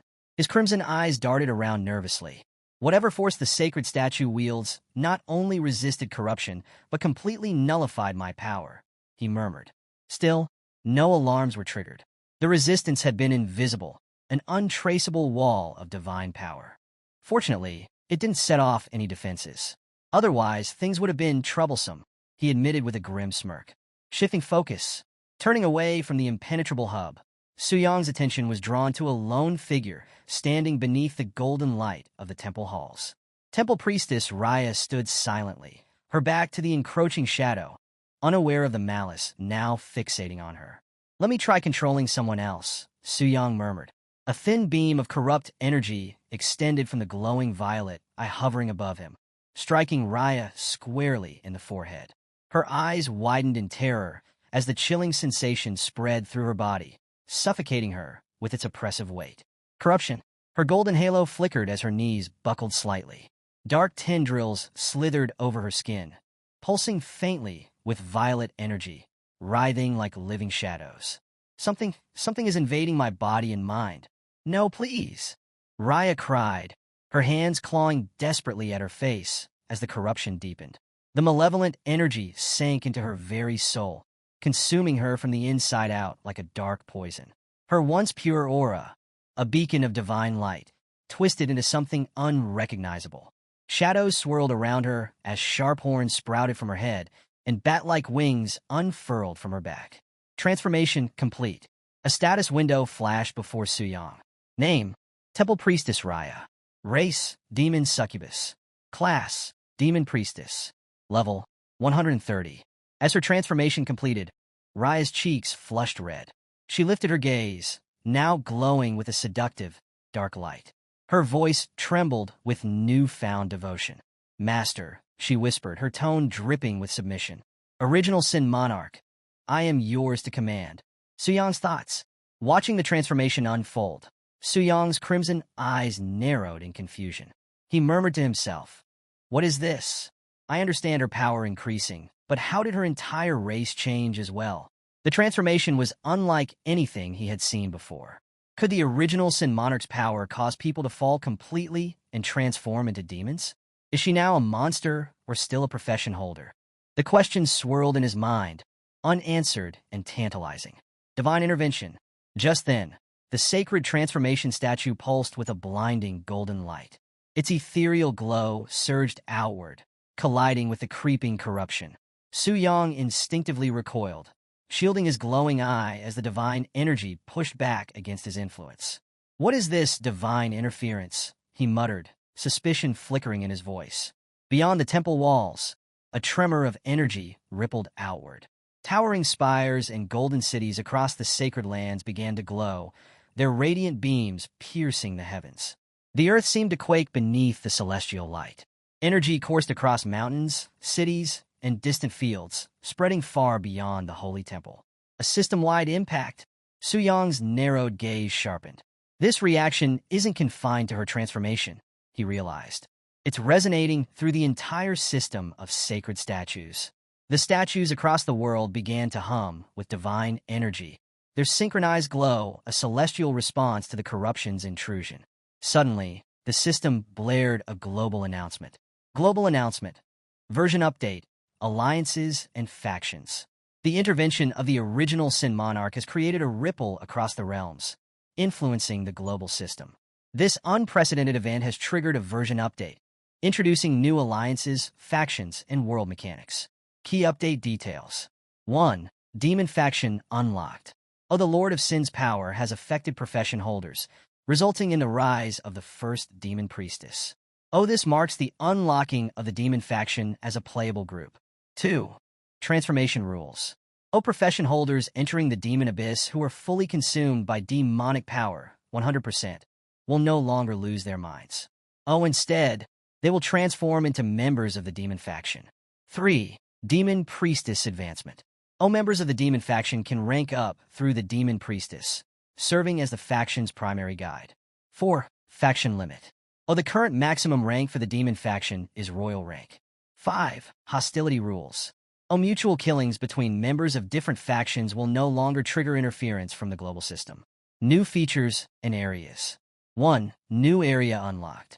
Demon Abyss and Demon City are now accessible as major zones. 2. New landmark. The demon statue has been introduced, a monument symbolizing demonic power. 3. Global mission introduced. Mission title, Dominion. Objective. Prevent humans from killing the Lord of Sin before he recovers from his weakened state. Global path divergence. The world's fate now hangs in the balance. The outcome of the global mission will determine which path the world follows. 1. Human faction victory. New content. Stairway to the gods. Result. Humans will slay the ruler embodying sin and construct the stairway to the gods through their own strength. 2. Demon faction victory. New content. Eternal night dominion. Result.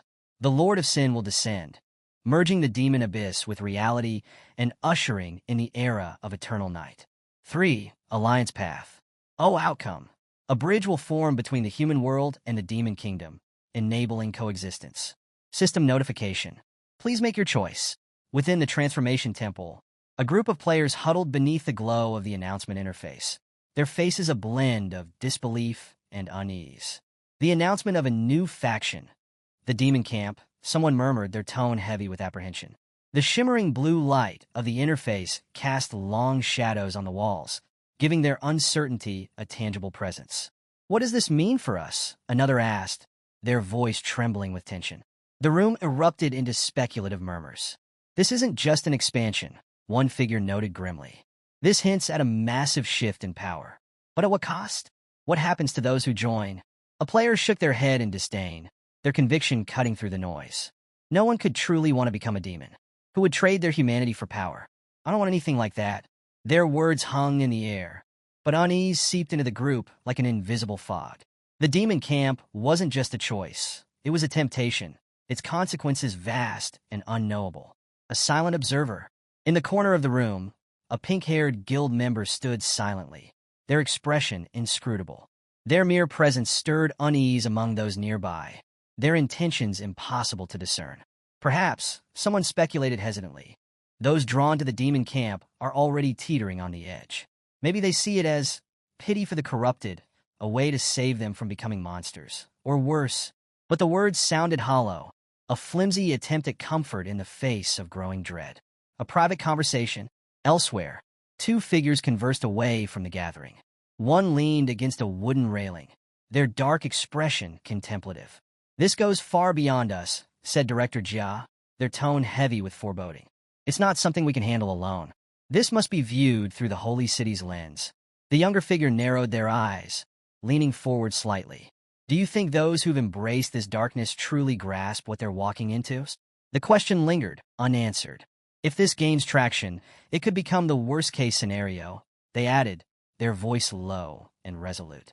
Director Jia's reply was quieter, almost to themselves. I hope it doesn't. If this demon faction rises unchecked, the Holy City's mission will never see completion. Within the Holy City, the towering gates of the Holy City loomed as golden beams of light pierced the heavens. Inside the Holy Temple, the air was thick with tension. Factions from across the world gathered to deliberate the implications of the global update. The sacred halls, once a sanctuary of calm, now buzzed with voices of doubt and dissent. Suyang's thoughts. Far away, Suyang observed the notification panels silently. The glowing text reflected in his crimson eyes. I never expected my adventure to lead to this, he thought. The global update had turned the world on its head. So far, the world's top players haven't even broken through the 100th layer of the abyss, let alone defeated Lucifer. And now, they're supposed to negotiate killing the original Sin Monarch. The very notion was laughable. The human faction's global quest had gone from daunting to hellishly impossible. In such a scenario, Suyang knew the demon camp would become an irresistible temptation. The demon camp's allure. The update had removed the insanity penalty from joining the demon camp, making it a viable path for those unwilling to face the impossible odds of defeating the original Sin Monarch. By joining the demon camp, players can bypass the human quest entirely and take on god-level job transfers without ever confronting me. Through his soul seals, Suyang sensed a troubling trend. The world's strongest warriors, at least 6 or 7 of them, are seriously considering defecting to the demon camp. Their defeat at Lucifer's hands left a lasting impression. The thought lingered, a mix of amusement and annoyance. I didn't foresee this. My actions might have accidentally made the demon camp the most tempting option in the world. A new opportunity. Suyang's thoughts shifted to his own predicament. With the demon statue now standing tall in Demon City, a new opportunity had presented itself. This statue allows me to accept my profession change quest without the risk of detection from the career change temple. It's the perfect way to solve my speed upgrade issue. His crimson eyes gleamed with determination. If I complete my rank advancement and collect all 7 Sin weapons, I can still claim the prestigious first kill of the Lord of Original Sin. Suyang's realization. As the swirling energy of the demon abyss pulsed faintly around him, Suyang's mind churned with unease. If I rely too heavily on the Sin weapons, will I strip the original Sin Monarch of their authority? He pondered, the question gnawing at the edges of his thoughts. But an even deeper and more troubling notion followed. If the monarch is slain and revived by the system, would they still retain their authority? Almost as if responding to his doubts, a system notification materialized before him. System notification. The Lord of Original Sin is no ordinary boss. Whoever claims the authority of Original Sin will automatically ascend as the new Lord of Original Sin. Furthermore, the system will always seek a higher-level entity to serve as the ultimate challenge. Once the current Lord is defeated, a boss stronger than the Lord of Original Sin will emerge. Suyang's crimson eyes narrowed as the implications sank in. A boss stronger than the Lord of Original Sin? The very idea felt impossible, defying the limits of power and authority. What kind of being could exist beyond the pinnacle of sin? His claws tapped rhythmically against the jagged stone of his throne as his thoughts deepened. If such a being exists, could I be walking straight into its trap? In the holy temple, High Priestess Euphemia stood silently in the radiant halls, her sharp gaze scanning her surroundings. Her momentary reprieve was shattered when she caught sight of Raya, now transformed into a demon priestess. Euphemia's sapphire eyes narrowed, recognizing the threat instantly. "Guards!" she commanded, her voice carrying across the grand chamber. "Capture the demon!" The temple guards sprang into action, their golden armor glinting as they moved to surround Raya. Suyang acts. Deep within the shadows, Suyang sensed Euphemia's detection. He moved swiftly, grabbing Raya by the arm. "Stay close," he murmured, his voice calm but firm. Euphemia, quick to react, raised her hand, her sacred staff glowing with divine energy. Holy beam! A brilliant ray of light erupted from her staff, tearing through the space where Suyang and Raya had stood. The explosion left smoke and debris in its wake, shaking the sacred temple to its foundations. As the dust settled, neither the demon priestess nor Suyang's energy signature could be found. The guards hesitated, their movements unsure. One of them shouted, "Search the area. They might still be hiding." But Euphemia raised a hand, her tone calm yet resolute. "There is no need. They are gone." The guards exchanged uncertain glances before retreating at her command. Left alone in the chamber, Euphemia's composed exterior faltered. A bead of sweat slid down her cheek as dread crept into her heart. "That power," she muttered, her voice barely audible. Could it have been the Lord of Original Sin? Her breath hitched as she realized the gravity of her mistake. Had her actions inadvertently drawn the Lord to the Holy Temple? The weight of her oversight pressed heavily on her shoulders. The Lord's cunning and strength were undeniable, and the shadow of their presence now loomed over the holy city. "This isn't over," she whispered, her grip tightening on her staff.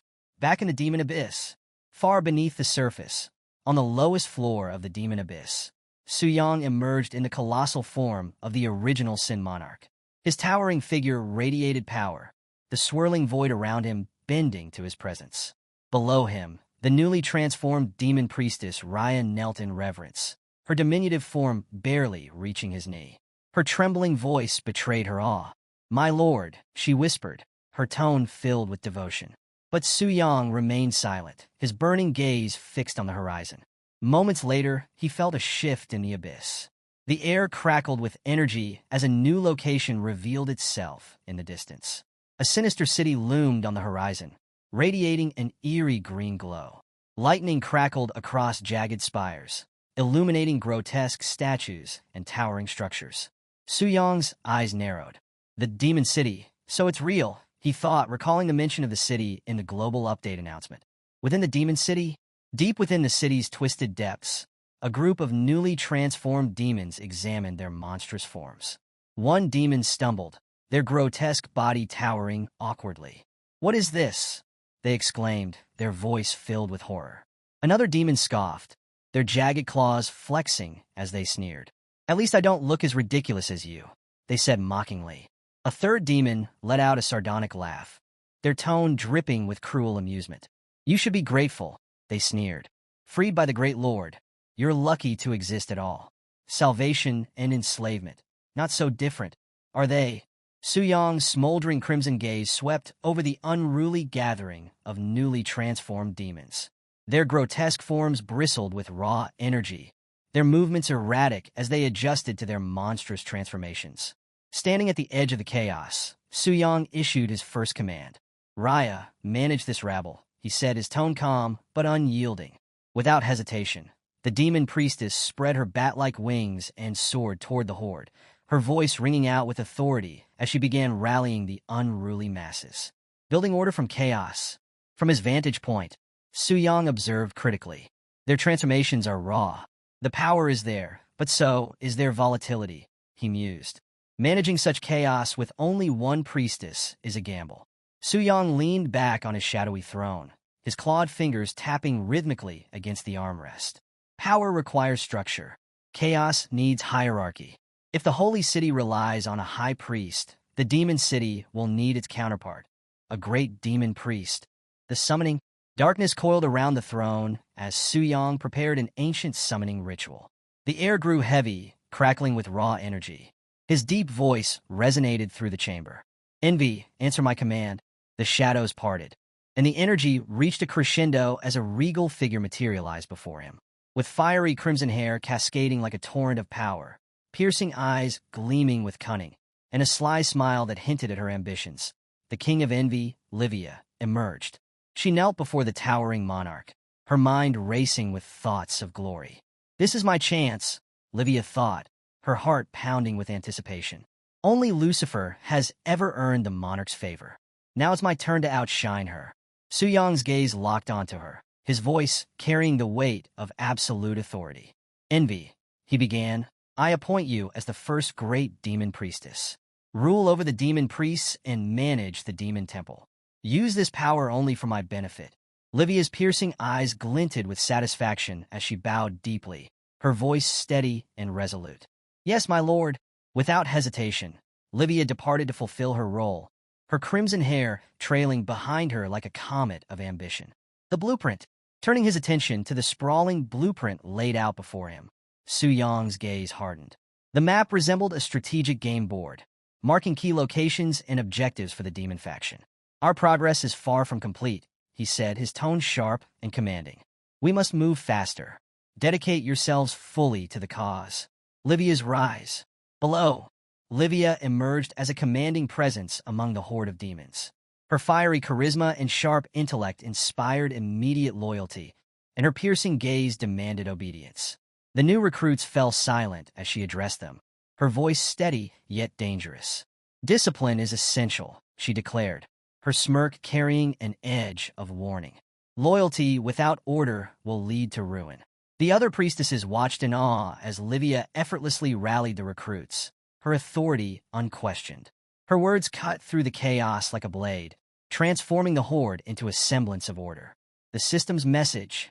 Just then, a system window materialized before Livia, its glowing text casting an eerie light across her face. System notification. "Congratulations! You have been appointed as the Great Demon Priestess. Knowledge of the demon camp will soon be unlocked to you. Directive. Resist the Red Moon invasion alongside the original Sin Monarch." For a moment, Livia stood motionless, the weight of her new responsibilities pressing down on her. The directive was clear and chilling. Her sharp mind processed the magnitude of her task. Not only would she lead the demon priests, but she would also play a pivotal role in defending the demon camp from an apocalyptic threat. The Crimson Omen and the Gathering Storm. A hulking figure steps forward from the shadows behind her, its monstrous form a clear mark of its devotion. It hesitates before speaking, casting a glance at the mysterious object before shaking its head. "Forgive me, my lady. I see nothing." Frustration tinges its voice, a subtle weight of failure hanging in the air. She narrows her eyes, sifting through fragments of knowledge, whispers of old legends. "The Red Moon, is it what you mean?" The creature's voice carries a mix of doubt and intrigue. "I've heard rumors," it admits. "They say those who complete the fivefold promotion quest may witness it. But whether that's true or not..." Its words trail off, uncertainty lingering. Her gaze sharpens, locking onto the towering demon statue in the distance. Could it be coming from there? A decision settles in her mind. She must seek her lord's guidance. Without hesitation, she strides across the desolate ground, her every step filled with purpose. Before an unseen presence, she kneels, bowing her head in reverence. "Great Lord, your faithful servant seeks an audience." Silence. A vast, oppressive silence. Her fingers curl into fists. For a fleeting moment, her composure wavers. No response. A whisper escapes her lips. Has my lord fallen into slumber again? Frustration flickers beneath her calm exterior. Her mind drifts. Her lord's slumbers have always been an enigma, a cycle she both dreads and respects. No matter how we call, he does not wake. It is truly puzzling. A quiet murmur, tinged with something almost like longing. Rising smoothly, she turns, her crimson cape flowing like liquid dusk as she vanishes into the shadows. "I do not know when my lord will regain his strength, but when he does, he will lead our counterattack against the human realm." Beneath the radiant sun, the holy city stands, a vision of pristine majesty. Within its grand chamber, golden light cascades over a circular table where key figures are gathered. The air is thick with tension. A voice breaks the silence, hesitant yet burdened with truth. "Lucifer's overwhelming power, the looming presence of the Lord of Original Sin. Can we truly resist?" The words hang heavy, a grim admission of doubt. Another voice follows, its tone edged with resignation. "Perhaps joining them is the only option." The scars of the last battle still linger, wounds etched not only in flesh but in faith. The enemy's influence seeps into human fears and weaknesses, a true demonic temptation. Then, another voice rises, steady and unshaken. "Despair is not our answer." A calm presence shifts the mood. "Alliances can be forged. Unity is our greatest weapon. We must not allow fear to shatter our resolve. Hope must endure." The words settle over the chamber like an unspoken vow. Morale is the foundation upon which order is built. If it crumbles, so too will everything they have sworn to protect. A plan set in motion. The priest steps forward once more, his voice measured and clear. He reminds them of a crucial truth. The entrance to the demon realm is a one-way passage. No one can cross freely without permission. However, there is hope. The completion of the Alliance quest could change everything, granting them access to the demon realm itself. If successful, this could shift the tides of battle, offering strategic advantages that might turn the war in their favor. A hush falls over the chamber as Tang rises. His tone is firm, carrying the weight of both frustration and resolve. We cannot face God-level beings like Lucifer alone. His words strike deep.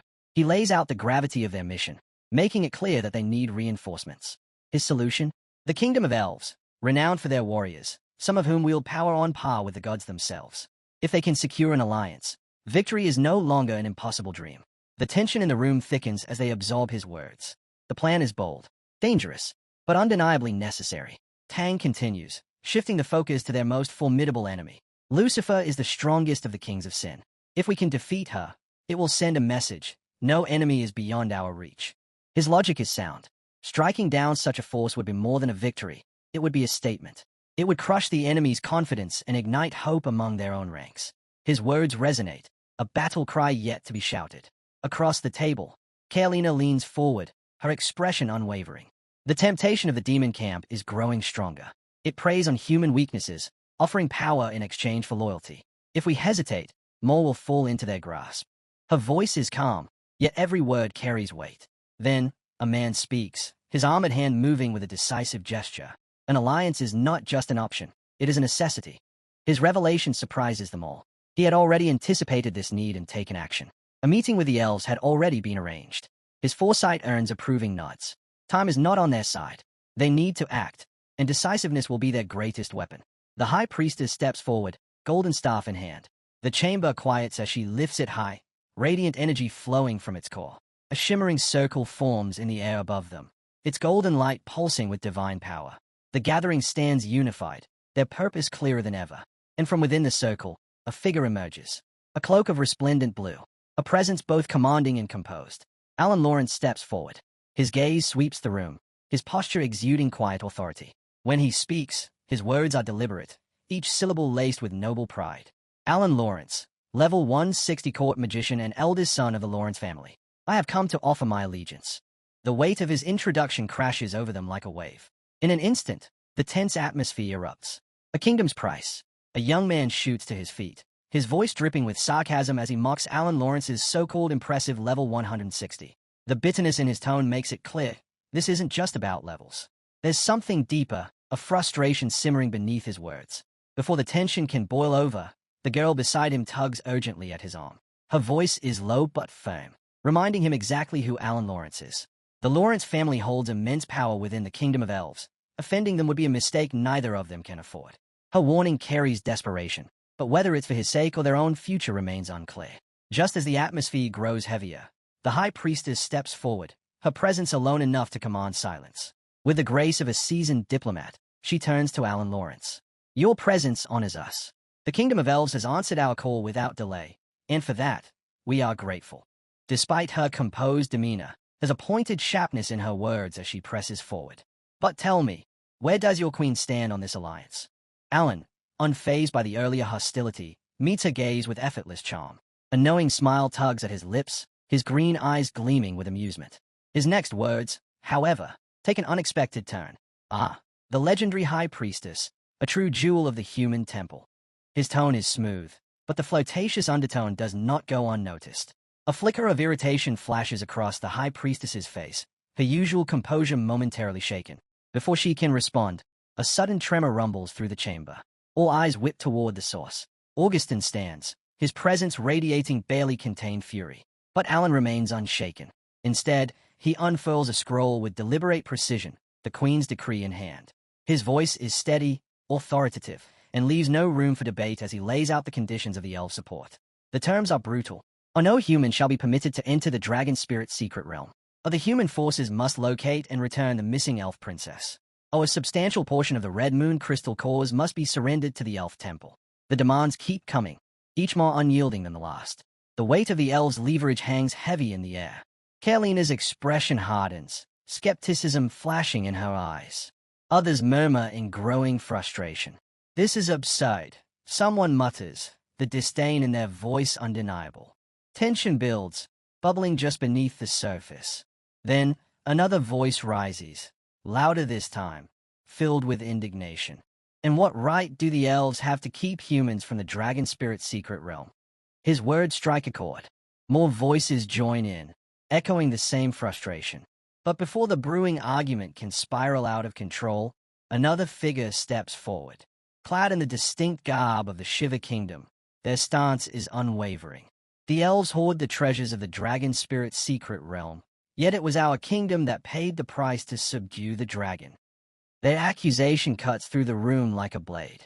It was our sacrifices that secured the inheritance of the ancient devourer. With that, the fragile balance in the chamber threatens to shatter. The elves hold the upper hand, but the humans are not willing to be pushed aside. The battle may not have begun on the battlefield just yet, but in this room, the war of negotiations has already started. A battle of wills. The High Priestess, sensing the storm brewing, lifts her golden staff once more. A brilliant light flares from its core, cutting through the rising voices like a blade. The room stills instantly, the divine radiance serving as a stark reminder of their greater purpose. She surveys the gathering, disappointment flickering in her gaze at the discord unfolding before her. With measured authority, she turns to the guild leaders, her voice firm but diplomatic. We cannot afford division at a time like this. Tell me, what are your thoughts? A representative from the Kari Change Temple steps forward, his expression carefully composed. The second and third conditions, we can accept them, he acknowledges. However, the first. This restriction on the Dragon Spirit's secret realm is a serious issue. It undermines the core interests of guilds across multiple nations. His tone remains respectful, but there is no mistaking the underlying challenge. He urges the elves to reconsider, emphasizing the impact such an exclusion would have on their alliances. Alan Lawrence remains unshaken. Standing tall, his emerald gaze sweeps across the assembly, his expression unreadable. Then, with a slow, deliberate nod, he counters. The right to enter the Dragon Spirit's secret realm is not granted freely, it is earned. His voice carries an air of finality, laced with a subtle condescension. He leans forward slightly, letting the weight of his words settle before delivering his next blow. Only those who have successfully tamed dragons may step inside. The declaration stays a wave of murmurs through the chamber.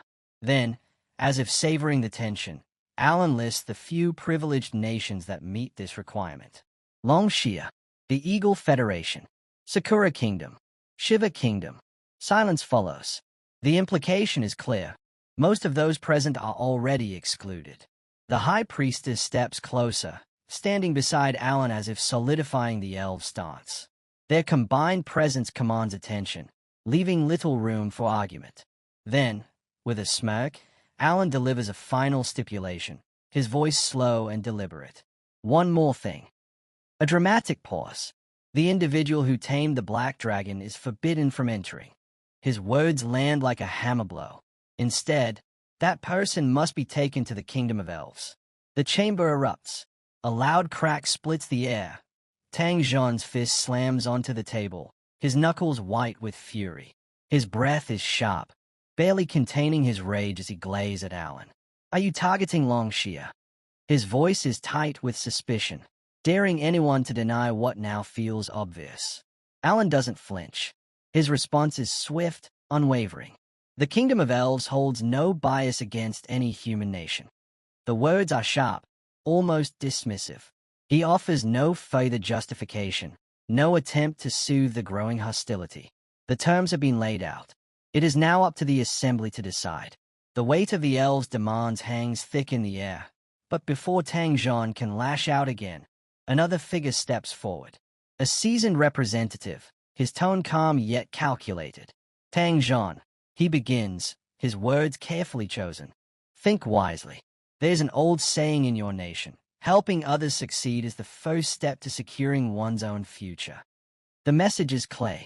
The bigger picture must take precedence. The alliance with the elves is too valuable to risk, especially with the looming threat of the Lord of Original Sin. His reasoning is sound, tactical, and yet, Tang Zhan remains stiff, his jaw clenched in silent fury. Tang is forced to reconsider his position as another delegate steps in, his voice firm and laced with confrontation. He reminds Tang that this isn't just about Longxia. Humanity's survival is on the line. Rejecting the alliance with the elves could plunge the world into chaos.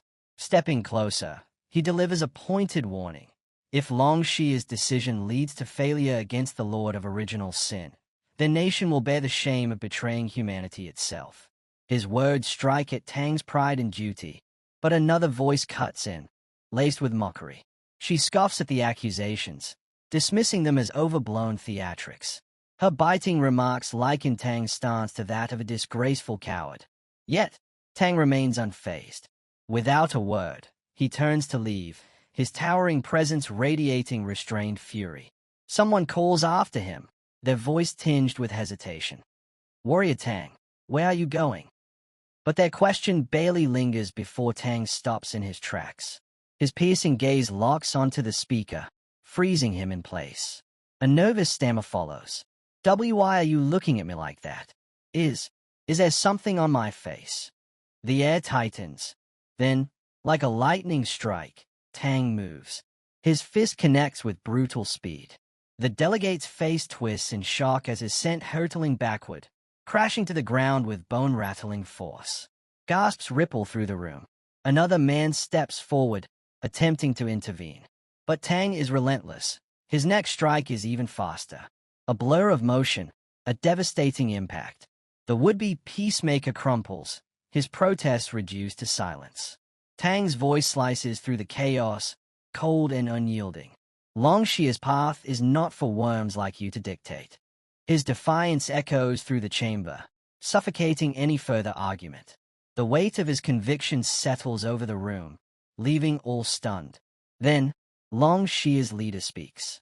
His tone remains measured, acknowledging the gravity of the elf's decision. He accepts the consequences for humanity's sake, but there is one thing they will never surrender. The dragon tamer is ours, he declares, and we will not hand him over. A heavy silence follows. His words leave no room for debate. With a final glance, he steps back. "I have other matters to attend to." Without another word, he exits, the elven envoy watching him leave with an unreadable expression. Meanwhile, the aftermath of Tang's assault plays out. The man he struck groans, blood dripping from his mouth as he curses under his breath. Damn it, that punch was too strong. Pain and humiliation burn in his eyes, twisting into hatred. "I'll make them pay. That so-called genius from Longxia will be the first." A swirl of dark purple energy engulfs him as he vanishes, teleporting to another chamber. From the shadows, another figure watches. He murmurs to himself, his gaze cold. "The elves, Sakura Kingdom, Shiva Kingdom Plus. They all dare to move against me." His maids gasp as he strips off his robe, his body radiating raw power and dominance. He lets out a low chuckle, his sharp grin cutting through the tension. Fools who overstep deserve punishment. His fingers curl into a fist, recalling Tang's earlier strike. That punch was far too light. A powerful aura briefly flays around him, but he quickly plays it off, motioning for the attendants to continue massaging his shoulders. Inwardly, he focuses on suppressing the overwhelming energy, an uncharacteristic slip on his part. He's always careful to keep his presence concealed, avoiding unnecessary attention. Seated in a position of effortless authority, his mind drifts to recent events. The attacks from Sakura and Shiva were expected, but the Elven nation's deliberate targeting of him raises unsettling questions. Why single him out? He replays past encounters, searching for connection. Could it be related to Avenge Akare? Or perhaps his link to the Black Dragon? It's hard to believe they would go this fast simply because he killed the beast. Determined to get answers, he decides to speak with Lilith, a woman shrouded in mystery yet invaluable in her knowledge. When the possibility arises that Avenge Akae's death might be the cause, Lilith immediately dismisses it. Avenge Akare, according to her, was a liability to his own people. His demise wasn't a tragedy, it was a relief. She delves deeper, revealing the truth about the elves. Outwardly courteous, yet riddled with deception and internal power struggles. Their politics run deeper than mere revenge. The realization clicks into place. This isn't just about past grudges. He's been drawn into a complex web of palace intrigue, far more intricate than he first imagined. Memories of the Black Dragon's reign loom in the back of his mind. The elves have always feared the beast, seeing it as a harbinger of chaos, tied to the ancient Devoureur's terrifying legacy. That fear has shaped their actions, driven them to act out of paranoia and desperation. As the forest scenery passes, his thoughts shift to the dragon spirit's hidden realm. It holds more than just the Devourer's legacy. It harbors the nameless hero, a figure still shrouded in mystery. The elves' hesitation, their eventual concession to grant access, all of it points to one undeniable fact. They believe they can claim the legacy first, leaving nothing behind for anyone else. A memory surfaces, a desperate plea. "You promised." The words strike deep. He meets Lilith's gaze, his response firm and unwavering. His promise to protect her was absolute. But keeping her hidden won't be easy. The elves have made their move, proving they see Lilith as more than just a person. She's an asset, a key to something far greater.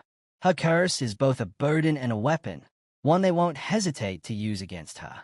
But surrendering her, letting them dictate her fate, that's not an option. The weight of the Black Dragon's legacy continues to press down on the present, intertwining with his own battle. The elves will exploit every opening, every shred of visibility she's gained from their recent conquests. Time is slipping away. Relocation might buy them time, but countermeasures are necessary. He needs a plan. His resolve hardens. Lilith isn't just an ally.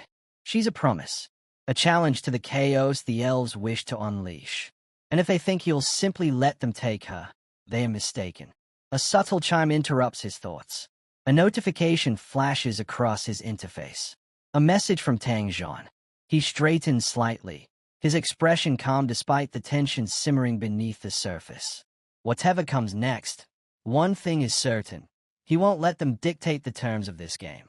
The show is just beginning. The air in Su Yang's residence grew heavier as the god of war, Tang Zhan, arrived, his very presence radiating authority. Su Yang, fully aware of Tang Zhan's formidable reputation and unshakable will, greeted him with careful politeness, masking any lingering doubts beneath a composed exterior. Tang Zhan wasted no time. His tone was grave as he delivered unsettling news. The upcoming exploration of the dragon spirit's secret realm. Due to unforeseen circumstances, your participation is now in question. The words landed like a thunderclap. A ripple of tension filled the space, hinting at unseen forces pulling strings behind the scenes. The weight of political maneuvering surrounding the coveted realm was undeniable. Su Yang's frustration flared, his disbelief raw and unrestrained. "Why? I've already tamed the Black Dragon. Why am I being excluded?" His aura crackled with surging energy, betraying the storm raging inside him. Yet, Tang Zhan remained steady, his voice unwavering. "This is the will of the Elven Nation. They're not just denying you entry, they want us to hand you over." The silence that followed was suffocating. Su Yang's heart pounded, his voice sharp with accusation. "And what did you tell them?" Tang Zhan's expression softened, just slightly. "Of course not," he answered firmly. "The Abyss conquest is at a standstill, and for the sake of diplomacy, we can't ignore every demand. But handing you over..." He met Su Yang's gaze, unyielding. "That is something I, Tang Zhan, in your homeland, Longxia, will never allow." Su Yang's frustration wavered, giving way to a rare moment of quiet reflection. He had always known where Tang Zhan stood, but hearing it now, so absolute, so unwavering, moved him in ways he hadn't expected. Tang Zhan placed a firm hand on his shoulder. "Don't dwell on it. You may not be stepping into the dragon spirit's secret realm, but rest assured, the country will compensate you. We won't let Longshia's newest genius be slighted." Though his heart remained heavy, Su Yang nodded, placing his trust in Tang Zhan's words. "All right, I believe you." With that, Tang Zhan turned, stepping into the glowing portal. Su Yang watched him disappear, his respect for the man solidifying further. Then, his gaze shifted toward the ominous sky. A slow smack tugged at his lips, his fingers curling into a loose fist. "Tomorrow, the dragon spirit's secret realm opens." His voice was barely above a whisper, but it carried a dangerous edge. His eyes gleamed, not with frustration, but with something sharper. Anticipation. "I wonder, Are the two ninth-ranked powerhouses from Sakura and Shiva ready for the surprise I have in store? The scene transitions, revealing the preparations underway in the Sakura, Shiva, and Elven nations as the countdown to the dragon spirit's secret realm begins. The Tomorrow family watches from the sidelines, their presence quiet but observant. A young woman, composed and calculating, voices mild disappointment at his absence. Yet beneath her outward interest lies a quiet relief. Avoiding a clash with a black dragon's tamer is a fate she won't complain about. Her demeanor flickers between curiosity and caution, as if weighing the balance of power from afar. Meanwhile, in Shiva, tension coils like a drawn bowstring. 6JNU, a towering figure of power, kneels before his elder. His orders are simple yet ruthless: subdue, suppress, and, if necessary, eliminate. The air is thick with ambition, their sights set on seizing the realm's contested treasures. But Vijayanu's smirk betrays him. He craves the challenge, and deep down, he wishes a boy who fight with Black Dragon were here to make this bloodbath even more exhilarating. Across the realm, the Elven Empire unveils its might. Third Prince Eric leads a squadron of Dragon Knights, their formation cutting through the sky like a blade. Their synchronized movements radiate overwhelming power, a testament to the elves' disciplined supremacy. As Eric surveys the growing number of human dragon tamers below, his expression hardens. This shift in power troubles him. Humans taming dragons? It's a crack in the foundation of elven dominance, and one he refuses to ignore. From atop his colossal dragon, Eric's gaze sharpens. How do they tame these beasts? He muses, amusement flickering in his icy stare. But then his smirk darkens. No matter. Once this dragon spirit's secret realm is sealed, they won't have any dragon knights left. His chilling resolve hints at a ruthless plan, one that ensures no human opposition remains. As the conversation unfolds, the Elven Prince's true intentions come to light. He promises spoils beyond measure once the human world falls. No need to rush, he reassures his allies. Once we conquer the human lands, the Lauren family will have its share. Humans breed like vermin, endless numbers for you to do with as you please. His laughter, sharp and cruel, cuts through the air like a dagger. Not far away, a red-haired warrior stiffens, her piercing gaze betraying her disgust. She listens in silence, suppressing the anger burning within her. Nearby, another elven ally soars through the sky, her cheerful facade masking quiet ambitions. But Eric's sinister grin only deepens.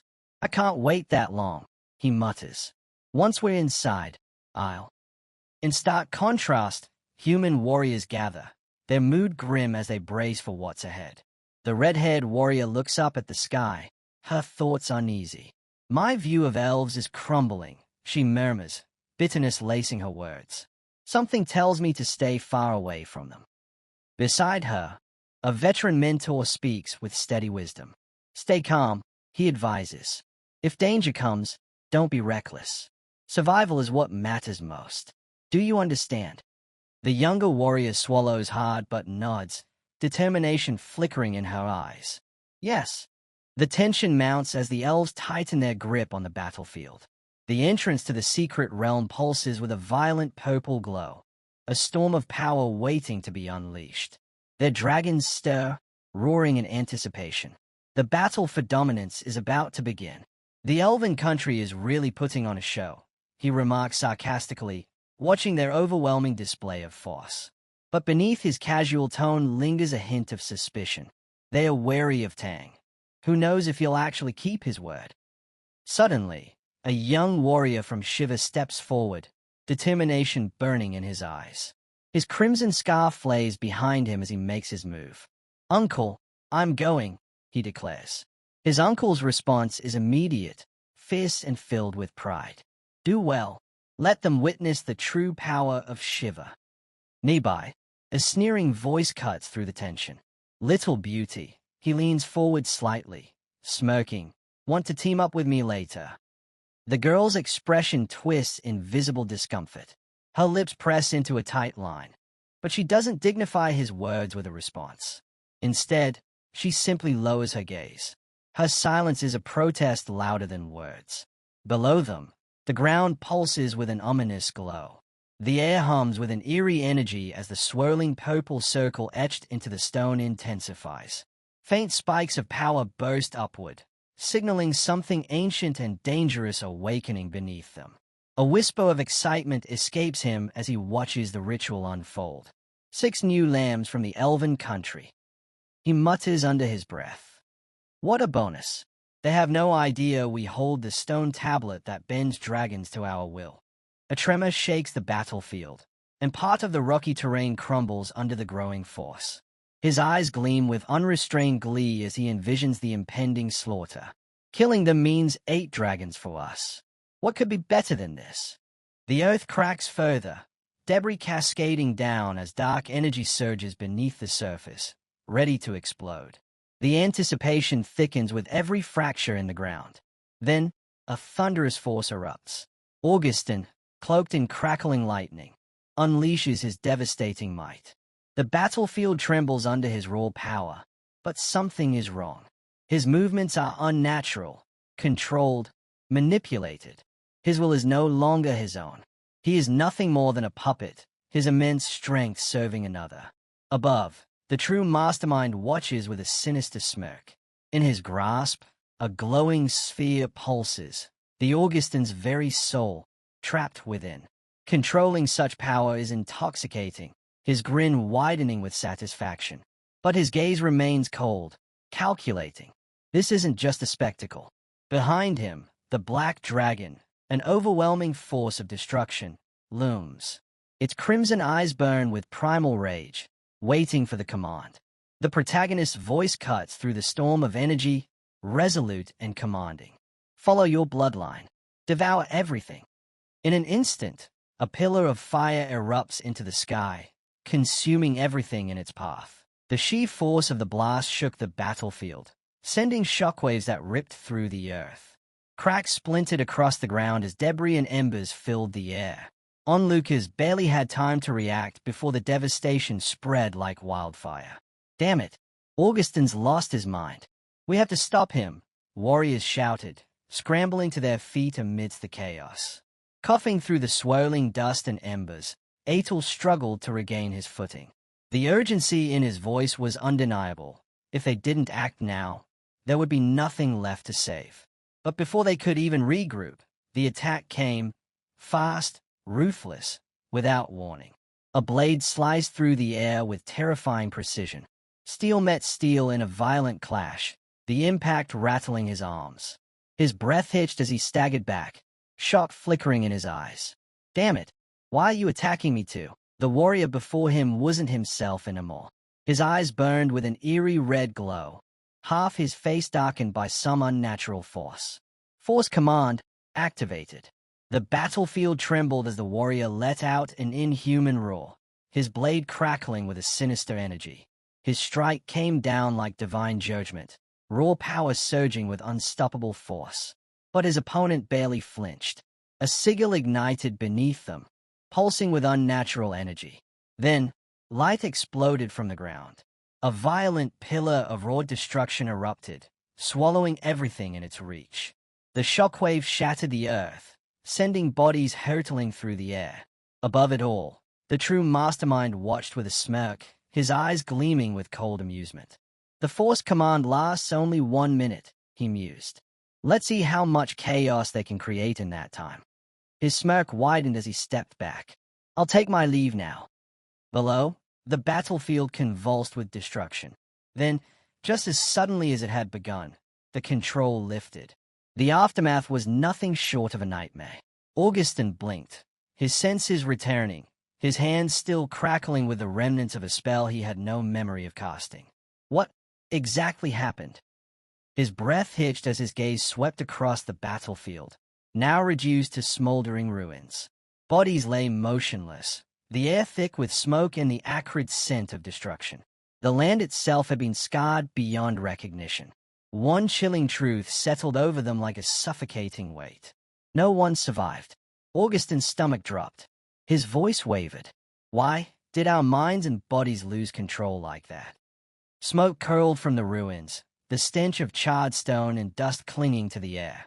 We were definitely being controlled, another warrior growled, his fists clenched in frustration.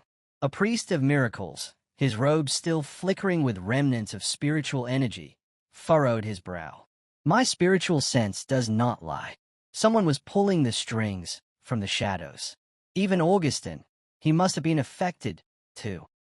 The realization sent an icy chill through the remaining warriors. To control all of them so completely, without them even realizing it. Who could possibly be behind this? Before the tension could mount further, a golden light burst through the chaos. Ancient doors groaned as they creaked open.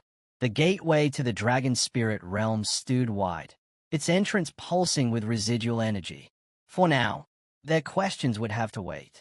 He finally broke the tense silence. During the fight, I saw it. A black dragon entered the realm. A ripple of reactions followed. I saw it too, someone confirmed hastily. Me as well, another chimed in. A realization settled over them like a heavy fog. Are you saying all of this, the chaos, the mind control, the dragon, was orchestrated by Long Xia? It was too much to be a coincidence. I'm not sure, he admitted, his brows drawn in deep thought. But I do know one thing. It wasn't Tang Zhan. He's never broken his word, let alone stooped to something this vile. Uneasy glances were exchanged. That much was true. Tang Zhan was a warrior, a man of strength, not deception. Then who? Someone asked, suspicion creeping into their voice. That level of force control, only someone with immense spiritual energy could pull it off. Exactly, another agreed, though his voice wavered. The thought was unsettling. If it wasn't Tang Zhan, then who had the power to turn them into puppets? A hesitant voice broke the silence. Could it be Su Yang? The room fell deathly quiet. Are you serious? One warrior scoffed. That kid is barely a fourth transition professional. How could he possibly manipulate ninth transition demigods? His words were sharp, but there was a flicker of doubt in his tone. I was just speculating, the other muttered, looking away. He exhaled slowly. Ever since we started this crusade against the Abyss demons, strange things keep happening, one after another. No one could argue. The battle should have been straightforward, yet instead, they had lost control, turned on each other. And now, they had a bigger problem. Forget it, one of them said grimly. We have a more urgent issue on our hands. Their expressions darkened as the weight of the situation sank in. While we were controlled, we killed the royal court guards of the Elven Kingdom. A heavy silence followed. They should have revived in the temple by now, another murmured. But once the Elven royal court finds out, he didn't need to finish. Everyone knew what it meant. This could destroy their fragile alliance. An elder finally spoke, his voice calm but firm. Since we can't capture Su Yang for questioning, we need to act first. If the Elven royal court hears about this before we explain, it could spell disaster. I agree, another said immediately. No objections. They had to move. Now, the masked warrior spoke at last, his expression unreadable. With that, the discussion ended, and their path was set. But far beyond their reach, deep within the dragon spirit realm, the sky cracked open, rippling with shimmering energy. Floating islands trembled, jagged rocks hovered in mid-air, and an eerie silence settled over the land. Something ancient was awakening. Are you afraid? The sky itself seemed to quake as dragons circled above, their colossal forms blotting out the sun. The very air shifted, rocks levitating as if drawn by an unseen force. Could it be that even dragons fear what lurks in this realm? The answer came swiftly, dripping with certainty. It must be the lingering presence of the ancient devourer. No matter how much time passes, that fear still lingers in their blood and their souls. With a confident flick of his wrist, a warrior guided his dragon through the turbulent winds. Miss, you seem to be struggling. How about riding with me instead? A nearby figure, barely keeping balance on her own mount, shook her head frantically. No need. A mocking voice cut in, amusement lacing his words. Alan, are you seriously flirting while riding a dragon? Alan just chuckled, unfazed, his grin widening. But beneath the humor, the tension remained thick. Only the ancient dragon fang can suppress the fear of the devourer within dragon bloodlines. Humans have no such relics. Without a true dragon tamer, this should be easy. Before anyone could respond, a new voice sliced through the moment. You're celebrating too soon. A figure clad in red stepped forward, eyes gleaming beneath his mask. I'll use the stone tablet to control your dragons and take you all down at once. Power erupted from his palm, crackling like lightning, ready to reshape the battlefield. Then, a low, thunderous roar rolled across the sky. A shiver ran through them. The red-haired woman tensed, gripping her weapon. Beside her, another warrior turned pale. No, this roar. A massive shadow loomed over them. It's him, and the black dragon. From above, a figure in a dark hood descended, perched atop a colossal black dragon. Its enormous wings cast a suffocating shadow over the battlefield. Su Yang lazily counted on his fingers. 1, 2, 3, 6 of you. Looks like this will be quite the feast. Below, panic spread like wildfire. Why is the green dragon afraid again? Even the stone tablet isn't working. What's with that black dragon? A furious warrior turned, eyes burning with rage. Weren't black dragons forbidden from entering the realm? Nearby, the elven general clenched his fists, his voice dripping with venom. Humans, such despicable creatures. You break every agreement. One of his subordinates rushed to his side. Your Highness, the dragons are in a panic. They can't fight. Frustration flashed across the elven prince's face. What are you afraid of? That so-called black dragon tamer is just a fourth transition weakling. Take him down. His voice was sharp, commanding. I'll handle the dragon myself. Yes, Your Highness, came the immediate response. And with that, the order was given. By command of Prince Eric, the battle would begin. A black dragon, a lone rider, a storm of warriors erupted into action, launching themselves at the dragon rider. Weapons gleamed, spells ignited the sky, an overwhelming assault. Or at least, it should have been. The man simply chuckled. So it's death then. Dark energy coiled around his fingers, pulsing with raw power. His smirk deepened. But the ones dying will be you. A vortex of destruction exploded outward. You have slain level 152 Elven Holy Knight. You have slain level 150 Elven Divine Archer. Havoc. Experience gained, 52.1 million. Eric's face twisted in disbelief. How is this possible? In the blink of an eye, 4 of their strongest warriors had been erased. Panic gripped the battlefield. We can't even see his attacks. A voice choked out. How is a fourth transition human this strong? His advisor's expression was grim. We need to use our trump card. Now, but before they could act, darkness surged. A monstrous force clamped down on Eric. What is this? He struggled, terror creeping into his voice. Open up, but there was no escape. The power radiating from the black dragon was crushing. If Eric couldn't withstand it, then the rest of them had no chance. A flicker of movement, a blur of power, and then, impact. A devastating kick sent the prince hurtling into the ground with a thunderous crash. The dust barely settled before a boot pressed against his throat. Su Yang peered down at him, expression unreadable. Do you even know what you're doing? Eric coughed, his mind reeling. Su Yang just smiled. If someone wrongs me, I return it 100-fold. I don't care who you are. His gaze darkened, menace laced in his voice. Even if you were a god. A pulse of raw energy crackled around him. I would kill you all the same. Above them, draconic power began to gather, ready to bring judgment upon them all. Don't get cocky, brat, one of them spat. We were just careless before. This time, you're dead for sure. A smirk tugged at the corner of his lips. Freshly revived and already in a hurry to die. The air trembled as golden flames erupted from the dragon's maw, a blinding inferno tearing through the sky.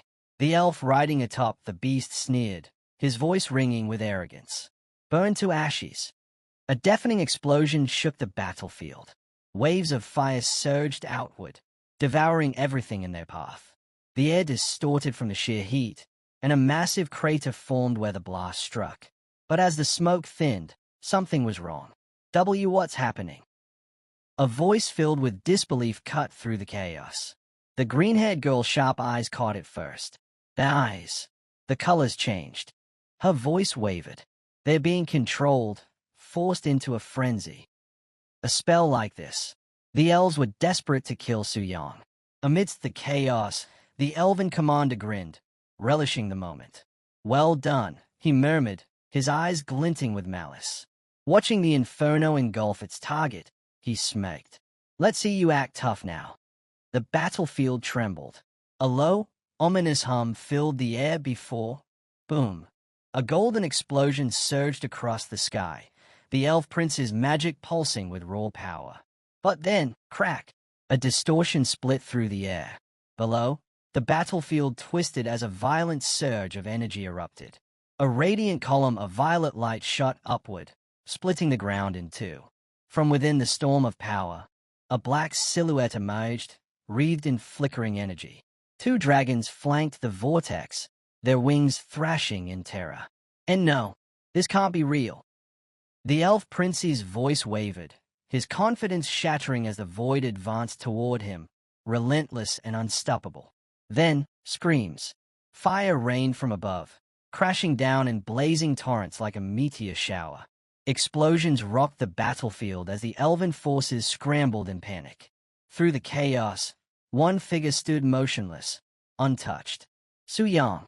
His black dragon loomed beside him, wings outstretched against the smoldering sky. Smoke curled around them, the battlefield littered with the corpses of those who had dared to stand against him. A strangled cry rang out. Where are you taking me?" Above the battlefield, the elf prince dangled in mid-air, caught in an unseen grip. Su-yang's dragon carried him higher and higher, toward his final fate. To eliminate the threat completely, of course. The voice was cold, merciless. Below, the surviving elves could only watch, frozen in fear. Su-yang. The green-haired girl whispered his name, her voice shaking. The red-haired warrior swallowed hard. He didn't just survive that attack. He countered and annihilated them, effortlessly. Silence settled over the battlefield. Two dragons, one crimson, the other white, hovered uncertainly, their overwhelming might now shaken. "That scared me to death," someone muttered. Farther away, the last remnants of the elven forces stood trembling. Behind a distant cliff, a massive green-scaled creature observed the destruction, its claws digging into the rock. The elves had been wiped out in an instant. Its grip tightened as the truth sank in. Is Su-yang even human? A lone figure stood in the distance, cloaked and masked, unmoving. Sweat dripped down his brow. His mind raced. A direct fight? Impossible. I won't survive. His fist clenched as he exhaled slowly. An ambush. That's my only chance. Across the battlefield, a battered elf staggered forward, his face twisted in horror and fury. His voice cracked as he gasped. "How? I died again." His comrades, equally blooded and exhausted, barely held themselves upright. "That kid, he's not human," one of them muttered. The weight of their situation crashed down on them. 2 deaths. Their levels had plummeted. They had no strength left to fight. Panic spread. Their strongest warriors had fallen. There was only one option left. The leader gritted his teeth and pulled out a trembling hand. A scroll, one last chance at survival. "The dungeon entrance is closed," he rasped. "Use the town portal scroll." Whoosh! A gust of wind sliced through the air. His hands were suddenly empty. A chill ran down his spine. A low chuckle echoed through the battlefield. "Trying to leave." Su-yang's voice dripped with amusement, his eyes gleaming as he closed in. "Did you ask for my permission?" He struck, swift and merciless. The elves had no time to react. The elf prince stumbled back, his eyes wide with terror. A monstrous entity loomed over him, its jagged grin stretching wide. "Don't bother," the creature sneered. "Even a 7th tier can't break free. What can you possibly do?" The prince's breath came in shallow gasps. He forced a trembling smile, desperate. "Oh, let's talk this out," he stammered. I'll give you whatever you want. A deafening boom shook the earth. His body stiffened. A massive force slammed down before him, shaking him to his core. Su-yang stepped forward. His gaze burned cold. Oh! His voice was almost playful. And what I want is your life? The prince froze, fear gripping him like a vice. He looked up at Su-yang, the arrogance from before drained from his face, leaving only raw terror. Su-yang tilted his head, amusement flickering in his gaze. Scared? His voice was mocking. Weren't you trying to kill me just a moment ago? So bold, so arrogant. You even demanded Long Xia hand me over.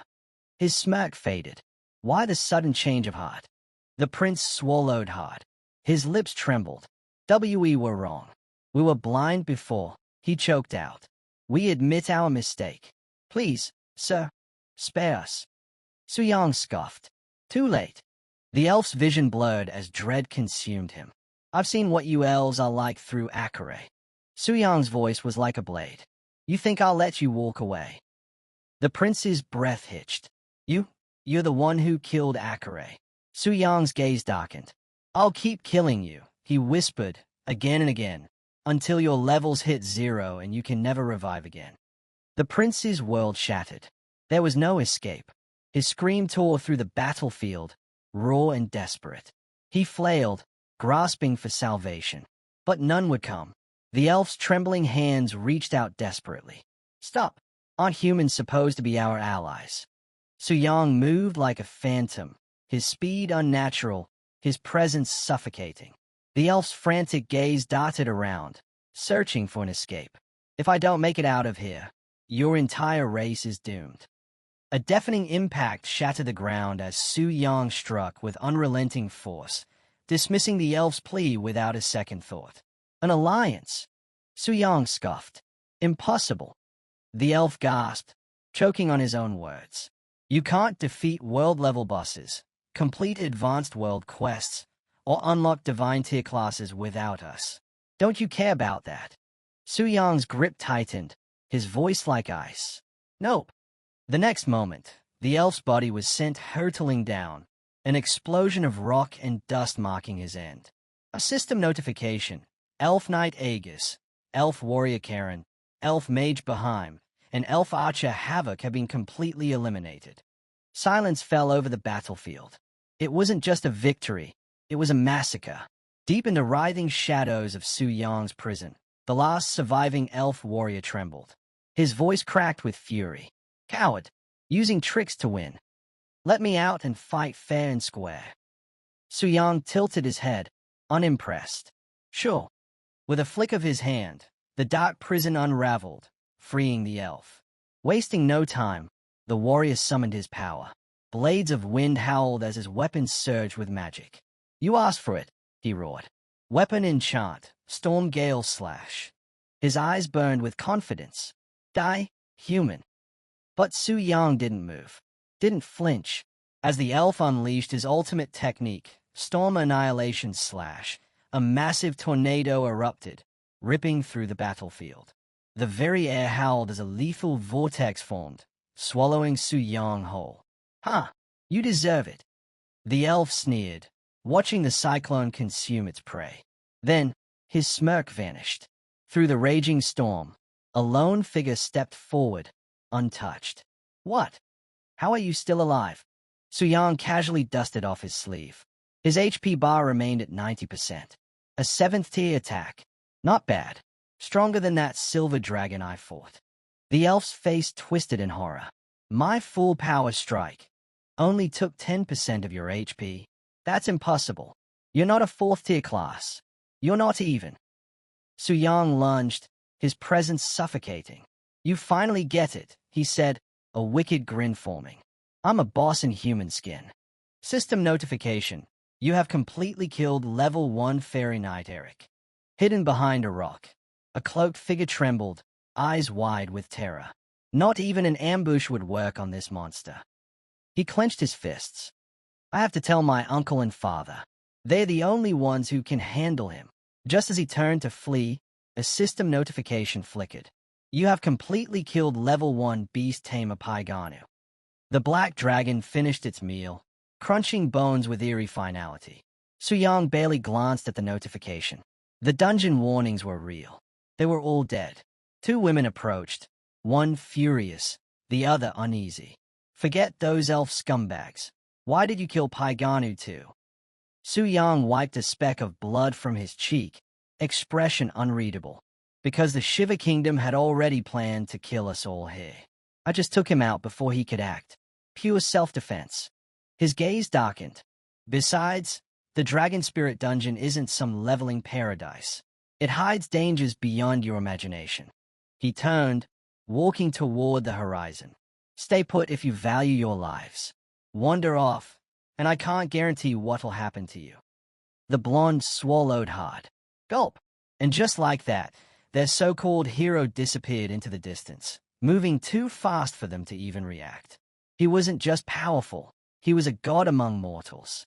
While riding his black dragon, he notices that after killing 6 elves, a moonlight behem, and 7 dragons, he gains over 30 million experience points. In the past, he would have been thrilled, but now, with his current accumulated experience, it barely feels like a drop in the bucket.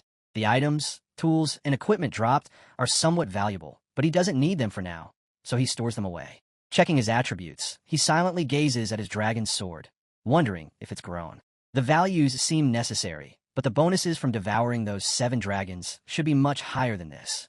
As he looks at the panel, he sees that slaying a Sunlight tier dragon is required to complete the evolution and unlock the devouring cap of up to 20,000. He wonders if he's already reached the first tier devouring limit. The mission ahead will be challenging, but there's no rush for now. He holds the locket, wondering if the nameless warrior buried here is the original owner of his Dragon Slayer heart. He believes he might be right as a distant light appears. Observing it, he wonders if it marks the direction of the guiding light, the place where the ancient devourer resides. A thick fog settles in, making it impossible to see anything. But he's lucky. The Dragon Slayer's heart points the way. He instructs Adel to charge forward, and the dragon moves fiercely. As they near, he spots a colossal mass of dragon bones. Could this be the proper form of the ancient devourer? He grins, noting how even Adel looks small in comparison. He's in awe, wondering how powerful the nameless warrior who defeated such a terrifying creature must have been. Was he a divine tier being, or something even beyond that? He lands, saying, "Even you can feel the thrill. Let's witness the continuation of this legend together." Just as he's about to land, a mighty wind starts to blow, so intense that he wonders if some rule is preventing flight in this airspace. The mist begins to swirl around him, and the skeletons stir. He observes the arm of the ancient devourer and wonders if he's meant to climb this path to the peak. It feels like some kind of ritual. Interesting. Suddenly, one of the skeletons opens its eyes, glowing with light. In an instant, many colossal dragons surround him. He calmly observes them and wonders, are these the dragons I killed earlier? Had they revived? Could there be a necromancer nearby? He draws his sword, and flames start to flare in the windstorm. A thought crosses his mind. Could this be part of the ancient devourers and the nameless warrior's trail? With that, he launches into the air, soaring above the ground, and begins smashing through the ancient dragon skeletons. He strikes relentlessly, not allowing a single bone to remain intact. After eliminating them all, he confirms that they've truly been revived. It's not the first time he's slain dragons and their bones. No matter how many times they're resurrected, he'll keep killing them. After slaying the final skeleton, Arthur shouts triumphantly over the mountain of bones. I still don't fully understand the meaning of this trial, but at least it looks like it's finally over. It took some effort, but it was done. They make their way straight to the peak in one go. As he climbs higher, a swirling mist suddenly rushes at him, tossing him off the cliff. He barely manages to grab the edge of the stone, clinging on with one hand. Looking up, he sees Adel in the distance and can't believe what's happening. The wind doesn't stop. It hurls his arrow perfectly into position like it was guided. Suddenly, a dark figure lands on the ground, sword in hand, standing right in front of him. Caught off guard by yet another surprise, he's still processing when the stranger slashes at his hand. But Suyang quickly switches hands and dodges the attack. The stranger doesn't let up, launching a flurry of strikes while Suyang is still barely hanging onto the cliff. Whatever thrill he had moments ago is gone. He closes his eyes, spots an opening, and leaps back up onto the cliff. He takes a breath and starts piecing it all together. Was that violent gust an attack from the ancient devourer? A map-wide blast in such a cramped area, flight restricted, and now an assassin swooping in for the kill? This whole place is a death trap soaked in malice. It reminds him of one of those legendary hell-level games from Sakura Country. Frustrated, Su Yang draws his sword and mutters, "After all that effort taming the black dragon, and now it's gone just like that? I'm pissed. Ancient Devourer, Nameless Warrior, I don't care who you are, but today, I'm taking some of your bones home." The stranger calmly replies, "Flame's qualification appraisal. It's being tested." That's when Su Yang notices something. His dragon's body is slowly regenerating. So, this is a bloodline assessment.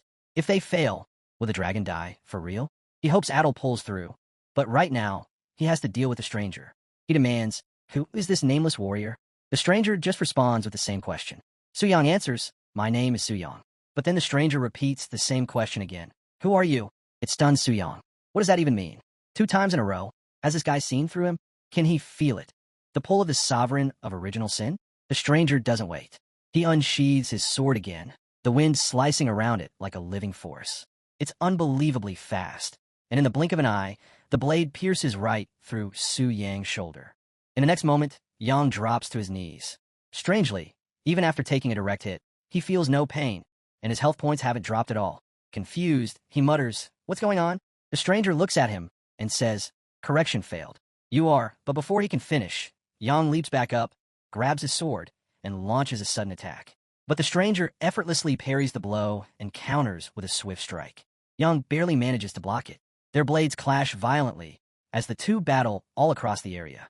Then, with a clever move, the stranger jumps up and slashes straight at Yang's face. Yang is caught off guard, but instead of dodging, he opens his mouth and bites down on the blade. With a burst of strength, he slams the stranger while still holding onto the sword with his teeth, managing to knock it out of the guy's hands. Yang chuckles. "Didn't expect this. Even after unlocking the ultimate power enchantment, my bite's gotten stronger too." But he knows the fight isn't over. This guy still looks like some legendary hero, and even though he's unarmed now, he's not to be underestimated. Yang thinks it's just a matter of time now. With no weapon, the stranger's combat strength should be significantly reduced. But then, unexpectedly, the guy just sits down. That puts Yang on alert. The stranger mutters, "You are, I see." Suddenly, a strange mana begins pouring from his body, wrapping around the sword in Yang's grip. The stranger calmly says, "I entrust this sword to you now." That same energy begins to condense in Yang's hand. The stranger looks at him and says, "Go and kill Chloris." Yang blinks. Chloris? Who's that? Is it someone tied to the legend of the Nameless Warrior? But before he can ask more, the stranger vanishes into thin air. A system prompt appears. Weapon trait unlocked. Equipment transcendence. Crimson sword has been added to your inventory. Yang stares at it. What does this mean? Could this be a level beyond divine artifacts? Another notification pops up. The Crimson Sword consumes Red Moon Crystal cores to launch correction attacks. Curious, Yang pulls out a Red Moon Crystal and feeds it to the sword. Instantly, the blade absorbs it, and he sees it. 1 Red Moon Crystal core equals 1 charge point. Meanwhile, Atal, his black dragon, seems energized. It looks like the inheritance ritual is complete. But then Yang remembered the strange pale flames from earlier times. A new system message explains. Necro Flame has been devoured by the dragon. Creatures burned by this flame will be transformed into undead beings. As long as Adol's power remains, these undead cannot die. Yang's eyes widened. This sounds a lot like necromancy. He just turned his black dragon into a necromancer. In the next moment, the bone dragon stood behind him, revived, but something was different. Yang realized they had become his adult subordinates. Now, soaring through the sky with his dragon trio, a thought crossed his mind. If he lets Adol devour elite monsters and bosses, he could raise an army of powerful undead disasters. This isn't just necromancy anymore. This is Lich King-level power. This inheritance might actually be close to invincible. He glanced at the skull dragon and noticed numbers floating above its body. That wasn't there before. Could it be connected to the Crimson Sword? To test it out, he activated corruption. But the moment he drew his sword, all the undead around him instantly vanished. He stood there stunned. A notification popped up. Correction activated. Crimson infection level increased. 111. The entire area began buzzing with an overwhelming surge of mana. Yang was frozen in shock. This wasn't just a normal attack. This was a rule-level effect, one that erased even undead beings that should have been able to revive. "This is crazy," he muttered. Then another notification came up. This one showed 0% cost. No HP drain, no crystal consumption. He blinked. Wait, does that mean it's free? But why were there 2 separate notifications? He remembered that the Nameless Warrior had tried using correction on him, too, but it failed. Could it be something unique about him? Something connected to the system? He asked the system directly if there were any clues, but there was no reply. Fine, he'd dig into it later. For now, his dragon had completed its legacy inheritance, and he had obtained an insanely overpowered divine weapon. This dragon spirit's secret realm didn't give him experience points, sure, but the reward far exceeded anything he imagined. Still, there's one issue. Red Moon crystal cores are way too rare. Right now, the only way to get them is through the Red Moon invasion event. Maybe the Job Change Temple has more information. So, Yang made up his mind. First, gather intel. But for now, it's time to leave this place. The air trembled as the portal crackled to life, its radiant glow illuminating the cavern walls. Two dragons lay before it, their bodies coiled in intense anticipation. From the distant sky, Mikiko Asaka spoke in disbelief. The exit was open, but how? A surge of magic pulsed through the air as a figure floated above the battlefield. Verlia also questioned the sudden turn of events. Mikiko Asaka told her to go first, saying she would stay a moment longer. Verlia asked if she was waiting for Su Yang. Suddenly, the ground trembled, and the two dragons stirred. A whisper passed through the battlefield. He's back. Atal descended like an executioner, and Su Yang lifted his gaze. Atal, calm them down. The great black dragon roared with pure dominance. Even the undead dragons froze and submitted to the Death Lord's will. The battlefield turned silent. The two dragons came to a complete stop. Asaka looked at Atal and quietly observed that it appeared even larger and overwhelming. Has the secret realm made it stronger? Su Yang told them they could leave and warned them not to reveal what happened. Viria hesitated, but Asaka knelt and promised silence, calling him a good person. As she stepped into the portal with a smile, she said, "See you next time." Yang smirked faintly, thinking, so she sees me as a good person. Maybe she really is interesting. The moment passed. Yang saw that the outside was too chaotic to step into without a plan. The wind howled over the jagged peaks, and a strange symbol flickered in the sky. The world had changed with new rules and systems. If humans could become demons, then demons might also be able to join the human faction. He focused on the idea. If that was true, then he could use it to shift the balance of power. Energy surged through him as he floated in the digital void, and his voice stayed calm and firm. "System, it is time to confirm it." The system responded as Su Yang gave the command. "System, activate multi-action compatibility." The space shifted. His body turned to code and merged with the system core. The abyss of demons stirred with new energy. Now back in his crimson demon form, Su Yang grinned as a notification appeared. The one-way restriction was gone. Demons could now freely enter and leave. Just as I thought, normal demons would just become targets for humans. But what if the one leaving was the sovereign of original sin? Violet energy surged as dark tendrils curled around his fingers. "Lucifer, come forth." Lucifer stepped out from the shifting void and knelt before the throne. She said her power was returning, and his glory would soon be restored. Su Yang asked if she could pass through the Abyss Gate in her current state. She answered that she must try. He told her to go.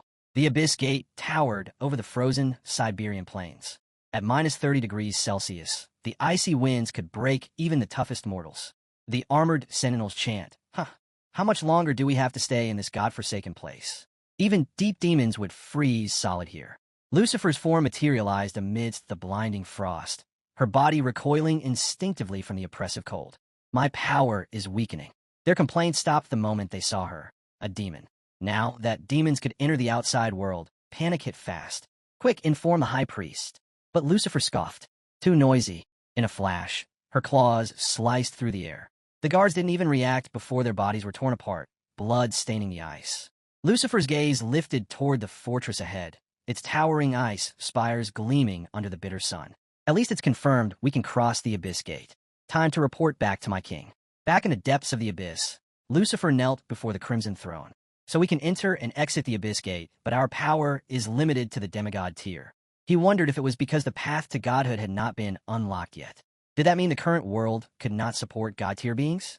Even so, Lucifer's attributes and abilities were still far beyond those of 9th-turn demigod class holders. Outside the Dragon Spirit's secret realm, there were only a handful of 9th-turn demigods. Defeating them would be easy. He told her to go to the mortal world in his name and punish those who defied him. Lucifer bowed and said she would obey. He gave one last order, bring someone back. The human would act as his proxy while he rested. The world would soon learn what it meant to carry the will of the abyss. Even Lucifer was surprised by the choice.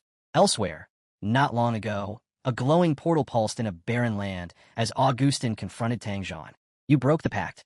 Why did Su Yang enter the Dragon Spirit realm? And why did his arrival turn us, and even the elves, against each other?" Across from him, Tang Zhan stood firm and replied, I have nothing to explain. I don't know why this happened either. A golden armored figure stepped forward. The royal guard's honor must stand. Once he comes out, I'll take him to the elven court. He looked at Tang Jian. You're coming too. Think of a good excuse. Interrogate me? That only works if you have the strength, Tang Jian replied calmly. Before things could escalate, Asuka and Verlia stepped out of the portal. We are back. Why does everyone look so serious? One of them asked. Augustin asked her, where's Su Yang? And what about the others from the Elven Kingdom? Verlia tried to answer, but Asuka cut her off by replying, we got separated as soon as we entered. Only Verlia and I ended up together. We found nothing of value and barely escaped. A flash of light brought us to the entrance. The others should return soon. The knight in gold remained doubtful. If that is true, someone must have claimed the inheritance. So why are the others not here? His stare fixed on the two. You will come with me to the Elven Kingdom for questioning. Tokugawa-sama and Augustin chimed in. Stop right there. What are you trying to do? They are with us. You cannot just take them. The knight replied without emotion. If you try to stop me, then forget any alliance. If anything happens to the Elven heirs, you will be held responsible. A voice stepped in. We should focus on what really matters. Our mission is to complete the world's task and unlock God-tier advancements. If we lose the elves, we stand no chance when the sovereign of original sin appears. The knight got impressed by this dude's remarks and said, I will tell the queen you seem cooperative. You are from Shivarite. The man nodded with a forced smile. Suddenly, the sky cracked open, and a dark rift appeared, and a heavy force fell over the land. From that darkness emerged Lucifer, the sovereign of pride. Her arrival overshadowed every bit of tension. I thought someone strong had arrived. Turns out it is just you again, she said. Her power seems lower now, Augustin observed. Augustin used a detection spell. The result was clear. She had dropped to the demigod tier, though her stats were hidden. He did not hesitate. Forget our arguments. Let's join forces and defeat her. This is our only chance. The battlefield shifted. Enemies turned into allies. Lucifer floated above without a care. Come at me, all of you, she said. Tang Jian, take the vanguard. The command rang out, sharp and clear. Without hesitation, Tang Jian surged forward like a missile, fists clenched and burning with fury. Everyone else, back us up. Anyone who hasn't defeated the king of original sin can't harm this boss. Augustin's voice carried urgency, and the team snapped into action. This wasn't about glory anymore, it was survival. So it's all on you then. Tokugawa gritted his teeth, blade flashing with energy. Let's help them first. If it goes bad, I'll escape. Two support skills lit up the battlefield. Samurai Benevolence boosted nearby allies' physical attack by 20% and healed 17 HP per second for 30 seconds. Power rippled outward like a war drum. Then the real assault began. Heaven and earth thunder, transformation. Augustin descended, lightning tearing through the sky. Extreme annihilation fist. Tang Jian followed his golden punch, glowing with rage. When it landed, the battlefield exploded with light and shockwaves. Boom! The sky shook. As the dust settled, Lucifer hovered above, her wings folded. So I actually got hurt, she said in surprise. Augustin observes that means she's not invincible, so they need to keep pushing. But Lucifer's cold voice cut through the momentum. Foolish insects. That little sting won't save you. She raised her hand, dark energy swirling violently. Enter Dark Domain. A black vortex exploded, dragging everyone within a 500-meter radius into a barrier that halved all their attributes. Oh, what is this? We're being pulled in. A storm of black and purple swallowed them whole. Panic spread fast. But amid the chaos, something was off. Why aren't those three affected? Augustin stared at the calm figure, standing firm in the madness. Tokugawa-sama, Master Augustin. The others tried to help, but couldn't resist the pull. Then, violet light erupted from the center. It is Yang who activates soul engraving by his command. Tang Jian's eyes sharpened. He turned. Come with me. Before they could react, he launched into the sky, pulling two women with him. Below, space twisted unnaturally. This should buy us some time. Tang Jian, take it slow. Su Yang stood steady, calmly scanning the battlefield. Looks like it's wrapping up over there too. In the distance, Lucifer's wings vanished in a blink. She suspects that this weak human could really be the agent His Majesty spoke of. She landed silently on the ground and said, I don't understand why His Majesty chose you. Calling you an insect feels generous. Su Yang smiled slightly. Maybe. He didn't flinch. His calm voice carried weight. Enough arrogance. Lucifer, go retrieve someone for me. The words hit harder than any spell. Lucifer's eyes widened. That voice didn't match his appearance, yet her body moved before her mind could process it. Yes. She lowered her gaze. Su Yang stepped toward a spinning abyss of crimson energy. Her hands trembled. I felt His Majesty's pressure. No, it must be an illusion. Yet deep down she wasn't sure. Far from battle, under a clear sky, a peaceful home stood still. A silver-haired elf woman hummed softly, watering flowers. Then a sudden pulse ripped through the air. The watering can slip from her hand, crashing on tiles. She staggered and fell. Suddenly, a voice echoed. "Come with me." A colossal spectral hand burst from the void, grabbing her without warning. "Let me go. Who are you? Why are you taking me?" No answer came. The sky cracked. The void collapsed and vanished, leaving only wind and silence behind. Elsewhere, the warriors knelt in defeat. Broken by the storm, they couldn't stop. It failed again. Augustine's voice breaks under the weight of despair. Tokugawa-sama said that the gap, it's too wide. This fight is hopeless. Augustine asks, "Where's Tangjean?" No one answers, just shaken heads and grim faces. Then Atal steps forward, saying, "Right before we were dragged into that black void, I saw Tangjean, completely unaffected. It's like Lucifer didn't even see him as a threat." Augustine stiffens. "What are you saying?" Atal says, "I have a chilling theory. What if Tangjean and Long Xia have already betrayed humanity and sided with the demons?" Augustine yells in protest, "Impossible. Tangjean would never betray humanity." But Atal stays firm. "Master Augustine, I know you're close with him, but we can't ignore the signs. Others saw it, too. Lucifer spared him. That's no coincidence." A murmur ripples through the wounded soldiers. Doubt takes root. "Remember the massacre outside the Dragon Spirit's secret realm?" Another voice chimes in. "We turned on each other for no reason. No human could have caused that, unless demons were involved. And who benefited in the end?" Atal presses. "Su Yang and Long Xia." Su Yang got into the realm, despite being forbidden. Augustine stares blankly, shaken. "To control me without my knowing, that power exceeds 9-turn half-god tier." Then the Tokugawa-sama erupts. "So what? Are Mikiko Asaka and Verlia traitors too? You're accusing everyone now." Atal falters for a split second. "Damn, forgot about them." But he quickly recovers. "Then Tangjean must have kidnapped them, maybe to monopolize the realm's secrets." That lands hard. A grim possibility. But deep down, Atal's motives twist darker. "I don't know what Tangjean did, but he's clearly ahead of us. I need to drag him down." His mind races. "Only those girls know the truth. If I turn them against him, we might steal the secret." Shiva's rise must not be interrupted again. Atal tells the gathering that everyone should think carefully, that Tang's words and actions are highly suspicious. He must be hiding something.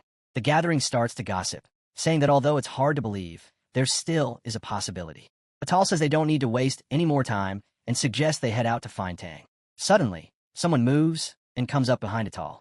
The figure slaps him across the face and delivers a forearm blow, so hard that Atal slams into a rock, which shatters into pieces.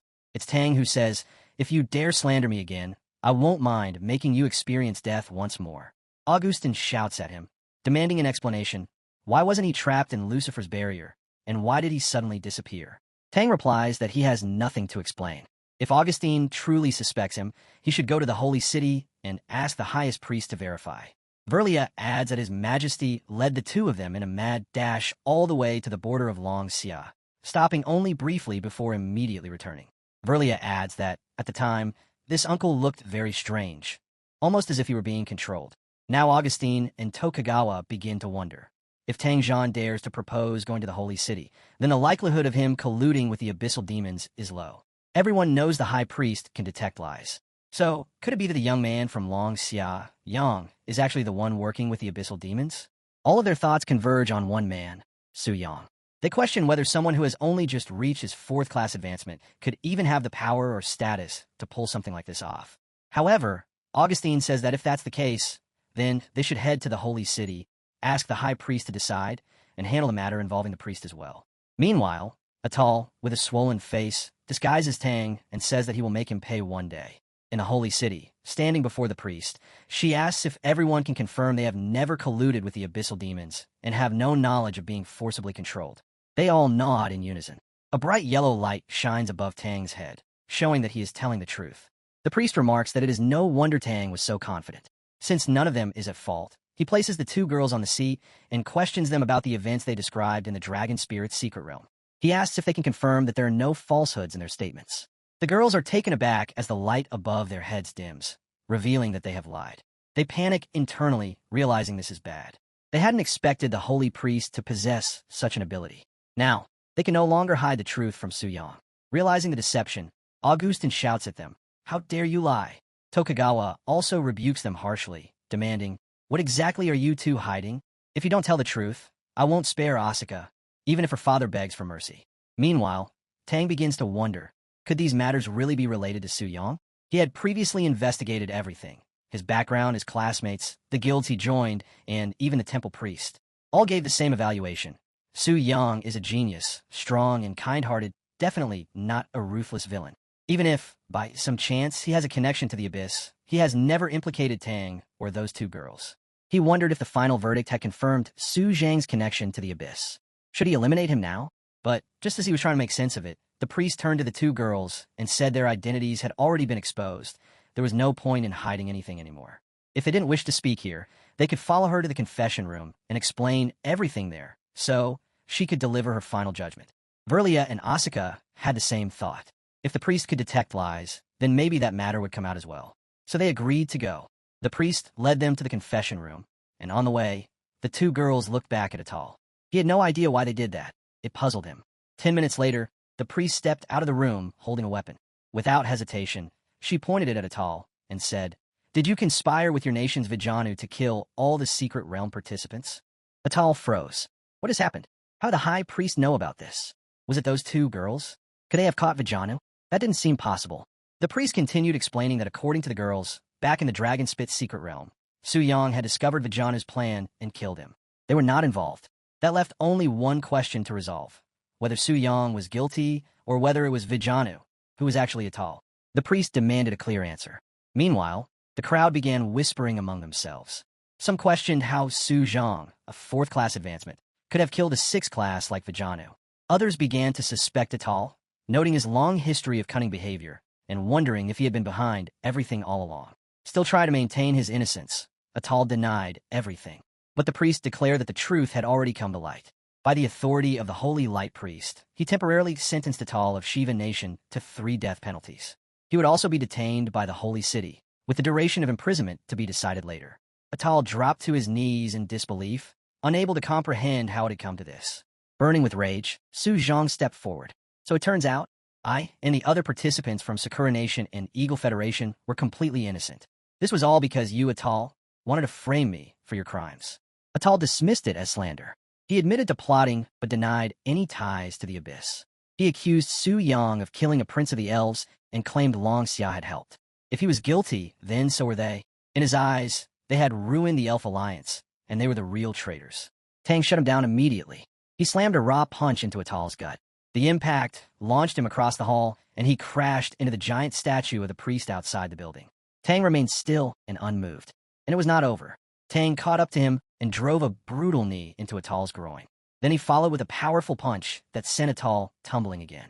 He stood over him and ordered him to go to the dungeon and wait for final judgment. He called him a stubborn, scheming bastard. Furious, Atal roared back and vowed revenge. But before he could move, arrows pinned him to the ground. The priest appeared and restrained him. Now that everything had been exposed, Atal thought the Shiva Nation would surely face retribution, too.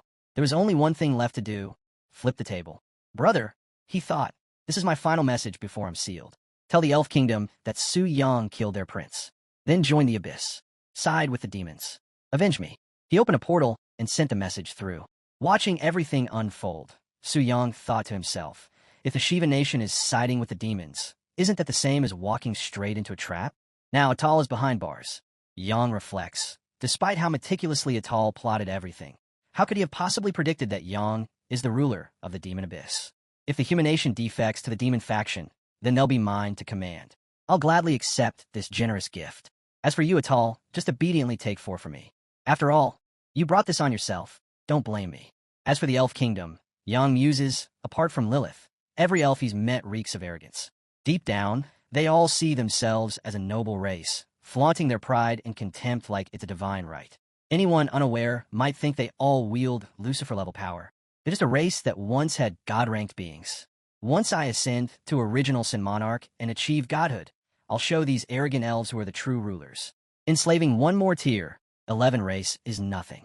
Yang ends his thoughts, deciding the meeting has dragged on long enough, and it's time to get down to business. Standing before the Scarlet Withering Monarch, he admits he's been holding back his level progression for too long, fearing attention from the Holy City. But now, With the path clear, he's ready to push straight toward demigod rank. Lucifer watches from the side, clearly unimpressed. She can't understand why the monarch would pick someone as weak as Yang to act as his proxy. The decision makes no sense to her. Yang doesn't bother explaining. He simply tells her to stop asking questions and carry out the orders. Frustrated but compliant, Lucifer follows the command. She admits to herself that the monarch's choices are often beyond reason, and maybe keeping things smooth with the proxy is the smarter move. Still, it annoys her.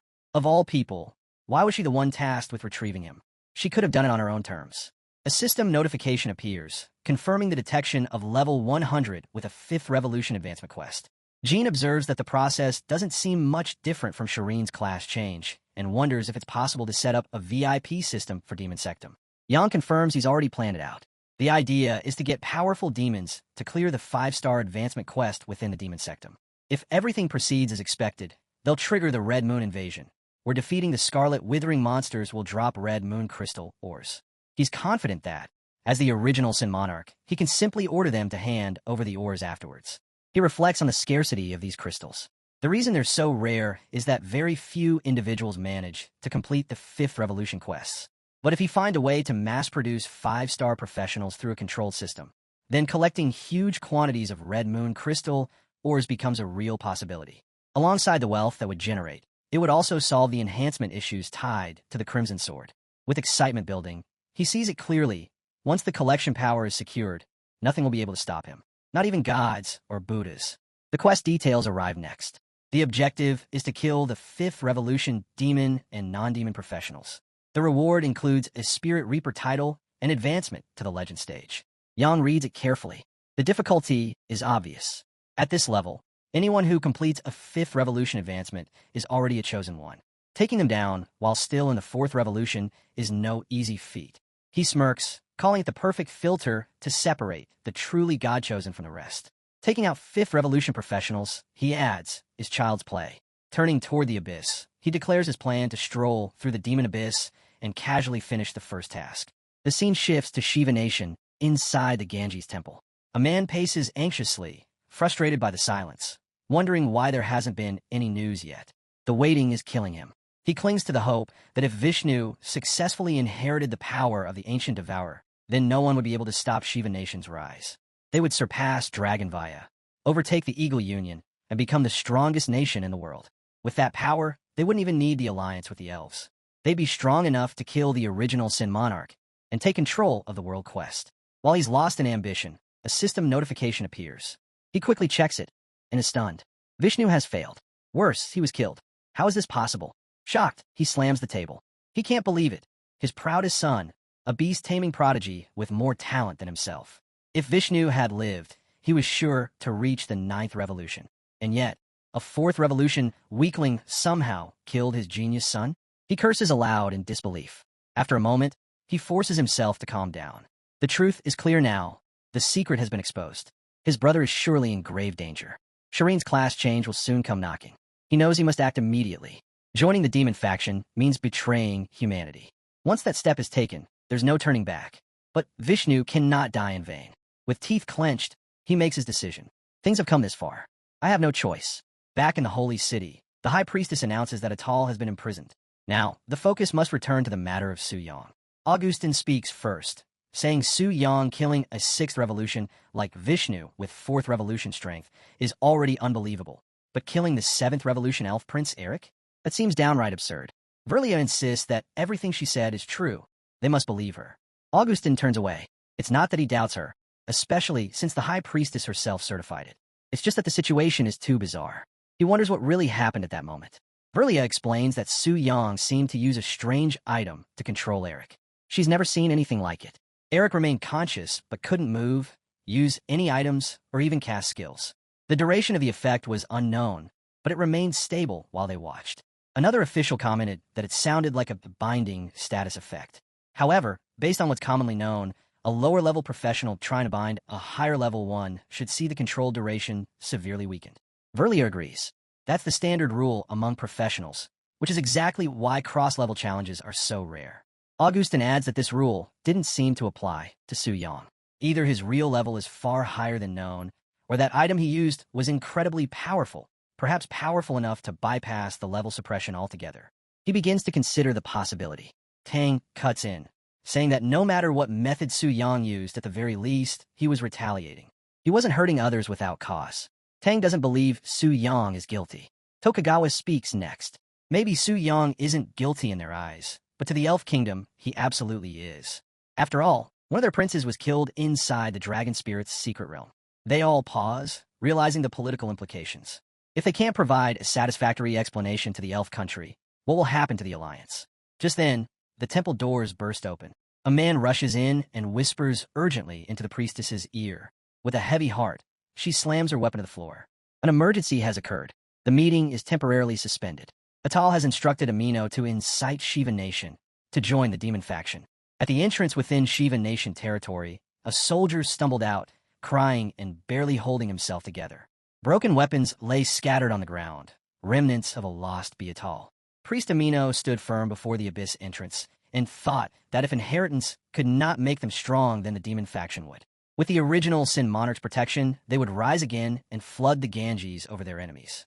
A man approached, and Amino asked about any update. The servant reports that 20,000 legend-rank professionals had entered the Abyss. Right now, over 1,000 people have completed demonization and are on their way to the Demon City.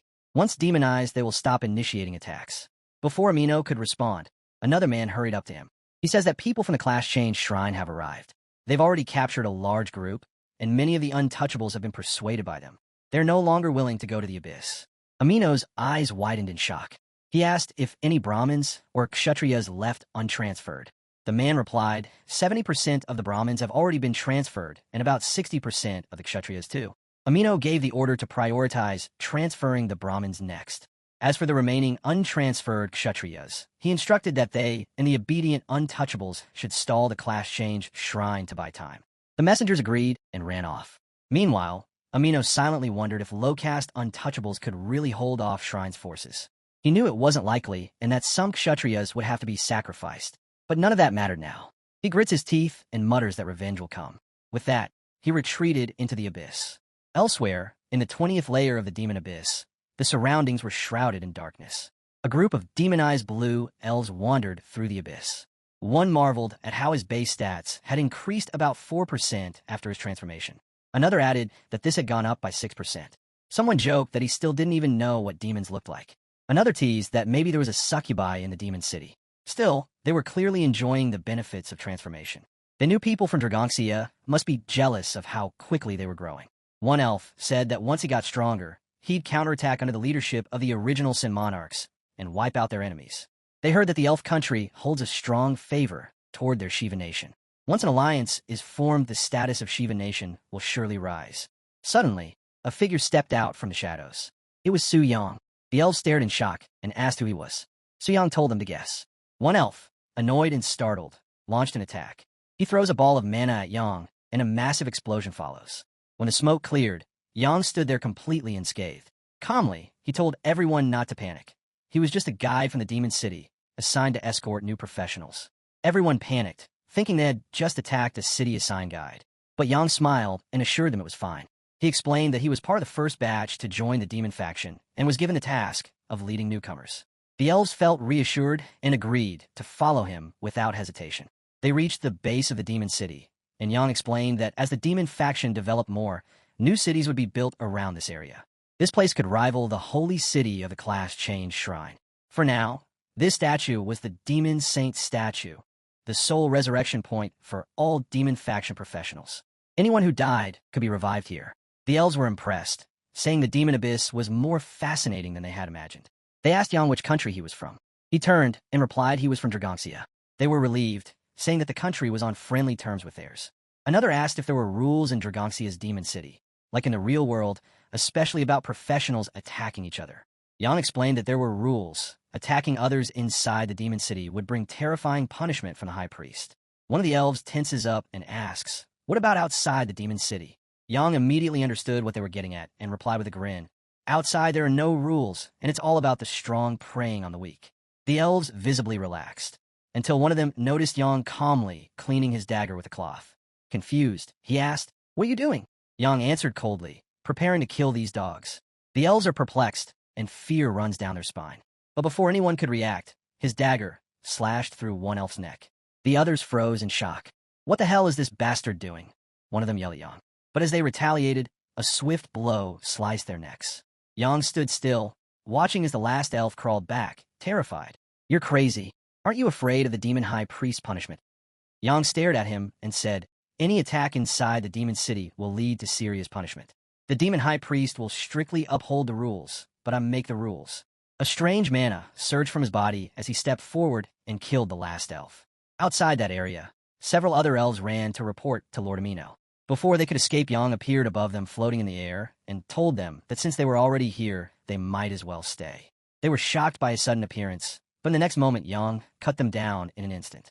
A prompt appeared. All Demon Faction 5th Revolution professionals were eliminated. Now only the non-Demon Faction 5th Revolution professionals have to be killed. Yang looked over the bodies and thought that the ones from Shiva Nation alone were enough to push him forward in the class change quest.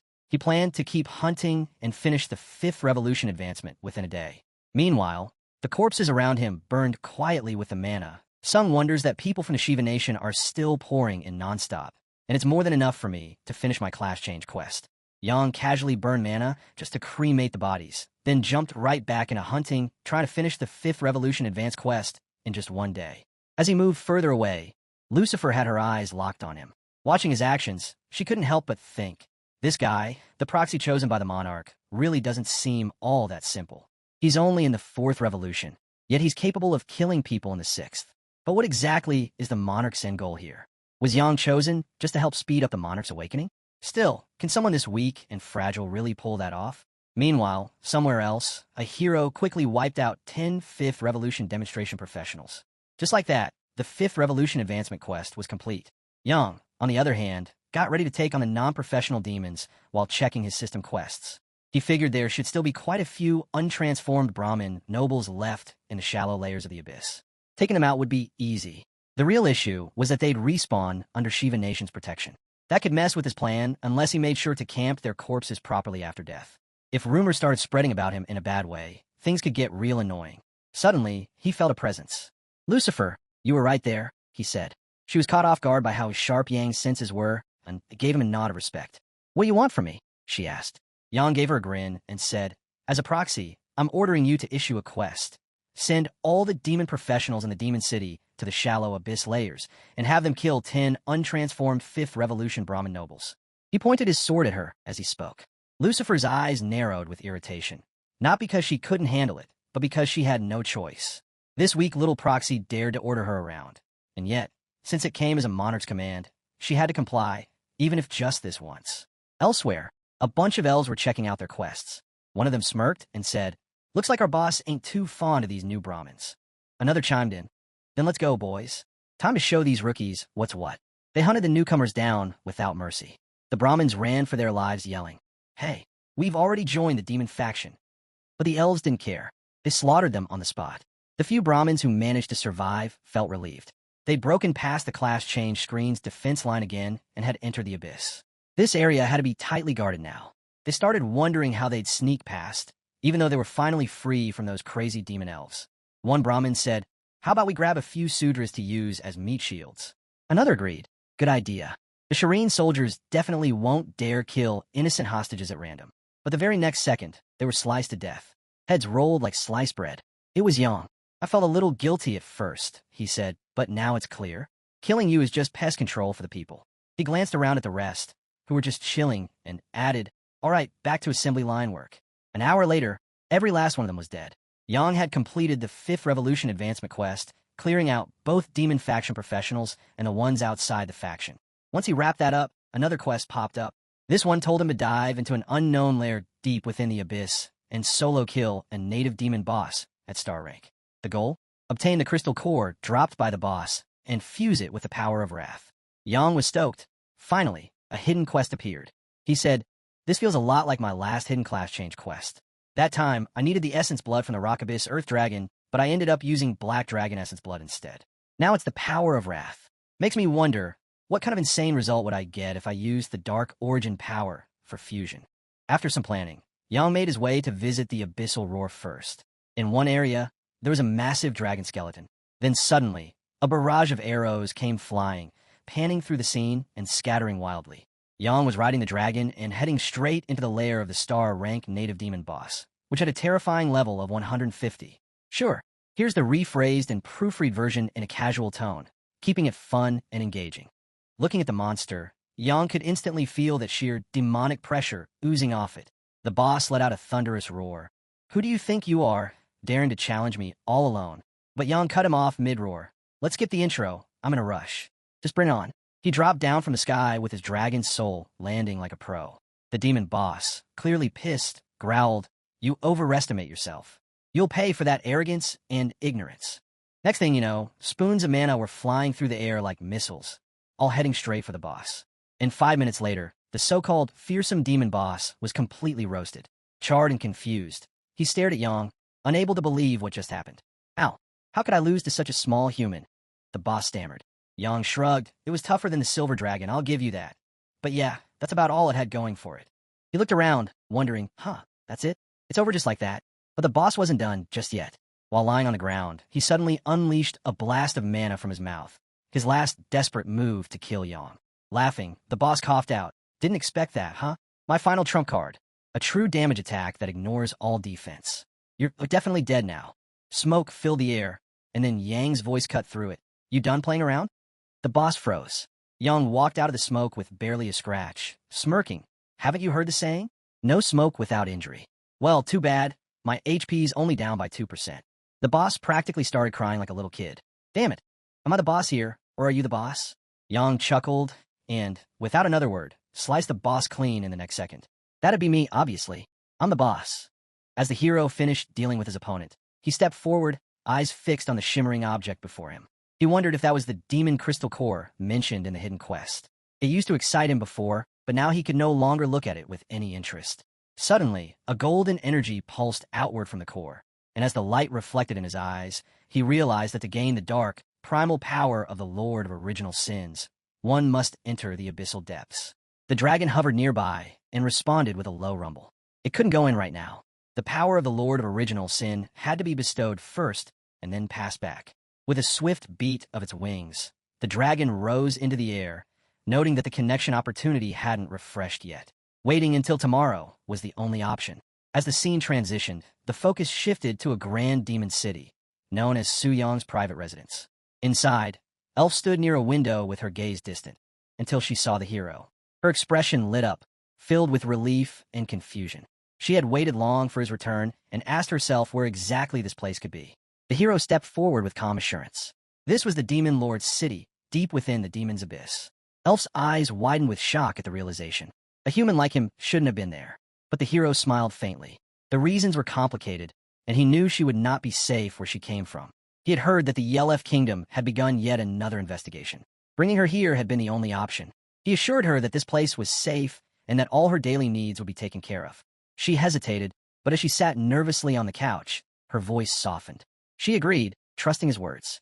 Gently placing her hand on his chest, she admitted her thoughts. Sometimes, she truly wondered if Yang was really human. Everything he did felt too incredible to belong to an ordinary person. She meant no harm, and to her, whether he was human or demon made no difference. The hero let out a light chuckle, calling her a silly girl in a teasing tone. He assured her that he was human, just someone capable of doing things usually beyond human reach. Far away, across distant lands, the scene shifted to the elf royal court. The princess sat tall in her grand hall, her gaze sharp as she addressed the armored knight commander standing before her. She questioned Tassi, reminding him that he had gone to the human world to escort Prince Eric and the others, and demanded to know why he had returned ahead of schedule. Tassi bowed respectfully and reported with a heavy heart that Prince Eric had not been able to return from the secret realm. The princess's composure shattered instantly. She rose to her feet, her voice trembling with panic as she called out her son's name. The fear in her eyes made it clear. Something had gone terribly wrong. Before Tassi could respond, the Minister of Forbidden Magic stepped forward, urging the Knight Commander to explain everything clearly. He also inquired about young Master Allen, whose whereabouts remained uncertain. Tassi's voice grew low and tense as he admitted that the details were unclear. He had been negotiating with the humans outside the secret realm when he was suddenly caught in the Pride King's attack. As far as he knew, only the humans held the answers to what truly happened. The princess's eyes narrowed with fury. Her voice rose in anger as she questioned Tassi's usefulness to her if he couldn't even ensure her son's safety. Sensing the tension, the minister quickly stepped in, pleading with the princess to remain calm. While he acknowledged that the Knight Commander bore some responsibility, he insisted that their main focus now should be addressing what he called the human world's greatest act of treason. The princess took a deep breath, trying to steady her rising fury. She agreed with the Minister of Forbidden Magic and ordered him to send word to the human world. She demanded that those silly, ignorant humans provide an explanation. If they failed, she warned, then the elves' longbows and magical staff would enslave them before the demons even had the chance to destroy their world. The minister nodded solemnly, accepting her command without question. Meanwhile, within the holy city of the human realm, the high priest stood before the sacred monument of Pandora's box. Her expression was one of dread as she reflected, the Pandora's box of Shiva Nation has ultimately been opened. Once the other countries of the world see the benefits Shiva Nation gained after transforming into the abyssal demon faction, who can guarantee they won't follow suit? With growing sorrow, she thought at that time, the world will inevitably fall into chaos. Who will be able to resist the invasion of the Red Moon? As her thoughts spiraled, an attendant approached. High Priest, there are people from the Elf Kingdom outside the holy city. So soon? She muttered, turning toward the grand door, just as it opened to reveal Mr. Carl Lawrence. He strode into the chamber with commanding presence and declared, "Humans, are you ready to pay the price for your stupidity? I don't have time to waste with you. Hand over the murderer of Prince Eric and Alan, or else." His voice carried heavy with threat. "We don't mind shifting from aid to enslavement." The court murmured in shock. What? What do you mean by that? The high priest quickly raised a hand. "Please mind your wording, Mr. Carl Lawrence. As far as I know, although the Elf Temple has opened the divine path of job transfer, the most recent appearance of a divine tier being was over 200 years ago. In those 2 centuries, that divine tier might have fallen. And as a godless tribe, have you all become too confident?" Carl's expression remained unfazed. "Unfortunately, I am one of them." The hall fell silent, stunned by the unexpected revelation. After a brief pause, Tang, a dignitary from Longxia, stepped forward defiantly. To him, it was merely a matter of level suppression. As long as it wasn't a divine-level challenge, victory was still possible. He reminded everyone that Longxia had a long history of miracles, where the weak had defeated the strong. If the elf world refused to ally with them against the abyssal demons and instead considered an invasion, then they were welcome to try. Carl's gaze narrowed as he responded. If it were just level suppression, then perhaps a miracle could happen. But what if he told them that his side possessed not 1, but 2 divine weapons, and they were fully equipped to complete the fusion process? What would they do then? Another wave of silence swept across the hall until one of the human representatives finally spoke. The words carried a hint of resignation, acknowledging that Carl seemed to understand his position. Carl pressed further. He had heard the Knight Commander mention a country called the Shiva Nation, supposedly more sincere in negotiations. He then asked who among them represented the Shiva Nation. The high priest's expression darkened. Shiva Nation, she declared, no longer belonged to the human world. They had fallen and willingly chosen to side with the abyssal demons. Carl scoffed at the revelation. He had assumed humans were united, but that clearly wasn't the case. With that in mind, he asked once more, who among them was truly sincere in forming an alliance and willing to hand over the murderer? Tokugawa stood slowly, his voice steady and clear. He claimed to know who the murderer was. According to him, it was Su Yang from Longxia. Tang's temper ignited at the accusation, and he demanded to know how Tokugawa dared to say such a thing. Tokugawa defended his statement calmly. Su Yang, being the representative of Longxia and the highest-ranked person present, was using his authority to prevent them from handing Su Yang over to Carl's world. Carl turned to Tang with a chilling presence and demanded to know Su Yang's location. Tang stood firm and answered that he could not provide that information. Carl stepped forward, his hostility growing with every word. He accused Tang of seeking death. The priest stepped in with equal fury, challenging Carl to try him if he dared. Carl quickly shifted focus, changing the subject. He had heard that other survivors from the secret realm were present and demanded to know where they were. Tokugawa gestured toward them, saying that those were the ones who knew of Su Yang's crime and should be questioned. As the 2 survivors stepped forward, Virelia called out for Lord Augustus. But before Augustus could respond, Carl interrupted. Since no one could reveal Su Yang's whereabouts, he decided he would take the 2 secret realm participants back for interrogation. He turned to the high priestess, expecting no objection. She gave a reluctant nod, unable to deny the request. Watching from the shadows, Makiko clenched her fists. Once we go to the elf kingdom, things will become unpredictable. Su Yang, what should we do? Elsewhere, Livia stood atop a sacred platform, gazing at the sprawling city. So this is the holy city of the human realm, she whispered to herself. Killing and saving people. Those executors sure know how to use others. As the scene transitioned, the hero sat confidently upon his throne, a faint dark aura curling around the edges of his seat. With calm disdain in his voice, he remarked how absurd it was that the elf queen actually wanted to enslave humans. Leaning forward with a sharpened glint in his eyes, he declared that, as the ruler of the abyss, he would never allow such a thing to happen. Without delay, he summoned his trusted subordinate. He ordered Livia to go teach that arrogant fool a lesson and bring those two girls back as well. Livia responded with a swift nod and vanished into the void, her presence fading like a shadow on the wind. Watching her disappear, the hero murmured to himself with quiet anticipation. He was looking forward to witnessing the special power of the King of Jealousy.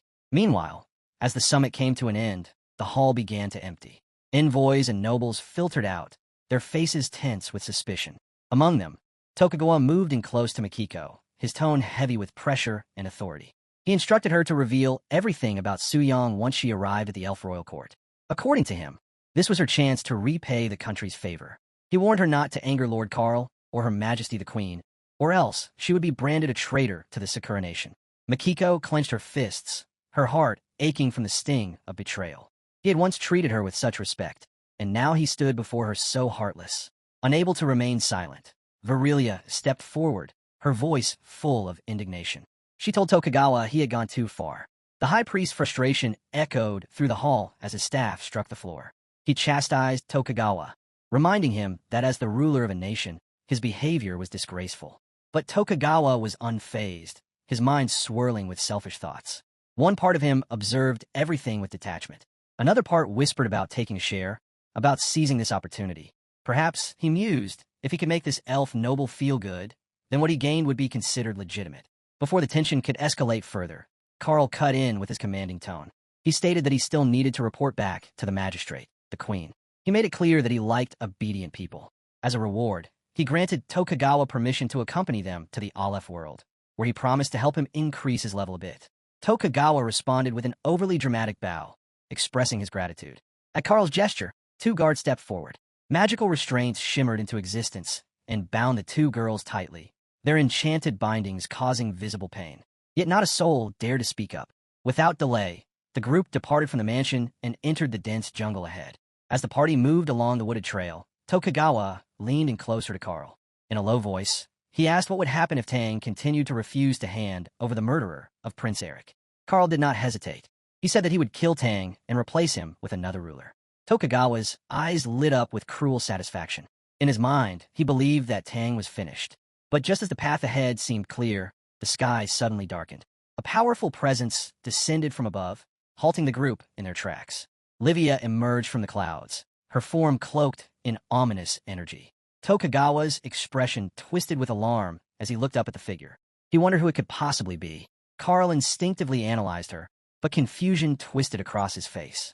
I can't see your panel info, he realized, his instincts blaring with warning. Acting quickly, he launched a powerful magic blast toward her. But my instincts tell me this woman is extremely dangerous.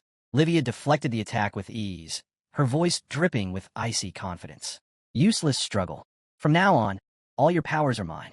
Dark tendrils of energy surged from her as she activated the sin of jealousy, absorbing every trace of power from Karl and his allies. Her ability, born from endless envy, allowed her to seize not only skills and strength, but even the right to wield them with mastery. Karl collapsed to his knees, horror overtaking his face. My power, it's gone. Livia examined the collection of stolen abilities with thinly veiled contempt. What are these garbage skills? Completely useless. She clenched her fist, condensing the raw energy into a glowing sphere. Pages, watch me improve your useless, forbidden skill. Power flared around her as she refined and amplified the stolen abilities, surpassing their original form. Karl, watching helplessly, cried out, "That's my skill. How can you? It's even stronger than when I used it." But Livia gave no response, only a cold, amused smile, as she stood triumphant above the broken remnants of their pride. He looked on with deep sadness as he tried to activate his forbidden skill, but despite his desperation, the power didn't come. Yelling in frustration, he shouted, "Activation failed? How can that be?" In that moment, he realized his power was completely gone. Tokugawa, sensing the shift, immediately panicked and cried out, "Monster! Someone help me!" From above, Livia hovered with a sneer, her voice sharp and merciless. "Noisy little fly, try this one." Without hesitation, she extended her arms and unleashed a massive wave of magic, bright red and layered like burning curtains, toward him. Both Tokugawa and Carl stared in stunned silence, unable to believe the overwhelming power radiating from her. Makiko stepped back and muttered, "This is terrifying," while Virelia, equally shaken, whispered, "What should we do?" They stood together on a vast, empty playground, the air tense and heavy. Virelia, though normally composed, trembled slightly. Fear had crept into her expression. Suddenly, Livia dashed toward them, urgency in her tone. "Come with me," she ordered, and without waiting for a response, led them away. The scene shifted. In a distant sanctuary, a priest stood frozen in place, her expression grim. A powerful force had erupted just moments earlier, and she could feel it in her bones. The auras of Carl, Lawrence, and Tokugawa, once strong and vibrant, had vanished completely. Before her, a man knelt on the ground, his body trembling and his head bowed low. He muttered, "That was terrifying." The priest stepped closer, her eyes narrowing as she asked what had just happened on page 8. Page 8 took a breath, still visibly shaken. He explained that Lord Carl and he had just left when they encountered a mysterious woman.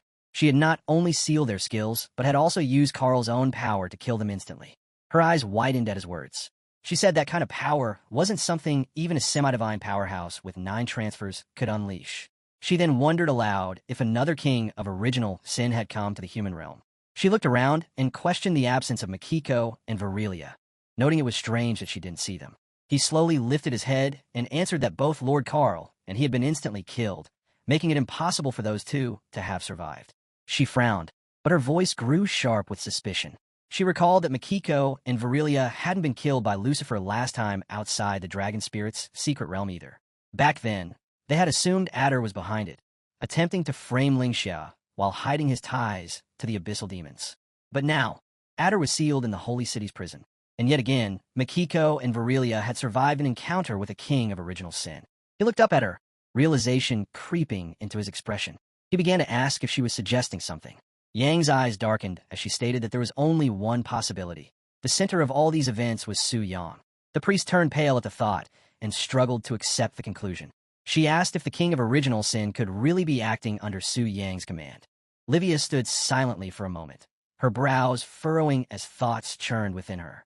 She couldn't understand what the Lord's proxy was thinking. Bringing so many women here, what was the purpose? Makiko looked around at the dim, otherworldly architecture that loomed in the distance.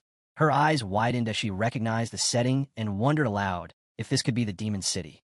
Virelia turned sharply, her voice rising with urgency as she demanded to know why they had been brought there and what the intention was. Before either of them could get an answer, a familiar voice echoed across the space. It was calm, yet carried a playful tone. He greeted them casually, telling them there was no need to be nervous. Both women froze, stunned by the sound of his voice. They couldn't believe it and questioned how Su Yang could possibly be there. Su Yang stepped forward with a steady, reassuring tone and instructed Livia to leave first. As he approached the two, his gaze remained calm but unreadable. He said that he couldn't explain his presence for now, but assured them that they were safe staying there. Makiko stepped closer, her eyes locked on him as she tried to speak. He gently asked what was wrong, his eyes scanning her expression. She hesitated before quietly replying that it was nothing. Meanwhile, Livia stood silently nearby, her mind racing with suspicion. Su Yang appearing in this place could only mean one thing. He was one of the demons. Then his voice cut through the air again as he addressed Makiko directly. She stepped forward, still uncertain, and responded. Su Yang explained that the reason he had saved her from the elf was because she had once chosen to trust and help him. He reminded her that she had said she could see from his eyes that he was a good person. He asked if she still believed that to be true. There was a long pause as silence settled over the room. Virelia opened her mouth to speak, but couldn't find the words. Makiko stepped forward again, her expression sincere. She admitted that she still believed in him, or more precisely, that she hoped to believe in him. She said he must have had a reason for everything he had done. Su Yang gave a small nod, a faint smile playing on his lips as he thanked her. While they spoke, Virelia stood aside, quietly observing. She thought they were likely safe now. Even the king of original sin listened to Su Yang. Offending him would be a disaster. But she couldn't help questioning whether Makiko truly believed Su Yang was a good person. Still, she reasoned, Su Yang had saved them from the elves. That was enough. Su Yang turned to her, and told her to stay put until the outside situation settled down. Once it did, he would send them back. Makiko nodded with a smile and agreed. The scene shifted to a quiet, candlelit room inside the mansion. The elf sat on the ground, a trace of sadness on her face as she muttered that 2 more Judies had been brought back. She wondered aloud if he was planning to build a harem there. Soo-young responded without hesitation, teasingly asking if she was jealous. She looked away, her cheeks flushed. She insisted that she didn't mind him bringing other girls back. What she wanted was simply some time that belonged to her. Since they had come to this place, he had been too busy to accompany her properly. He let out a sigh and smiled gently. Since she had said all that, what else could he do? As the door closed softly behind them, he promised to spend good time with her that day. Later, as the candlelight flickered gently, Soo-young sat in a chair lost in thought. He reflected that after obtaining the dark source power of the King of Original Sin, he would be able to complete the 5th transfer the next day. With his accumulated experience, he felt confident he could jump directly to max level and begin the 6th transfer quest.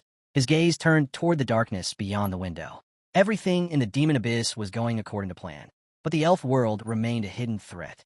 He considered waiting for the authority of the King of Original Sin to cool down before resurrecting Wrath and sending him to investigate. He stood up and slowly walked to the window. If the elves' combat power turned out to be weaker than expected, then allowing the Kings of Original Sin to occupy the elf world first would be entirely possible. A flicker of ambition crossed his eyes. After eliminating the Lord of Original Sin, he would become the ruler of all 3 factions. He placed a hand on the cool glass. He believed that the human and demon factions could coexist peacefully, but the elf faction, they could only become subordinates. Just as he turned away from the window, a voice echoed softly behind him. Someone expressed anticipation for the surprised expression Soo-young would have upon receiving the Abyss's gift. Soo-young paused, his thoughts shifting again. He had nearly forgotten about the people from the Shiva Nation. By now, those nobles had likely all been transferred over, especially Amino. His eyes narrowed. As someone who always took revenge when owed, it was time for Amino to pay. As the scene shifted once more, high-ranking priests stood in solemn silence beneath the towering spires of the sanctuary. Her expressions were shadowed with doubt and unease. She, cloaked in deep blue robes, stepped closer to the great statue that stood at the temple's heart. Her hand rested lightly on its cold surface, as though seeking clarity through divine contact. All clues point to Soo-young, she thought with a furrowed brow. Could he really be related to the Lord of the Abyss? Her gaze traveled upward, toward the celestial emblem engraved above the statue. She pondered silently. A 5-star transfer. For most geniuses, that would be an insurmountable challenge. But aloud, she finally said, this might be a challenge for ordinary genius. She paused, then added internally, but if Soo-young is truly the incarnation of that Abyss Lord, then completing a 5-star transfer would be as effortless for him as breathing. Her thoughts moved quickly. The priest responsible for overseeing his previous transfer. Would she know something? The scene transitioned again, this time to the glowing marble halls of the Job Change Temple in Tianling City, where the energy in the air had grown tense and almost electric. A subtle tremor ran through the sacred ground, and the immense holy statue at the center of the hall began to radiate with an otherworldly brilliance. Bai Ling appeared at the entrance, her eyes immediately locking onto the glowing effigy. She murmured to herself, wondering if this could be the summoning of the holy statue, something that had never happened before.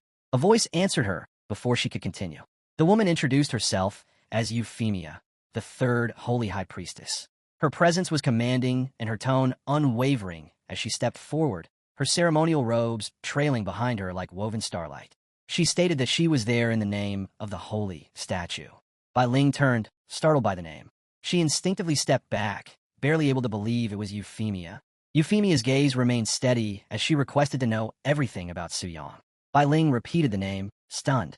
Her voice wavered slightly as her mind struggled to process the weight. Bai Ling tells the High Priestess, deciding it's finally time to share everything she knows about Soo-young.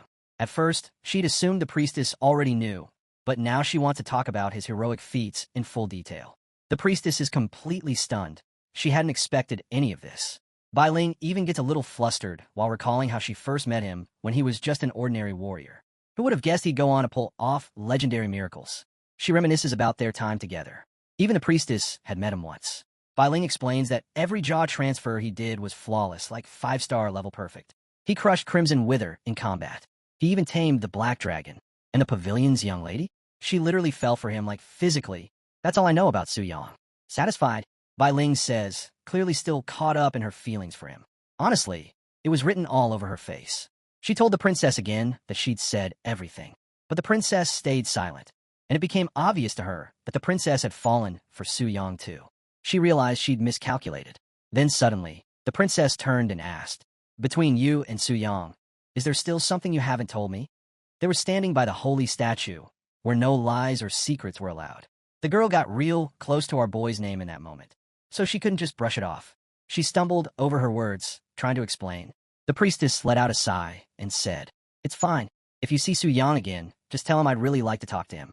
The girl didn't want to pass that message, but she couldn't argue, so she nodded. In her head, though, she wondered, am I just overthinking all of this? Meanwhile, the priestess had her own worries. Now that Carl Lawrence had been killed, she thought the elves might finally shift their attitude. But even she couldn't see where the future was heading anymore. "Oh Lord," she prayed, "please bless humanity and help us make it through this disaster." Back at the elves' castle, the group gathered, concerned about a troubling rumor. Demons from the abyss were hunting the Shiva people.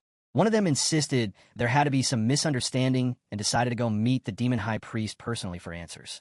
But on their way, they were intercepted by a group of towering demons. One of them looked at a young elf and asked if he was a minor. The elf responded respectfully, confirming that he was and offering his help. Without warning, a massive hand reached out and grabbed him by the head like he was nothing. The demon lifted him up and announced that by the command of the demon high priest, Amino was accused of disrespecting the great lord and must be sentenced to death. Amino stood there, stunned, not understanding what was happening. His friend tried to reason with them, saying there had to be a mistake and that Amino would never insult the great lord. Even Amino spoke up, claiming he had never said a single disrespectful thing and that this had to be a misunderstanding. But the large demon remained unmoved, declaring that this was the will of the great lord, and if anyone had an issue with it, they could take it up with the lord himself. He then ordered his subordinates to take Amino away. The demons grabbed him and dragged him off while his shocked companion stood frozen, unsure of what to do next. As Amino was taken away, the group quietly questioned their next move, watching helplessly. Meanwhile, at the demon job transfer temple, Lady Livia stood with authority and demanded the presence of the one accused of blasphemy against the Lord. Amino, desperate, pleaded for mercy. He said he truly didn't do it, begged for them to believe him, and swore he hated the humans more than anything. He asked for one chance to prove himself and promised to become the fiercest demon warrior. Just then, the demon slammed Amino's head into the ground with brutal force. Standing tall, he announced that the blasphemer had been brought before Lady Livia. Livia turned, glanced down at him, and sneered. So this was the ant-like creature bold enough to blaspheme against the Lord? Amino, still dazed, begged for mercy.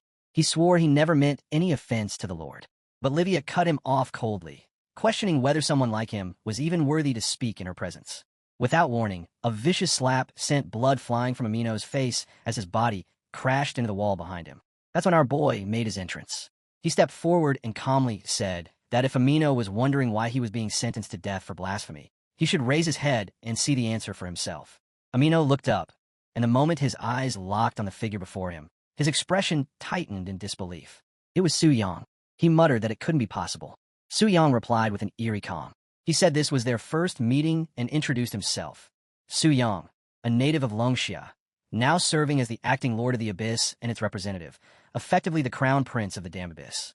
He stepped closer, grabbing Amino by the head and reminding him that his brother Alter had once tried to massacre everyone in the Dragon Spirit's secret realm, including Su Yang himself. And now, after the failed plot, their entire nation had defected to the damned faction, a bold but foolish move. Amino, shaken, asked how Su Yang knew all this. Had he been watching him all along? Turning away, Su Yang said that when people scheme against others, they rarely stop to think that one day the consequences might catch up. Then he coldly added that Amino should go ahead and join his son, because Alter would be joining them in hell soon enough. The words sent a chill down Amino's spine. In desperation, he roared that he would fight to the death. His arms morphed into a swarm of deadly snakes that shot straight at Su Yang.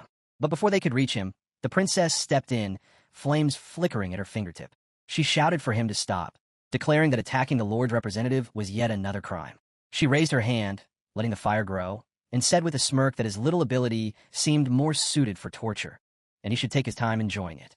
No one could tell how exactly she struck him, but the sound of Amino's screams echoed far beyond the castle walls. The snakes he had summoned crumbled instantly into ash. Su Yang stood unfazed and said this was what it meant to face the consequences of your actions. Then, with a final glance, he ordered them to take Amino away and give him a swift execution. The guards obeyed immediately, dragging Amino out without hesitation. Su Yang then turned and declared that the newly arrived demon class from the Shiva Nation would be classified as a lower race and assigned to serve as attendants. Livia nodded, confirming she understood. As things settled, Su Yang's mind shifted. With the Shiva Nation now dealt with, his next targets were clear: the Elf Nation and that two-faced clown, Tokugawa.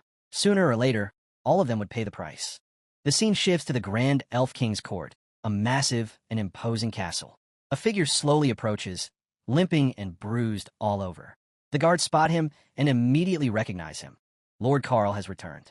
Wounded and exhausted, Karl's thoughts race. He wonders who that terrifying woman was.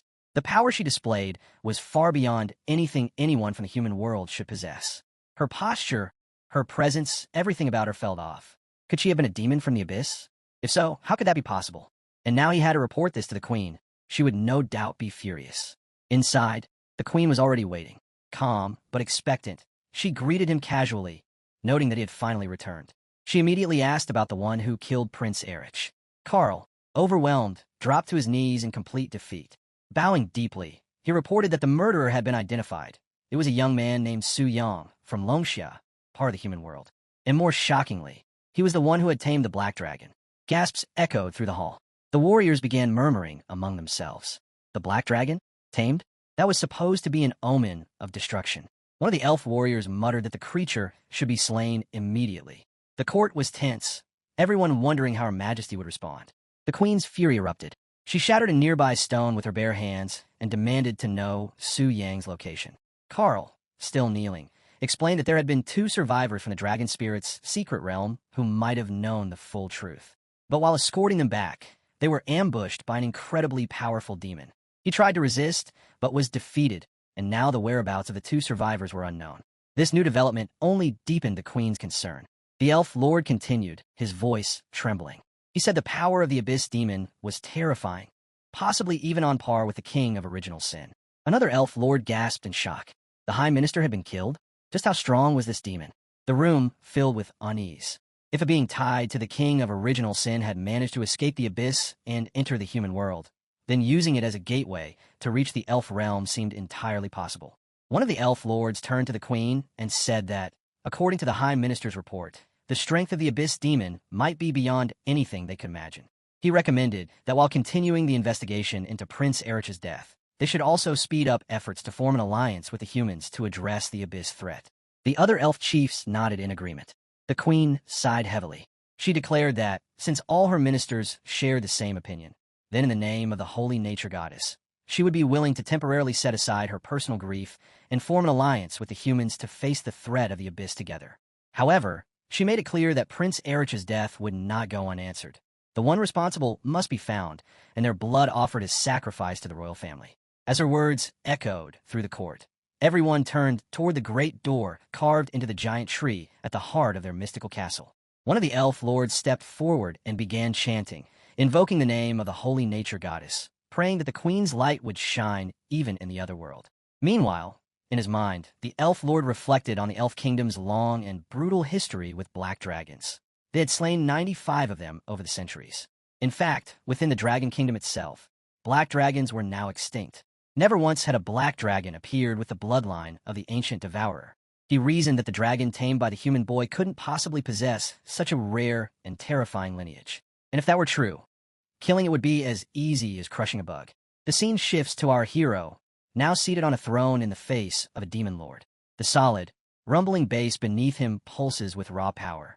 He leans back, relishing the sensation of reconnecting with a long-lost strength. Each time it returns, it brings the same exhilarating rush. He knows it won't be long before he fully claims this power as his own. After all, true strength must eventually belong to the wielder. Otherwise, it's nothing but an illusion. He stretches out his hand, and strange, dark energy crackles from his fingers. Thoughts swirl in his mind. The appearances of Lucifer and Livia will no doubt attract major attention from both the human and elf factions. But during the period of uneasy silence that follows, neither side will make any reckless moves. This calm provides the perfect window to strengthen himself. He looks toward the semi-artifact, considering it as a tool to grind through its restrictions and eventually turn it into a weapon under his full control. A blast of energy lashes out toward the chained Lucifer, and suddenly a notification flashes into view. The semi-artifact, known as Rage King's armor, has been broken. Equipment and special restrictions are now removed. More data flows in, massive stat boosts and displays of brute strength, solid proof of how far he has come. He thinks ahead, calculating his enemies. 100,000 Diamond Tier demons, 1,000 Star Tier, 100 Crescent Tier, and 10 Solar Tier demons. It's no small number. Even demigod-level professionals would need immense time and effort to eliminate them all. But with the power of the King of Original Sin surging through him, it would take only a moment. He exhales sharply, the force of it cracking the sound barrier. Then with a flick of his wrist, energy pulses outward from the tower like a wave. Creatures lurking beyond the walls sense it. Whispers rise. They believe the Demon Lord is watching. He clenches his hand into a fist, calm and commanding. Energy begins condensing in his palm. Then, another notification appears. A level 143 Star-Tier native demon has been slain. Experience gained reaches 1 million, and his stats soar once again. Just then he killed more native demons, and his total experience soared to 53 billion. He smiled proudly, thinking this is what true efficiency looks like, and it was simply too satisfying. Suddenly, a magical pattern appeared above, and the chain monster was released. He called it perfect. He began to play with the swirling black energy in his hand, and commanded Lucifer to approach. Lucifer appeared and knelt before him, saying she was ready to receive his orders. He extended his hand and told her to hand the energy to his agent. She reached out to grab it and responded that she understood. Curious, he asked what she thought of his chosen agent. She answered that the agent was chosen by the Lord, and his decision was not for them to question. He quietly noted how she never dared overstep with him, unlike how she treated others. The contrast was striking. Then Livia stepped forward and requested an audience, saying she had an urgent matter to report. He replied without hesitation, asking if it was about the Red Moon invasion. She confirmed it and admitted the information had arrived unexpectedly. She confessed she did not know how to handle it, and asked what the Red Moon really was. Both Lucifer and Livia sat before him, completely unaware. He realized the Abyss had never encountered a Red Moon invasion before. If they had, then neither of them would be this lost. But since the Jaw Transfer Temple had a working system for it, he decided to copy it. As he began to explain the Red Moon, something suddenly clicked. A realization hit him, and his eyes narrowed. Strange red energy started flooding the city. Outside, the monsters grew alert. They saw the glowing red light and whispered in fear. Something terrible was coming. Humans also witnessed it. The red glow spread across the land, and panic followed. People screamed and shouted that the Red Moon had descended. In the sky, the moon began to twist and melt. Thick, dark red energy poured from it like liquid. Then, without warning, a blinding light exploded above, shattering reality itself. Lucifer stared at the sky with a tense expression as the energy flickered and twisted above them. Her eyes narrowed while she tried to make sense of the phenomenon. From the Scarlet Gate, a blinding red light bursts out, ominous and pulsing. A monstrous figure steps through, and his presence chills the air. His eyes gleam with malevolence as the creature fully emerges. He is called Crimson Wither and is known across dimensions as the Whisperer of Chaos. Lucifer narrows her eyes, completely unfazed. She scoffs and mutters to herself that he is just another weak ant. Without hesitation, she unleashes a massive wave of pink energy straight at him. The explosion lights up the field, but Crimson Wither walks through it like mist, completely unharmed. Lucifer flinches because that is not supposed to happen. Livia also stares, stunned. Livia steps forward with irritation in her voice. What she is doing, she snaps at Lucifer. If you can't handle this trash, then I'll do it myself. She summons her power, fierce and radiant, and hurls it at Crimson. But again, there is nothing. The energy slips through him like light through paper. He does not even blink. Livia freezes as her mind races, and she thinks that her attack has gone right through him. It feels like he is on a different plane, like she cannot even touch him. A cold realization grips her. She thinks that even the attacks of Demon Kings mean nothing to him. That legend must be true, that Crimson Wither can only be defeated by a hero. But then, she wonders, what would happen if the hero is possessed by a Demon Lord? At that moment, the Demon King rises from his throne. His aura pulses as dark power gathers in his palm, glowing blood red. The light alone makes the atmosphere crackle. Even Crimson Wither pauses. Before the monster can react, the Demon King launches his attack. A surge of pure destruction tears across the battlefield. This time, it works and Crimson's form begins to fracture, breaking apart into shards of light and shadow. Lucifer gasps as she watches and whispers that her lord truly has power. Crimson's form begins to shift, twisting into something new. This is Crimson Eye, his true essence revealed. As he watches it unfold, the demon king clenches his fist. Memories of their last encounter flash in his mind as he reminds himself that I will not be like last time. He will not freeze, and he will end it. He looks around uncertainly and wonders, is this the world inside the gate? Some kind of spiritual illusion? But there's no more time to think. The battle has already begun. The Red Lord still stands before the Scarlet Gate, beside the Crimson Eye, and thinks to himself that the pressure is terrifying enough to make even the Abyss Lord feel his heart falter. Suddenly, a radiant rain of light descends from above, and the red monster drops to his knees. He admits with disbelief that he has been completely suppressed and questions whether this mere mindscape has broken him. The Demon King lifts his palm, glowing with silent power, and thinks to himself that it is over an unexpected gain he never foresaw. Something beyond the King of Original Sin has revealed itself, and now makes sense why the job, Transfer Temper, remains cautious of the Red Moon. Beyond that crimson gate, and past the bleeding light, lies a world untouched and unknown. Nearby, Livia and Lucifer kneel on the ground. In that moment, the chain Livia holds in her hand loosens and falls away. Lucifer turns to the god and says that his soul has shifted and asks softly, has his majesty been tainted by crimson? Livia stares in silence, wondering the same. The Demon King, who remains seated, only shrugs it off like it is nothing. He says, there is no problem, and we should return to the previous topic.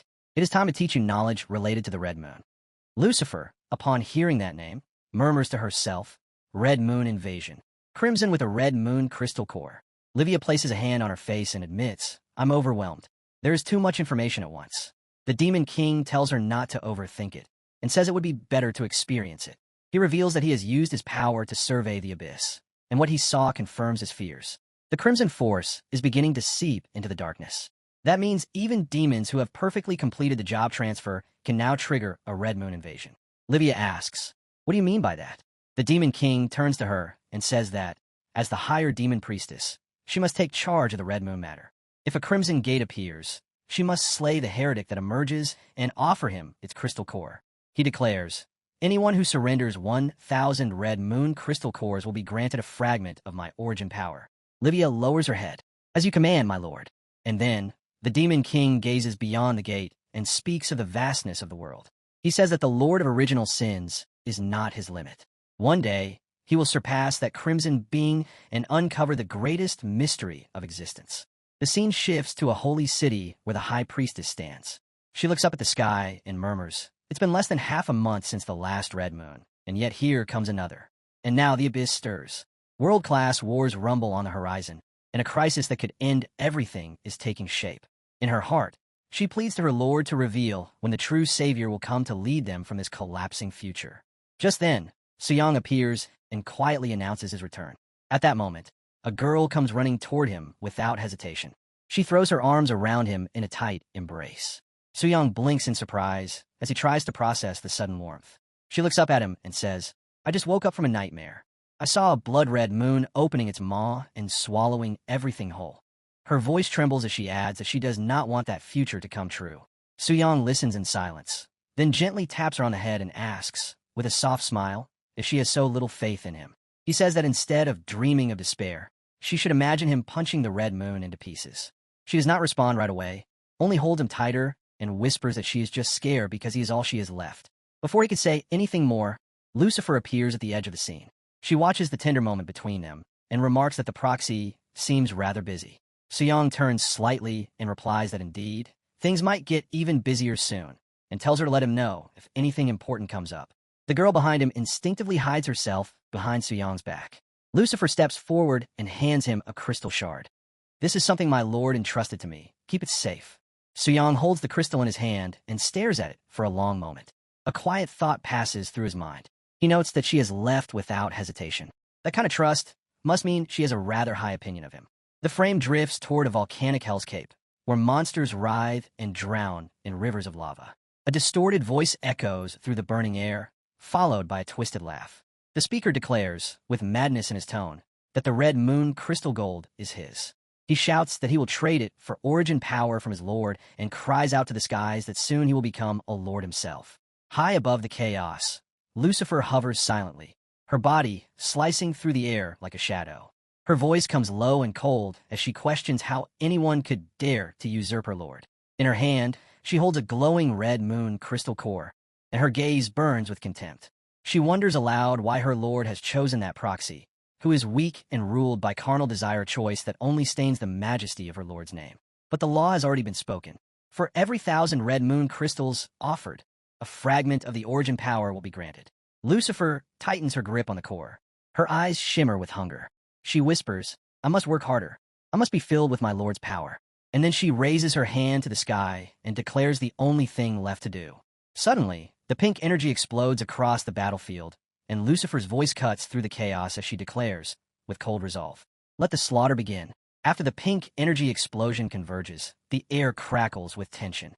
Lucifer hovers in the air, her red eyes glowing as a wicked smile stretches across her face. From within the fading glow, a voice echoes cold and ancient. "The sin of error shall be offered to the crimson moon." A skeletal figure steps through the smoke and light. His name is Crimson Wither, ancient chanter class divine. Lucifer spreads her dark wings wide and takes to the sky. Her voice rings out, sharp and proud. "How dare a heretic spouting nonsense attempt to judge an original sin? In the face of my arrogance, your withering is but dust." She draws her arrow, infusing it with raw energy, then lets it fly. It strikes the skeleton squarely between the bones, but nothing happens. Only a small hollow mark remains, and the figure calmly pulls the arrow out of his chest with no reaction. He looks at it with cold disdain and says, "Hollow arrogance. Not worth mentioning." Then he crushes the arrow in his hand. His voice deepens. "Whether it is you or this fleeting world, it will all be crushed beneath the crimson moon." Suddenly, a tide of blood around Lucifer bursts onto the screen, swallowing everything in a wave of crimson. Lucifer watches, frozen, her confidence shaken. The figure turns his empty gaze toward her and declares, "This is what becomes of those who oppose the crimson moon." The spiky figure clutches sharp claws in both hands, stepping forward with the clear intent to fight. In response, Lucifer spreads her arms wide and unleashes a domain expansion filled with raw, overwhelming energy. The air distorts as her spatial barrier forms vast and absolute. As the claws descend toward her, they collide with the barrier and stop. The skeletal figure stares in disbelief. This is a spatial barrier, and its scale is massive. Even Crimson Wither shows a flicker of surprise. Lucifer's voice rises, cold and mocking. Her self-important opponent is about to learn what real terror looks like. She channels her energy again and says, "Experience what true terror is." With a swift motion, she slices through the skeletal figure cleanly in two. His body shatters into glowing fragments of pink energy. Lucifer hovers in the air and scoffs. "That's all it is?" Then she pauses and thinks to herself. Just as her lord says, the enemies inside the Crimson Gate mirror the target's power. That means they can actually damage her. But still, she wonders if that was the level 100 monster Talon. Did it somehow wander into the thorns by mistake? Suddenly, a bright system notification flashes on the screen, showing that she kills the Crimson Wither and obtains 8,000 moon crystal core. Lucifer smirks, her eyes gleaming with satisfaction. She notes that 8,000 will be enough to exchange for 8 wisps of her lord's fundamental power. Her breath grows heavier as deep anticipation wells within her. This time she believes her lord will fill her more completely than ever before. A faint flush warms her face, and she whispers to herself that she cannot wait. Then she notices the crimson energy has somehow entangled her. She isn't sure when it happened, only that it now clings tightly to her, and she can't get rid of it. There seem to be no side effects for now, but she decides she'll ask her lord about it during their next audience. The view shifts to Suyang as he holds the red moon crystal core in his hands. He exhales lightly and speaks to himself, urging the process to begin and telling it to complete the class change quest. In the next panel, someone appears to be quietly observing him as he moves through the ritual. The system screen displays a prompt about quest detection. Moments later, new information confirms the quest completion and lists the rewards. Suyang feels something stir within him, as if he's just leveled up. He murmurs to himself that he hadn't even realized how much experience he had built up. At this pace, it seems like he could reach max level in one go next time too. More messages scrolls. Suyang smiles faintly and thinks that his spirit attribute now completely exceeds the requirement for the forbidden spellbook Augustin has given him. With his current strength, he figures most enemies can be defeated with just a basic attack. Dark swirls of black energy begin circling around his body. His eyes narrow as he senses something shift. A new energy flows into him. Purple light begins to coil around his limbs as the fusion begins. He notes with surprise that the process is unexpectedly smooth, completely devoid of the pain he felt during the third bestowal ritual. He wonders if perhaps his growing connection to the king of original sin has increased his compatibility. And then, without warning, a violent burst of evil energy erupts around him. Darkness floods the space like a shockwave, tearing through the fabric of reality.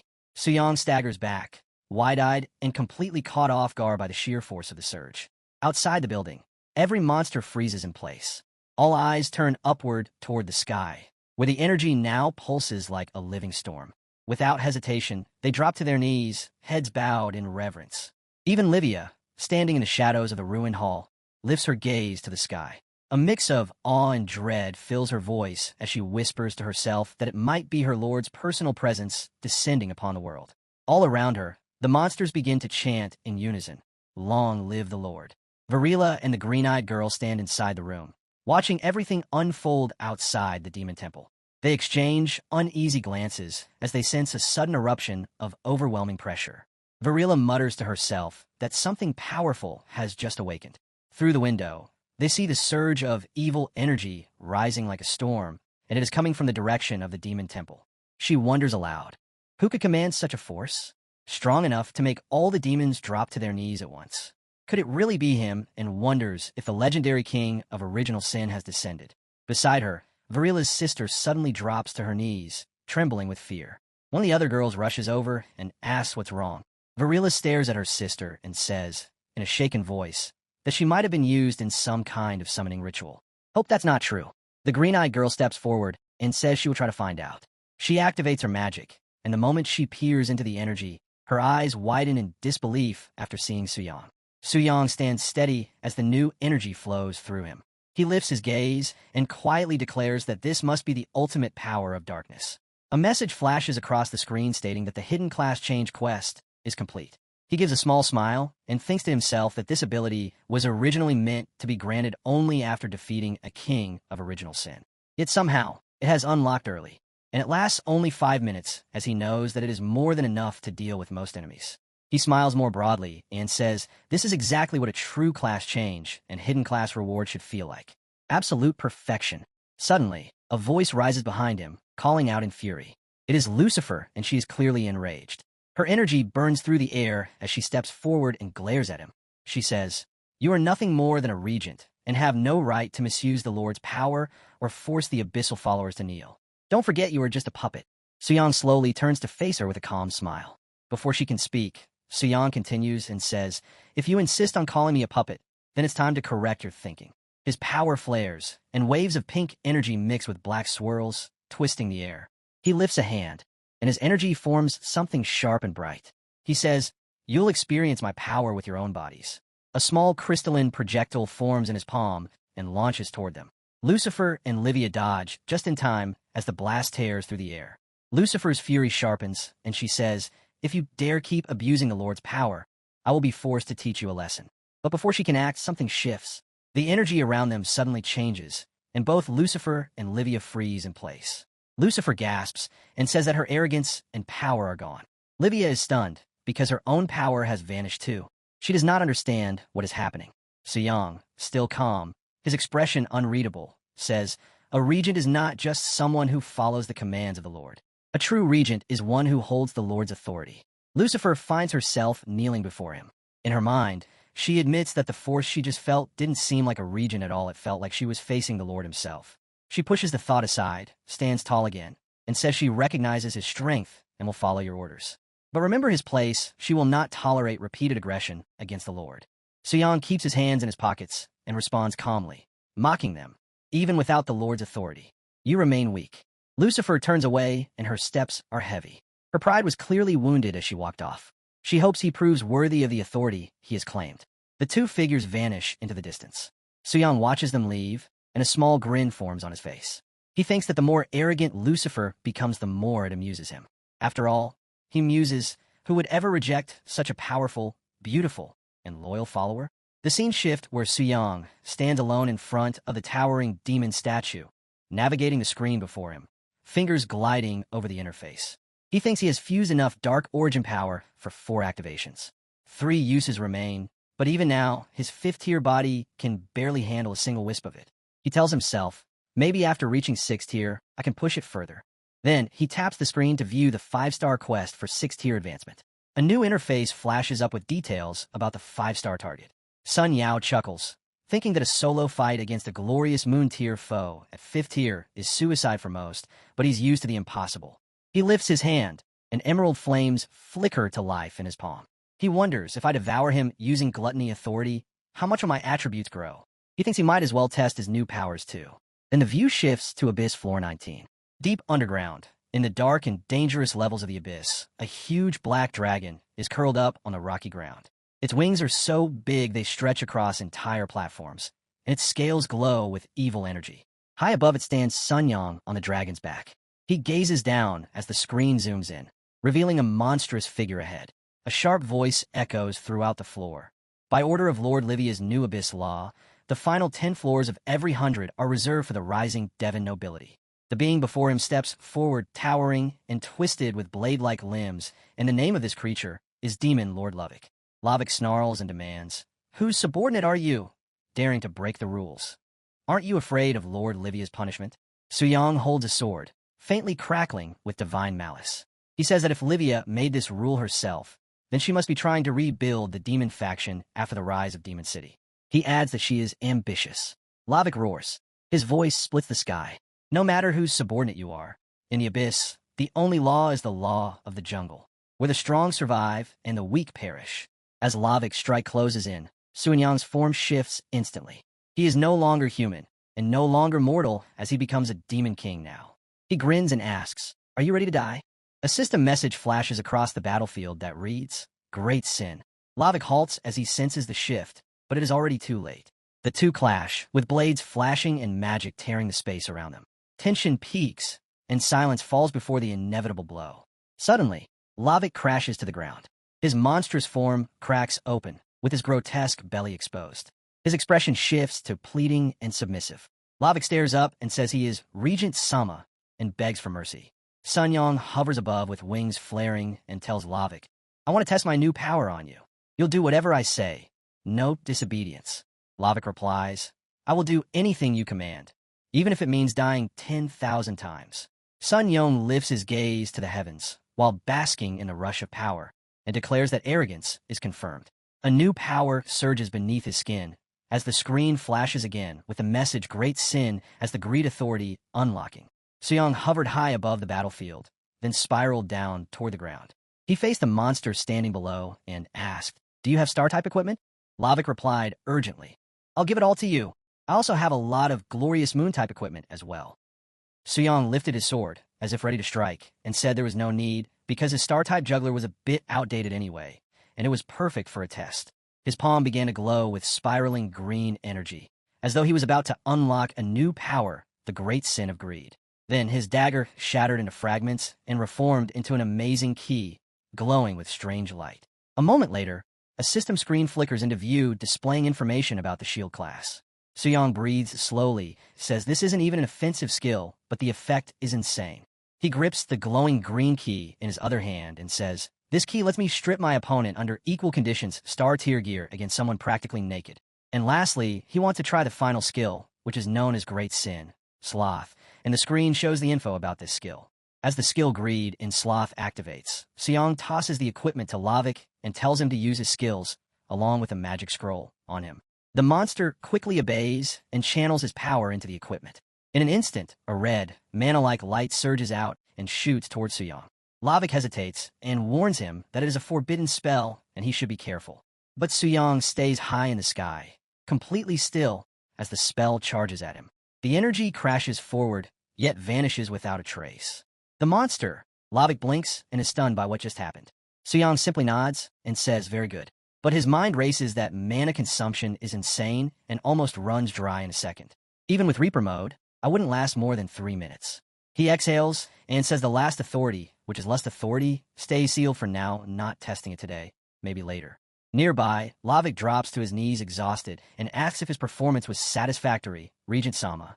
Suyang lands beside him and appreciates him for his performance. He steps forward and says now one last thing. Then the monster lifts his head and says, "Please command me." Suyang raises his hand as energy crackles around him and says, "Offer your head," and in an instant, kill the monster. Now the scene shifts to the palace temple, where the high priestess sits on her grand seat, speaking to her gathered subordinates. Her voice grows heavy as she begins to admit that Lilith, too, has fallen into Suyang's hands. One subordinate responds with a sharp nod and says, based on the latest reports from the human world, one of our scouts spotted a man from India who claims he saw Princess Lilith entering a known residence belonging to Suyang. But shortly after, she vanished again, likely hidden away by Suyang himself. The high priestess clenches her fists as her voice sharpens with rage. She says this woman named Suyang has gone too far. Not only did she privately tame the black dragon, a creature known to be a seed of disaster, she also mercilessly slaughtered my son Erich, and now she dares to abduct my beloved daughter Lilith. Her sins are threefold and unforgivable. The high priestess rises from her seat, her body trembling with a mix of fury and sorrow as she raises her voice in judgment. In the name of the sacred goddess of nature and the honor of the elven royal family, I declare a death sentence upon Suyang. Kill on sight and leave no survivors. Do not stop until she is completely annihilated. The chamber echoes with one voice as the subordinates all chant in unison. Kill! Kill! Kill! The high priestess turns to the Minister of Arcana, her voice steady yet commanding. This time, she instructs him to once again descend into the human world, not for observation, but to initiate talks of alliance and to set the date for the long-awaited crusade against the abyss. For this mission, she declares she will temporarily entrust him with the royal artifact, a symbol of ancient power. This artifact has two purposes, she explains. First, to strike fear into the ignorant hearts of humans. Second, if another king of original sin from the abyss attacks, kill them on the spot. The minister lowers his head respectfully, then raises a chain-like staff in both hands, a magical rod pulsing with yellow mana. He speaks with conviction. Rest assured, Your Majesty, I will spread the glory of the sacred goddess of nature and uphold the honor of their royal bloodline throughout the human realm. I will ensure that those frail humans understand submission is their only path to survival. The high priestess nods once with finality and declares the meeting adjourned, then orders the Minister of Arcana to come with her. In the palace, the high priestess points to the magic staff, glowing faintly with yellow mana, and asks, "What is that exactly?" The minister bows slightly and replies, "It uses royal bloodline as a guide to track the cursed princess." The high priestess frowns. Is it truly worth consuming sacred royal blood for a girl who brought only disgrace? Without hesitation, he drops to his knees and offers the glowing staff before her. She looks down at the artifact and speaks with solemn weight. Non-royals cannot wield this relic. I have awakened it for you using primeval blood. Only now can you unlock its true power. Inwardly, she shudders, thinking just holding it for a moment nearly sent her own magic spiraling out of control. The artifact's force is beyond reason. She places her hand over him as mana weaves into his form and gives a final command. One more thing. Help me find Lilith. Follow the guidance in the primeval blood, and you will surely find her. The minister lowers his head and replies, "Yes," and disappears from the chamber, his mission clear. The high priestess turns to Marita. "What exactly have you discovered? And why are you so determined to bring back my cursed daughter? Even if it means consuming the royal court's most precious blood."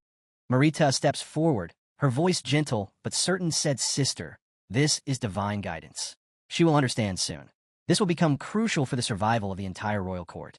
Meanwhile, at the royal palace, one of the subordinates rushes into the grand hall. "Lord Carl, the death sentence for Suyang has been officially issued. We await your command." Carl doesn't hesitate. "Good.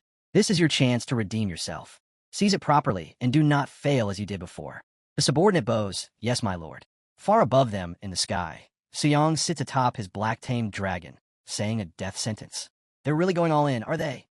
He reaches for the scarlet sword at his side, then smirks. "I wonder how many Crimson Moon crystal cores it'll take to erase a demigod from this world." Our boy's riding his jet-black dragon like it's just another Tuesday, staring out at the clouds with that deep-in-thought anime, main character energy. His brain spinning. Why they drop Lilith's name, he wonders. Did they actually find her, or are they just flexing some tracking hack? His gaze sharpens. If the elves expose my location, he mutters, "Oh man, the chaos that'll hit could be fun to watch." His mind drifts back, memories resurfacing like echoes. Will they brand me a traitor? A human siding with basal demons? A cold smile creeps across his face. He tells himself it doesn't matter, because history only remembers the victors. Once he kills the Lord of Original Sin, every doubt will vanish. Suddenly, a series of glowing messages flash across his screen about 6th-tier completion and rewards. Our guy's now standing before a massive demon statue with a purple crystal pulsing in his hand like a boss item drop. Suyang grins. 4th tier to 6th in 2 days? Bro, the system better hand me a best grinder badge or something. More notifications roll in like bonuses, buffs, and system accolades. Strength surges through his body like fire through veins. These stats, he mutters, fist clenching. I'm nearly on par with Beelzebub, the king of gluttony. I'm actually starting to feel like a proper boss. Then he feels it a flicker, like someone's watching. He doesn't even turn. You really like lurking, Livia, he says casually. Are you good, or just vibing in the shadows again? Behind a broken tower, Livia flinches. She whispers that it's nothing, but quietly wonders how his power is growing so fast he doesn't even feel like the same man she saw yesterday. Slowly, she backs away, her eyes still fixed on him. Our boy watches her leave, hands in his pockets, unreadable as ever. Even the king of original sin spooked her, he thinks. Not a bad look, honestly. Then he turned, ready to move, and said it's time to advance to the next stage. The scene shifts where a seductive figure flickers into view. The screen flickers to life about a tribute panel and displaying new data. Belial kneels gracefully before her king. She speaks with calm respect. I am honored by your summons, my king. What are your commands? The demon king leans back, and he thinks to himself that it's exactly what he expected from someone who cleared the first floor of the 600th realm. His stats already far surpass Wrath. Belial bows deeply, and the demon king begins to speak. Belial, with your life as the offering, I grant you the long slumber of death until you are summoned again. Do you object? Belial lifts her gaze, her voice steady and firm as she declares that sloth represents stability and immutability, that death is absolute tranquility, and she is willing. She places a hand on her chest and states with calm devotion that she humbly obeys her king's will. The demon king raises his hand and tells her that her loyalty will not be forgotten. He commands her to await her next reincarnation in the void. Dark mana rises and wraps around Belial as the screen flashes about new experiences. The demon king leans back in his seat while a glowing interface flickers before him. He thinks the items were originally meant for those who defeated the Lord of Original Sin. Enhancements to boost their final blow. Then he smirks and notes that now all the team bonuses intended for the Abyss Crusade's core members are being applied to him alone. And when he sees screen show that special drop acquired, his eyes narrow and he murmurs that as for the Sin Reversal Divine Artifact. He goes quiet for a moment before speaking again. Well, that's the third one. Another world announcement is incoming. He leans forward slightly and wonders whether their morale will survive what's coming. The screen shifts to display information about the Sin Reversal Divine Artifacts and the players currently wielding the equipment. Our boy stands at the center of a ruined battlefield, surrounded by monsters clad in different divine gear. Around each of the 7 artifacts, glowing mana surges and pulses in waves. He looks at them and thinks aloud that the traits of the 7 Sin Reversal Divine Artifacts are mostly the same in structure. Their true purpose, he explains, is to assemble a crusade team of elites who hold matching authority. If he manages to gather all 7 artifacts, then he will no longer need an army, he will become one himself. At that moment, the Demon King issues a command. Lucifer, Livia, heed my summons and report on your Crimson Moon Crystal Core Collection progress. Lucifer steps forward and bows. Your subordinate heeds your summons. The Demon King gives his next order without pause. I command you to gather Crimson Crystal Cores. What is the current status of the battle? Lucifer responds immediately. She bows her head and reports that the Demon Temple has collected 2,310 crystal cores, and all subjects have offered them willingly to their king. The Demon King nods with satisfaction. Well done. Good. Livia steps forward, gesturing proudly toward the temple. It is my supreme honor to share your burdens, my king. Livia mutters to herself with quiet pride, letting out a soft "ha." Lucifer glances sideways with a smirk and thinks that Livia should just wait and watch. In the next moment, Lucifer spreads her wings, soaring into the air with full main character flair. My king, I followed your guidance and slew the heretic that emerged from the Crimson Portal. These 8,000 Crimson Moon Crystal Cores are the spoils of that victory. She presents the glowing crystals with both hands. I offer them to you here. Livia's eyes widen in disbelief as she stares at the massive temple Lucifer conjured. 8,000 cores, she mutters, stunned by the sheer flex. The Demon King smiles, visibly pleased. Lucifer, you have done very well. You truly are worthy of being the first of the 7 saints. Lucifer descends like a queen, her expression calm, yet clearly victorious as she lets out a satisfied huff.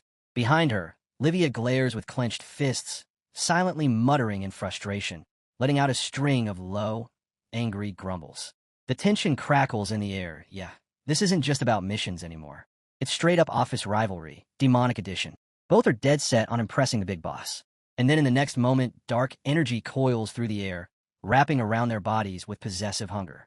Livia and Lucifer stand before the crimson altar as black magic seeps into their skin. They gasp in pleasure, breathless, glowing with red light and left turned on. This ritual is more than strength, it's the surrender of a body. And they accept it completely. Overwhelmed by sensation, Lucifer bites her lip, breathless whisper echoing in her mind. Ah, it feels too good, I need him to fill me again, my king. The demon king examines the gathered crystal cores, dark energy flickering across his palm as he counts them silently. He thinks to himself that this brings the total to 13,100 crimson moon crystal cores. The Scarlet Sword's true power is beginning to show. He wonders if he'll witness even greater numbers now that the collection is rising rapidly. His gaze sharpens as he recalls the others' contributions. Lucifer has gathered 6,210, and Livia has delivered 31,932. He murmurs that these are truly exaggerated numbers far beyond expectation. In comparison, the amount needed to completely eliminate the crowns of the Elf Kingdom will be far less than this. The thought alone makes him grin. He's practically buzzing with excitement now. He conjures a swirling orb of dense black energy and holds it in his hand. Last time, it was Lucifer, he says calmly. This time, Livia, I'll trouble you to deliver this to my regent. Livia bows, her expression calm. Yes, my king. Lucifer and Livia speak in unison. Your subordinate takes her leave. But as Livia turns, the demon king's voice stops them. Lucifer, he says, you were injured during your clash with the Crimson Wither. Why don't you stay and let me see your wound? Lucifer lowers her head, voice soft. Yes, my lord. The moment flusters her, a blush rising as she steps closer. The tension between them thickens. Her pulse quickens under his gaze. Watching from behind, Livia halts, irritation flashing across her face. She clenches her fists slightly, thinking how Lucifer always finds a way to get under her skin. Lucifer's on her knees in front of the Demon King, eyes wide, voice full of awe as she's like, wait, why did you actually come down from the throne? Is it to witness the gift that made the Lord of Arrogance tremble?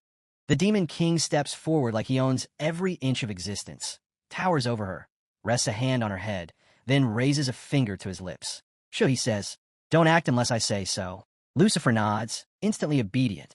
Yes, my lord. Then she starts channeling some serious energy like cosmic-level power is flooding her. The Demon King watches with that cold, calculating gaze. In his head, he's thinking, yep, just as I thought, the stronger the Scarlet Withering gets, the more insane the corruption. Even Lucifer isn't immune, but with enough strength, she might keep it in check. Then he just casually claims all that chaotic red energy for himself like, yeah, mine now. Lucifer starts reacting hard. She's trembling, flushed, and low-key overwhelmed. That corrupted mana is pulsing through her skin, twisting into glowing red crystals. Crimson shards rain down around her like the sky's having a magic tantrum. She gasps, clearly flustered, and wonders if he's seriously converting all that corruption into red moon crystals. The Demon King picks up one of the crystals, looks at her, and goes, if you ever get corrupted again, don't try to fight alone. I'll handle it for you. Smooth. Like way too smooth. He heads back to his seat like nothing happened. Lucifer, still recovering, bows her head and whispers, yes, my lord. Inside, she's basically melting. My king, your kindness? Ugh, too much. Serving you is the biggest honor of my life. Back on his throne, the Demon King casually summons a glowing megasword. He lifts it with one hand and says he's now sitting on nearly 13,000 red moon crystals. Then, with a little smirk, maybe it's time to test this blade. The scene shifts to Holy City. The elven delegation rolls into the Holy City like they own the place. Right up front is the second prince, Andal Sevalea, looking like he came straight from a fantasy runway. The people whisper, that's Karl Lorenz again, someone says, annoyed. And now he's dragging along a royal? Ugh, another spoiled noble brat. Then the third person warned them, yo, shush. You trying to get caught running your mouth. A noble guy runs up, all formal and polished. Lord Karl, your highness welcome. Huge honor to host you both. Prince Andal turns slightly to Karl and asks who the man is.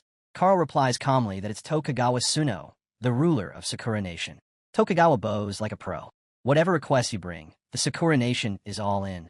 Andal assures him that the promises made by the ministers haven't been forgotten. Tokugawa thanks him with a bow, but inside, he's fuming. Ever since that last summit, Longsha's been blocking us left and right. Just because they're ranked first globally, they act like gods. He clenches his fists. Wait till Karl helps me level up. I'm gonna make them pay double. Suddenly, the air shifts. Big tension vibes, and the Lord Tangjan shows up, and people feel it. Karl on horseback smirks. TCH pathetic. But hey, having spies, still better than nothing. The Elven King locks eyes with Tang. You must be Tangjan. Tang responded coldly, wanting to know what they wanted. The king drops a bomb. He asked Longxia's delegates to remove themselves from the summit entirely, referring to them as dogs. Everyone's jaw drops. One guy straight up loses it. It's Lin Sanchong, the vice guild leader, and he demanded the king. What the hell did you just say? Say it again. Carl doesn't even blink and unleashes a powerful attack. He calls Lin an insolent worm and questions how a mere human could show such disrespect to the second prince. Lin barely dodges and admits, yeah, okay, this guy's not just talk, he's cracked. Tang quickly steps in. Sancho, enough. Then to Carl. What exactly is your kingdom trying to pull? Carl keeps facing forward. He says having the second prince here is a gesture of goodwill.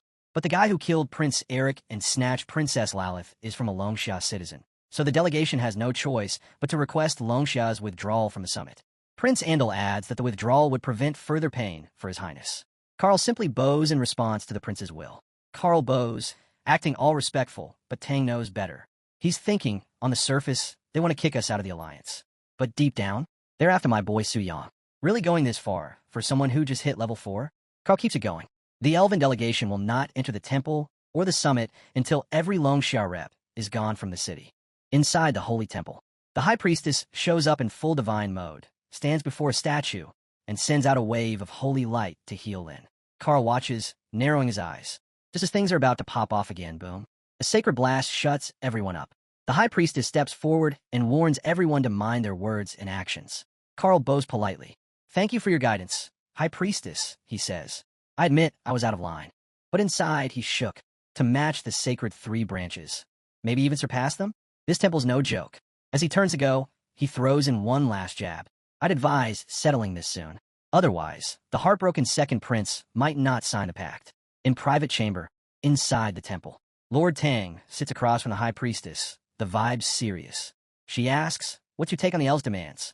Tang leans back. It's all centered around our boy. The elves are treating him like some world-ending boss. This level of obsession? Kinda insane. A single prince's death isn't enough to justify all this. The high priestess nods. I agree, and I have a theory. Tang raises an eyebrow. A theory? She reveals that she has seen the world announcement. Tang's expression changes instantly. He stands up and asks if she has known already. The high priestess nods. She says the one responsible for it is likely Su Yang himself. Tang just stands there, stunned. My guy, what did you get yourself into? With a flick of her hand, the high priestess summoned a shimmering screen, replaying the intelligence they had gathered so far. Every thread seemed to lead back to one man. Whether it was the strange cases of mind control or the sudden appearance of the king of original sin, Su Yang's shadow loomed behind it all. At first, she suspected Adder. But even after his sealing, incidents continued to spiral out of control. And Su Yang vanished without a trace since the battle in the Dragon Spirit's secret realm. Now, even Mikiku and Verlio were missing. She wondered aloud if all of these events were connected, and concluded that, taken together, Su Yang appeared suspicious. Tang admitted he too had doubts, but argued that Su Yang was only a 4th-tier player and could not possibly be behind such things. The priestess narrowed her eyes and posed the thought that Su Yang might be the Lord of the Abyss. Tang was shocked at the suggestion and slammed the desk in protest, insisting it could not be true. The priestess explained that she had once thought the same, but her investigations had nearly ruled out that possibility. Tang begged her not to make such jokes, yet she pressed on, stating that Su Yang clearly maintained a complicated bond with the abyssal demons. She reasoned that he might even hold authority over the king of original sin. If that were true, killing it and seizing the sin reversal divine artifact would be effortless. The troubling part was that the temple's reach extended across the entire world, and yet 3 such artifacts had already appeared without the temple receiving even the faintest clue. Calling it all useless, the priestess turned away. She concluded that the one who truly obtained the divine reversal artifact might not even belong to this world. Tang countered by asking why she would then say the sin reversal artifact had fallen into Su Yang's hands. If Su Yang was not the Lord of the Abyss, he wondered how the man could possibly command the king of original sin. The priestess admitted that her reasoning was speculative, since the evidence could not form a complete loop, yet she maintained that the attitude of the elf kingdom supported her suspicion. Their treatment of Su Yang was far too serious, almost as though he carried a secret they were desperate to uncover. After thinking for a moment, Tang declared that everything pointed back to the Dragon Spirit's secret realm. The priestess corrected him by saying that everything indeed began there. She suspected Su Yang had inherited some kind of legacy within that realm, something that forged a link to the Abyss and granted him transcendent status. With such power, he could command the king of original sin, acquire the sin reversal artifact, and orchestrate the attacks on Toku, Gawa, and the others, all while protecting the two girls who knew his secret. The logic, she said, was sound. Tang sighed in resignation. He admitted the reasoning made sense, recalling that he too had survived Lucifer's assault. Yet he asked why, if it were true, Su Yang had not consulted with them. The priestess replied that Su Yang must have his reasons, adding that she hoped to meet him in person. In her heart, she resolved that next time, she would uncover the truth. At present, advancing the world quest remained the High Priestess's top priority. To conquer the abyss, the power of their kingdom was indispensable. Tang stepped forward, his voice firm. He told her there was no need for further words. Longxiao would withdraw from this cursed alliance. But that did not mean they were abandoning the fight against the abyss. His warriors would continue training, becoming stronger on their own. As he turned away, he declared that they would rely not on outside forces but on their own strength, and one day slay a king of original sin themselves to claim a sin-reversal divine artifact. He ordered his armored warriors to march, and they left the hall in silence. The priestess watched them go and wondered if this was the spirit of the Longxiao people. She silently wished them great fortune in battle. Then, glancing at her assistant, she asked why he was still standing there when Tang and the others had left. Startled, he stammered that he would go and join them immediately. Not long after, the priestess met with the elves. Prince Ander lounged arrogantly, his boot resting on the table. He dismissed the formalities as a waste of time and told everyone to shut up and listen to his terms.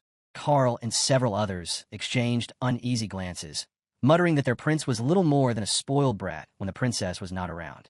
The priestess pressed for clarity. What were the second prince's demands? Ander began with his first condition. Since the humans had requested elven aid, the spoils of war would be split 60 to 40, the 11 worlds receiving the greater share. The priestess accepted without objection. Then came the second condition. Of the 4 remaining sin-reversal weapons, 3 were to be given to the elves. The room erupted. The priestess was taken aback, and several generals stood in outrage. They demanded if the prince was trying to monopolize the weapons. Those artifacts were crucial for defending against the final boss. How could he demand nearly all of them? Ander dismissed their protests. He argued there was nothing excessive about his demand, reminding them that 3 sin-reversal weapons had already surfaced. Counting those, humanity would still control 4 in total, a huge advantage. A female general with jagged abs called the arrangement shamelessly calculated. A goblin general pointed out they didn't even know where the 3 revealed weapons were, so claiming them as an advantage was meaningless. The cocky elf scoffed that this was not his concern. Whoever possessed the weapons, they belonged to the human side, so they should find them on their own. This arrogant dismissal only enraged the generals, who sat in simmering silence. Among the gathered crowd, whispers spread. They could not let the elves go unchallenged. Yet without elven aid, the abyss could never be conquered. Even the strongest among them would fail alone, and if the world quest collapsed, all would be lost. After a long and bitter debate, the human side reluctantly conceded. The alliance with the elves was sealed, and the first joint abyssal crusade was scheduled to begin in a month. The scene shifted to the Longxia capital, where a glowing blue portal pulsed as people gathered to watch. Out of it stepped the elves. Prince Ander looked around with disdain, muttering that this city was already irritating. In front of him, townsfolk chattered. A little girl spotted the newcomers and tugged her mother's hand. She ran forward with a smile, calling out to the elf as Big Brother. Ander narrowed his eyes. In the next instant, one of his guards hurled the child aside with brute force. She fell hard, her mother rushing to her side in tears. The guard sneered, proclaiming that Longxia was rumored to be the most polite nation of the human world, yet commoners here dared look directly at the second prince. The elves gazed down coldly, demanding why the filthy mortals had not dropped to their knees. Among the crowd, Su Yang observed in silence. His eyes hardened as he turned to Lucifer. He told her it was time to leave. Confused, she asked where he intended to go. Gripping his sword, Su Yang's answer was simple. He was heading to Longdu, to cut down. A human warrior stepped forward, his voice full of rage, demanding to know where these feudal remnants had come from, daring to act so wildly in their city.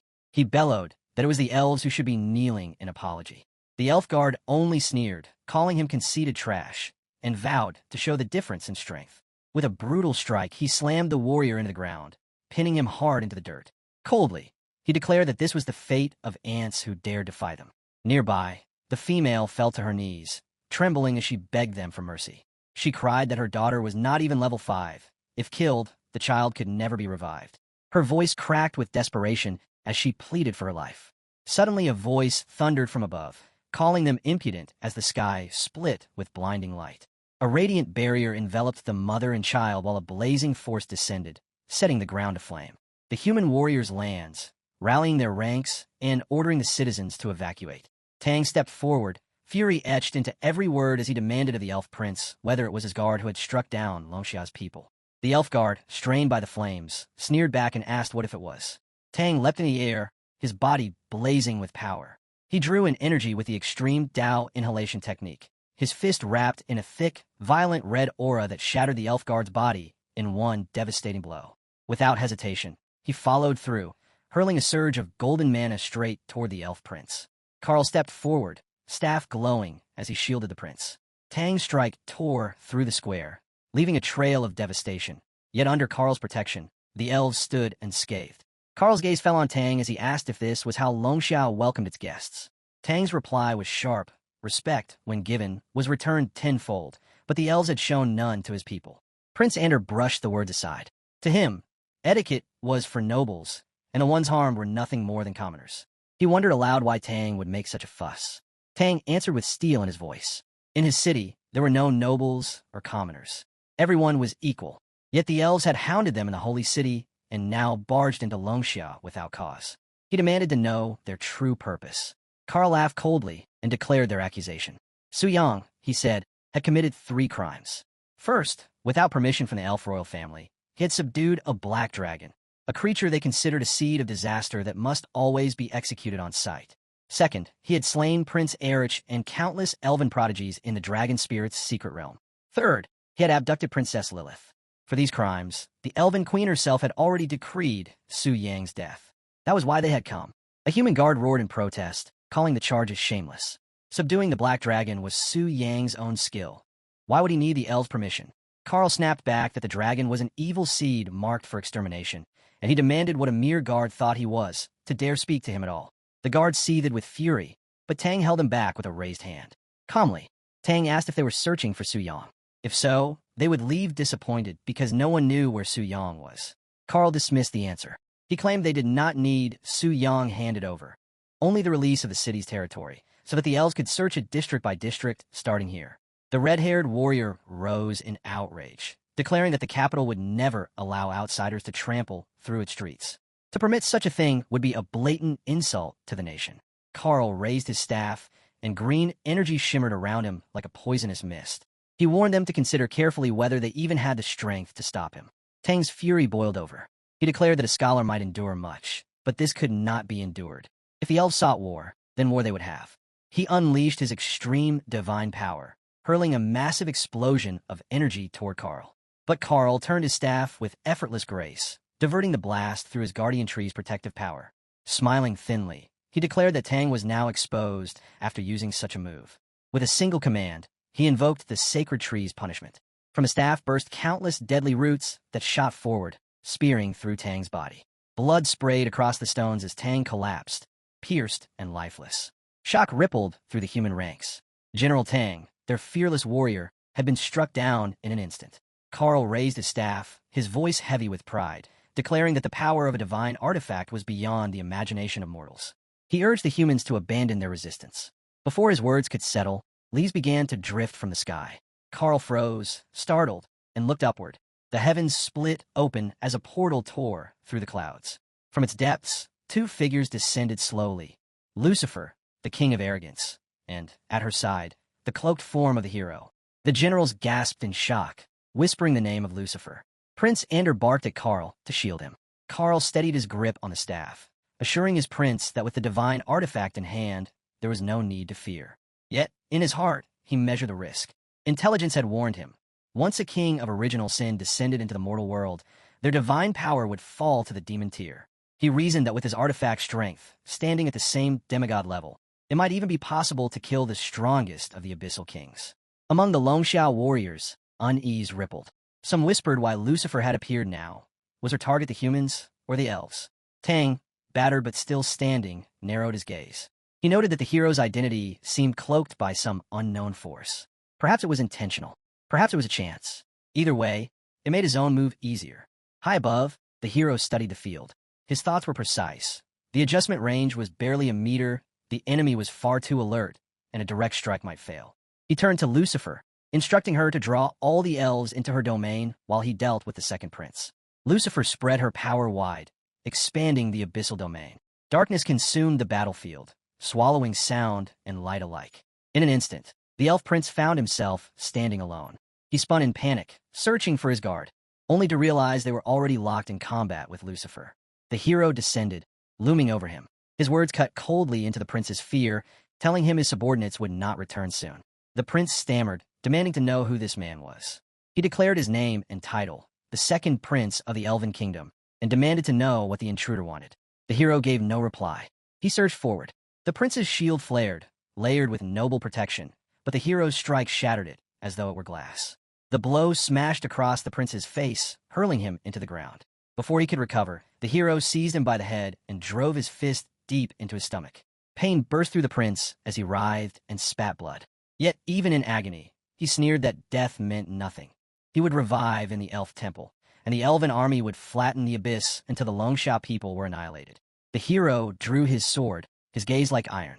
He told the prince there would be no such chance. The blade carved through the air in one merciless stroke. Prince Ander's body split in two, his screams silenced as his existence unraveled. A surge of energy flooded the battlefield as the system's notification rang. Prince Ander of the Elven Kingdom had been slain, his very being erased. The human and the warrior were stunned. Prince F had vanished without leaving even a trace of his aura behind. They whispered in confusion, wondering what had happened.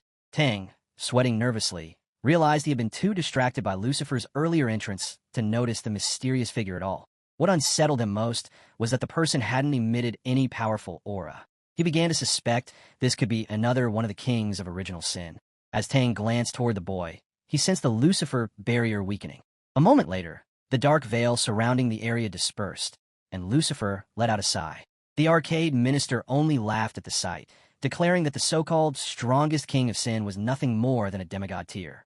To him, there was no way such a being could stand against the noble power of 11 divine artifacts. He added that with the artifact in his hand, Prince Ander would have nothing to fear.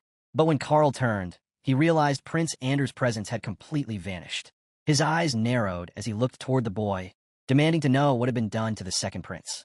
Io responded without concern, saying he had simply killed the dog and that there was no need for such a fuss because Carl was next. Carl broke into even louder laughter, his staff glowing with sacred light. Beams of radiance suddenly burst forth, striking down his own elves first as their energy was drained, before the light spiraled toward the others. He announced that since Prince Ander was already dead, there was no longer any reason to hold back. The elves who dared defy the holy would be offered as blood sacrifices to feed the artifact. The human warriors scattered in fear, while Lucifer watched with a strange smile, reminding Carl that their fight was far from finished. Carl answered with fury, claiming that from the very beginning, his real target had been Lucifer. Placing a hand on his chest, he invoked his release authority, and his staff erupted with blinding brilliance. The light twisted into shimmering tentacles that coiled around Lucifer, binding her limbs and searing her with red energy until her cries filled the air. Carl grinned with delight, intent on making her nourishment for the sacred branch.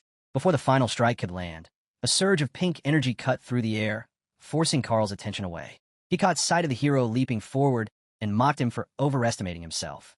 With a snap, he vanished from the hero's attack and reappeared, unleashing beams of light.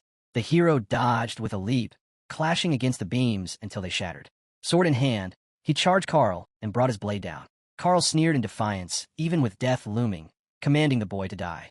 The hero only smirked back, replying that it was Carl's time instead. The necklace around Carl's neck flared with a green light, releasing a demonic roar immune to control skills. Their auras collided violently, shaking the ground beneath them. Still, Carl mocked the boy, asking what he could possibly achieve. In response, the boy drew his demonic sword. The battlefield warped, drenched in a bloody abyss as the weapon released its power. With a decisive slash, he struck through and pulled his blade back with a sly smirk, declaring that with the artifact in hand, the trip had not been in vain. The tentacles binding Lucifer crumbled away. She staggered free, stunned and breathless, wondering if the elf minister had already met his end. As the hero seized Carl's staff, Lucifer's voice trembled as she asked what he had just done. The hero narrowed his eyes and answered that there were some things she did not need to know. It was over, and it was time to leave. Lucifer refused to let it go. She insisted that with the artifact in hand, Carl had already been one step away from becoming a god, and even she had struggled against him. Yet the hero simply turned away, reminding her that Carl had been killed instantly in a single exchange. To him, there was no way to make sense of it. The only explanation was that the boy standing before them was an agent of the Lord himself, a being even she could no longer see through. Just as they were about to depart, Tang called out, asking them to wait. He bowed respectfully and thanked them, then admitted that even commanding the strongest king of Sin could not explain who the boy truly was. He asked with hesitation, "Who exactly are you?" The hero stood in silence, offering no answer. Tang's mind raced as he wondered if it could truly be the person he suspected. At that moment, the scene shifted to the Elven Kingdom. The queen sat upon her throne, her eyes widening as she suddenly sensed both Ender's and Carl's auras vanish. She could not comprehend how such a thing was possible, and an uneasy dread settled over her as she wondered what on earth had happened. The queen grew increasingly uneasy. What troubled her most was that neither Ender nor Carl had revived at the temple. Something was terribly wrong. She demanded answers, questioning what was happening outside and what had become of the remaining members of the envoy party. Her assistant hurried to assure her that he would investigate immediately, but she dismissed him in frustration, believing that everyone around her was useless. Her thoughts drifted back to the last time an entire envoy had been erased by Su Yang. Could the same nightmare be repeating itself? The idea seemed impossible. Carl had wielded a divine artifact. How could a human be capable of killing him? Her doubts were interrupted as several elves rushed into the chamber, pale and trembling, dropping to their knees to announce their return. The queen's gaze was sharp, and she demanded that they recount everything that had happened, not a single detail left unspoken. One survivor, still shivering, explained that after the Holy City Alliance meeting, they had traveled to the human nation of Longxia, where they had unexpectedly encountered Lucifer accompanied by a mysterious figure. Lord Carr had been able to suppress Lucifer, but the unknown figure had killed His Highness, the Second Prince. Soon after, Lord Carr had sacrificed his own people to unleash the artifact's power, and beyond that moment, the survivors knew nothing more. The queen pressed further, wanting to know who this mysterious person was. The survivor confessed that the figure had used a secret technique to conceal his appearance, making identification impossible. Rising abruptly from her throne, the queen released a surge of power that filled the chamber with a heavy, resonant hum. The air itself seemed to tremble under the weight of her aura. She dismissed the survivors with a single command, and they, quivering with fear, bowed and stumbled away, agreeing in broken voices before retreating from her presence. Alone at last, the queen stood in silence, her thoughts racing. A person capable of appearing at Lucifer's side could never be weak. Again and again, the same questions circled in her mind. Who was he? Who could it possibly be? The queen instructed Marita to prepare the sacred tree for the divine oracle, and her loyal subject obeyed without hesitation. Together they raised their arms before the sacred tree, and in response a glowing shoot extended toward them. The princess declared that with the blood of the 11 royal family members as sacrifice, she sought the secretary's glorious guidance and demanded that the truth of Carl's final moments be revealed. She cut across her chest, letting her blood drip onto the chute. The ground trembled violently, as if the entire sanctuary were resonating with ancient power.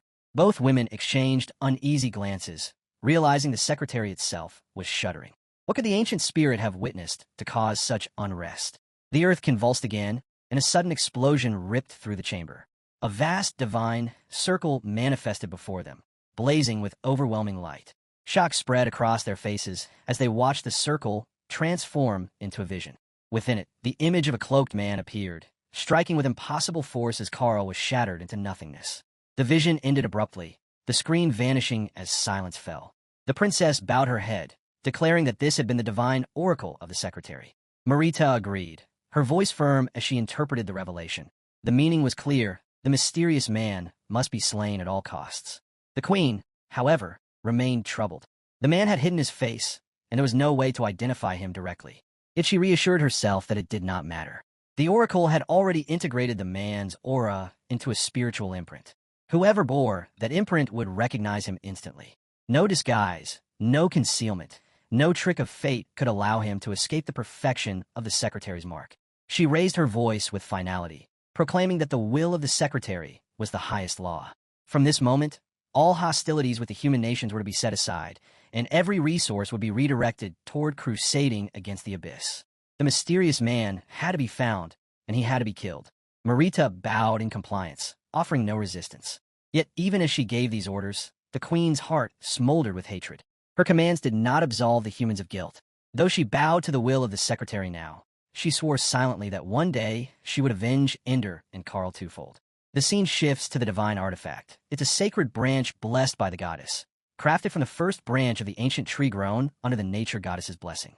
A system notification appeared, informing him of the equipment restriction. The staff could only be wielded by those who carried the blood of the elven royal family. The artifact possessed immense spirit resistance, vast spirit points, and unparalleled mana recovery. It also granted the goddess's protection skills, including the ability to instantly summon a divine shield, as well as the sacred tree punishment, where countless branches extended outward and pierced the enemy's body. The scene then shifted to the hero's house. He looked at the staff and reflected that it truly lived up to its reputation as the divine artifact the elf kingdom was so proud of. Its effects were nothing short of god tier. He realized this was why even Lucifer had been unable to inflict real damage on Carl. Although the usage restriction was troublesome, the fact that Carl could wield it proved that a way to bypass it must exist. Determined to find answers, he decided to consult Lilith, an elf. The moment her eyes fell on the staff, she was struck by its beauty and felt a strange sense of familiarity. The hero pointed out that she had never seen her own family's divine artifact before. Shocked, Lilith demanded to know if this really was the artifact of the elf kingdom and accused him of stealing it. The hero responded with a faint smile, denying the accusation. He explained that he had not stolen it, but taken it by force. Lilith was stunned, realizing that this meant he had actually killed Carl. She admitted her astonishment, while the hero calmly confirmed it and asked whether she knew of a method to bypass the artifact's restrictions. Lilith recalled a passage she had once read in an ancient text. Only royal blood could awaken the artifact's true power. Acting on that knowledge, she touched the sharp end of the staff and let a few drops of her blood fall onto its surface. The pain brought tears to her eyes. Concerned, the hero asked if she was all right, and she reassured him that she was fine. Suddenly, the hero felt a violent shift in energy. A chilling thought crossed his mind. Perhaps this was the effect of the so-called cursed bloodline, powerful enough to even corrupt a divine artifact. His eyes narrowed as he watched the staff's attributes decline, the numbers falling by nearly 10%. The realization struck him as a tremendous loss, and sweat began to bead along his forehead. Lilith apologized, saying she had not meant to cause trouble, but the hero gently patted her head and assured her that it was fine. The divine artifact would protect her regardless. She called out to the others, yet the hero narrowed his eyes, thinking to himself that the method of unsealing the artifact could wait until the day he enslaved the elf kingdom and forced the truth from them. The scene shifted to the 99th floor of the abyss, where a massive explosion erupted and swarms of monsters poured forth. The hero flashed forward, cleaving a beast in two with his staff, and his level rose to 199. Surrounded by countless corpses, he stood tall and declared that he was finally about to reach level 200. He realized that enemies erased by the Scarlet Sword provided no experience. Otherwise, Carl's death alone would have been more than enough to surpass that threshold. Turning his gaze toward the elves, he reflected that their queen would rather set aside her son's murder to form an alliance. Such a choice meant she possessed vital information. He decided he would have to pay close attention. Just then, a hulking monster launched itself at him with terrifying force. Though deep in thought, the hero reacted with lightning speed, spinning back to slice the creature cleanly in half. His mask gleamed as he noted that this had been the last one. With that kill, his level surged to 200. The ground immediately began to shake, and the cavern crumbled as stone fell all around him. The hero wondered what was happening when a world announcement echoed through the air. A notification declared that the world-class boss, the king of original sin, had entered recovery progress, and urged all to hurry and complete the crusade. The entire world was left stunned by the revelation. Our hero's body was beaming with mana as he wonders if the king of original sin has already recovered by a third. He questions whether his leveling up also influences the world quest, and if advancing too quickly might directly speed up the recovery. With all these doubts circling his mind, his giant black dragon approaches him. Yet he still believes that, for now, everything remains within a controllable range. He resolves to return and accept the famine tier quest first, while pondering how much stronger a one-third recovered king of original sin would become. The thought leaves him a little excited. Suddenly, the sky begins to tear open as energy crackles everywhere. A massive portal forms, and a yellow beam of light bursts outward, shaping into a celestial cross. The cross glows brightly in the heavens above the dragon skeletons, while waves of dark energy spread from it. Then, in an instant, it vanishes, leaving nothing behind. However, the scene shifts to Long Via, Tang clan residence. Tang lies resting on the bed, still racked with pain. As he rises, the red-haired warrior feels relief knowing Tang is finally awake, admitting that he had feared Tang might remain in a coma forever. Just then, Tang's daughter barges in and rushes immediately to his bedside. Tang asks why she is not on a dungeon run, and she explains that she heard her father was in danger and returned at once. She is grateful Tang is safe, confessing how worried she had been. Tang pleads with her, apologizing for causing such worry. She weeps as she hugs him tightly. Tang then asks how long he has been unconscious and inquires about Lucifer and the mysterious figure. The red-haired warrior explains that Tang had been unconscious for about half a day, and that the two left immediately after he collapsed, beyond their power to stop them. Tang reflects that it is a pity they failed to uncover that person's identity. Yet, deep down, he senses that the mysterious figure who slew Carl is none other than a vanished Su Yang. Just then, Deputy Chairman Chun informs Tang that two major events occurred while he was unconscious. Tang urges her to tell him immediately. Chun explains that the Alpha Royal family suddenly sent a message declaring they would temporarily abandon their pursuit of Su Tang, put aside their differences with Arlongzia, and instead direct all their efforts toward a joint crusade against the Abyss. At the same time, the New World announcement was released. The King of Original Sin has now recovered to 1/3 of its strength. The powerhouses of the Eagle America Federation, Sakura Nation, Stick Nation, Siberia Northland, and other countries have already gone to the 11th world, preparing for the Abyss Crusade by leveling up. It was a celestial large dungeon where countless people had gathered. The red-haired warrior reacts with surprise, noting that a prince and a minister died, and he expected a massive army to be sent. He questions what caused such a sudden change of heart. Chin replies that perhaps it is related to the recovery of the King of Original Sin. Tang considers this and wonders if that is all. For the elves to make such a drastic turn, there must be a more direct conflict of interest. Chun adds that to prove their sincerity, the Alpha Royal family has specially prepared 3 demigod-tier high-level secret realms for them, one more than what the Eagle America Federation received. Tang's daughter then asks how they should proceed. A silence falls, as nobody knows the answer. She breaks it by declaring she will not go, refusing their charity outright. The red-haired warrior adds that those 11 mongrels acted arrogantly, dismissing them only because they possessed a divine artifact. Now that they have lost it, they are attempting to curry favor. He urges the chairman not to agree to their terms. Tang's daughter helps him rise, while he insists that they must now prioritize the bigger picture. He tells her to prepare, for they are going to the elf world as well. She protests, reminding him that he was just gravely injured by their enemies. Tang clutches his robe and declares that the primary target is no longer the elves, but the Abyss. Once the Abyss is dealt with, they will return to settle the score with the elves. Pulling on his coat, he rises with the bearing of a hero. The scene shifts to the massive gate where countless humans have gathered. Tang asks if the teleportation gate can still be used. The red-haired warrior assures him that it has been repaired, with the technical department working tirelessly, and that arrangements have also been made to restore other public facilities. Tang nods in approval, calling it good.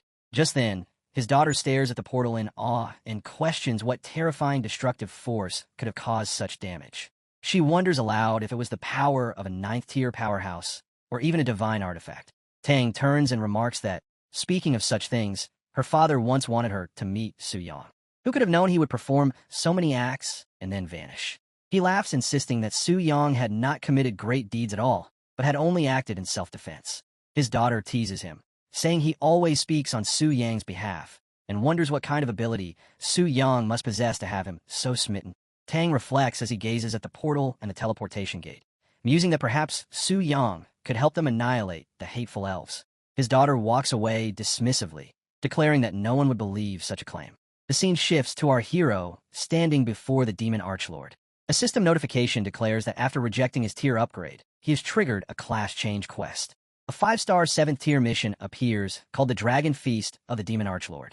It states that the Demon Archlord of the 19th floor of the Abyss is preparing a dragon feast. The hero must hunt a Sun-tier giant dragon alone, take its heart, and deliver it for the banquet. Our hero says, what a coincidence. The Devour Dragon Greatsword also needs a 7th-tier giant dragon to be further unsealed. This is like killing 2 birds with 1 stone.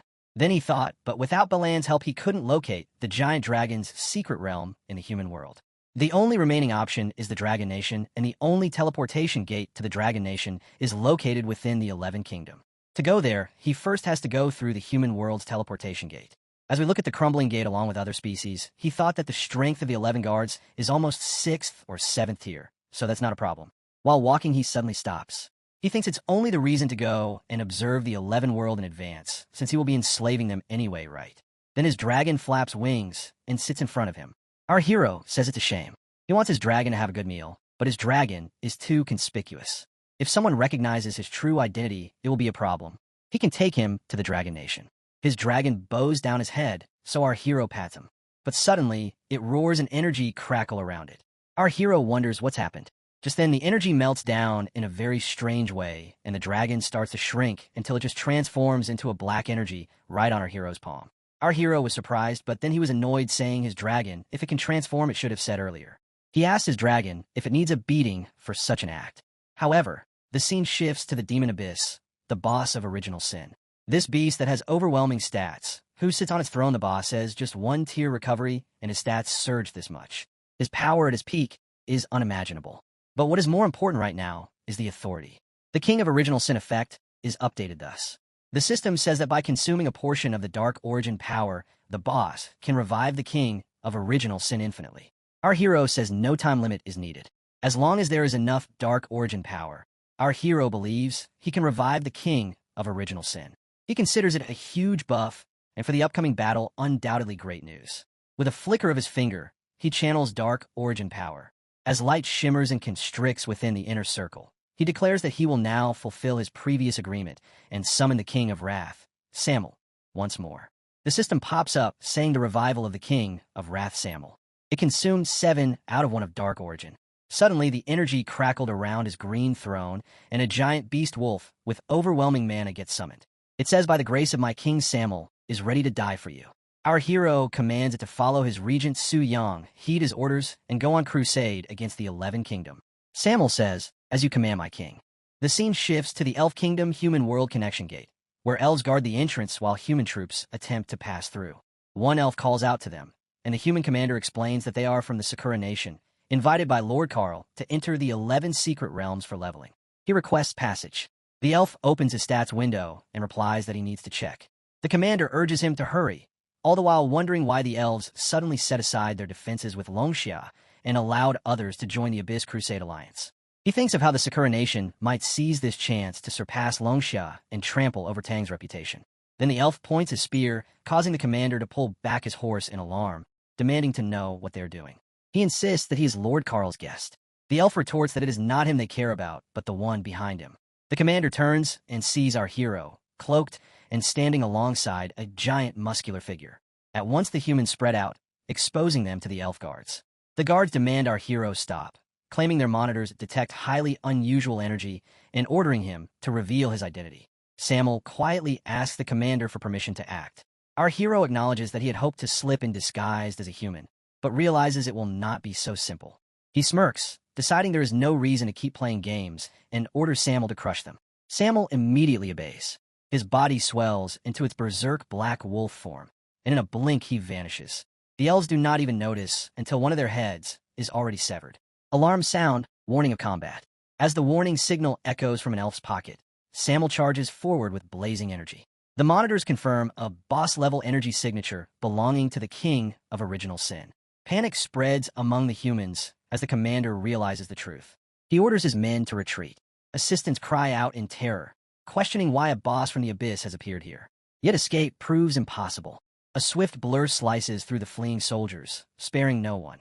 Not even women or weaker fighters. They are torn apart by Samuel's berserk frenzy, their bodies ripped to pieces.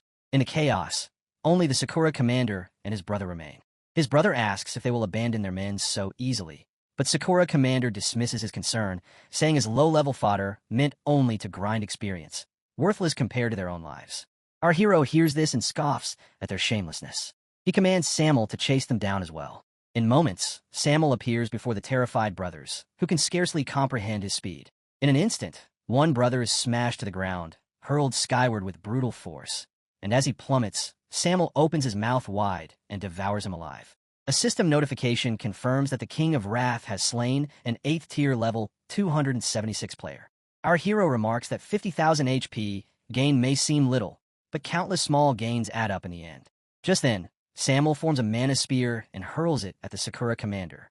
The spear flashes through the air, forcing the commander to turn back at the last moment. He mutters all or nothing, wondering if he is dead or if a shield will hold. Extending his hand, he conjures a barrier strong enough to absorb 100,000 points of damage. Yet the spear is so sharp that it tears through the shield until it shatters into pieces. A massive cloud of smoke erupts, but the Sakura commander leaps out, pale and shaken. He calls upon the divine power of shadow divinity for a brief moment and swiftly darts behind Samuel. His sword rolls open with the ultimate art of cherry blossom crescent, crackling with energy. With incredible speed, he slashes, and Samuel's blood sprays out. The Sakura commander cries out in triumph, believing he has succeeded, but Samuel only roars louder. The commander trembles, realizing he may have celebrated too soon. Samuel seizes him in giant claws, and the commander screams in agony. Samuel crushes his fist, spilling blood from the commander as he howls in pain. With brute force, Samuel begins tossing him left and right, roaring kill over and over. Their hero steps forward, telling Samuel to stop and reminding him that they have more important business to handle. There is no time to waste here. Samuel nods and answers in obedience. Then, with one final strike, he smashes the Sakura commander and rips him into pieces. A notification declares that Samuel has slain a 9th year, a level 302 human, granting a 600,000 increase to his health points. Their hero remarks that, counting the trash he already dealt with, his health pool has now climbed to over 70 million, an absurd number. He orders Samuel to hunt down those who still oppose the monarch within the royal city. Samuel obeys and storms toward the teleportation gate, roaring as he vanishes. On the other side, within the elf kingdom, whispers spread among the guards. Some wonder why the humans expected to enter the secret realm have not yet arrived. One guard shrugs, saying they're probably too lowly to be worthy of coming at all. Suddenly, violent gusts of wind surge out of the gate. An elf mutters about speaking of the devil, just as a real devil bursts forth, declaring that those who defy the monarch must die. The elves freeze in shock, stunned by the sight, and wondering where such a beast has come from. He and storms toward the teleportation gate, roaring as he vanishes. On the other side, within the elf kingdom, whispers spread among the guards. Some wonder why the humans expected to enter the secret realm have not yet arrived. One guard shrugs, saying they're probably too lowly to be worthy of coming at all. Suddenly, violent gusts of wind surge out of the gate. An elf mutters about speaking of the devil, just as a real devil bursts forth, declaring that those who defy the monarch must die. The elves freeze in shock, stunned by the sight, and wondering where such a beast has come from. Our hero hopes that the elves enjoy his welcome gift. If Milk is thinking of tasty souls impregnated, he's a perfect way to watch the whole thing. Meanwhile, on the other side, the elves were discussing with their queen why they shouldn't let the humans go to the Dragon Nation and exterminate the giant dragons. This way, it would not only allow them to be available, but also prevent the dragons from taking their resources. The other elves argued that if they allowed humans into the Dragon Nation, they would pose a greater threat to them once they mastered dragon blood, enhancement, and dragon spirit spells. One of them said that rare divine power is far more valuable than that, as it is difficult to obtain in the first place, and humans' learning ability is exceptionally strong. Meanwhile, the elf queen was quietly listening to them, her mind racing with the thought that these things were completely insignificant. The key issue was the mysterious hooded person. Suddenly, an elf ran toward them, informing the queen that they had just received news that the World Guild Gate was attacked by a king of original sin. Hearing this, the entire hall was shocked that the king of original sin had launched an attack. The queen stood up immediately and ordered the royal guards to execute the heretic without delay. The guards obeyed her command instantly. Now the queen was grinding her teeth in anger, wondering why a king of original sin would attack here instead of going after the humans. Meanwhile, on the other side, Samuel had burned almost half of the elf city, and the elves were running away from him for their lives. Samuel was grabbing the elves and squeezing them until blood sprayed out from every part of their bodies. After destroying the city, Maya heads toward the queen's palace. There, he finds all the S-ranked elves floating in the air, ready to obey the queen's order to execute the king of original sin. But Samuel merely calls them ants. One elf charges at Samuel with incredible speed, slashing his sword fiercely.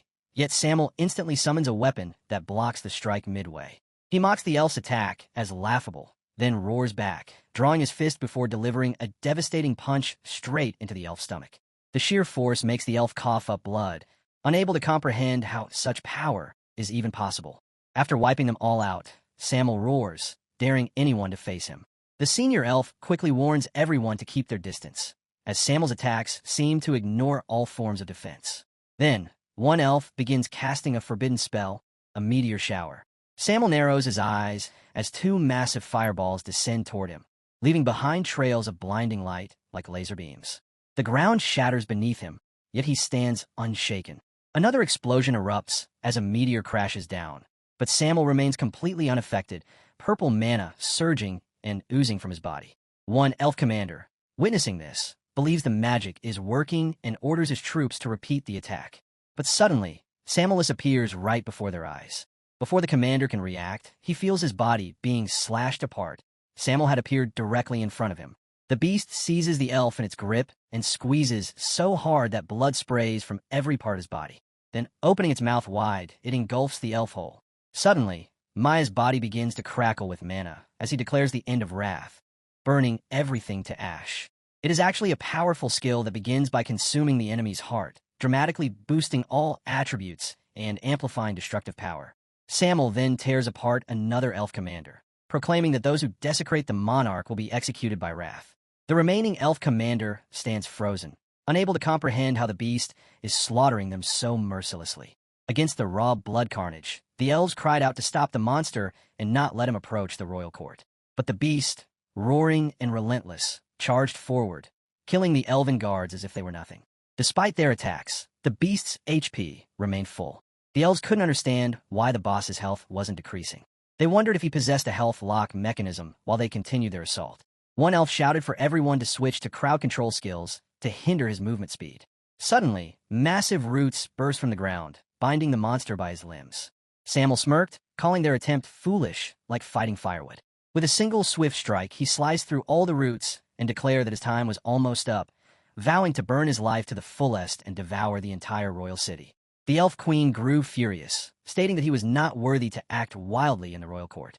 Then, a large elf stepped forward, standing in her defense. The queen sampled as the elf raised his hand, summoning a powerful mana veil. Instantly, the ground transformed into layers of swirling energy that coiled around the beast. The queen vanished as the mana completely engulfed Samuel. Realizing his mission had failed, Samuel felt remorse for his king. The mana storm consumed him entirely, his eyes dimming as his body vanished in an instant. The elf commander knelt before the queen, admitting that his subordinate had been incompetent and that he had failed to stop the king of original sin, asking to be punished.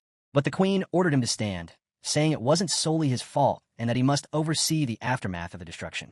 Moments later, soldiers approached the commander, reporting that no sin-reversal divine artifact had been found, only a few high-tier materials. The commander instructed them to secure the materials carefully and not lose them. Yet, deep inside, he wondered what the king of original sin meant by his constant mention of desecrating the monarch, as their elf kingdom had never had any dealings with the abyss. The scene opens in the working area where everyone is busy with their own tasks while the soldiers line up in order. One of the soldiers calls out for everyone to hurry up, warning them not to dwell around. The scene then shifts to the royal elves. One of them admits that the incident has scared the life out of him, since he never thought that the king of the original sin would appear in the royal capital.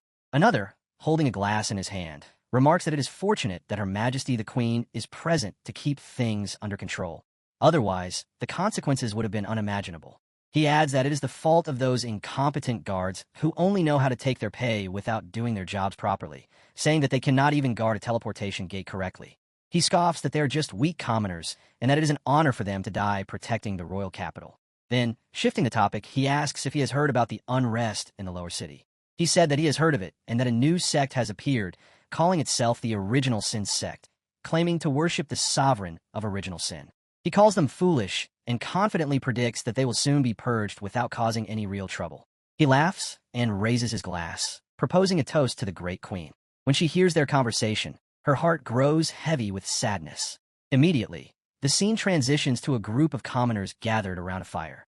One of them expresses disgust toward the nobles, declaring that those nobles are truly despicable and that they do not see the common people as human beings. Another person from the group rises and declares that they struggle every day just to survive while the nobles live in luxury, without contributing anything. Someone else agrees, and it is a woman who comments that the royal nobles commit the 7 deadly sins without feeling a shred of guilt. She continues, saying that they rely on the blessings of the gods to enforce their tyranny, impose heavy penalties, and indulge in pleasure. Anger overtakes her, and she grabs her hair fiercely while her fingers dig into her scalp, her nails pressing against her skin. Her eyes blaze with fury as she declares that if the gods protect the wicked, then those gods are themselves wicked. The group is stunned, and one of them nervously says that they do not want to live like this anymore. He wonders aloud how they can punish the nobles. The woman immediately responds that the wicked nobles are protected by wicked gods, meaning mortals alone cannot oppose them. Therefore, she insists they must seek an equivalent divine power that can bring divine punishment upon the corrupt. She asserts that only the sovereign of original sin, the one who governs all sin, can deliver that punishment. The people are shocked, and one of them repeats her words in disbelief, while another questions her, reminding her that the king of original sin once destroyed their homeland. He argues that the sovereign who governs sin must be inherently evil, and that even if they follow him, it will only bring more ruin. The woman glares at them fiercely and says that every trial comes with suffering, and those who cannot endure it cannot change their fate. She claims that the sovereign of original sin, who bears all sin upon himself, is not evil but a benevolent God who carries the burden of the world's sins. Her voice trembles yet grows powerful as she declares that the sovereign is the one who governs all sin, the benevolent God of original sin, and that everything that has happened is a trial. Driven by conviction, she draws a dagger and presses the blade against her finger. Blood trickles down as she declares that the blood of all kings shall end in sin, and that those who indulge in the protection of evil gods shall be punished by great sin. As her words end, the others repeat her proclamation with growing fervor, chanting that the blood of all kings shall end in sin, and that those who worship evil gods shall be punished. The woman closes her fist tightly, places her hand upon her chest, and whispers a final prayer to the sovereign who governs all sins. Then, turning toward the distant mountains, she murmurs that she hopes he will bring her salvation. As she speaks, a glowing screen flickers to life. A man standing nearby observes it carefully and says that just as the Knight Captain's memory had indicated, the passages to the elf world and the dragon kingdom are still open, though heavily guarded. The boy standing beside him counts silently, thinking that there are still 2 scouts hiding in the shadows. He notes that one of them is a 6th-tier elf and concludes that while he does not fear a frontal battle, it will be troublesome if they send a warning. Deciding not to waste time on tricks, he resolves to kill them instantly. His body transforms, his black robes shimmer with a dark light, and his eyes glow crimson.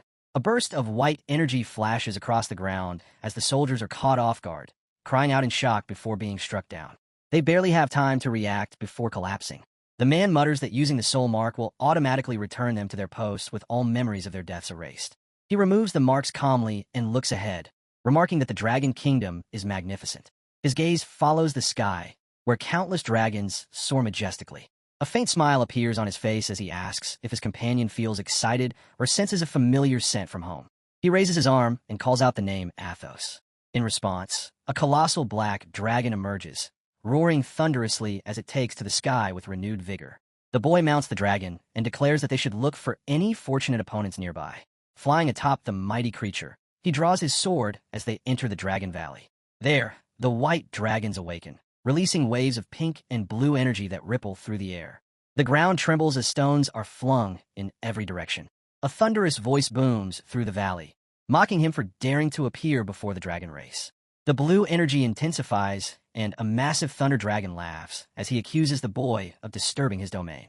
The boy braces himself as the energy surges toward him, realizing that escape is impossible.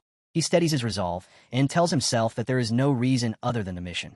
The thunder dragon attacks with his massive claws, roaring furiously as his energy crackles across the battlefield. The black dragon answers with its own roar, and the 2 mighty beasts clash. The land splits apart beneath their fury, while the sky flashes with light.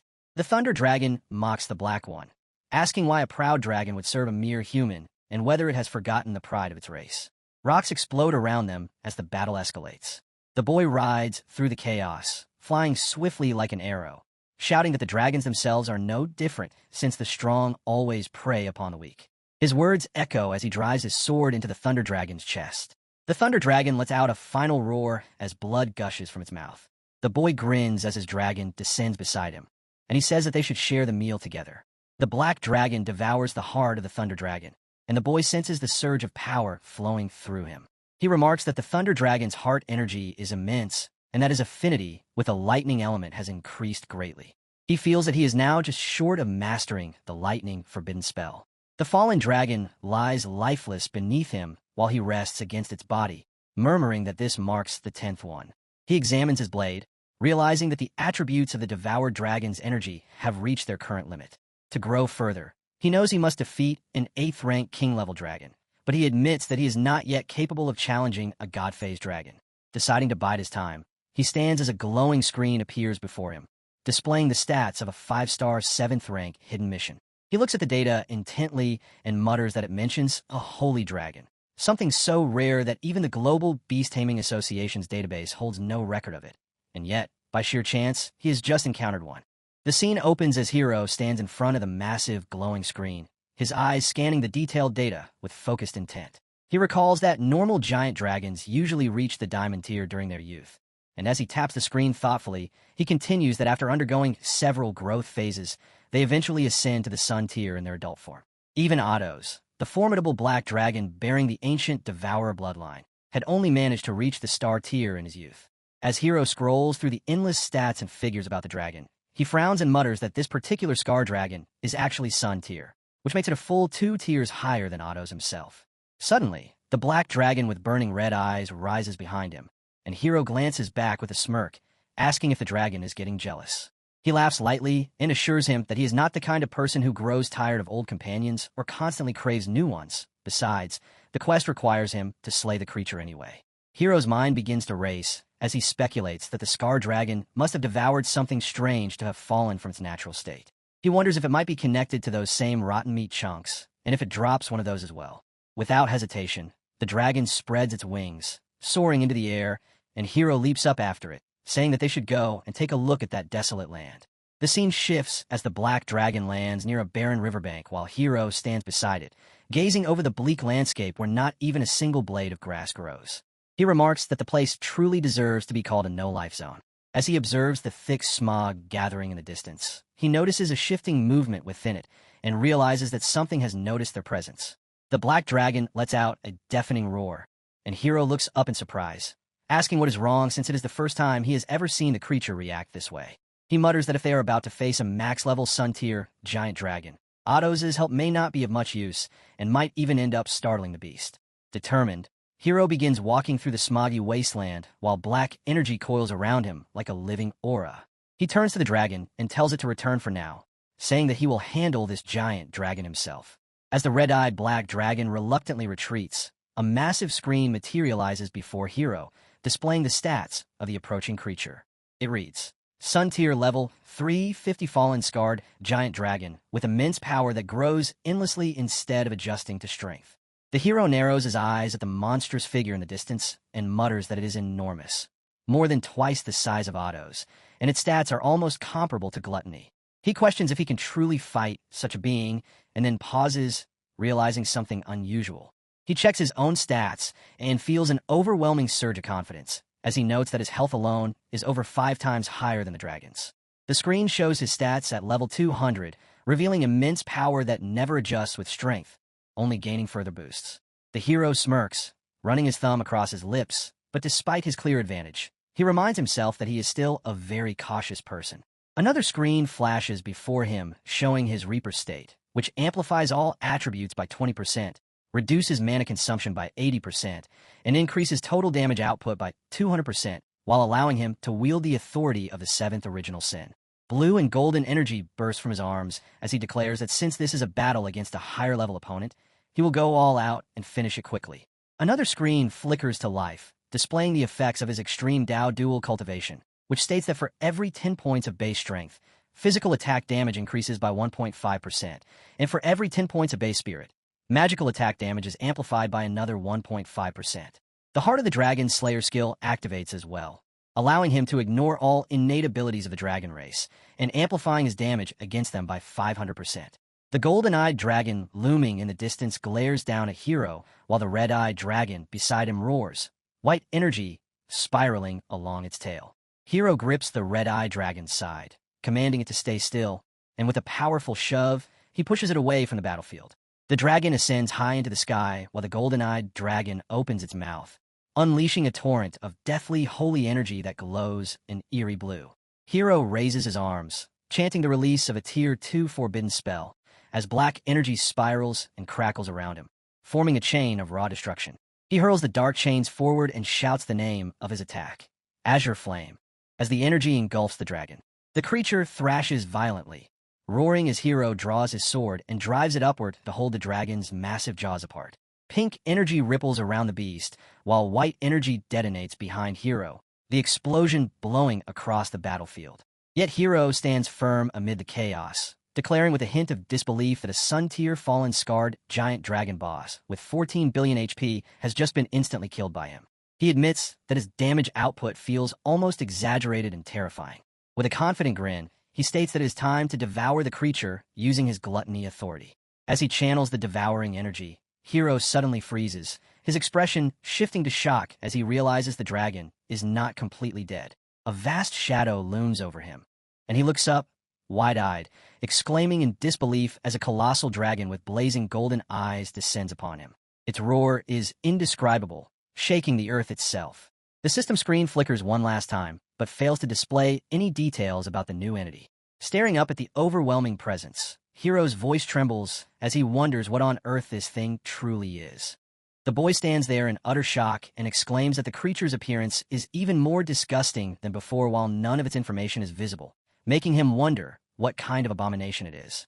At that moment, the giant dragon rises with a terrifying presence, its forehead glowing with a pulsing purple energy. The dragon opens its massive mouth, revealing enormous teeth while its luminous eyes blaze with intensity. Suddenly, thick ropes begin to sprout from its limbs and surge toward the ground where the boy stands. The ropes tear through the land, shattering the terrain beneath him, and as they close in, he leaps into the air to protect himself. However, the ropes grow rapidly, surrounding him from every side. He struggles desperately to avoid them, but eventually fails as they coil around his body, slicing through him and completely restraining him in their grip. Shocked and overwhelmed, the boy lets out a painful cry that shakes the air, and through his roar of agony, the ropes suddenly shatter apart. In an instant, his form transforms into a giant version of himself. The dragon begins to charge green energy in its mouth and fires it toward him, yet the boy swiftly jumps and dodges the attack, the green mana crashing into the ground and spreading destruction. Glaring at the dragon, he declares that if that is all the creature can do, then it is now his turn to strike back. He sprints forward at incredible speed, almost like a jet tearing through the sky. Meanwhile, the dragon lifts its colossal body and unleashes a wave of pink energy that shoots outward like razor-sharp beams. The boy gasps at the sudden attack and calls out the name of his move, Inferno of Azure Flames. Golden energy, vast and blinding, erupts and splashes across the battlefield. Yet even with that power, the dragon endures.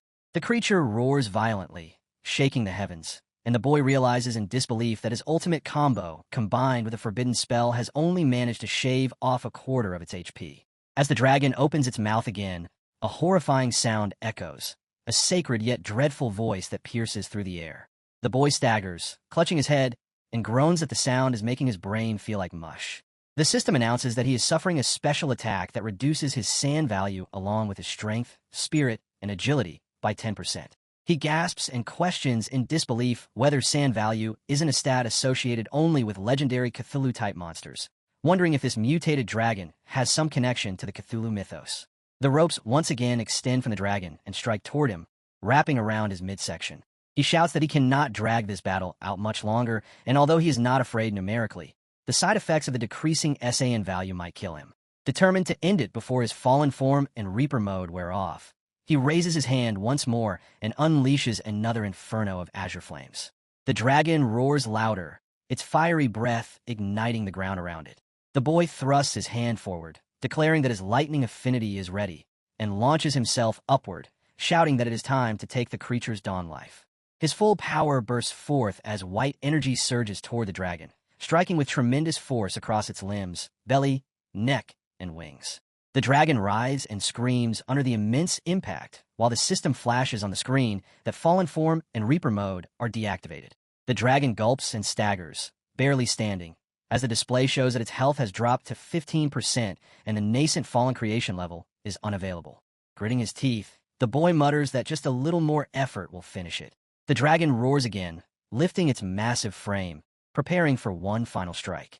The boy raises his sword and says that it seems the dragon intends to end this in one breath, then calls upon Athos to unleash the power of the undead. Black energy starts to gather, swirling around the battlefield as several white dragons infused with pink energy materialize. The giant dragon opens its mouth wide, forming a sky-colored orb of energy, and releases a devastating blast. The explosion tears through the area, and the pink energy slams into the dragon's limbs, forcing it to scream in pain. The boy declares that it is over as the screen flashes the message of an advanced mana potion that restores 50% of mana, with a cooldown of 60 seconds. He immediately leaps high with his sword drawn and drives a final, radiant strike down upon the dragon.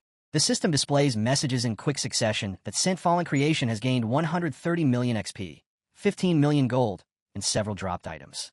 Breathing heavily, the boy finally says that victory is his and admits that it has been a long time since he has struggled this much. As the pink energy dissipates and falls to the ground, he grumbles about these troublesome things again. Picking one up, he examines it and realizes that the rotten meat he had once fed to Athos has reappeared as a dropped item after the battle. Comparing both pieces, he notes that they seem to resonate with each other, but when nothing happens, he frowns in confusion and wonders what exactly they are. Moments later, the ground begins to rumble violently as black lines burst from beneath the surface. The boy senses a powerful aura rapidly approaching and questions if the battle just now has attracted a powerhouse from the dragon race.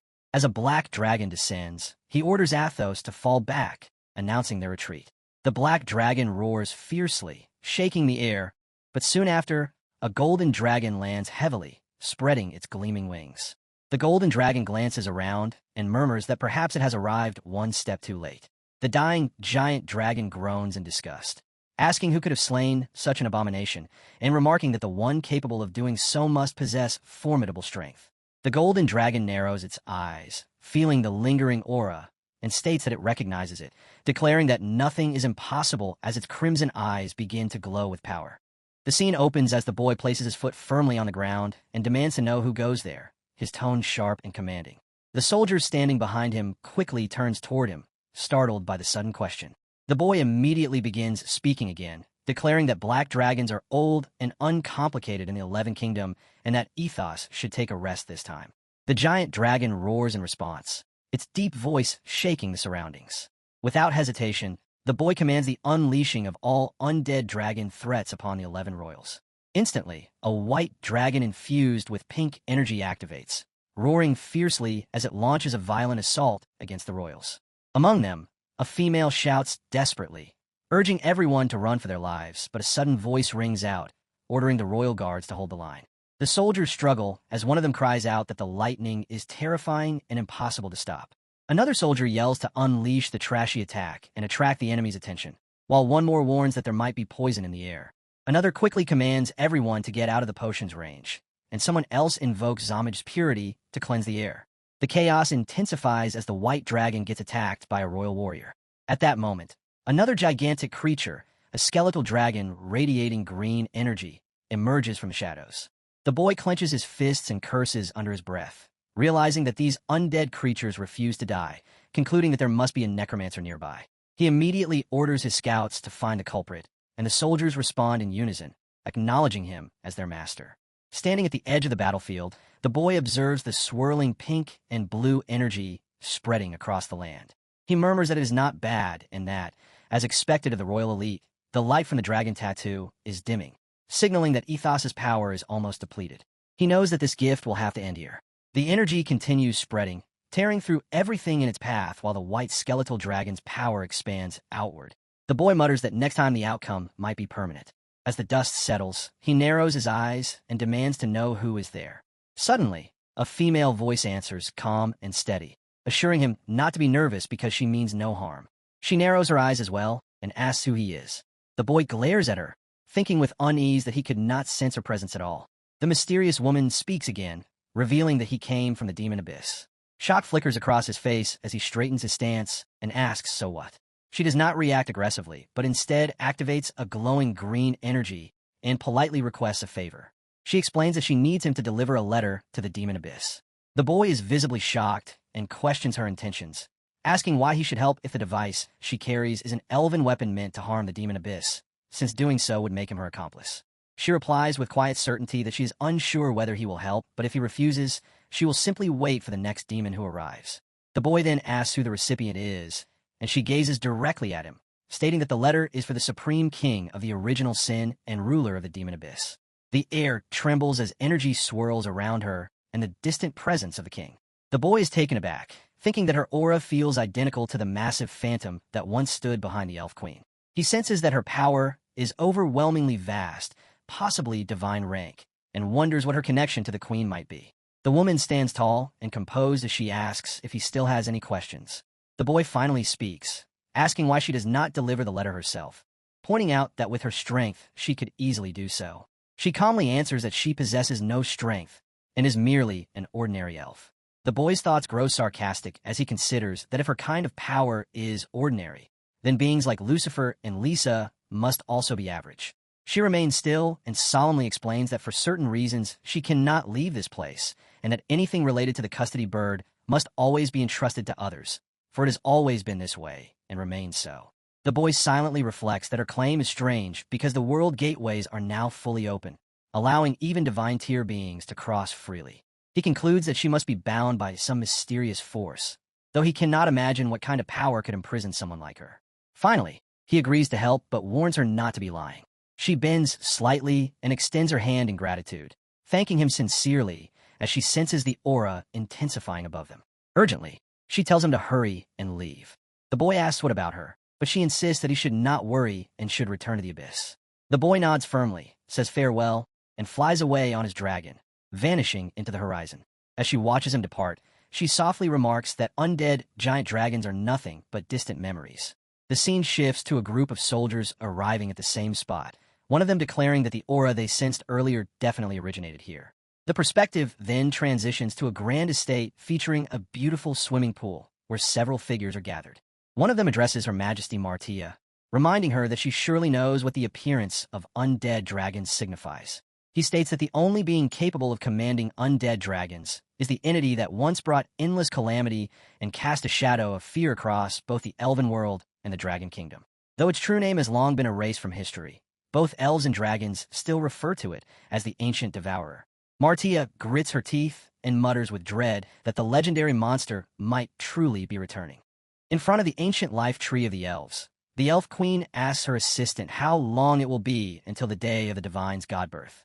The assistant replies that it will be 3 months, addressing her as Your Majesty, the elf princess. The queen then reflects that, recently, to investigate Carl's disappearance along with the artifact Marita connected to the world tree, she had also endured that maddening oracle of slaughter which deceived her with a vision about the day of divine birth. She recalls those memories and extends her hand once again, declaring that a god will be born and awakened from the world tree, leading the 11 worlds in purging the evil of the demon abyss. A smirk forms on her lips as she continues that for centuries the god did not vanish but slumbered within the world tree, and once awakened, the elves shall reign over the 3 worlds. With joy, she adds that the dragon kingdom and the human world, devoid of gods, will inevitably kneel. Her assistant then asks what cleansing the evil in the oracle truly refers to. The queen glances at her with resentment and replies that both of them know the divine god is awakening to eliminate the existence that terrified the world tree and caused all disappearance. She states that humans can never subdue the supreme king of original sin within 3 months, nor manifest a god-tier being. Turning her gaze toward the towering human-built cities, she concludes that in 3 months, glory will descend upon the demon abyss, and the human world and the ancient world alike will tremble beneath the god's radiance. The scene shifts to a calm teleportation gate where no one stands, yet a lone figure approaches. He runs toward the gate, wondering where the guards have gone, remembering clearly that they were present when he first arrived. Confusion strikes as he questions why they vanished so suddenly and whether she is behind it.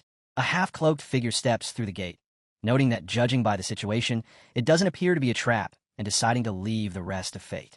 Passing through the teleportation field, he looks towards something distant. This figure is none other than our hero. He emerges into a completely inverted world filled with flying machines, gunfire, and relentless chaos. He thinks that if he hadn't restrained Lucifer and the others, the human world would have already collapsed. Effortlessly, he leaps over towering 100-meter walls, lands inside, and swiftly investigates several locations. Eventually, he reaches the entrance to the demon abyss, where his hands begin to glow more intensely. Circling the area, he manifests a pattern through sheer mental focus. Then he notices a letter moving on its own and wonders why it is doing so, but quickly dismisses the thought, deciding that completing the advancement quest takes precedence. He resolves to face whatever it is only after turning in the quest. Later, our hero stands before the statue and commands the system to submit the 7th-tier quest. A heart-shaped light manifests before him, reporting the detection of a 7th-tier quest, confirming the completion of the 7th-tier quest job at the dam in Overlord's Dragon Banquet. His vitality tier upgrades, and his base attributes increase by 50%. The system grants him a base reward of 500 free attribute points, raising his level cap from 200 to 250.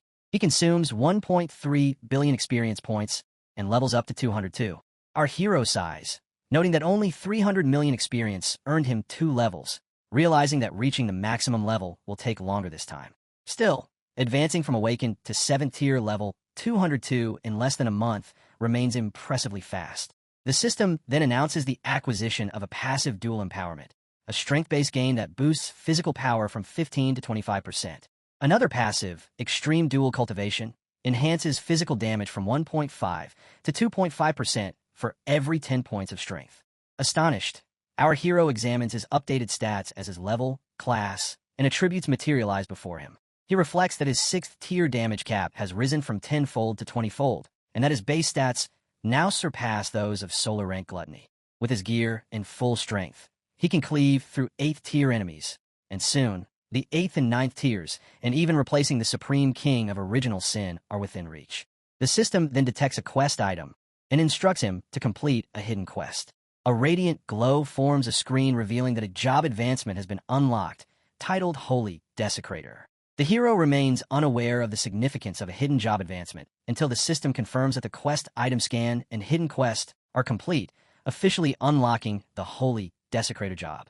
He acquired a new skill known as Desecration Blade, granting him control over unknown rotten flesh to forge it into an aberrant weapon called the Desecrator Blade.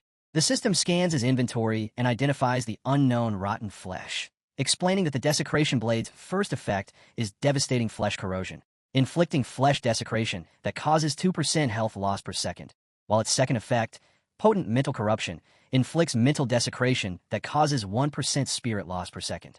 The system also grants him the skill Desecrator Form, allowing him to merge with the Desecration Blade and enter a form where his health points are doubled and all Desecration Blade effects are amplified. The health drain from enemies is temporarily absorbed by the user, but maintaining Desecrator Form consumes 1% spirit per second, and if spirit reaches 0, exiting the form becomes impossible. Instantly, an exoskeleton forms over the hero's body, and his sword begins to ooze with purple mana as his eyes glow crimson. Observing the blade, he assesses that with his current burst combat power, he can instantly eliminate 95% of all targets.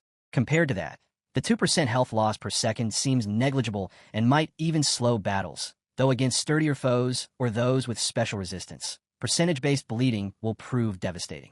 However, the issue lies in spirit loss. If spirit drops to 0, it equals total mental collapse, turning him into a deranged madman too dangerous to control. The Desecrator Form, he concludes, must be used with utmost caution. Finally, he contemplates which unfortunate soul he should find next to test the blade upon. The scene shifts to the Abyss, 56th floor, upper right section, where chaos has already unfolded. A half-elf girl is pinned down, warned not to move, or she will be killed. She snaps back in anger, cursing the pervert to get off her. The man restraining her sneers and mocks that after wandering the Abyss for so long, settling for a spider-like woman isn't too bad. The girl struggles to resist, but before he can continue, our hero appears and declares that he never expected people from Shiva Nation to be so depraved.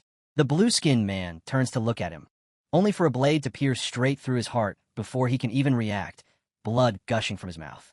Writhing in pain, he meets the terrifying red gaze of our hero, who remarks that he will do perfectly for testing the Desecration Blade. The man crashes to the ground, trembling, unable to sense any trace of the hero's aura and wondering what kind of monster he is facing. Panic overwhelms him, and he begins to flee, thinking this opponent is far too strong to confront. As he runs, he spills his belongings and curses in confusion, realizing his health is rapidly dropping while his spirit is draining as well. He gulps down health potions one after another, desperate for recovery, but the bleeding effect refuses to fade, and he cannot comprehend where the mysterious spirit loss comes from. Suddenly, his veins begin to throb violently, his body twisting unnaturally as he screams that his head is splitting apart. From a short distance away, our hero watches calmly and notes that 20 seconds remain before the victim's spirit hits 0, eager to see the result. Then, from the wound where the sword pierced, grotesque tentacles burst outward, writhing across the man's flesh as he collapsed lifeless to the ground. The hideous growth spread through his entire body until, moments later, he rises again, now a deranged, zombified version of himself, laughing uncontrollably. The creature shambles toward our hero, who observes that, as expected, besides losing his sanity and descending into madness, the victim has also transformed into a monstrous abomination. With a hint of disgust, he notes that the creature's appearance is as vile as its corruption. Then, in a single elegant motion, a clean, powerful slash trails a faint pink light and cleaves the monster apart instantly. The mutated body collapses in segments, unable to grasp what has occurred. Looking down at the remains, our hero ponders why, after killing a demon professional, the body has not revived at the demon statue. He wonders if desecration has stripped it of the right to resurrection entirely. Our hero recalls a time when death in this world had already become nothing more than part of the game, long since stripped of its finality. When a professional dies, they are revived at their respective job temple, losing only experience and a level. Yet he himself has truly died 3 times. The 2 who perished under the black dragon Athos's flame of the world never returned. Their resurrection confirmed impossible. He remembers one of them being brutally torn apart, and the other burned into ashes, and the third, Ander, utterly annihilated by the correction ability. Looking back, he reflects that after leaving the Black Dragon Fortress, he sealed Athos's power. On one hand, the following enemies were no longer easily destroyed by Athos, and on the other, it prevented unnecessary trouble since he alone held the title of Black Dragon Tamer. Riding upon his dragon, he swept across the lands of Sifi. As he gazed upon his divine sword, he contemplated how the power of the desecration blade twisted the soul with a mental curse, altering life itself and erasing all ties to any faction, making the target truly killable. He recalls the moment he wielded twin axes and cleaved through 2 colossal beasts within seconds. Though the effect of this blade was not as simple or merciless as correction, the Crimson Moon Crystal Core remained a precious tool. After all, if an enemy could not be defeated through conventional combat, then the Desecration Blade would serve as the ideal alternative, perhaps even offering a chance to trigger the Twin Blade resonance. The scene shifts back to his home, where he announces his return. The ever-sweet Lilith rushes forward and embraces him tightly, welcoming him warmly and asking where he had gone this time. He tells her that he traveled to the Dragon Kingdom and took a quiet detour through the 11 kingdoms as well. Shocked, she exclaims that such a thing sounds insane and asks if he wasn't caught. He walks toward the sofa and assures her that it was fine since he was cautious all the way. Changing the topic, he asks whether silver-haired elves are common in her world. As she prepares tea, she replies that silver hair among elves is rare and that she has never seen one herself. He then asks about their eyes, mentioning emerald green. Lilith answers that only elves of royal blood possess green eyes, and the purer the royal lineage, the deeper the emerald hue, a trait belonging solely to the queen and the high priestess. The hero takes his cup of tea, reflecting on her words and thinking about the royal bloodline, noting that such elegance and noble temperament certainly matched the impression he had. Speaking of nobility, he observes that Lilith herself is the picture of a true princess, her expression and posture flawless as she gracefully sips her tea, perfectly composed and beautiful. But a moment later, she spits the tea out, claiming it is too hot. Amused, he mentally lowers her rating from a 10 to a 9. Leaving the room, he walks down the hallway, descending the stairs into a blackened chamber. He casts a barrier that prevents anyone with a spirit lower than his own from entering and declares the initiation of connection. At once, he descends into the body of the Abyss Lord seated upon his throne. Gazing at the sign glowing within his mind, he mutters that it is time to uncover the secret this letter conceals. As he throws it forth, a girl's form materializes out of the light. He realizes that the symbol itself has taken shape, manifesting as a living entity. The figure kneels gracefully and speaks with reverence, addressing him as the great sovereign of the abyss and the supreme king who governs original sin, affirming that he is indeed a true god. The hero, maintaining a calm and casual demeanor, addresses her as an elf and demands her name and purpose, still taken aback that she referred to him as a god. The elf lowers her head and introduces herself as Chloris Sivalea, goddess of growth and nature, ruler of the 11 worlds connected to the human realm. Hearing this, the hero recognizes the surname Sivalea as belonging to the royal family and recalls the name Chloris. Yet at that moment, another memory resurfaces, Sivalea's plea for help in killing Chloris. He remembers that the phantom within the dragon spirit's secret realm once spoke those same words, carved upon that mysterious stone tablet. Could it be that this goddess was the very one who had betrayed him? The grim scene flashes vividly in his mind. Breaking the silence, Cloris speaks again, explaining that she has come to seek his aid. The hero listens intently as she confides her request to use his divine might to help her kill the other version of herself. The hero stands astonished, struggling to comprehend what she could possibly mean by such words. He recalls that the phantom in the dragon spirit's secret realm once spoke those exact words, as inscribed upon that mysterious stone tablet. Could it be that this 11 goddess, Chloris Sivalea, had once betrayed him? The thought conjures unsettling images in his mind. Yet before he can dwell on them, she speaks, declaring that she has come to seek his aid and requests his divine might to help her kill another version of herself. The hero remains utterly confused, unable to comprehend her meaning. Sensing his uncertainty, Chloris continues, explaining that as the supreme king and a true god who descended from another world, he must already know that beyond the domain of order exists chaos and disorder. There lies the realm of the outer gods, beings of calamity, corruption, and despair. Among them is an evil entity known as the Mother Tree, which has already descended upon the sacred tree of the 11 world and begun incubating another version of herself, one who serves the Mother Tree's will.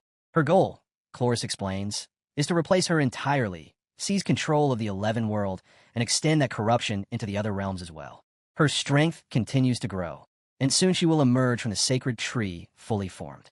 If she is not stopped, humanity, the divine bird, and even the abyss itself will fall to the invasion of the chaotic evil gods. Chloris pleads earnestly, begging for his intervention.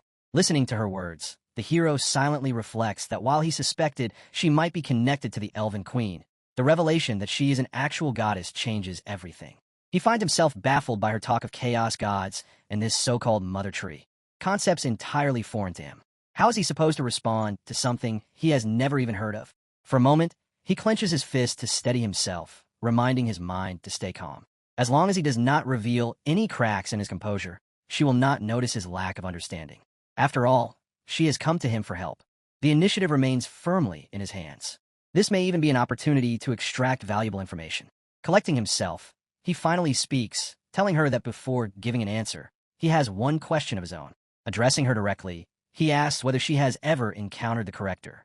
Her eyes widen instantly, her expression freezing in disbelief as her mind blanks out, unable to grasp what he truly means by that question. Sensing the meaning behind her silence, our hero asks if she has never met the corrector.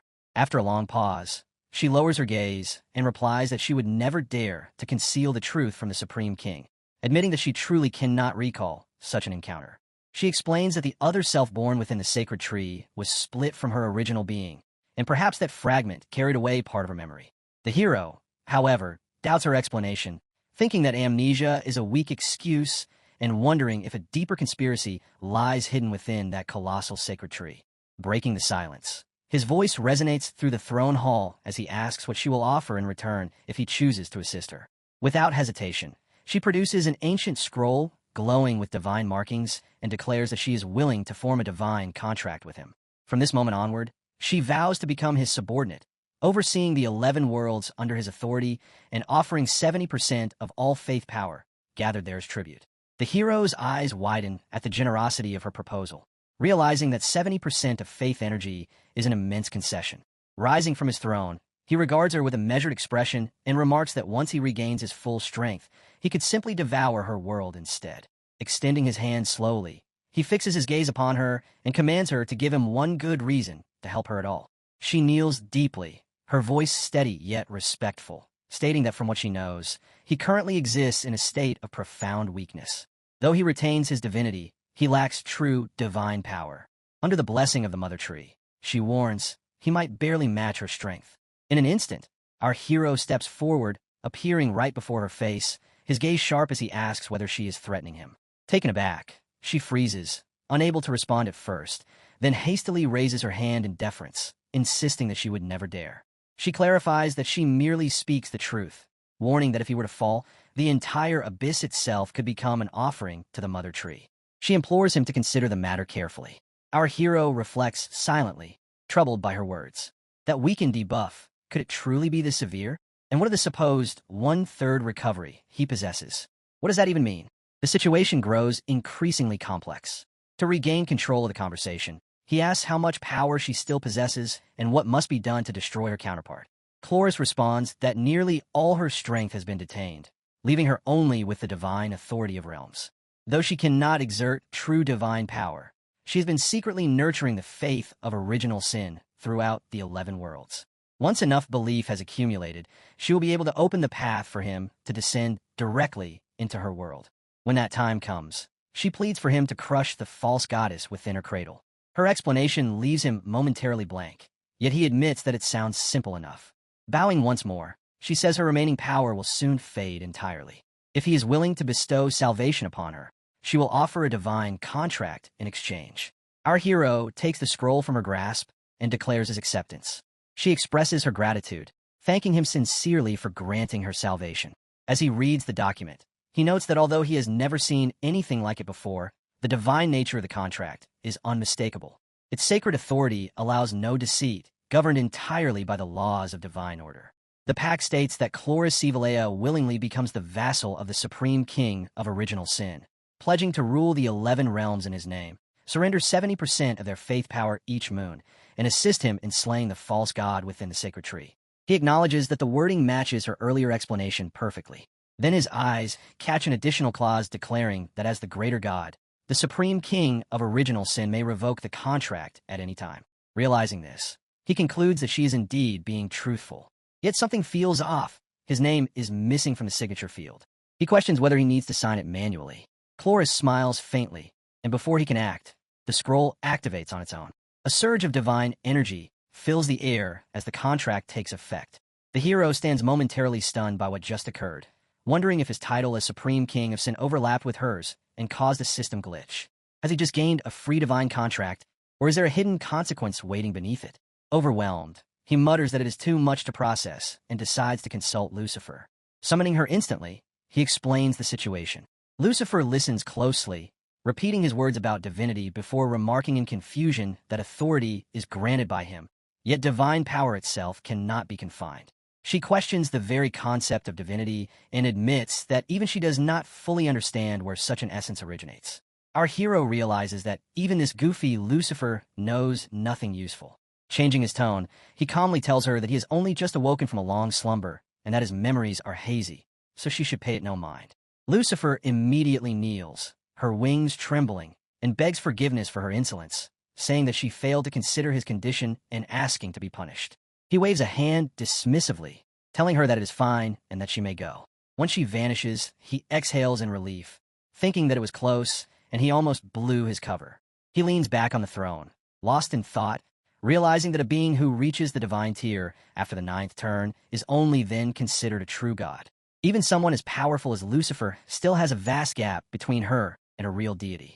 He admits to himself that Chloris's warning was not idle talk, and that if he is not careful, he might truly crash and burn in the 11th world. Focusing again, he raises his hand, forming a dense, sticky black mass above his head. Deciding that the information gathered is enough for now, he resolves to continue making progress on the reverse and divine artifact. The black mist begins swirling through the throne room, coiling across the marble and dark steel like a living shadow before condensing into a single point. He calls forth Mammon, Lord of Greed. The mist roils violently, taking shape with sharpened claws, fanged jaws, and burning emerald eyes. A massive wolf beast emerges from the darkness, bowing deeply before him and declaring his resurrection with reverence, praising the great and supreme king. System notifications echo in his mind, revealing that Mammon, the Lord of Greed, is a demigod entity with 120 million in health points, with strength, spirit, and agility each exceeding 100,000, possessing traits such as Cyanide Body, Abyssal Horde, and Greed Incarnate. Our hero muses silently that Mammon was once the Lord of Sin guarding the 200th floor. His raw strength may be slightly below Samuel's, but his spirit attribute is remarkable, reaching nearly 300,000. Still, the key to his true power lies in the king's offering. Mammon lowers his head and pledges that he will spare no effort to fulfill his master's will. Seated on his throne, the hero rests his chin on his hand and commands Mammon to open his vault. Mammon obeys immediately, stepping aside and gesturing with a clawed hand as a colossal door materializes behind him, groaning open to reveal a blinding hoard of treasures beyond imagination. With pride in his voice, Mammon announces that this is his vault and invites the Supreme King to take whatever pleases him. Inside Mamun's vault, there are pure gold items everywhere, stacks of coins reaching meters high, and even golden swords shining in the dim light. Mamun addresses the hero as king and politely asks what kind of treasure he seeks, even offering a recommendation. The hero casually refuses and decides to choose on his own. He looks around and realizes most of the equipment here is Blazing Sun tier or Glorious Moon tier. The number is huge, and Mamun must have collected them for ages. But for the hero now, these rewards feel a bit too basic, nothing too exciting. Then something catches his eye. He pauses, staring ahead while Mamun quietly observes him. A strange object glows brightly, visible even from a great distance. The hero turns to Mamun and asks about it. Mamun lifts his hand, and the shining structure floats into his palm. It takes the shape of a square, with eerie glowing eyes carved into it.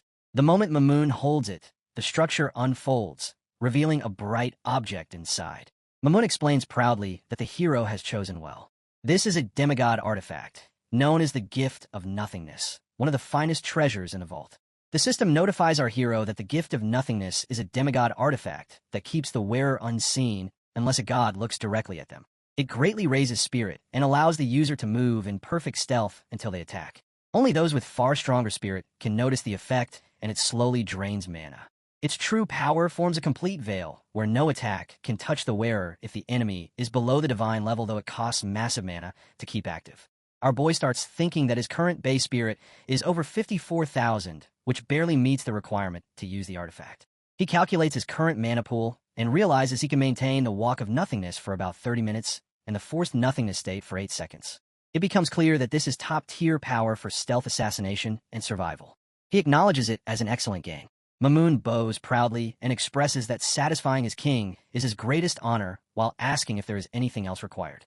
The hero turns away, stating that this will be all. He then stops and looks over his shoulder at Mamun and informs him that his value ends here.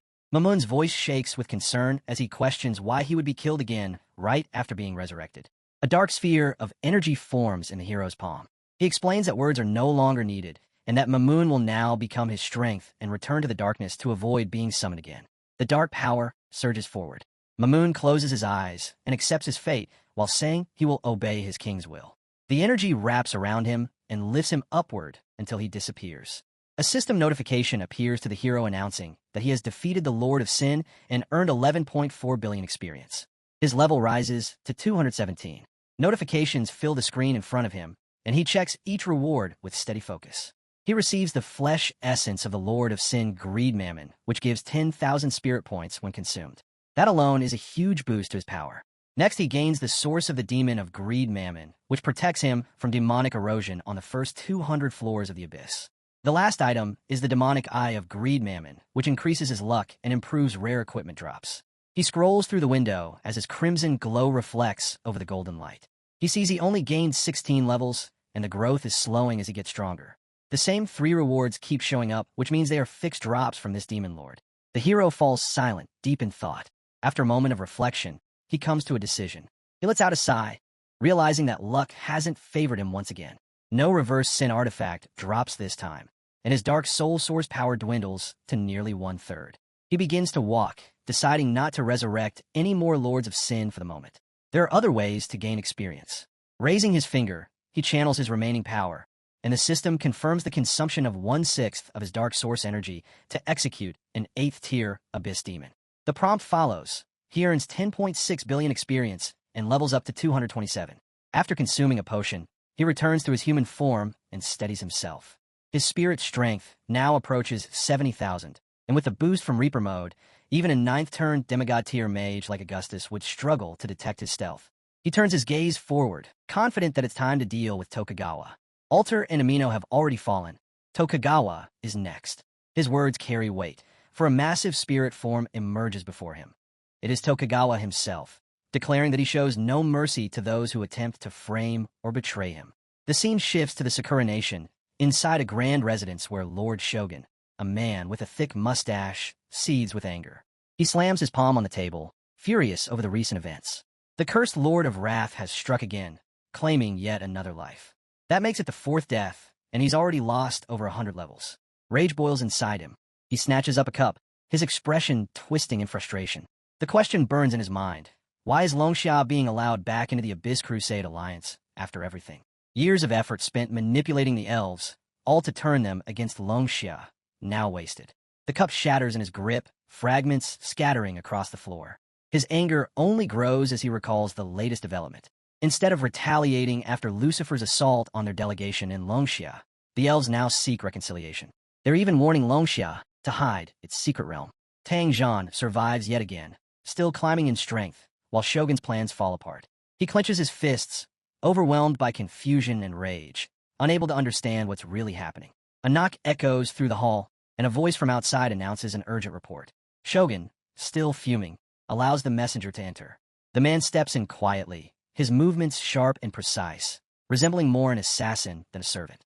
Dropping to one knee, he bows his head and speaks with caution. He mentions hearing the noise from inside and asks if his lord is unharmed. Shogun waves off the concern and orders him to speak. The man delivers his message, news from the border. A newly discovered high-level secret realm has emerged between their nation and Longxia. Initial reconnaissance confirms that it houses a demigod-tier boss. Shogun narrows his eyes and demands to know the exact location. Is it within their subcoronation territory or Longxia's domain? The assassin replies that it lies roughly in the middle, but slightly closer to Longxia. Moving toward the window, Shogun gazes out with a cold smirk. He knows most of Longxia's experts have already departed for the 11th world. To him, that means only one thing. The secret realm now belongs to Sakura Nation. The scene shifts between Longxia and the border of Sakura Nation. A portal opens in the sky. On a giant bridge, there are two forces standing against each other. Then they get near each other in full fury while the sky turns dark, crackling with light. One leader named Dongshan tells Sakura troops what they think they are doing by standing against Longxia. The other leader from Sakura Nation, Okita Kagoro, snaps back, saying what it looks like. They are running the dungeon, and if they have a problem with that. The woman appears out of nowhere and says, Sakura, people must be joking. According to the rules set by the World Council, this secret realm belongs to Longxia. The Sakura Nation has no claim to it. Two dudes start to laugh at her, saying the world doesn't work like that, and from now on, she must be conscious of her words. With a flicker of his wrist, he shoots his weapon towards the girl. Its sharp blade swung towards the girl, and she could only raise her arm in defense. Suddenly, a hand flashes towards her and catches the blade with just 2 fingers, surprising her. It's Dongshan who catches it and says the assassin is a disgrace, questioning how a so-called warrior could strike at a child. The assassin, after firing his blade, turns away in mock disappointment and gives a condescending thumbs down. But before he can take another breath, a streak of yellow light shoots across and pierces his head, killing him instantly. The Sakura warriors immediately react, pointing at the old man in outrage. They accuse him of killing one of their own and demand to know if he intends to start a war within the Sakura Nation. Their shock deepens as they realize the truth. The old man's single strike has just killed an 8th-turn powerhouse in an instant. The warriors whisper among themselves, wondering if this old man is perhaps a 9th-turn powerhouse. The old man raises his arm, and a surge of blue light flashes across the battlefield, cutting through the air with incredible speed. In an instant, a massive barrier forms between both sides. Above them, the dark gate remains open, drawing in lightning and energy. The old man stands firm and declares through his actions that he does not care about anything else, but anyone who dares to cross the line he has drawn will die. Lord Tokugawa recognizes Dongshan and remarks that it has been a while, then eyes the girl at his side and identifies her as Tang's daughter, asking if his assumption is correct. Dongshan responds by questioning Lord Tokugawa's purpose in arriving with such a show of force. Lord Tokugawa answers curtly that his meaning is simple and demands that they get lost. Immediately after, he channels his mana with such intensity that the ground ruptures and violent waves of energy surge forward. The defensive line Dong has drawn collapses completely beneath that onslaught, and half of Dongshan's power is slammed backward by the sheer force of Tokugawa's thrust. Dongshan states that Tang is not present and asserts that no one in Longxia can stop him, then warns that if Tokugawa is wise he should take the girl and leave, or Dongshan will send him to meet the god of death. Dongshan draws his sword as energy crackles around him and issues a final threat that if Dong does not leave with Miss Tang now, he will be forced to escort him to the afterlife. Old Dong fires back right away, saying Tokugawa better not try to act tough with that weak power level of his. He tells him to quit bluffing and call out the real 9th-turn powerhouse hiding behind him instead.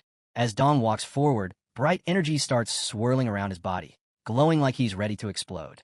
Tokugawa's face twists in anger at Dong's words. He yells that Dong still dares to run his mouth, even with death staring him down. Tokugawa shouts again, asking who could possibly stop him now that Tang Zhan is gone. Just as he gives the order to slaughter the Longxiao warriors, a sharp weapon suddenly bursts through his body from behind. Shocked, Tokugawa whips around, trying to see who dared stab him, but there's no one there. Grunting in rage, he unleashes one of his signature moves, Secret Art, 99-fold rendering slash. Even with his injuries, his blade whirls so fast that it tears through the air, splitting the ground open and filling the place with thick smoke. Tokugawa pants heavily, scanning the haze and muttering in disbelief, wondering who attacked him when there was clearly no one behind. Tokugawa clutches his bleeding wound, his mind racing. He realizes that from the moment he was injured to when he drew his blade, barely half a second had passed. No one, not even Tang Zhan, should have been able to dodge his blade array in that short time. But something feels off, like his attack didn't hit anything at all. He stares into the smoke ahead and calls out to Dong, accusing him of sending an assassin from Longxia. He insists that even he couldn't sense that person's presence. Tokugawa's tone hardens as he questions whether that's really true, saying that even if it was some stealth expert, their strength is clearly lacking. He scoffs, claiming that kind of attack isn't enough to kill someone like him. But then his expression changes. Sweat starts dripping down his face, and veins bulge across his skin. He mutters that something isn't right.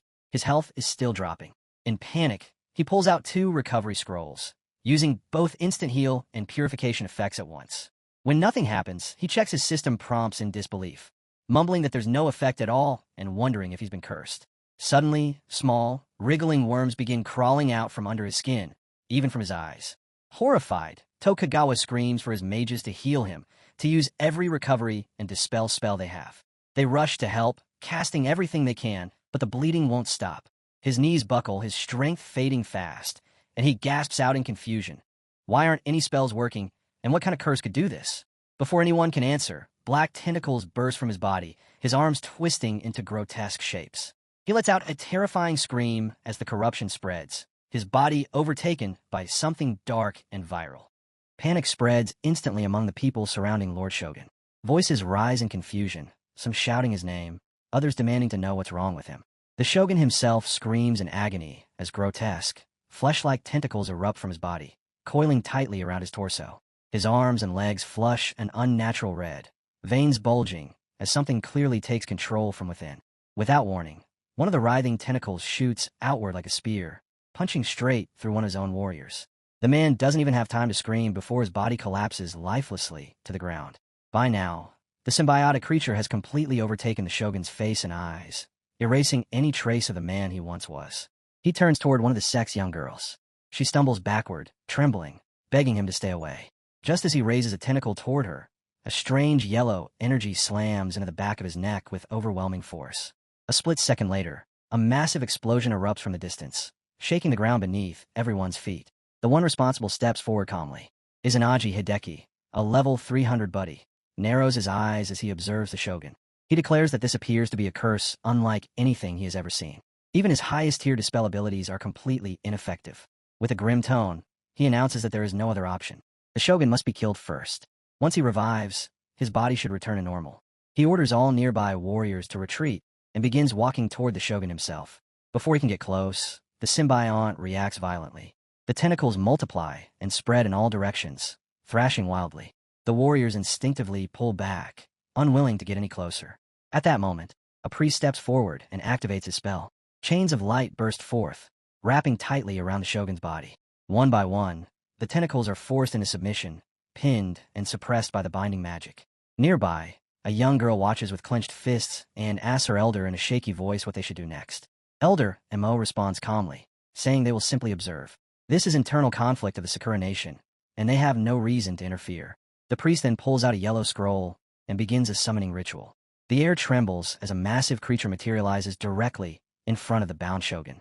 With overwhelming force, it swings downward, smashing into him like a falling mountain. Smoke and debris explode outward, obscuring everything. Tears stream down the priest's face as he waits. When the smoke finally clears, his heart sinks. The Shogun is still standing. He takes a step forward and releases a deafening howl that echoes across the battlefield. Not a single wound mars his body. The attack hadn't affected him at all. Another chain shoots out, followed by several more as multiple disciples rush in, binding the Shogun even tighter. Someone shouts that it's time to finish this. The sect master raises his sword high above his head, pouring everything into one decisive strike. The blade crashes down with terrifying power, cleaving through the Shogun's body. Blood erupts violently as his form splits apart. The strange symbiotic creature begins to melt away, peeling off like corrupted flesh, dissolving into nothing. Yet even as his body is segmented, it remains disturbingly intact. The warriors freeze in place, staring in horror at what lies before them. The elder turns to the priest, his voice tense, asking why the body isn't disappearing and what is truly happening. The priest opens his system window and stiffens. His face drains of color as he stares at the information in disbelief. He mutters that he needs to contact the job-changing temple immediately. Moments later, his expression twists even further. With a shaken voice, he asks if it's really true that the shogun didn't revive. Completely stunned, the priest can only offer one possibility. Perhaps the shogun had respawned at another temple. When the report comes back that none of the temples have detected even the faintest trace of his life signature, the priest finally understands the truth. This isn't a delayed revival. This isn't some hidden mechanic. This is truly the end. The shogun is dead, permanently erased, his body having dissolved into that grotesque creature. The realization leaves him momentarily frozen, unable to believe what has just occurred. Around him, the atmosphere shifts. Warriors begin turning their heads toward the priest, their eyes burning with rage and accusation. Sensing the hostility, the priest stiffens and demands to know why they are staring at him like that. He raises his voice, insisting that he never intended to harm the shogun. They had all agreed on this course of action. No one could have predicted that the shogun wouldn't revive after death. Then, without hesitation, he points toward the Longxia group, declaring that this must be their doing. He accuses them of wielding some forbidden power, a method capable of permanently killing the shogun. A Longxia girl immediately snaps back, fury blazing in her eyes. She shouts that the accusation is utter nonsense and demands to know whose eyes supposedly witnessed Longxia killing him. They don't even know who the true assassin was, let alone how the shogun ended up like this. The priest scoffs and fires back, asking who else it could possibly be. The shogun died on the border, during conflict with Longxia over the secret realm. No one, he claims, would ever believe their denial. Elder Mo finally speaks, his voice cutting through the rising chaos. He asks the priest what he is really trying to do. The priest merely smirks, saying he has no obligation to explain anything. They'll find out soon enough. With that, he activates his spell, light enveloping him as he vanishes back to his domain. The Longxia girl turns to her elder, unease written all over her face, admitting she has a very bad feeling about this. Elder Mo nods grimly, sharing her fear. Whatever the priest is planning, it's clearly something dangerous. Back in the priest's domain, a disciple approaches respectfully and asks about the next step. With Tokugawa dead, the priest now stands as the acting shogun, and the disciple immediately pledges his loyalty.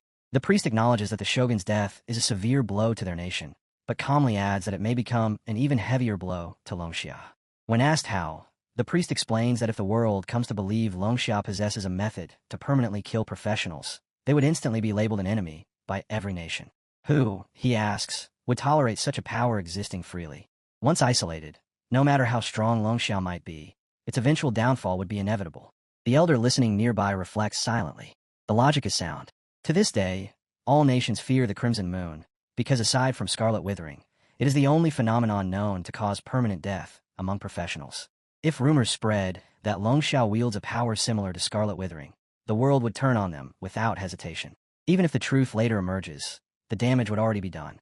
Longxia would be weakened, stripped of its former influence and strength. The priest's smile deepens as he declares his intent to spread the news of the Lord Shogun's murder and permanent death across the entire world. He will put on full display, ensuring everyone understands Longxia's supposed threat, its strangeness, and its terror. And if the Lord Shogun's spirit is still watching from somewhere beyond, the priest believes that knowing his death will lead to Longxia's downfall would surely earn his approval. The moment news of Tokugawa's death spreads across the world, the entire globe is thrown into chaos. Shock ripples through every nation. Cities erupt with discussion, disbelief, and fear as people scramble to verify whether the impossible has truly happened. Behind the scenes, governments quietly begin dispatching spies, closely monitoring Sakura Nation professionals, watching for any sign of abnormal movement. At the June Guild, whispers fill the air. Someone mutters that it looks like the Sakura brats finally got what they deserved. A girl quickly hisses at a kid to lower his voice, reminding him that walls have ears. The group belongs to the Tianji Pavilion. One of the handlers waves it off, telling him to relax, then turns to the manager with a sigh, asking why they had to bring this escort team along again. The white-haired manager explains calmly that tensions between the two nations are escalating. Since they're operating undercover without filing formal notice, proper protection is necessary. Union happens to be the most reputable A-rank guild in the city, making them ideal as escorts. The brown-haired girl nods and responds politely, saying they appreciate the trust and will do everything they can.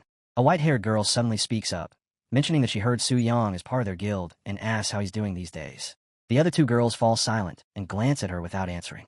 A pink-haired girl continues chewing her food and casually explains that ever since they encountered him outside that dimension, they haven't seen him again. No one knows where he went. The little girl adds that his guild status has been grayed out for a long time now, and they haven't been able to contact him at all.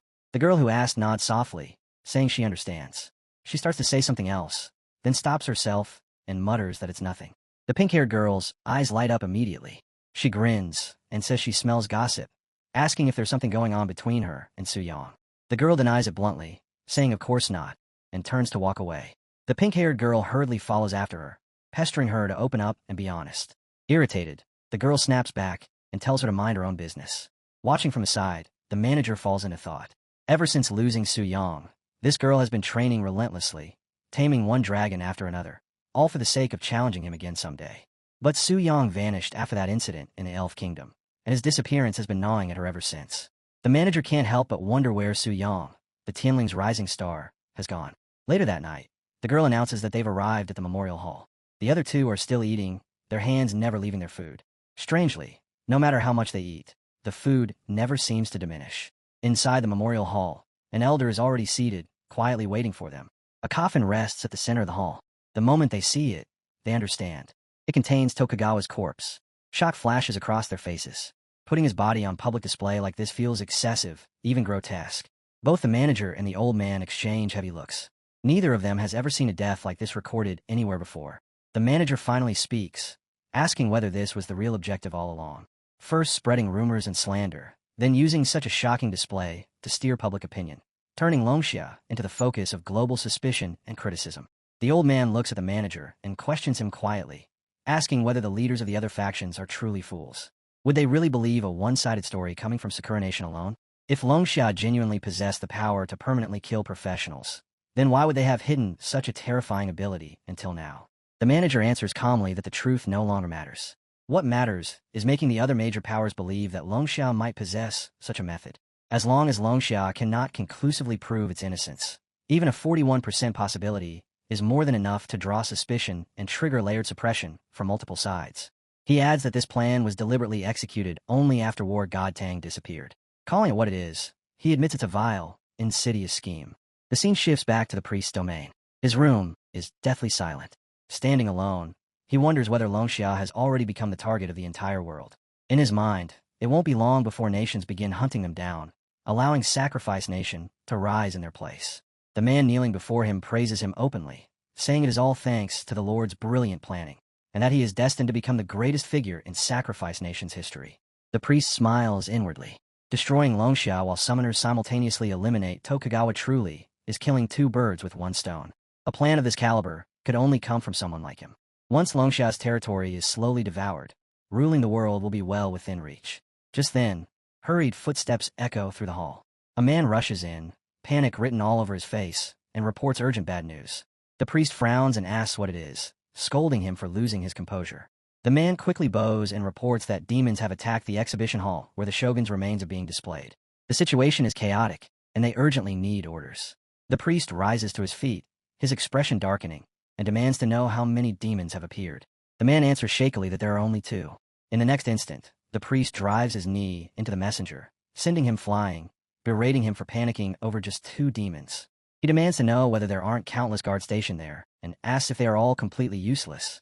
The man crashes to the ground, but forces himself to speak, gasping that those two demons are extraordinarily powerful. The guards were utterly helpless. He adds one final detail, his voice trembling, saying that one of them has 6 pairs of black wings. The priest freezes. 6 pairs of black wings.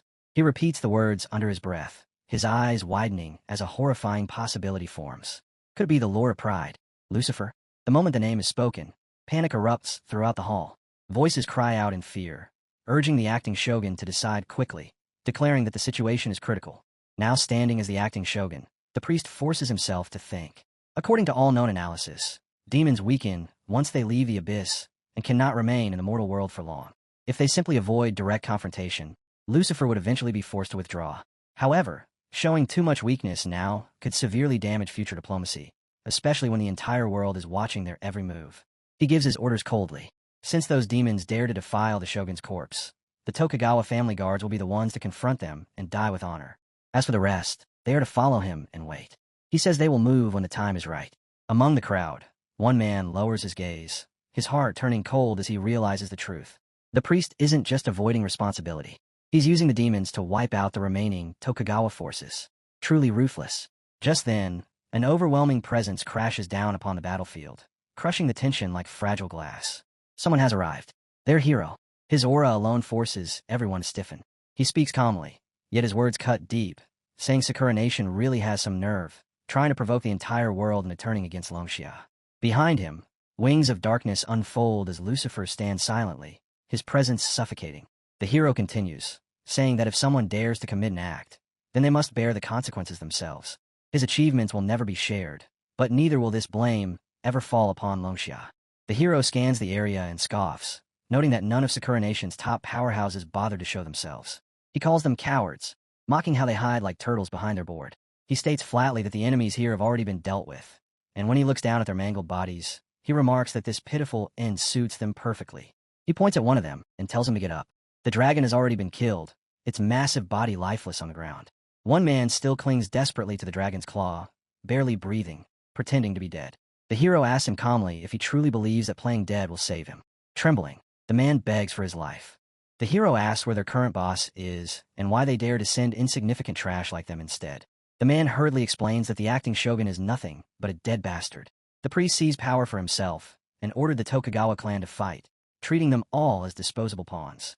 Hearing this, the hero's expression darkens.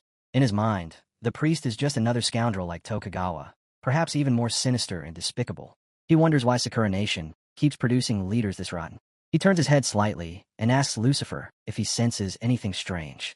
Lucifer replies that there is nothing unusual at all. He adds that the priest likely didn't take part in the Abyss invasion earlier. The hero walks closer to the wounded man and says it seems their real target won't be showing up today. Still, even if the target hides, what must be done will still be done.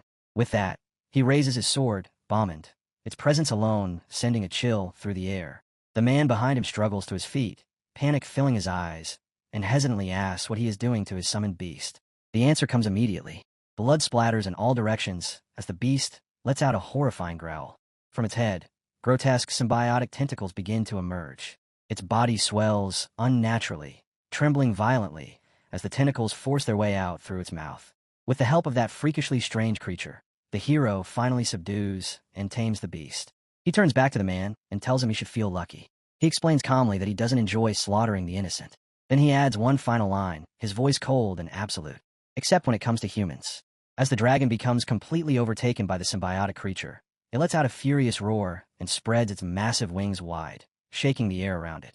The hero glances back briefly and gives a simple signal. It's time to leave. They're finished here. Lucifer watches the scene with mild surprise and remarks that this is really it, admitting that he expected the hero to slaughter far more people. The hero replies calmly that he bears no personal grudge against them and sees no reason to do so. Lucifer then mentions the rats lurking in the shadows, the ones spying from afar, and asks why the hero isn't dealing with them as well. The hero only smirks and continues walking, saying there's no need. Their auras feel nostalgic to him. It hasn't been that long, even though it feels like ages since he last encountered them. It's the Chinji Pavilion girl who had been secretly keeping an eye on him the entire time. She quietly reports to the manager behind her that the hero and Lucifer have left. He had already noticed as well. Behind them, the rest of the squad is in panic, worried that Su Yang might have already sensed their presence. The pink-haired girl suddenly speaks up, saying that at the beginning of last year, she encountered a massive, terrifying monster that nearly attacked her. The white-haired girl asks why demons would come all the way to Sakura Nation just to cause chaos, and what they were actually trying to do. The girl holding the staff hesitates, then admits it's only her guess, but those particular demons, especially the masked one, seemed furious at Sakura Nation. The old man asks her what she means. She continues, pointing out that the demon appeared right after the dragon devastated the area. Just look at the condition of the land.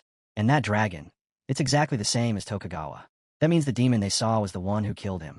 Sakura Nation, however, had long claimed they handled it themselves.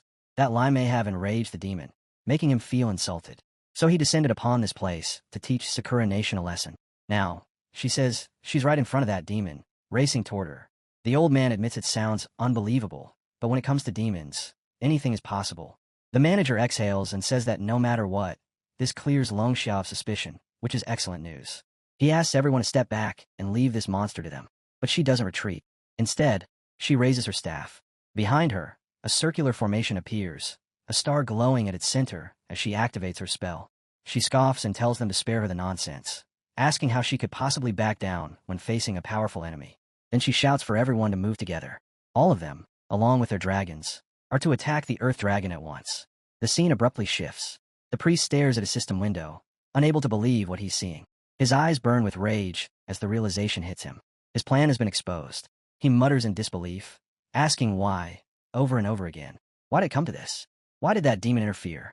Everything could have gone perfectly. Everything should have gone perfectly. Why? Before he can finish the thought, cold steel presses against his neck. A sword has appeared there. He turns his head slowly and sees who it is. Kagoro.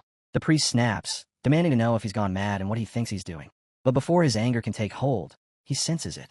It isn't just one clan leader standing behind him. One presence after another presses in. Several leaders have gathered, their gazes cold and unyielding. Confusion flashes across the priest's face as he asks why they're all staring at him like that, and what exactly they think they're doing. One of the clan leaders steps forward and speaks plainly. Now that the truth has come to light, Sakura Nation must give the world an explanation, especially Longxia, as the mastermind behind everything, and the highest authority present. The responsibility naturally falls on him. He asks calmly whether the acting shogun agrees. In that moment, the priest feels completely stranded. All his dominance, all his ambition, it all collapses into nothing. Time passes, and the aftermath of the conflict unfolds. After a brutal battle, Luo Linger and the others finally succeed in slaying the mutated Earth Dragon. The news is carried back to Longxia, and soon after, every nation learns of Sakura Nation's scheme. The priest, revealed as the true culprit, is imprisoned and awaits judgment from the temple. Sakura Nation's international reputation plummets overnight. At the same time, the world comes to a chilling realization. The demon abyss is far more dangerous than anyone imagined. Its ability to mutate humans into monsters, stripping them of the ability to revive, sends fear through every major power. Thankfully, the Supreme King of Original Sin has yet to fully recover, and demons cannot freely leave the abyss. Otherwise, the consequences would be beyond imagination. As a result, the priority of conquering the abyss is raised once again. Elsewhere, he lies back on a couch, quietly reflecting on how things have played out. It all went more or less as expected. Sakura Nation won't be escaping trouble anytime soon. He gives his thanks for the information gathered, admitting it helped immensely. The voice responding to him belongs to the girl closest to him. She says she's glad she could help, then hesitates before asking about him. She hasn't seen him in a long time. She also asks whether the elves are still causing him trouble. He answers calmly that he's fine.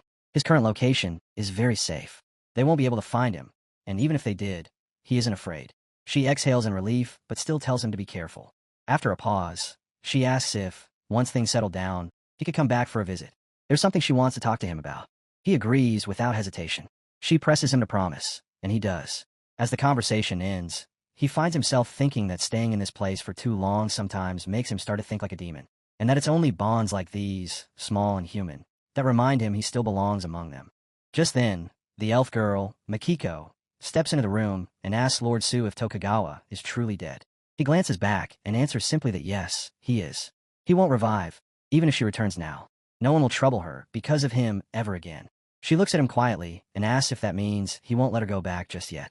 Not until his affairs here are fully resolved. He nods, saying that's right. Then he asks her calmly whether she knows what he's planning to do next. She answers softly that she only has a rough idea. If he doesn't want to talk about it, she won't ask. She says she's willing to wait obediently until that time comes.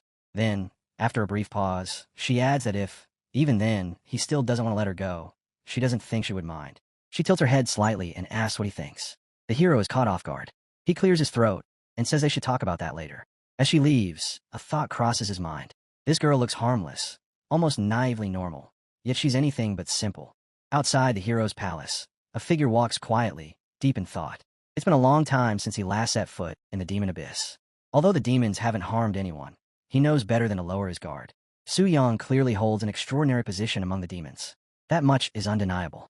The man wonders whether Su Yang possesses some special item or unique ability that allows him to command them. What troubles him most is Su Yang himself. Despite being much younger, his intentions are impossible to read.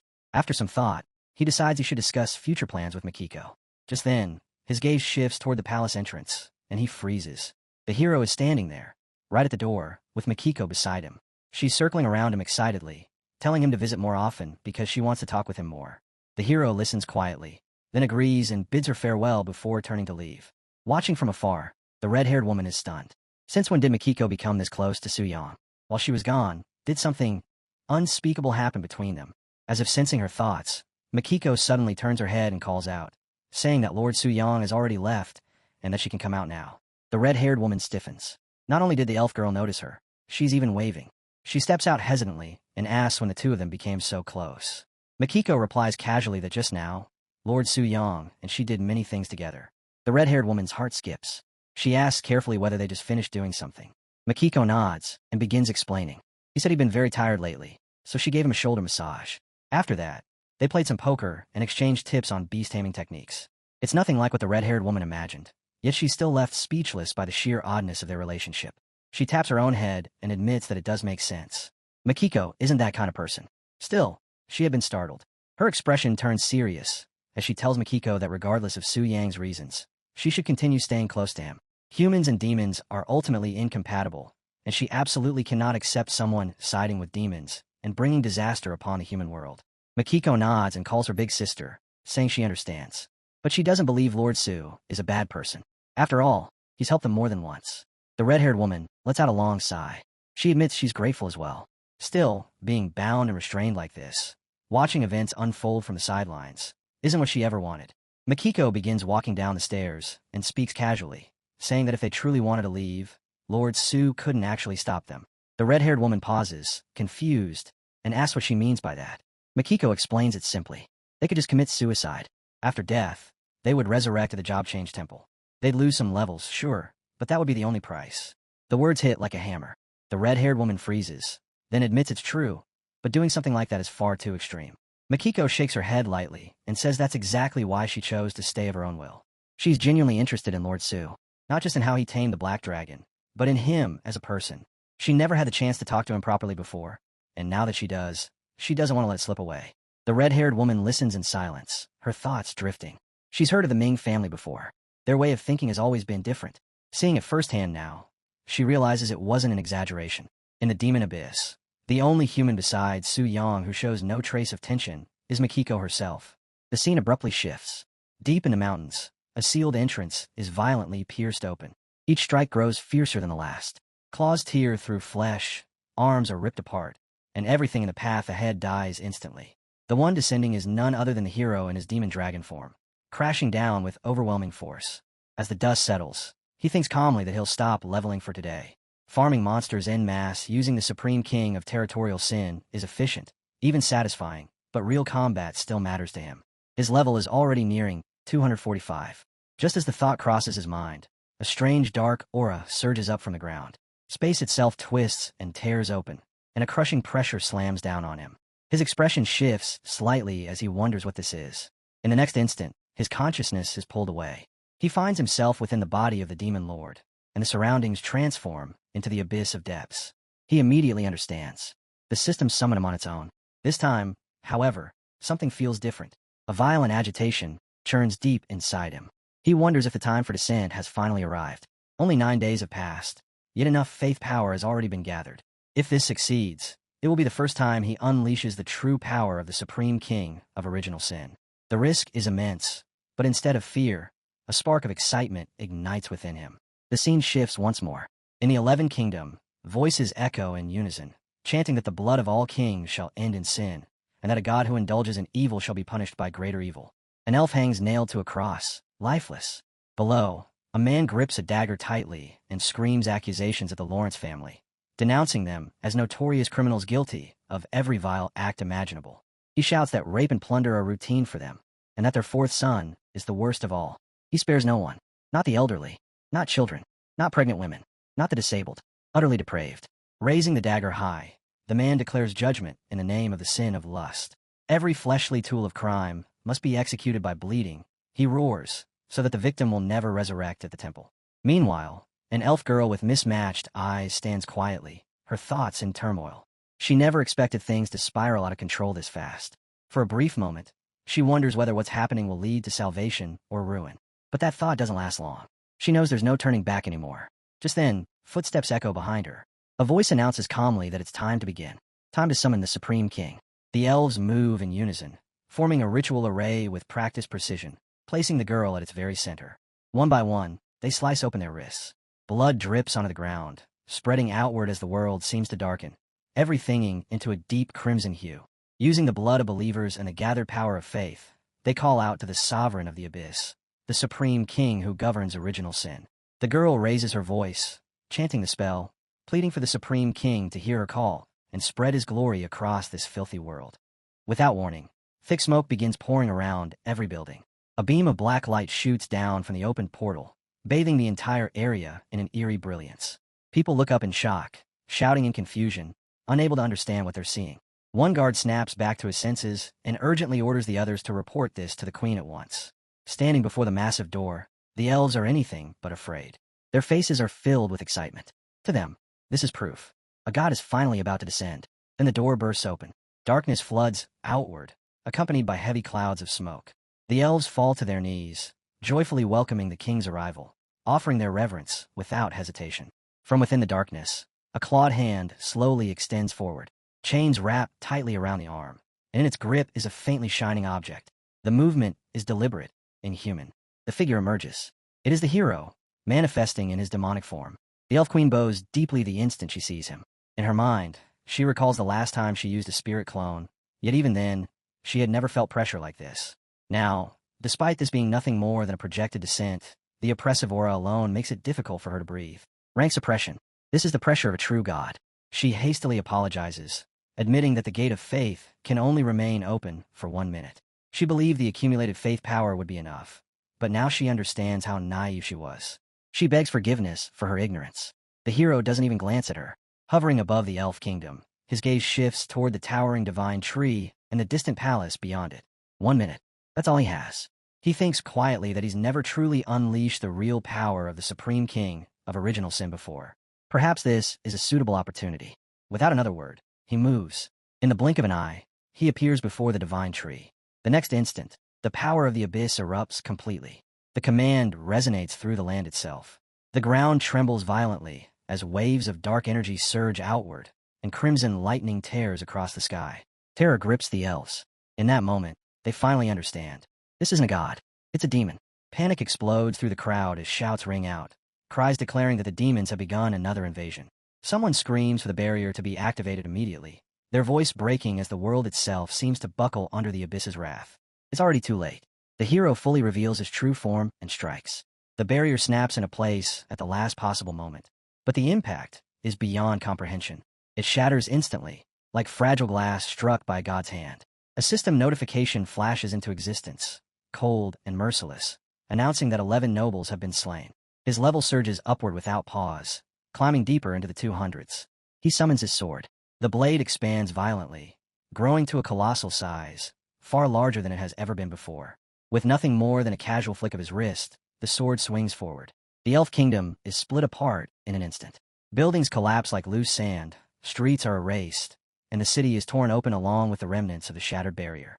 Even the elves' sacred divine tree is cleaved cleanly in half, crashing down as the kingdom collapses beneath it. The hero observes the resistance he encounters and finds it laughably weak. This was what they prepared. He briefly wonders what kind of devastation would unfold if he were to recover his full strength, when even a mere clone can accomplish this much. Below him, the kingdom descends into absolute chaos. Elves scream and flee in terror, unable to comprehend what they're witnessing. The highest-tier holy defense barrier, something believed to be unbreakable, was erased in a single strike. They cannot even begin to grasp what kind of monster they are facing. A high-ranking elf forces himself forward and begins chanting, his voice trembling with rage. He declares that the destruction of the royal city and the injury of their secretary will never be forgiven. The intruder must die. Spell after spell rains down as torrents of flames surge toward the hero, but the dense abyssal energy surrounding him repels everything. The attacks never even come close. The hero lifts one hand. A blinding glow gathers in his palm. He releases it. A violent shockwave explodes outward, obliterating the incoming flames and tearing straight through the chanting elf. His body is ripped apart in an instant. The remaining elves freeze in horror. Their forbidden spells have failed. Their weapons no longer respond. Panic grips them as a single question echoes through their minds. What kind of power is this demon wielding? The hero then invokes a great sin. As his gaze settles on the surviving high-ranking elves, he senses the pride buried deep within them. In the next moment, dark blood erupts violently from their bodies, bursting outward as if their own arrogance has turned against them. He shifts his attention back to the divine tree. There isn't much time left, but he pauses, observing carefully. He understands now. This isn't just a tree. It is the cradle of a god. In 3 months, a new deity would be born from it, wielding complete divine authority.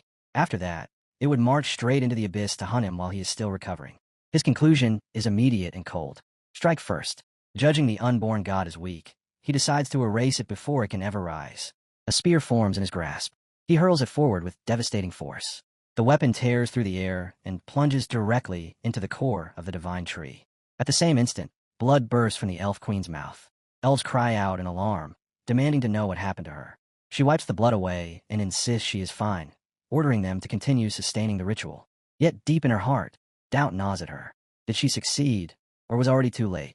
Watching the spear pierce straight through the core, the hero narrows his eyes. Is it really over just like that? Before the thought can settle, something feels wrong. The dark, original power clinging to the spear suddenly vanishes, as if it were swallowed whole. His expression shifts. His senses lock on a movement nearby. A high elf is still maintaining the ritual. He wonders what that individual just did, or whether someone else has already stepped onto the stage. It's Marita, the guardian who now possesses the core. She can clearly sense it. The core has grown incredibly weak. Calm and composed, she murmurs that a weakened true god is the most perfect sacrifice she could possibly offer to the mother goddess. Without warning, the tree core begins to radiate a vivid green light. Marita raises her hand and draws it all in, absorbing the energy greedily. The hero speaks coldly, stating that this is nothing more than a projection, and that she is reckless to act so boldly within the 11 world. She meets his gaze without fear and declares that this is her territory. Here, his divine authority means nothing. Deep beneath them, the core starts to shrink and twist, distorting unnaturally. Then it splits open. Something is revealed. A sword. A blasphemous blade. Marita's eyes light up as she reaches out and grips the weapon, turning toward him without hesitation. In that instant, the hero understands. That sword, it's the blasphemous blade. A grim thought crosses his mind. Is the so-called divine embryo also tied to that unknown, rotting flesh? Marita's excitement becomes impossible to hide. She is certain now, absolutely certain. With this power granted by the mother goddess, she will kill him. She swings the blade, and a terrifying pressure crashes toward him at blinding speed. The hero meets it head-on, raising dark energy to block the strike, and coldly remarks that all he sees is a parasiting the sacred tree she claims to worship. The clash detonates. Dark energy collides with the blade, and something strange happens. A translucent, glass-like shell forms around the hero's body, cracking violently under the impact. The barrier holds, but the shock runs through him. The destructive force behind that attack is monstrous, infused with the authority of a world god and magnified by the fact that she is fighting on her home ground. This is not power to be taken lightly. Marita doesn't stop. She invokes her authority. Nature itself answers her call. Roots explode from the ground in every direction, surging skyward and intertwining to form a 10,000-tree absolute prison. The structure seals around the hero completely. She tells him calmly that she sensed his presence the moment he descended. She admits that he may once have been in existence beyond imagination, but now, in his weakened state, instead of hiding in the abyss, he dared to interfere with her ritual to receive the mother goddess's blessing. She declares her intent without hesitation. After exposing this projection, she will descend into the abyss herself and sacrifice his true body to the great mother goddess. Perhaps then, she says, she will obtain his true godhood and transcend every limit that binds her. The prison tightens. The roots slam into him repeatedly, crushing, binding, suppressing. He struggles against them and finally senses it. A vile, nauseating aura. The interior of the so-called sacred tree has long since been completely corrupted. The fate of the mother tree was never pure to begin with. Understanding dawns fully. She intends to absorb his godhood. That realization ignites something far darker within him. Irritation twists into fury. Her arrogance, her greed, her presumption that she can devour him, it enrages him completely. The hero releases the sin of wrath. Dark energy detonates outward from his body, erupting like a black storm. The roots constricting him snap apart one after another, shattering like brittle twigs under overwhelming force. The 10,000-tree prison collapses instantly, swallowed by rampant darkness as the surrounding space trembles. When the violent surge finally settles, smoke rolls thick through the air. From within it, she leaps out. Marita lands lightly, coughing once before steadying herself. She admits calmly that even the lingering power of a true god is indeed troublesome, far more than she anticipated. The hero looks at her without emotion and states that this is where it ends for today. He can already feel the time limit pressing down on him. He tells her she should consider herself fortunate. If not for this restriction, she would already be dead. Marita smiles coldly and answers that the next time they meet will be the moment she sacrifices him to the mother goddess. Before she can say another word, the hero vanishes into the air. She coughs again, blood staining her lips, and stares at the space where he disappeared. A true god, truly terrifying. Even a mere projection carries power like this. She concludes she cannot delay any longer. She must find her other half as quickly as possible and devote it to restoring her strength. The elf queen steps forward in confusion and asks what exactly happened. Did she truly merge with the god? She explains anxiously that the situation earlier was critical and that she had no choice but to resort to such a method. In response, roots begin spreading through the ruined city, crawling across shattered ground and broken structures. In moments, everything is restored. The royal city is rebuilt as if nothing had happened. The queen exhales in relief and praises Marita, calling her outstanding. Marita replies calmly that she merely fulfilled the duty of a god. She announces that she will now depart to search for her lost half and entrust governance of the 11 world to the queen. She declares the coming era of Green Winter. Though it differs from the original plan, the revival of a god, even a weakened one, is enough to overwhelm the human world. But now is not yet the time. Once the abyssal demons are fully eradicated, the era of 11 dominion over the 3 realms will begin. Far away, a massive explosion erupts. Elves are sent flying like broken dolls as shockwaves tear through the land. Another figure stands firm at the center of the destruction. Marita's other half. She realizes instantly that the plan has failed. Whatever Marita did to the sacred tree went far beyond expectation. She knows Marita must already be searching for her. She clenches her fists. She cannot allow herself to be found. Erasing every trace of her presence, she disperses her body completely. After this battle, the Supreme King of the Abyss will surely need time to recover. She must find a way to delay everything until he regains his full strength. It must succeed. The scene shifts back to the human world, where rulers sit silently upon their thrones, expressions heavy and uncertain.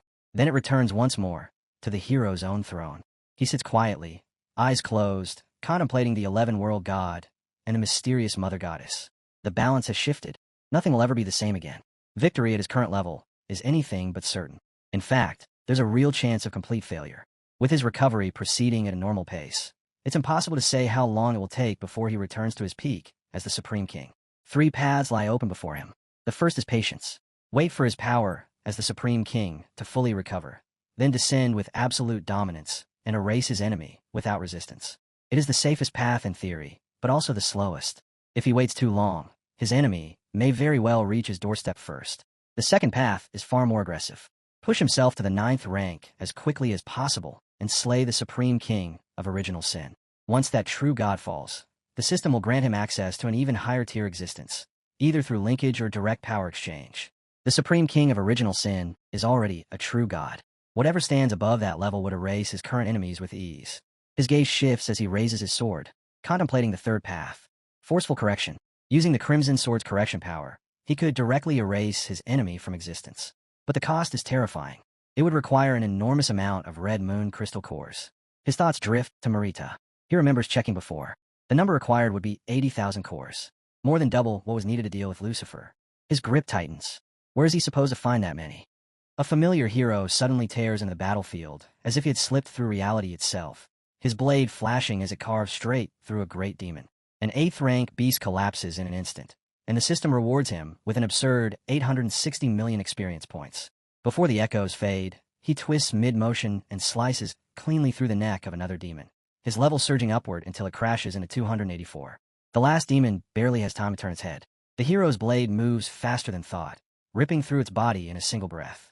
Even while they remain upright, they fall, cut down like sheets of paper. Blood sprays across his face, warm and heavy, as 2 more levels pour into him. With that step, he breaks past the legendary stage and ascends, crossing into the realm of godhood itself, a leap within the very hierarchy of life. His attributes and skills explode upward, and with the completion of this classic advancement, divine power floods into his body. Staring down the remaining beasts, he feels certain of one thing. This kind of ruthless grinding suits him perfectly. With anticipation burning in his chest, he welcomes the coming of the 8th advancement. What follows is pure havoc. A merciless slaughter unfolds as beast after beast is erased under his relentless assault. System notifications flood his vision without pause, each one confirming the death of an 8th rank great demon and announcing another massive gain of 790 million experience. By the end, a total of 2.3 billion experience has been added. His level stabilizes at 250, slamming into the 7th advancement cap, and 8 advancement missions unlock at once. When he returns to the Sakura Nation, he walks calmly through the crowded streets as if nothing had happened. Stopping before the Job Advancement Temple, he announces that he intends to use it and orders everyone nearby to clear out. Lucifer hears the news and agrees without the slightest hesitation. As she watches him leave, she feels his aura brush past her senses and freezes. In only a few short months, his strength has soared to a level she can barely comprehend. For a mere human to receive the favor of the Supreme King is unheard of, and she can't help but wonder just who he truly is. Standing before the system, he formally requests a class advancement. The job enhancement structure responds immediately, confirming level verification. Level 250 confirmed. 7th advancement cap reached. Advancement unlocked. The system then instructs him to select the difficulty. Without pausing for even a moment, he chooses 5-star difficulty. No one in the world has ever completed a 5-star 8th advancement quest. Even legends like Tang Zhan and Augustin, figures who stand at the absolute pinnacle of the era, remain trapped at the 5-star 7th advancement. He knows that if he succeeds where they could not, he will become the strongest existence in the world. The system notification appears again, confirming the 5-star 8th advancement quest and stating that qualification approval is required. To proceed, he must first complete prerequisite tasks. Solo kill 1 native 8th rank demon. Solo kill 1 8th advancement class user. The moment he reads it, shock crashes into him. Sweat pours down his face as reality sinks in. The 8th advancement trial includes pre-request tasks whose difficulty alone explains why no one has ever succeeded. At last, he truly understands. The gap between the 7th and 8th advancement is not simply a matter of rank. It is absolute suppression, a chasm spanning life level itself, and the very structure of power. Most critically, an 8th advancement user can wield divine power itself, making it almost impossible for someone at the 7th advancement to defeat, let alone kill, such an opponent. And yet, only difficulty of this level is worthy of the road to godhood, and he accepts it without hesitation. He descends to Demon Abyssal Floor 340 to challenge his target. The moment the battle begins, the beast lunges at him, but he calmly blocks the strike with his sword. He tries to pull back, only for the winged monster to chase him at an insane speed. Unbothered, he releases his power, and the beast is instantly silenced. When it attempts another attack, he catches its arm barehanded, snaps it apart, slams the creature into the ground, and cleanly decapitates it. A second beast appears behind him, arrogantly boasting that its stats overwhelmingly surpass his. He doesn't even blink. With a single swing, he cleaves its soul apart as easily as chopping vegetables. Task 1 is complete. Without lingering, he decides it is time to deal with the trash of the Shiva Nation. The Shiva Nation greets him with an unsettling stillness. Only a handful of figures move through the darkness. One man crouches over the corpse of a massive dragon, gnawing on its flesh while cursing its awful taste and blaming the proxy for driving their people to extinction. He wonders what kind of existence they had offended to deserve this fate and fantasizes about tearing that being apart if given the chance. Spitting out foul dragon blood, he admits that without consuming demon flesh, survival is impossible. Gritting his teeth, he prepares to move, knowing full well that the stench of blood will soon draw other demons. Without warning, his chest explodes in a spray of blood. A blade has already pierced through him. The hero stands behind him, having appeared in the blink of an eye. Staggering, the wounded man turns around and demands to know who attacked him. The hero cuts him off coldly, stating that he is not the proxy the man was cursing. Confusion flashes across the man's face as he demands to know why things have gone this far, insisting there was no personal grudge. The hero's voice remains icy as he explains that this is not his sin, and that if blame must be assigned, it belongs to Adder and Amino. Terror floods the man's eyes as realization strikes. He recognizes him as Su Yang, the Longsha man who slaughtered the 11. Once recognized, there is no longer any reason to show mercy. The hero watches as the man turns and flees in panic, screaming that he is a monster and crying for help. Activating the blasphemy blade curse, the hero calmly wonders where he thinks he can run. The man sprints so far that he briefly disappears from sight. In the next instant, the hero reappears before him, irritation flickering in his gaze as the curse fails to trigger. He questions whether the man is simply lucky or possesses an abnormally strong spirit. Without another word, he smashes him in the face, orders him to stop, pins him to the ground, and drives his blade into him once more. Believing the man dead, he reflects that letting him escape would have been troublesome. Moments later, the curse finally activates, ending the man's life in a pitiful and miserable fashion. The system notification rings out again, announcing compatibility detection and the selection of an appropriate divine power trial. The result is confirmed. 5-star, 8th advancement trial, Death Divinity. The mission description follows. At a marked location lies a secret realm known as the Garden of Death, a place rumored to be haunted by cursed beings that wander endlessly, unable to truly die. He must descend to the deepest reaches of the Garden of Death, uncover its truth, complete the trial, and claim the divine power that awaits. As he kept one eye on the system window, our hero's mind drifted to death and divinity, certain that whatever awaited him had to involve an authority tied to death itself. And as he walked, he counted what he already had in hand. Because even back in the game era, he possessed 2 ways to bring about true death. First, he thought of the Black Dragon Athos and that word of power called Purifying Flame, the one that could hurl its victim into purgatory. Yet the drawback was obvious because it leaned brutally on raw strength, making it hard to use against enemies who stood at a higher level. The second method was the transformation tied to the Blaspheming Blade, a cruel effect that could twist a professional into a fallen professional, ripping away the right to resurrect and turning death into something permanent. And as that possibility settled in, our hero couldn't help wondering whether the foes he was about to face might also acquire a similar kind of power. Still, he let a smirk tug at his mouth, reasoning that since this was an 8th turn mission, the ceiling of its difficulty should reach beyond the 9th turn, and with the demigod ring still holding charges, it ought to be enough to trigger a correction attack. So he stepped onward until the sight of massive doors stopped him cold, or flickering through him as he stared, thinking that this would be the first obstacle on the road to godhood, and failure here simply wasn't allowed.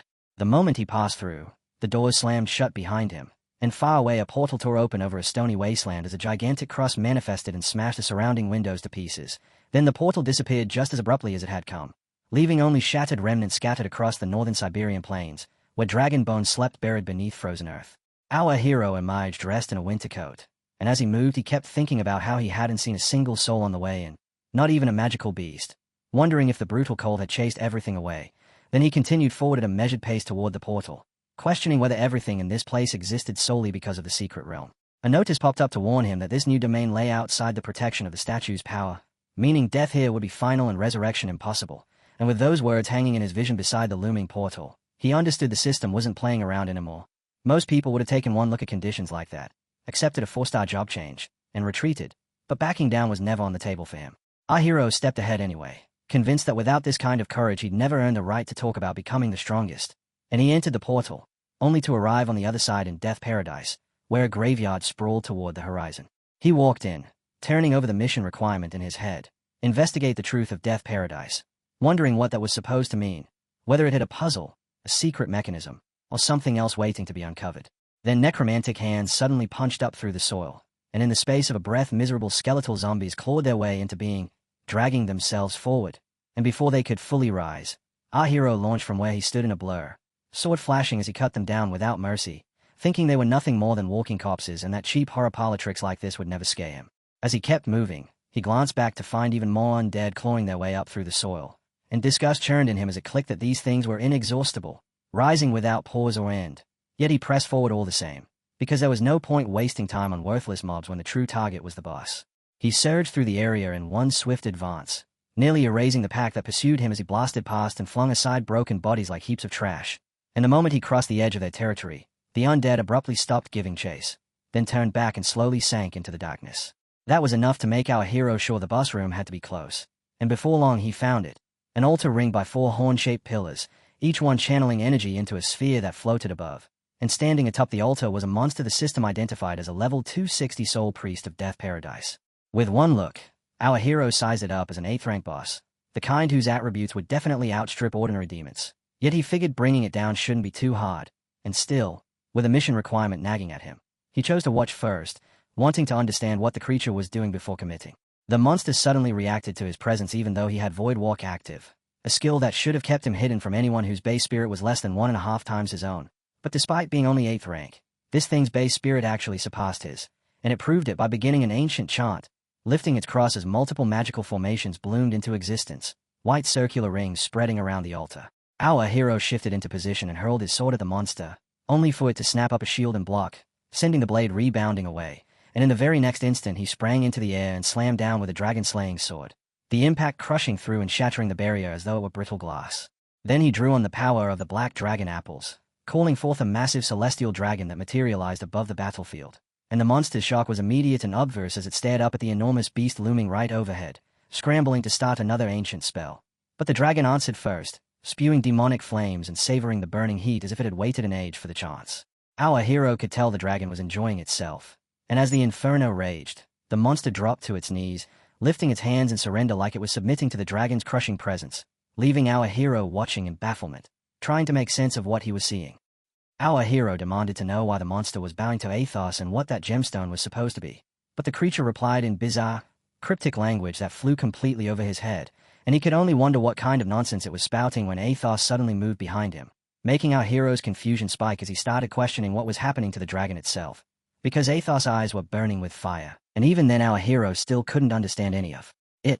The monster, still rattled, tried to ask him with confused concern whether he was all right, and our hero shot at a glance only to realize that, somehow, it had switched to speaking in a human language, which made him think the change had to be connected to Athos devouring the soul orb, because that orb must have given Athos the ability to comprehend different tongues, and through their soul connection, that same ability had spilled over to him as well. With that figured out, our hero demanded the monster explain everything happening here, warning it to speak honestly and not slip in a single lie, and the monster immediately lowered its head with respect, swearing it would disclose everything it knew, then began by saying this place had once been part of the Death Realm of the Dragon Kingdom, but a spatial anomaly had torn the region away from the original Death Realm until it became a secret realm sealed inside another dimension. It went on to say that the Death Realm had once been the territory of the great ancient Devourer, and that the Black Dragon Athos was a direct descendant of that bloodline, insisting it had felt an overwhelmingly powerful aura from Athos and that there was no chance it was mistaken. And as our hero listened, watching how deferential the monster was toward Athos, he understood the reason had to be that link to the ancient Devourer. Our hero then questioned it about the orb it had carried, and the monster explained it was a soul gem, saying the ancient Devourer once held the power to devour souls and enslave them, while it had merely been imitating that ability, needing a medium to properly harness soul energy.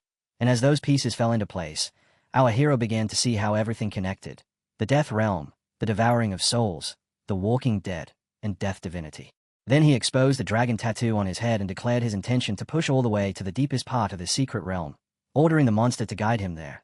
And the monster bowed humbly and accepted without hesitation, after which our hero climbed onto Athos, and with the monster alongside them, they flew toward the secret realm's deepest region. After a stretch of travel, they arrived before a white dragon stone gate, and the monster announced they had reached their destination, explaining that ancient guardians waited beyond, that only someone of the Black Dragon bloodline could open the gate, and that he needed to proceed with caution. Our hero gave the command, and Athos, already ready, set his arm against the gate, which began to open slowly on its own without any need to smash it apart, and once it parted, both the monster and our hero entered together. Inside, our hero saw lines of fire lamps mounted along the walls and huge armored knights stationed before yet another door, recognizing them at once as soulless guardian giants, and the monster explained that these stone giants were powered by soul energy, with a rune carved into each of their foreheads serving as the core. It advised him that he'd need to land precise strikes. The guardian knights turned toward each other, and then one abruptly yanked out its axe and charged straight at our hero. And while the blow came down, our hero didn't flinch, staying perfectly still and composed until the last possible instant, when he burst forward with the dragon-slaying sword and split the giant's head in a single slash, shattering the core inside. A second guardian tried to step in, and in the next moments more giants closed from all sides until our hero was ringed in, and he commented that it was quite the impressive welcome, bracing himself for the fight, lifting his sword. Then, in the very next beat, the entire battlefield went quiet as every guardian giant toppled at once, bodies shattered, heads broken, and cores destroyed. When the wreckage finished crashing down around him, our hero decided they'd already wasted enough time and needed to move fast, and the monster agreed aloud. Yet inside it was trembling, because it had first assumed our hero was simply a lucky young man who'd managed a contract with a descendant of the ancient Devourer, but now it finally understood he was a concealed powerhouse, and it felt a surge of relief that it hadn't tried to attack earlier, since doing so would have left it as nothing but dust. By the time our hero reached the deepest chamber, he saw the ancient Devourer itself and immediately asked the monster whether that creature truly was a Devourer, then studied the beast's terrifying face and noticed something like a dagger clenched between its teeth, and the instant he sensed the extraordinary aura rolling off that weapon, he became convinced it was the greatest secret hidden within Death Paradise. The ancient Devourer's eyes suddenly blazed with light, and it let out a savage roar like a dragon driven mad, prompting our hero to summon Athos at once as the black dragon stepped forward to meet it, and there, the two ancient dragons stood locked in direct opposition. Through their mental link, Athos told our hero this fight was a personal trial he had to complete alone and that any interference would not be welcomed. And when the monster demanded to know why our hero wouldn't help, our hero answered calmly that there was no need, because Athos was unquestionably stronger than the ancient Devourer. Our hero watched as Athos slammed the ancient Devourer into the ground and sank his fangs deep into its neck, and as the Devourer's strength ebbed, it finally spat the dagger from its mouth, only for Athos to snatch the weapon and smash the ancient Devourer down again. The beast made one last desperate struggle, slashing at Athos with a dagger, and then it collapsed into a lifeless state. Even then Athos didn't stop, grinding down every remaining scale and bone to guarantee the ancient Devourer's total destruction. And our hero voiced his gratitude and admiration to Athos before finally turning his full attention to the dagger. He inspected it and learned it was called a god-hunting dagger, and the description stated that the blade had been infused with a fragment of death divinity and had once been wielded by the apostles of death to hunt gods. It carried the power to inflict a double death on both flesh and soul, producing a true ending that was permanent, silent, and absolute.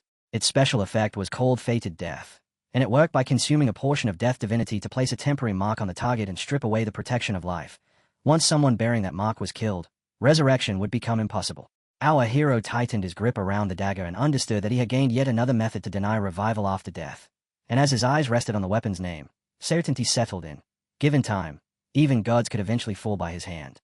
Back at the dam on the base's 700th floor, the entire area radiated a chilling atmosphere, with long skeletal remains strewn everywhere. And above the abyssal demons a six-winged angel appeared, declaring that they were embodiments of sin and that the holy court would purify them. The demons erupted into panic, shouting that a holy angel had arrived and that they needed to report everything to Lady Livia. The angel stretched out his hand and activated the holy light purification technique, and in a single instant blinding radiance flooded the region as destruction rolled through every corner, erasing all the abyss demons in one overwhelming strike, after which he cut down the remaining demons and descended to the ground amid their miserable ruin, smashing through every door with his spear as he carved open a path ahead. From the freshly opened passage, a figure stepped out and mocked the intruder, sneering that a mere four-winged angel dared cause trouble in the abyss. And it was Lucifer, facing the angel with unmistakable fury. The angel held up a cross and announced himself as Avalon, a four-winged angel of the Third Holy Legion, declaring that Lucifer and the Supreme King had already been exposed and that an archangel would soon descend to purge all sin. Lucifer didn't bother acknowledging the speech, instead drawing his sword and, in a sudden blur, leaping behind the angel to strike, and the angel, completely caught off guard, had no time to react before his wings were severed. He stumbled back in shock, realizing he had acted without enough caution, while Lucifer found it amusing, thinking that even if he had been cautious it wouldn't have mattered, because an angel should at least have some awareness of his own limits. The angel regenerated his wings, forced his fear down, and declared the demon's arrogance would be punished, then lifted the cross and activated the Judgment Cross technique, forming a massive cross behind him that served as a protective framework, and after that he summoned a spear and used the spear of punishment technique, driving the weapon through the cross in a meticulously planned assault. Lucifer found all the scheming and calculation unbearably tedious, so she invoked the authority of great sin pride and, in an instant, shattered the entire attack, making everything crumble away and vanish into nothingness. The scene shifted to outside the gate of the abyss, where a warrior stood there, unsettled, wondering what might be happening on the upper floors. Before long Avalon appeared in front of him and decided it would be prudent to establish a resurrection status ahead of time, and the knight could only stare, stunned, as he realized an angel had actually shown up. Excitement spread across his face as he thought maybe God had finally sent an angel to save humanity, and sensing the crushing power pouring off Avalon, he became convinced this angel was even stronger than a high priestess, certain that mankind was finally going to be saved. He'd originally believed that because the original sender's strength had been severely weakened, the fallen angel's power would be weakened as well and she might be slain. Yet now, with reality in front of him, he understood Lucifer was still terrifyingly strong. Meanwhile, Avalon judged that the spectral channel he'd built through the Silver Cross remained unstable, meaning reinforcements from the Holy Court couldn't be counted on yet. So for the moment he would have to rely completely on his own strength. He produced a sealed box and began chanting a spell over it, calling on the authority of the Holy Court and the sin of redemption, and the seal shattered at once as grotesque skeletal spirits exploded out, scattering in all directions, leaving the knight staring in total confusion, unable to grasp what kind of power he was witnessing. Avalon kept chanting, invoking blessings that promised hope in despair, protection in fear, and peace in calamity, and as waves of skeletal demon souls surged forward toward Lucifer, he continued his invocation, granting redemption amid sin and guiding the world toward holiness, toward light, and toward faith, until the final words fell away and the entire ground lay carpeted with restless souls. Then Avalon declared that the knight would become his first believer in the human world, and the knight, still completely baffled by everything unfolding around him, nevertheless swore loyalty with his life, pledging devotion to Lord Avalon. Avalon immediately ordered him to advance and gather more believers, and the bewildered knight obeyed, moving forward alongside the spirits Avalon had summoned. The scene shifted again, this time to the statues of the elves, where our hero walked calmly through the quiet, empty surroundings, thinking that the 8th turn had been completed successfully, and believing that with his current attributes, Facing an entire subjugation army alone would be effortless, because his level and stats had been increasing at an astonishing speed. He opened the system screen and saw that the divinity power system had unlocked after the 8th turn, and he hadn't expected the Blade of Blasphemy and the Orb of Darkness to contain divinity power too. Though when he considered that the Orb of Darkness came from the Supreme King's personal power, it would have been stranger if it didn't. Ahiru studied the skill details, Death Divinity, Blasphemy Divinity, and the traits of his original abilities, and soon he noticed that both Death Divinity and Blasphemy Divinity exceeded the world's limits, which implied that the god presiding over death and blasphemy was stronger than true gods. He couldn't help wondering what tier a being like that was supposed to belong to. Right then, Lucifer appeared behind him, and he turned to ask what she wanted, and she brought up the appearance of four-winged angel from the Holy Court, saying that explaining everything in detail would be a hassle, so she boiled it down by likening heaven to the Holy Court and the demon abyss to hell, explaining that the two had been irreconcilable enemies since ancient times. Ahiru found that version simple and easy to follow. Lucifer went on, saying she had destroyed the passage linking the Holy Court and the abyss long ago, but this time they would probably use a divine artifact to rip open a spatial rift, and while she believed she could deal with the main force herself, she warned that if the Holy Court's full army arrived, the situation would become far more complicated. Ahiru considered that, from his own standpoint, the destruction of the demon abyss might actually work in his favor, but one thing he believed without the slightest doubt was that the Supreme King of Original Sin could never be allowed to fall by anyone else's hand. If the Supreme King was fated to die, then that death had to come from Ahiru himself. A faint smirk crept onto his face. Lucifer caught it and asked what he was smiling about, but Ahiru only strolled away with casual ease, answering that nothing was wrong and that his hands simply itched for battle, because he wanted to find an angel and test his blade, intending to verify the power of a weapon that could kill gods, whether they were living or dead. This was the final warning Avalon delivered. The angel declared that the remnants of the holy city must not resist, and that only faith in the holy light could bring salvation, while the commanders of the allied forces had already assembled and issued the order to wipe out the holy city's remaining members. The human emperor called for the defense of the holy city and the protection of the holy light, then raised his staff and unleashed a powerful strike toward the city, yet the impact spread into ripples and was completely blocked, because the elf queen held the barrier, enduring the pressure alongside warrior Tang, and Tang realized with a jolt that this was a horrifying power of a god-rank being. He clenched his teeth, admitting that even resisting a single wave of such power was already incredibly difficult. He stated bluntly that none of them could survive even a casual blow from an enemy like this. Yet everyone still had to stand their ground and defend the holy city, calling on them to fight to the last breath and insisting they would rather take their own lives and return to heaven than surrender. The other elf warriors roared their agreement, swearing they would choose death and return to heaven instead of submitting. And at that very moment another strike slammed into the barrier, and deep cracks began spreading across the shield. The angel let out a cold laugh, viewing them as nothing but insects destined to be wiped out by the holy light extinguishing cannon, and he launched yet another attack. This time the barrier couldn't hold, shattering completely. Dismay surged through the elf queen as she wondered if this was truly the end of everything. Then, without warning, a massive burst of light slammed down directly behind Avalon, and the sudden explosion jolted the elf queen even harder, because when she looked again, there was a man standing there with a faint smirk. Avalon whipped around in fury and demanded to know who dared interfere. For a heartbeat the elf queen wondered if this newcomer was reinforcements, but suspicion immediately followed, because he looked far more dangerous than any ally she could imagine, and the newcomer turned toward Lucifer and stated that Avalon's little performance was already over. Avalon recognized Lucifer at once, and he also noticed another unfamiliar figure beside her, yet he couldn't tell whether the stranger was human or demon, because the aura around him was chaotic in a way that made it impossible to read. Avalon declared that Lucifer might still be somewhat threatening inside the abyss, but here in the human world she was nothing more than a walking corpse, and with that he ordered the Fat Commander to deal with the elves while he personally handled Lucifer. The Fat Commander accepted, lifting his staff as a huge blue glow gathered and compressed around it.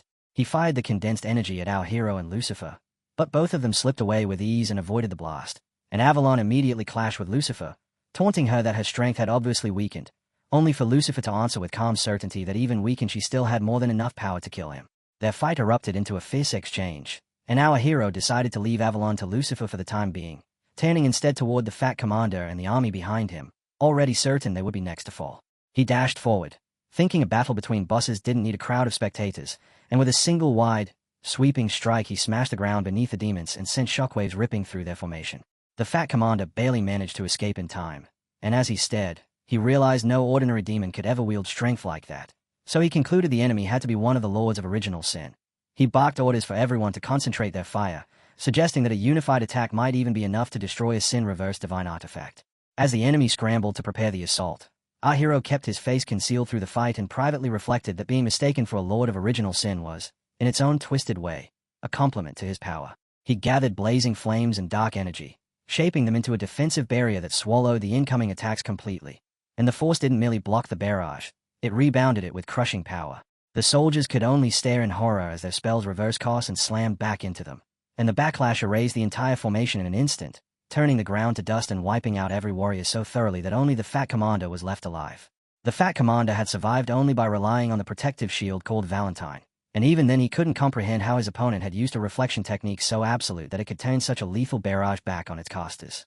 Our hero watched and saw the fight on Lucifer's side closing in on its end, so he decided the moment had come to wrap everything up, and he vanished right in front of the Fat Commander's eyes. The Fat Commander, terrified, could only cling to the hope that Lord Avalon would hold on, because even if Avalon lost, an angel could resurrect endlessly through holy power, meaning victory would still be out of reach. Elsewhere, Avalon had already been cut clean in half by Lucifer, yet he stayed calm and confident, believing that under the Holy Cross's protection he could regenerate and revive without end while Lucifer's strength would only keep fading outside the abyss, and he warned her that if she tried to flee back into the abyss, the Holy Light would eventually judge her. That was when our hero appeared soundlessly behind Avalon and mocked him, calling the angel's state pathetic and ridiculous, and even with his body split apart Avalon still didn't show fear, convinced that a broken sword could achieve nothing. Our hero declared he would grant Avalon his fated death, then struck in a flash and severed Avalon's head, and Avalon's confusion spiked at once because instead of regenerating as usual, his body began melting away into liquid. He tried to regrow his head, desperately wondering what power had been used on him, but this time regeneration failed completely, and as his body continued bleeding energy away, the unstable power finally erupted and obliterated him altogether. The Fat Commander realized he had been left behind alone, and our hero only flicked a brief glance his way before disappearing again, leaving the commander frozen in shock. Our hero reappeared before the Elves' Kingdom and announced that Avalon was dead and the crisis was already over, then called for the High Priestess to step forward. The priestess lowered the protective barrier and offered heartfelt thanks for the help, explaining that the Holy City and the entire human world had been facing catastrophe, and that without his intervention the result would have been unimaginable. Then she apologized for her boldness as she asked whether he was truly human, and why he had chosen to stand on the side of demons. Our hero refused to turn fully toward them, intent on keeping his identity hidden, and only angled his body slightly as he said the answer would be revealed very soon, instructing them to go to the deepest part of the abyss where he would be waiting, so everything could finally be brought to an end. After delivering that message, he vanished. The Elf Queen, left behind, turned the phrase "the abyss's deepest region" over in her mind, wondering whether this mysterious figure might truly be the person she suspected. Our hero returned to his own domain, and before leaving he had taken the cross Avalon carried, and now the artifact radiated an intense energy. As our hero closed his hand around the cross, a surge of power flooded through him, and he declared that no outsider would be permitted to interfere with this world without his approval, commanding whatever influence remained to withdraw at once. The scene shifted to the entrance of the demon abyss, where the elves and the allied forces had already gathered alongside countless monsters, and warriors of every race held formation while scanning the eerie surroundings. The queen addressed them and declared that, starting today, all past grudges would be set aside so everyone could fight as one, with a single objective: to slay the supreme king of original sin and defend their homeland.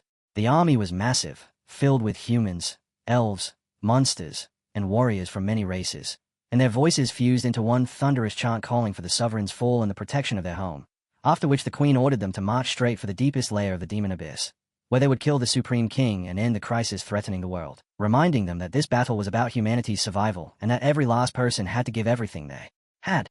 The chanting continued until the air itself seemed packed with determination and fighting spirit, and a female warrior remarked that even the high priestess, someone who rarely left the sanctuary, had come to the front lines, prompting another to suggest she must have used some secret method to leave the Holy Land, with no one knowing how long it would last, and they agreed that meant every moment had to count. The allied army pressed forward, spears and ranged attacks cutting down demon realm monsters as they advanced, clearing the route with speed while ordering everyone not to let minor enemies slow their momentum, because they meant to smash through every obstacle and settle the final score with the supreme king of original sin. Then Warrior Tang suddenly ordered a halt, warning that the territory of the 100th floor boss was ahead and telling everyone to stay sharp. And as they neared the enormous skeletal entrance, they found the whole region strangely empty.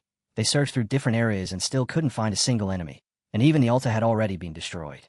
The Fat Commander, now fighting on their side, looked around in the same confusion and asked why none of the 7 lords of original sin had appeared, while a female warrior wondered whether this emptiness was a trap meant to draw them deeper or whether the enemy had retreated entirely. And Tang decided they should keep moving, saying the truth would reveal itself once they reached the bottom. Eventually the army arrived on the 700th floor, the domain of pride, only to see the entire area shattered into ruins, and one warrior pointed toward the center, spotting the bodies of Lucifer and Livia lying there, completely motionless. Everyone could only stare, stunned, at the mysterious figure who had once stepped in during the holy city's crisis, because now he sat with calm composure atop a broken stone, while the corpses of Lucifer and the other lords lay scattered nearby. Our hero turned his cold gaze toward the army, greeted them without warmth, and declared that he had been waiting a long time, that they had finally arrived within his domain.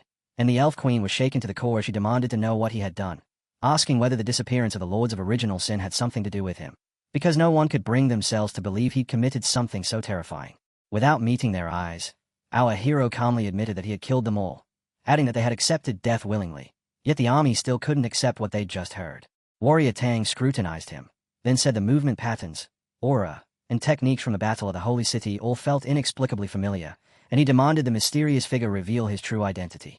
Our hero slowly unfastened his cloak, acknowledged Tang's sharp perception, and said there was no longer any need to hide the truth.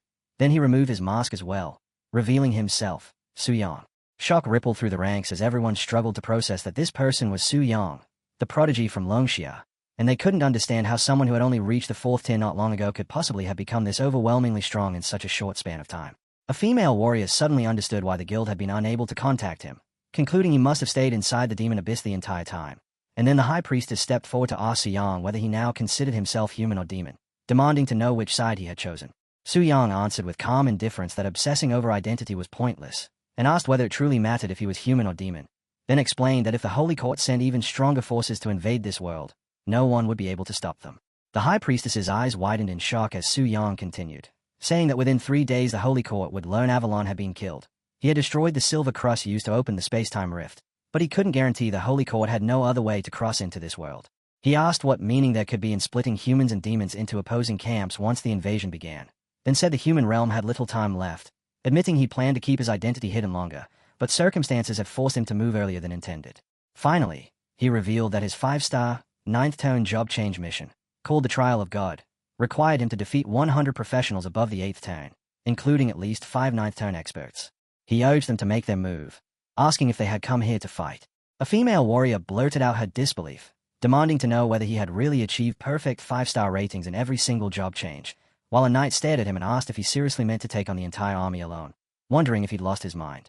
The fat commander first offered thanks for Su Yang's help back at the Holy City, but insisted duty came before anything else, admitting they couldn't understand how Su Yang had made the Lords of Original Sin obey him, yet believing that even killing them shouldn't have been able to raise his strength past the 9th tan so quickly. He declared Su Yang could never defeat them, insisted the Sin Reversal artifact had to belong to humanity, and said the Supreme King of Original Sin must be killed by human hands for humanity's future, then demanded Su Yang surrender the artifacts he'd gathered, promising that old ties would be honored and that there would be no investigation into his connection with demons afterward. Su Yang answered with laughter he couldn't control, laughing until tears gathered in his eyes, and the fat commander's irritation flared as he demanded to know whether he was being mocked. Su Yang wiped away the tears and said he hadn't expected the president of the Ring of the Law of God to say something so funny, admitting he truly couldn't hold the laughter back.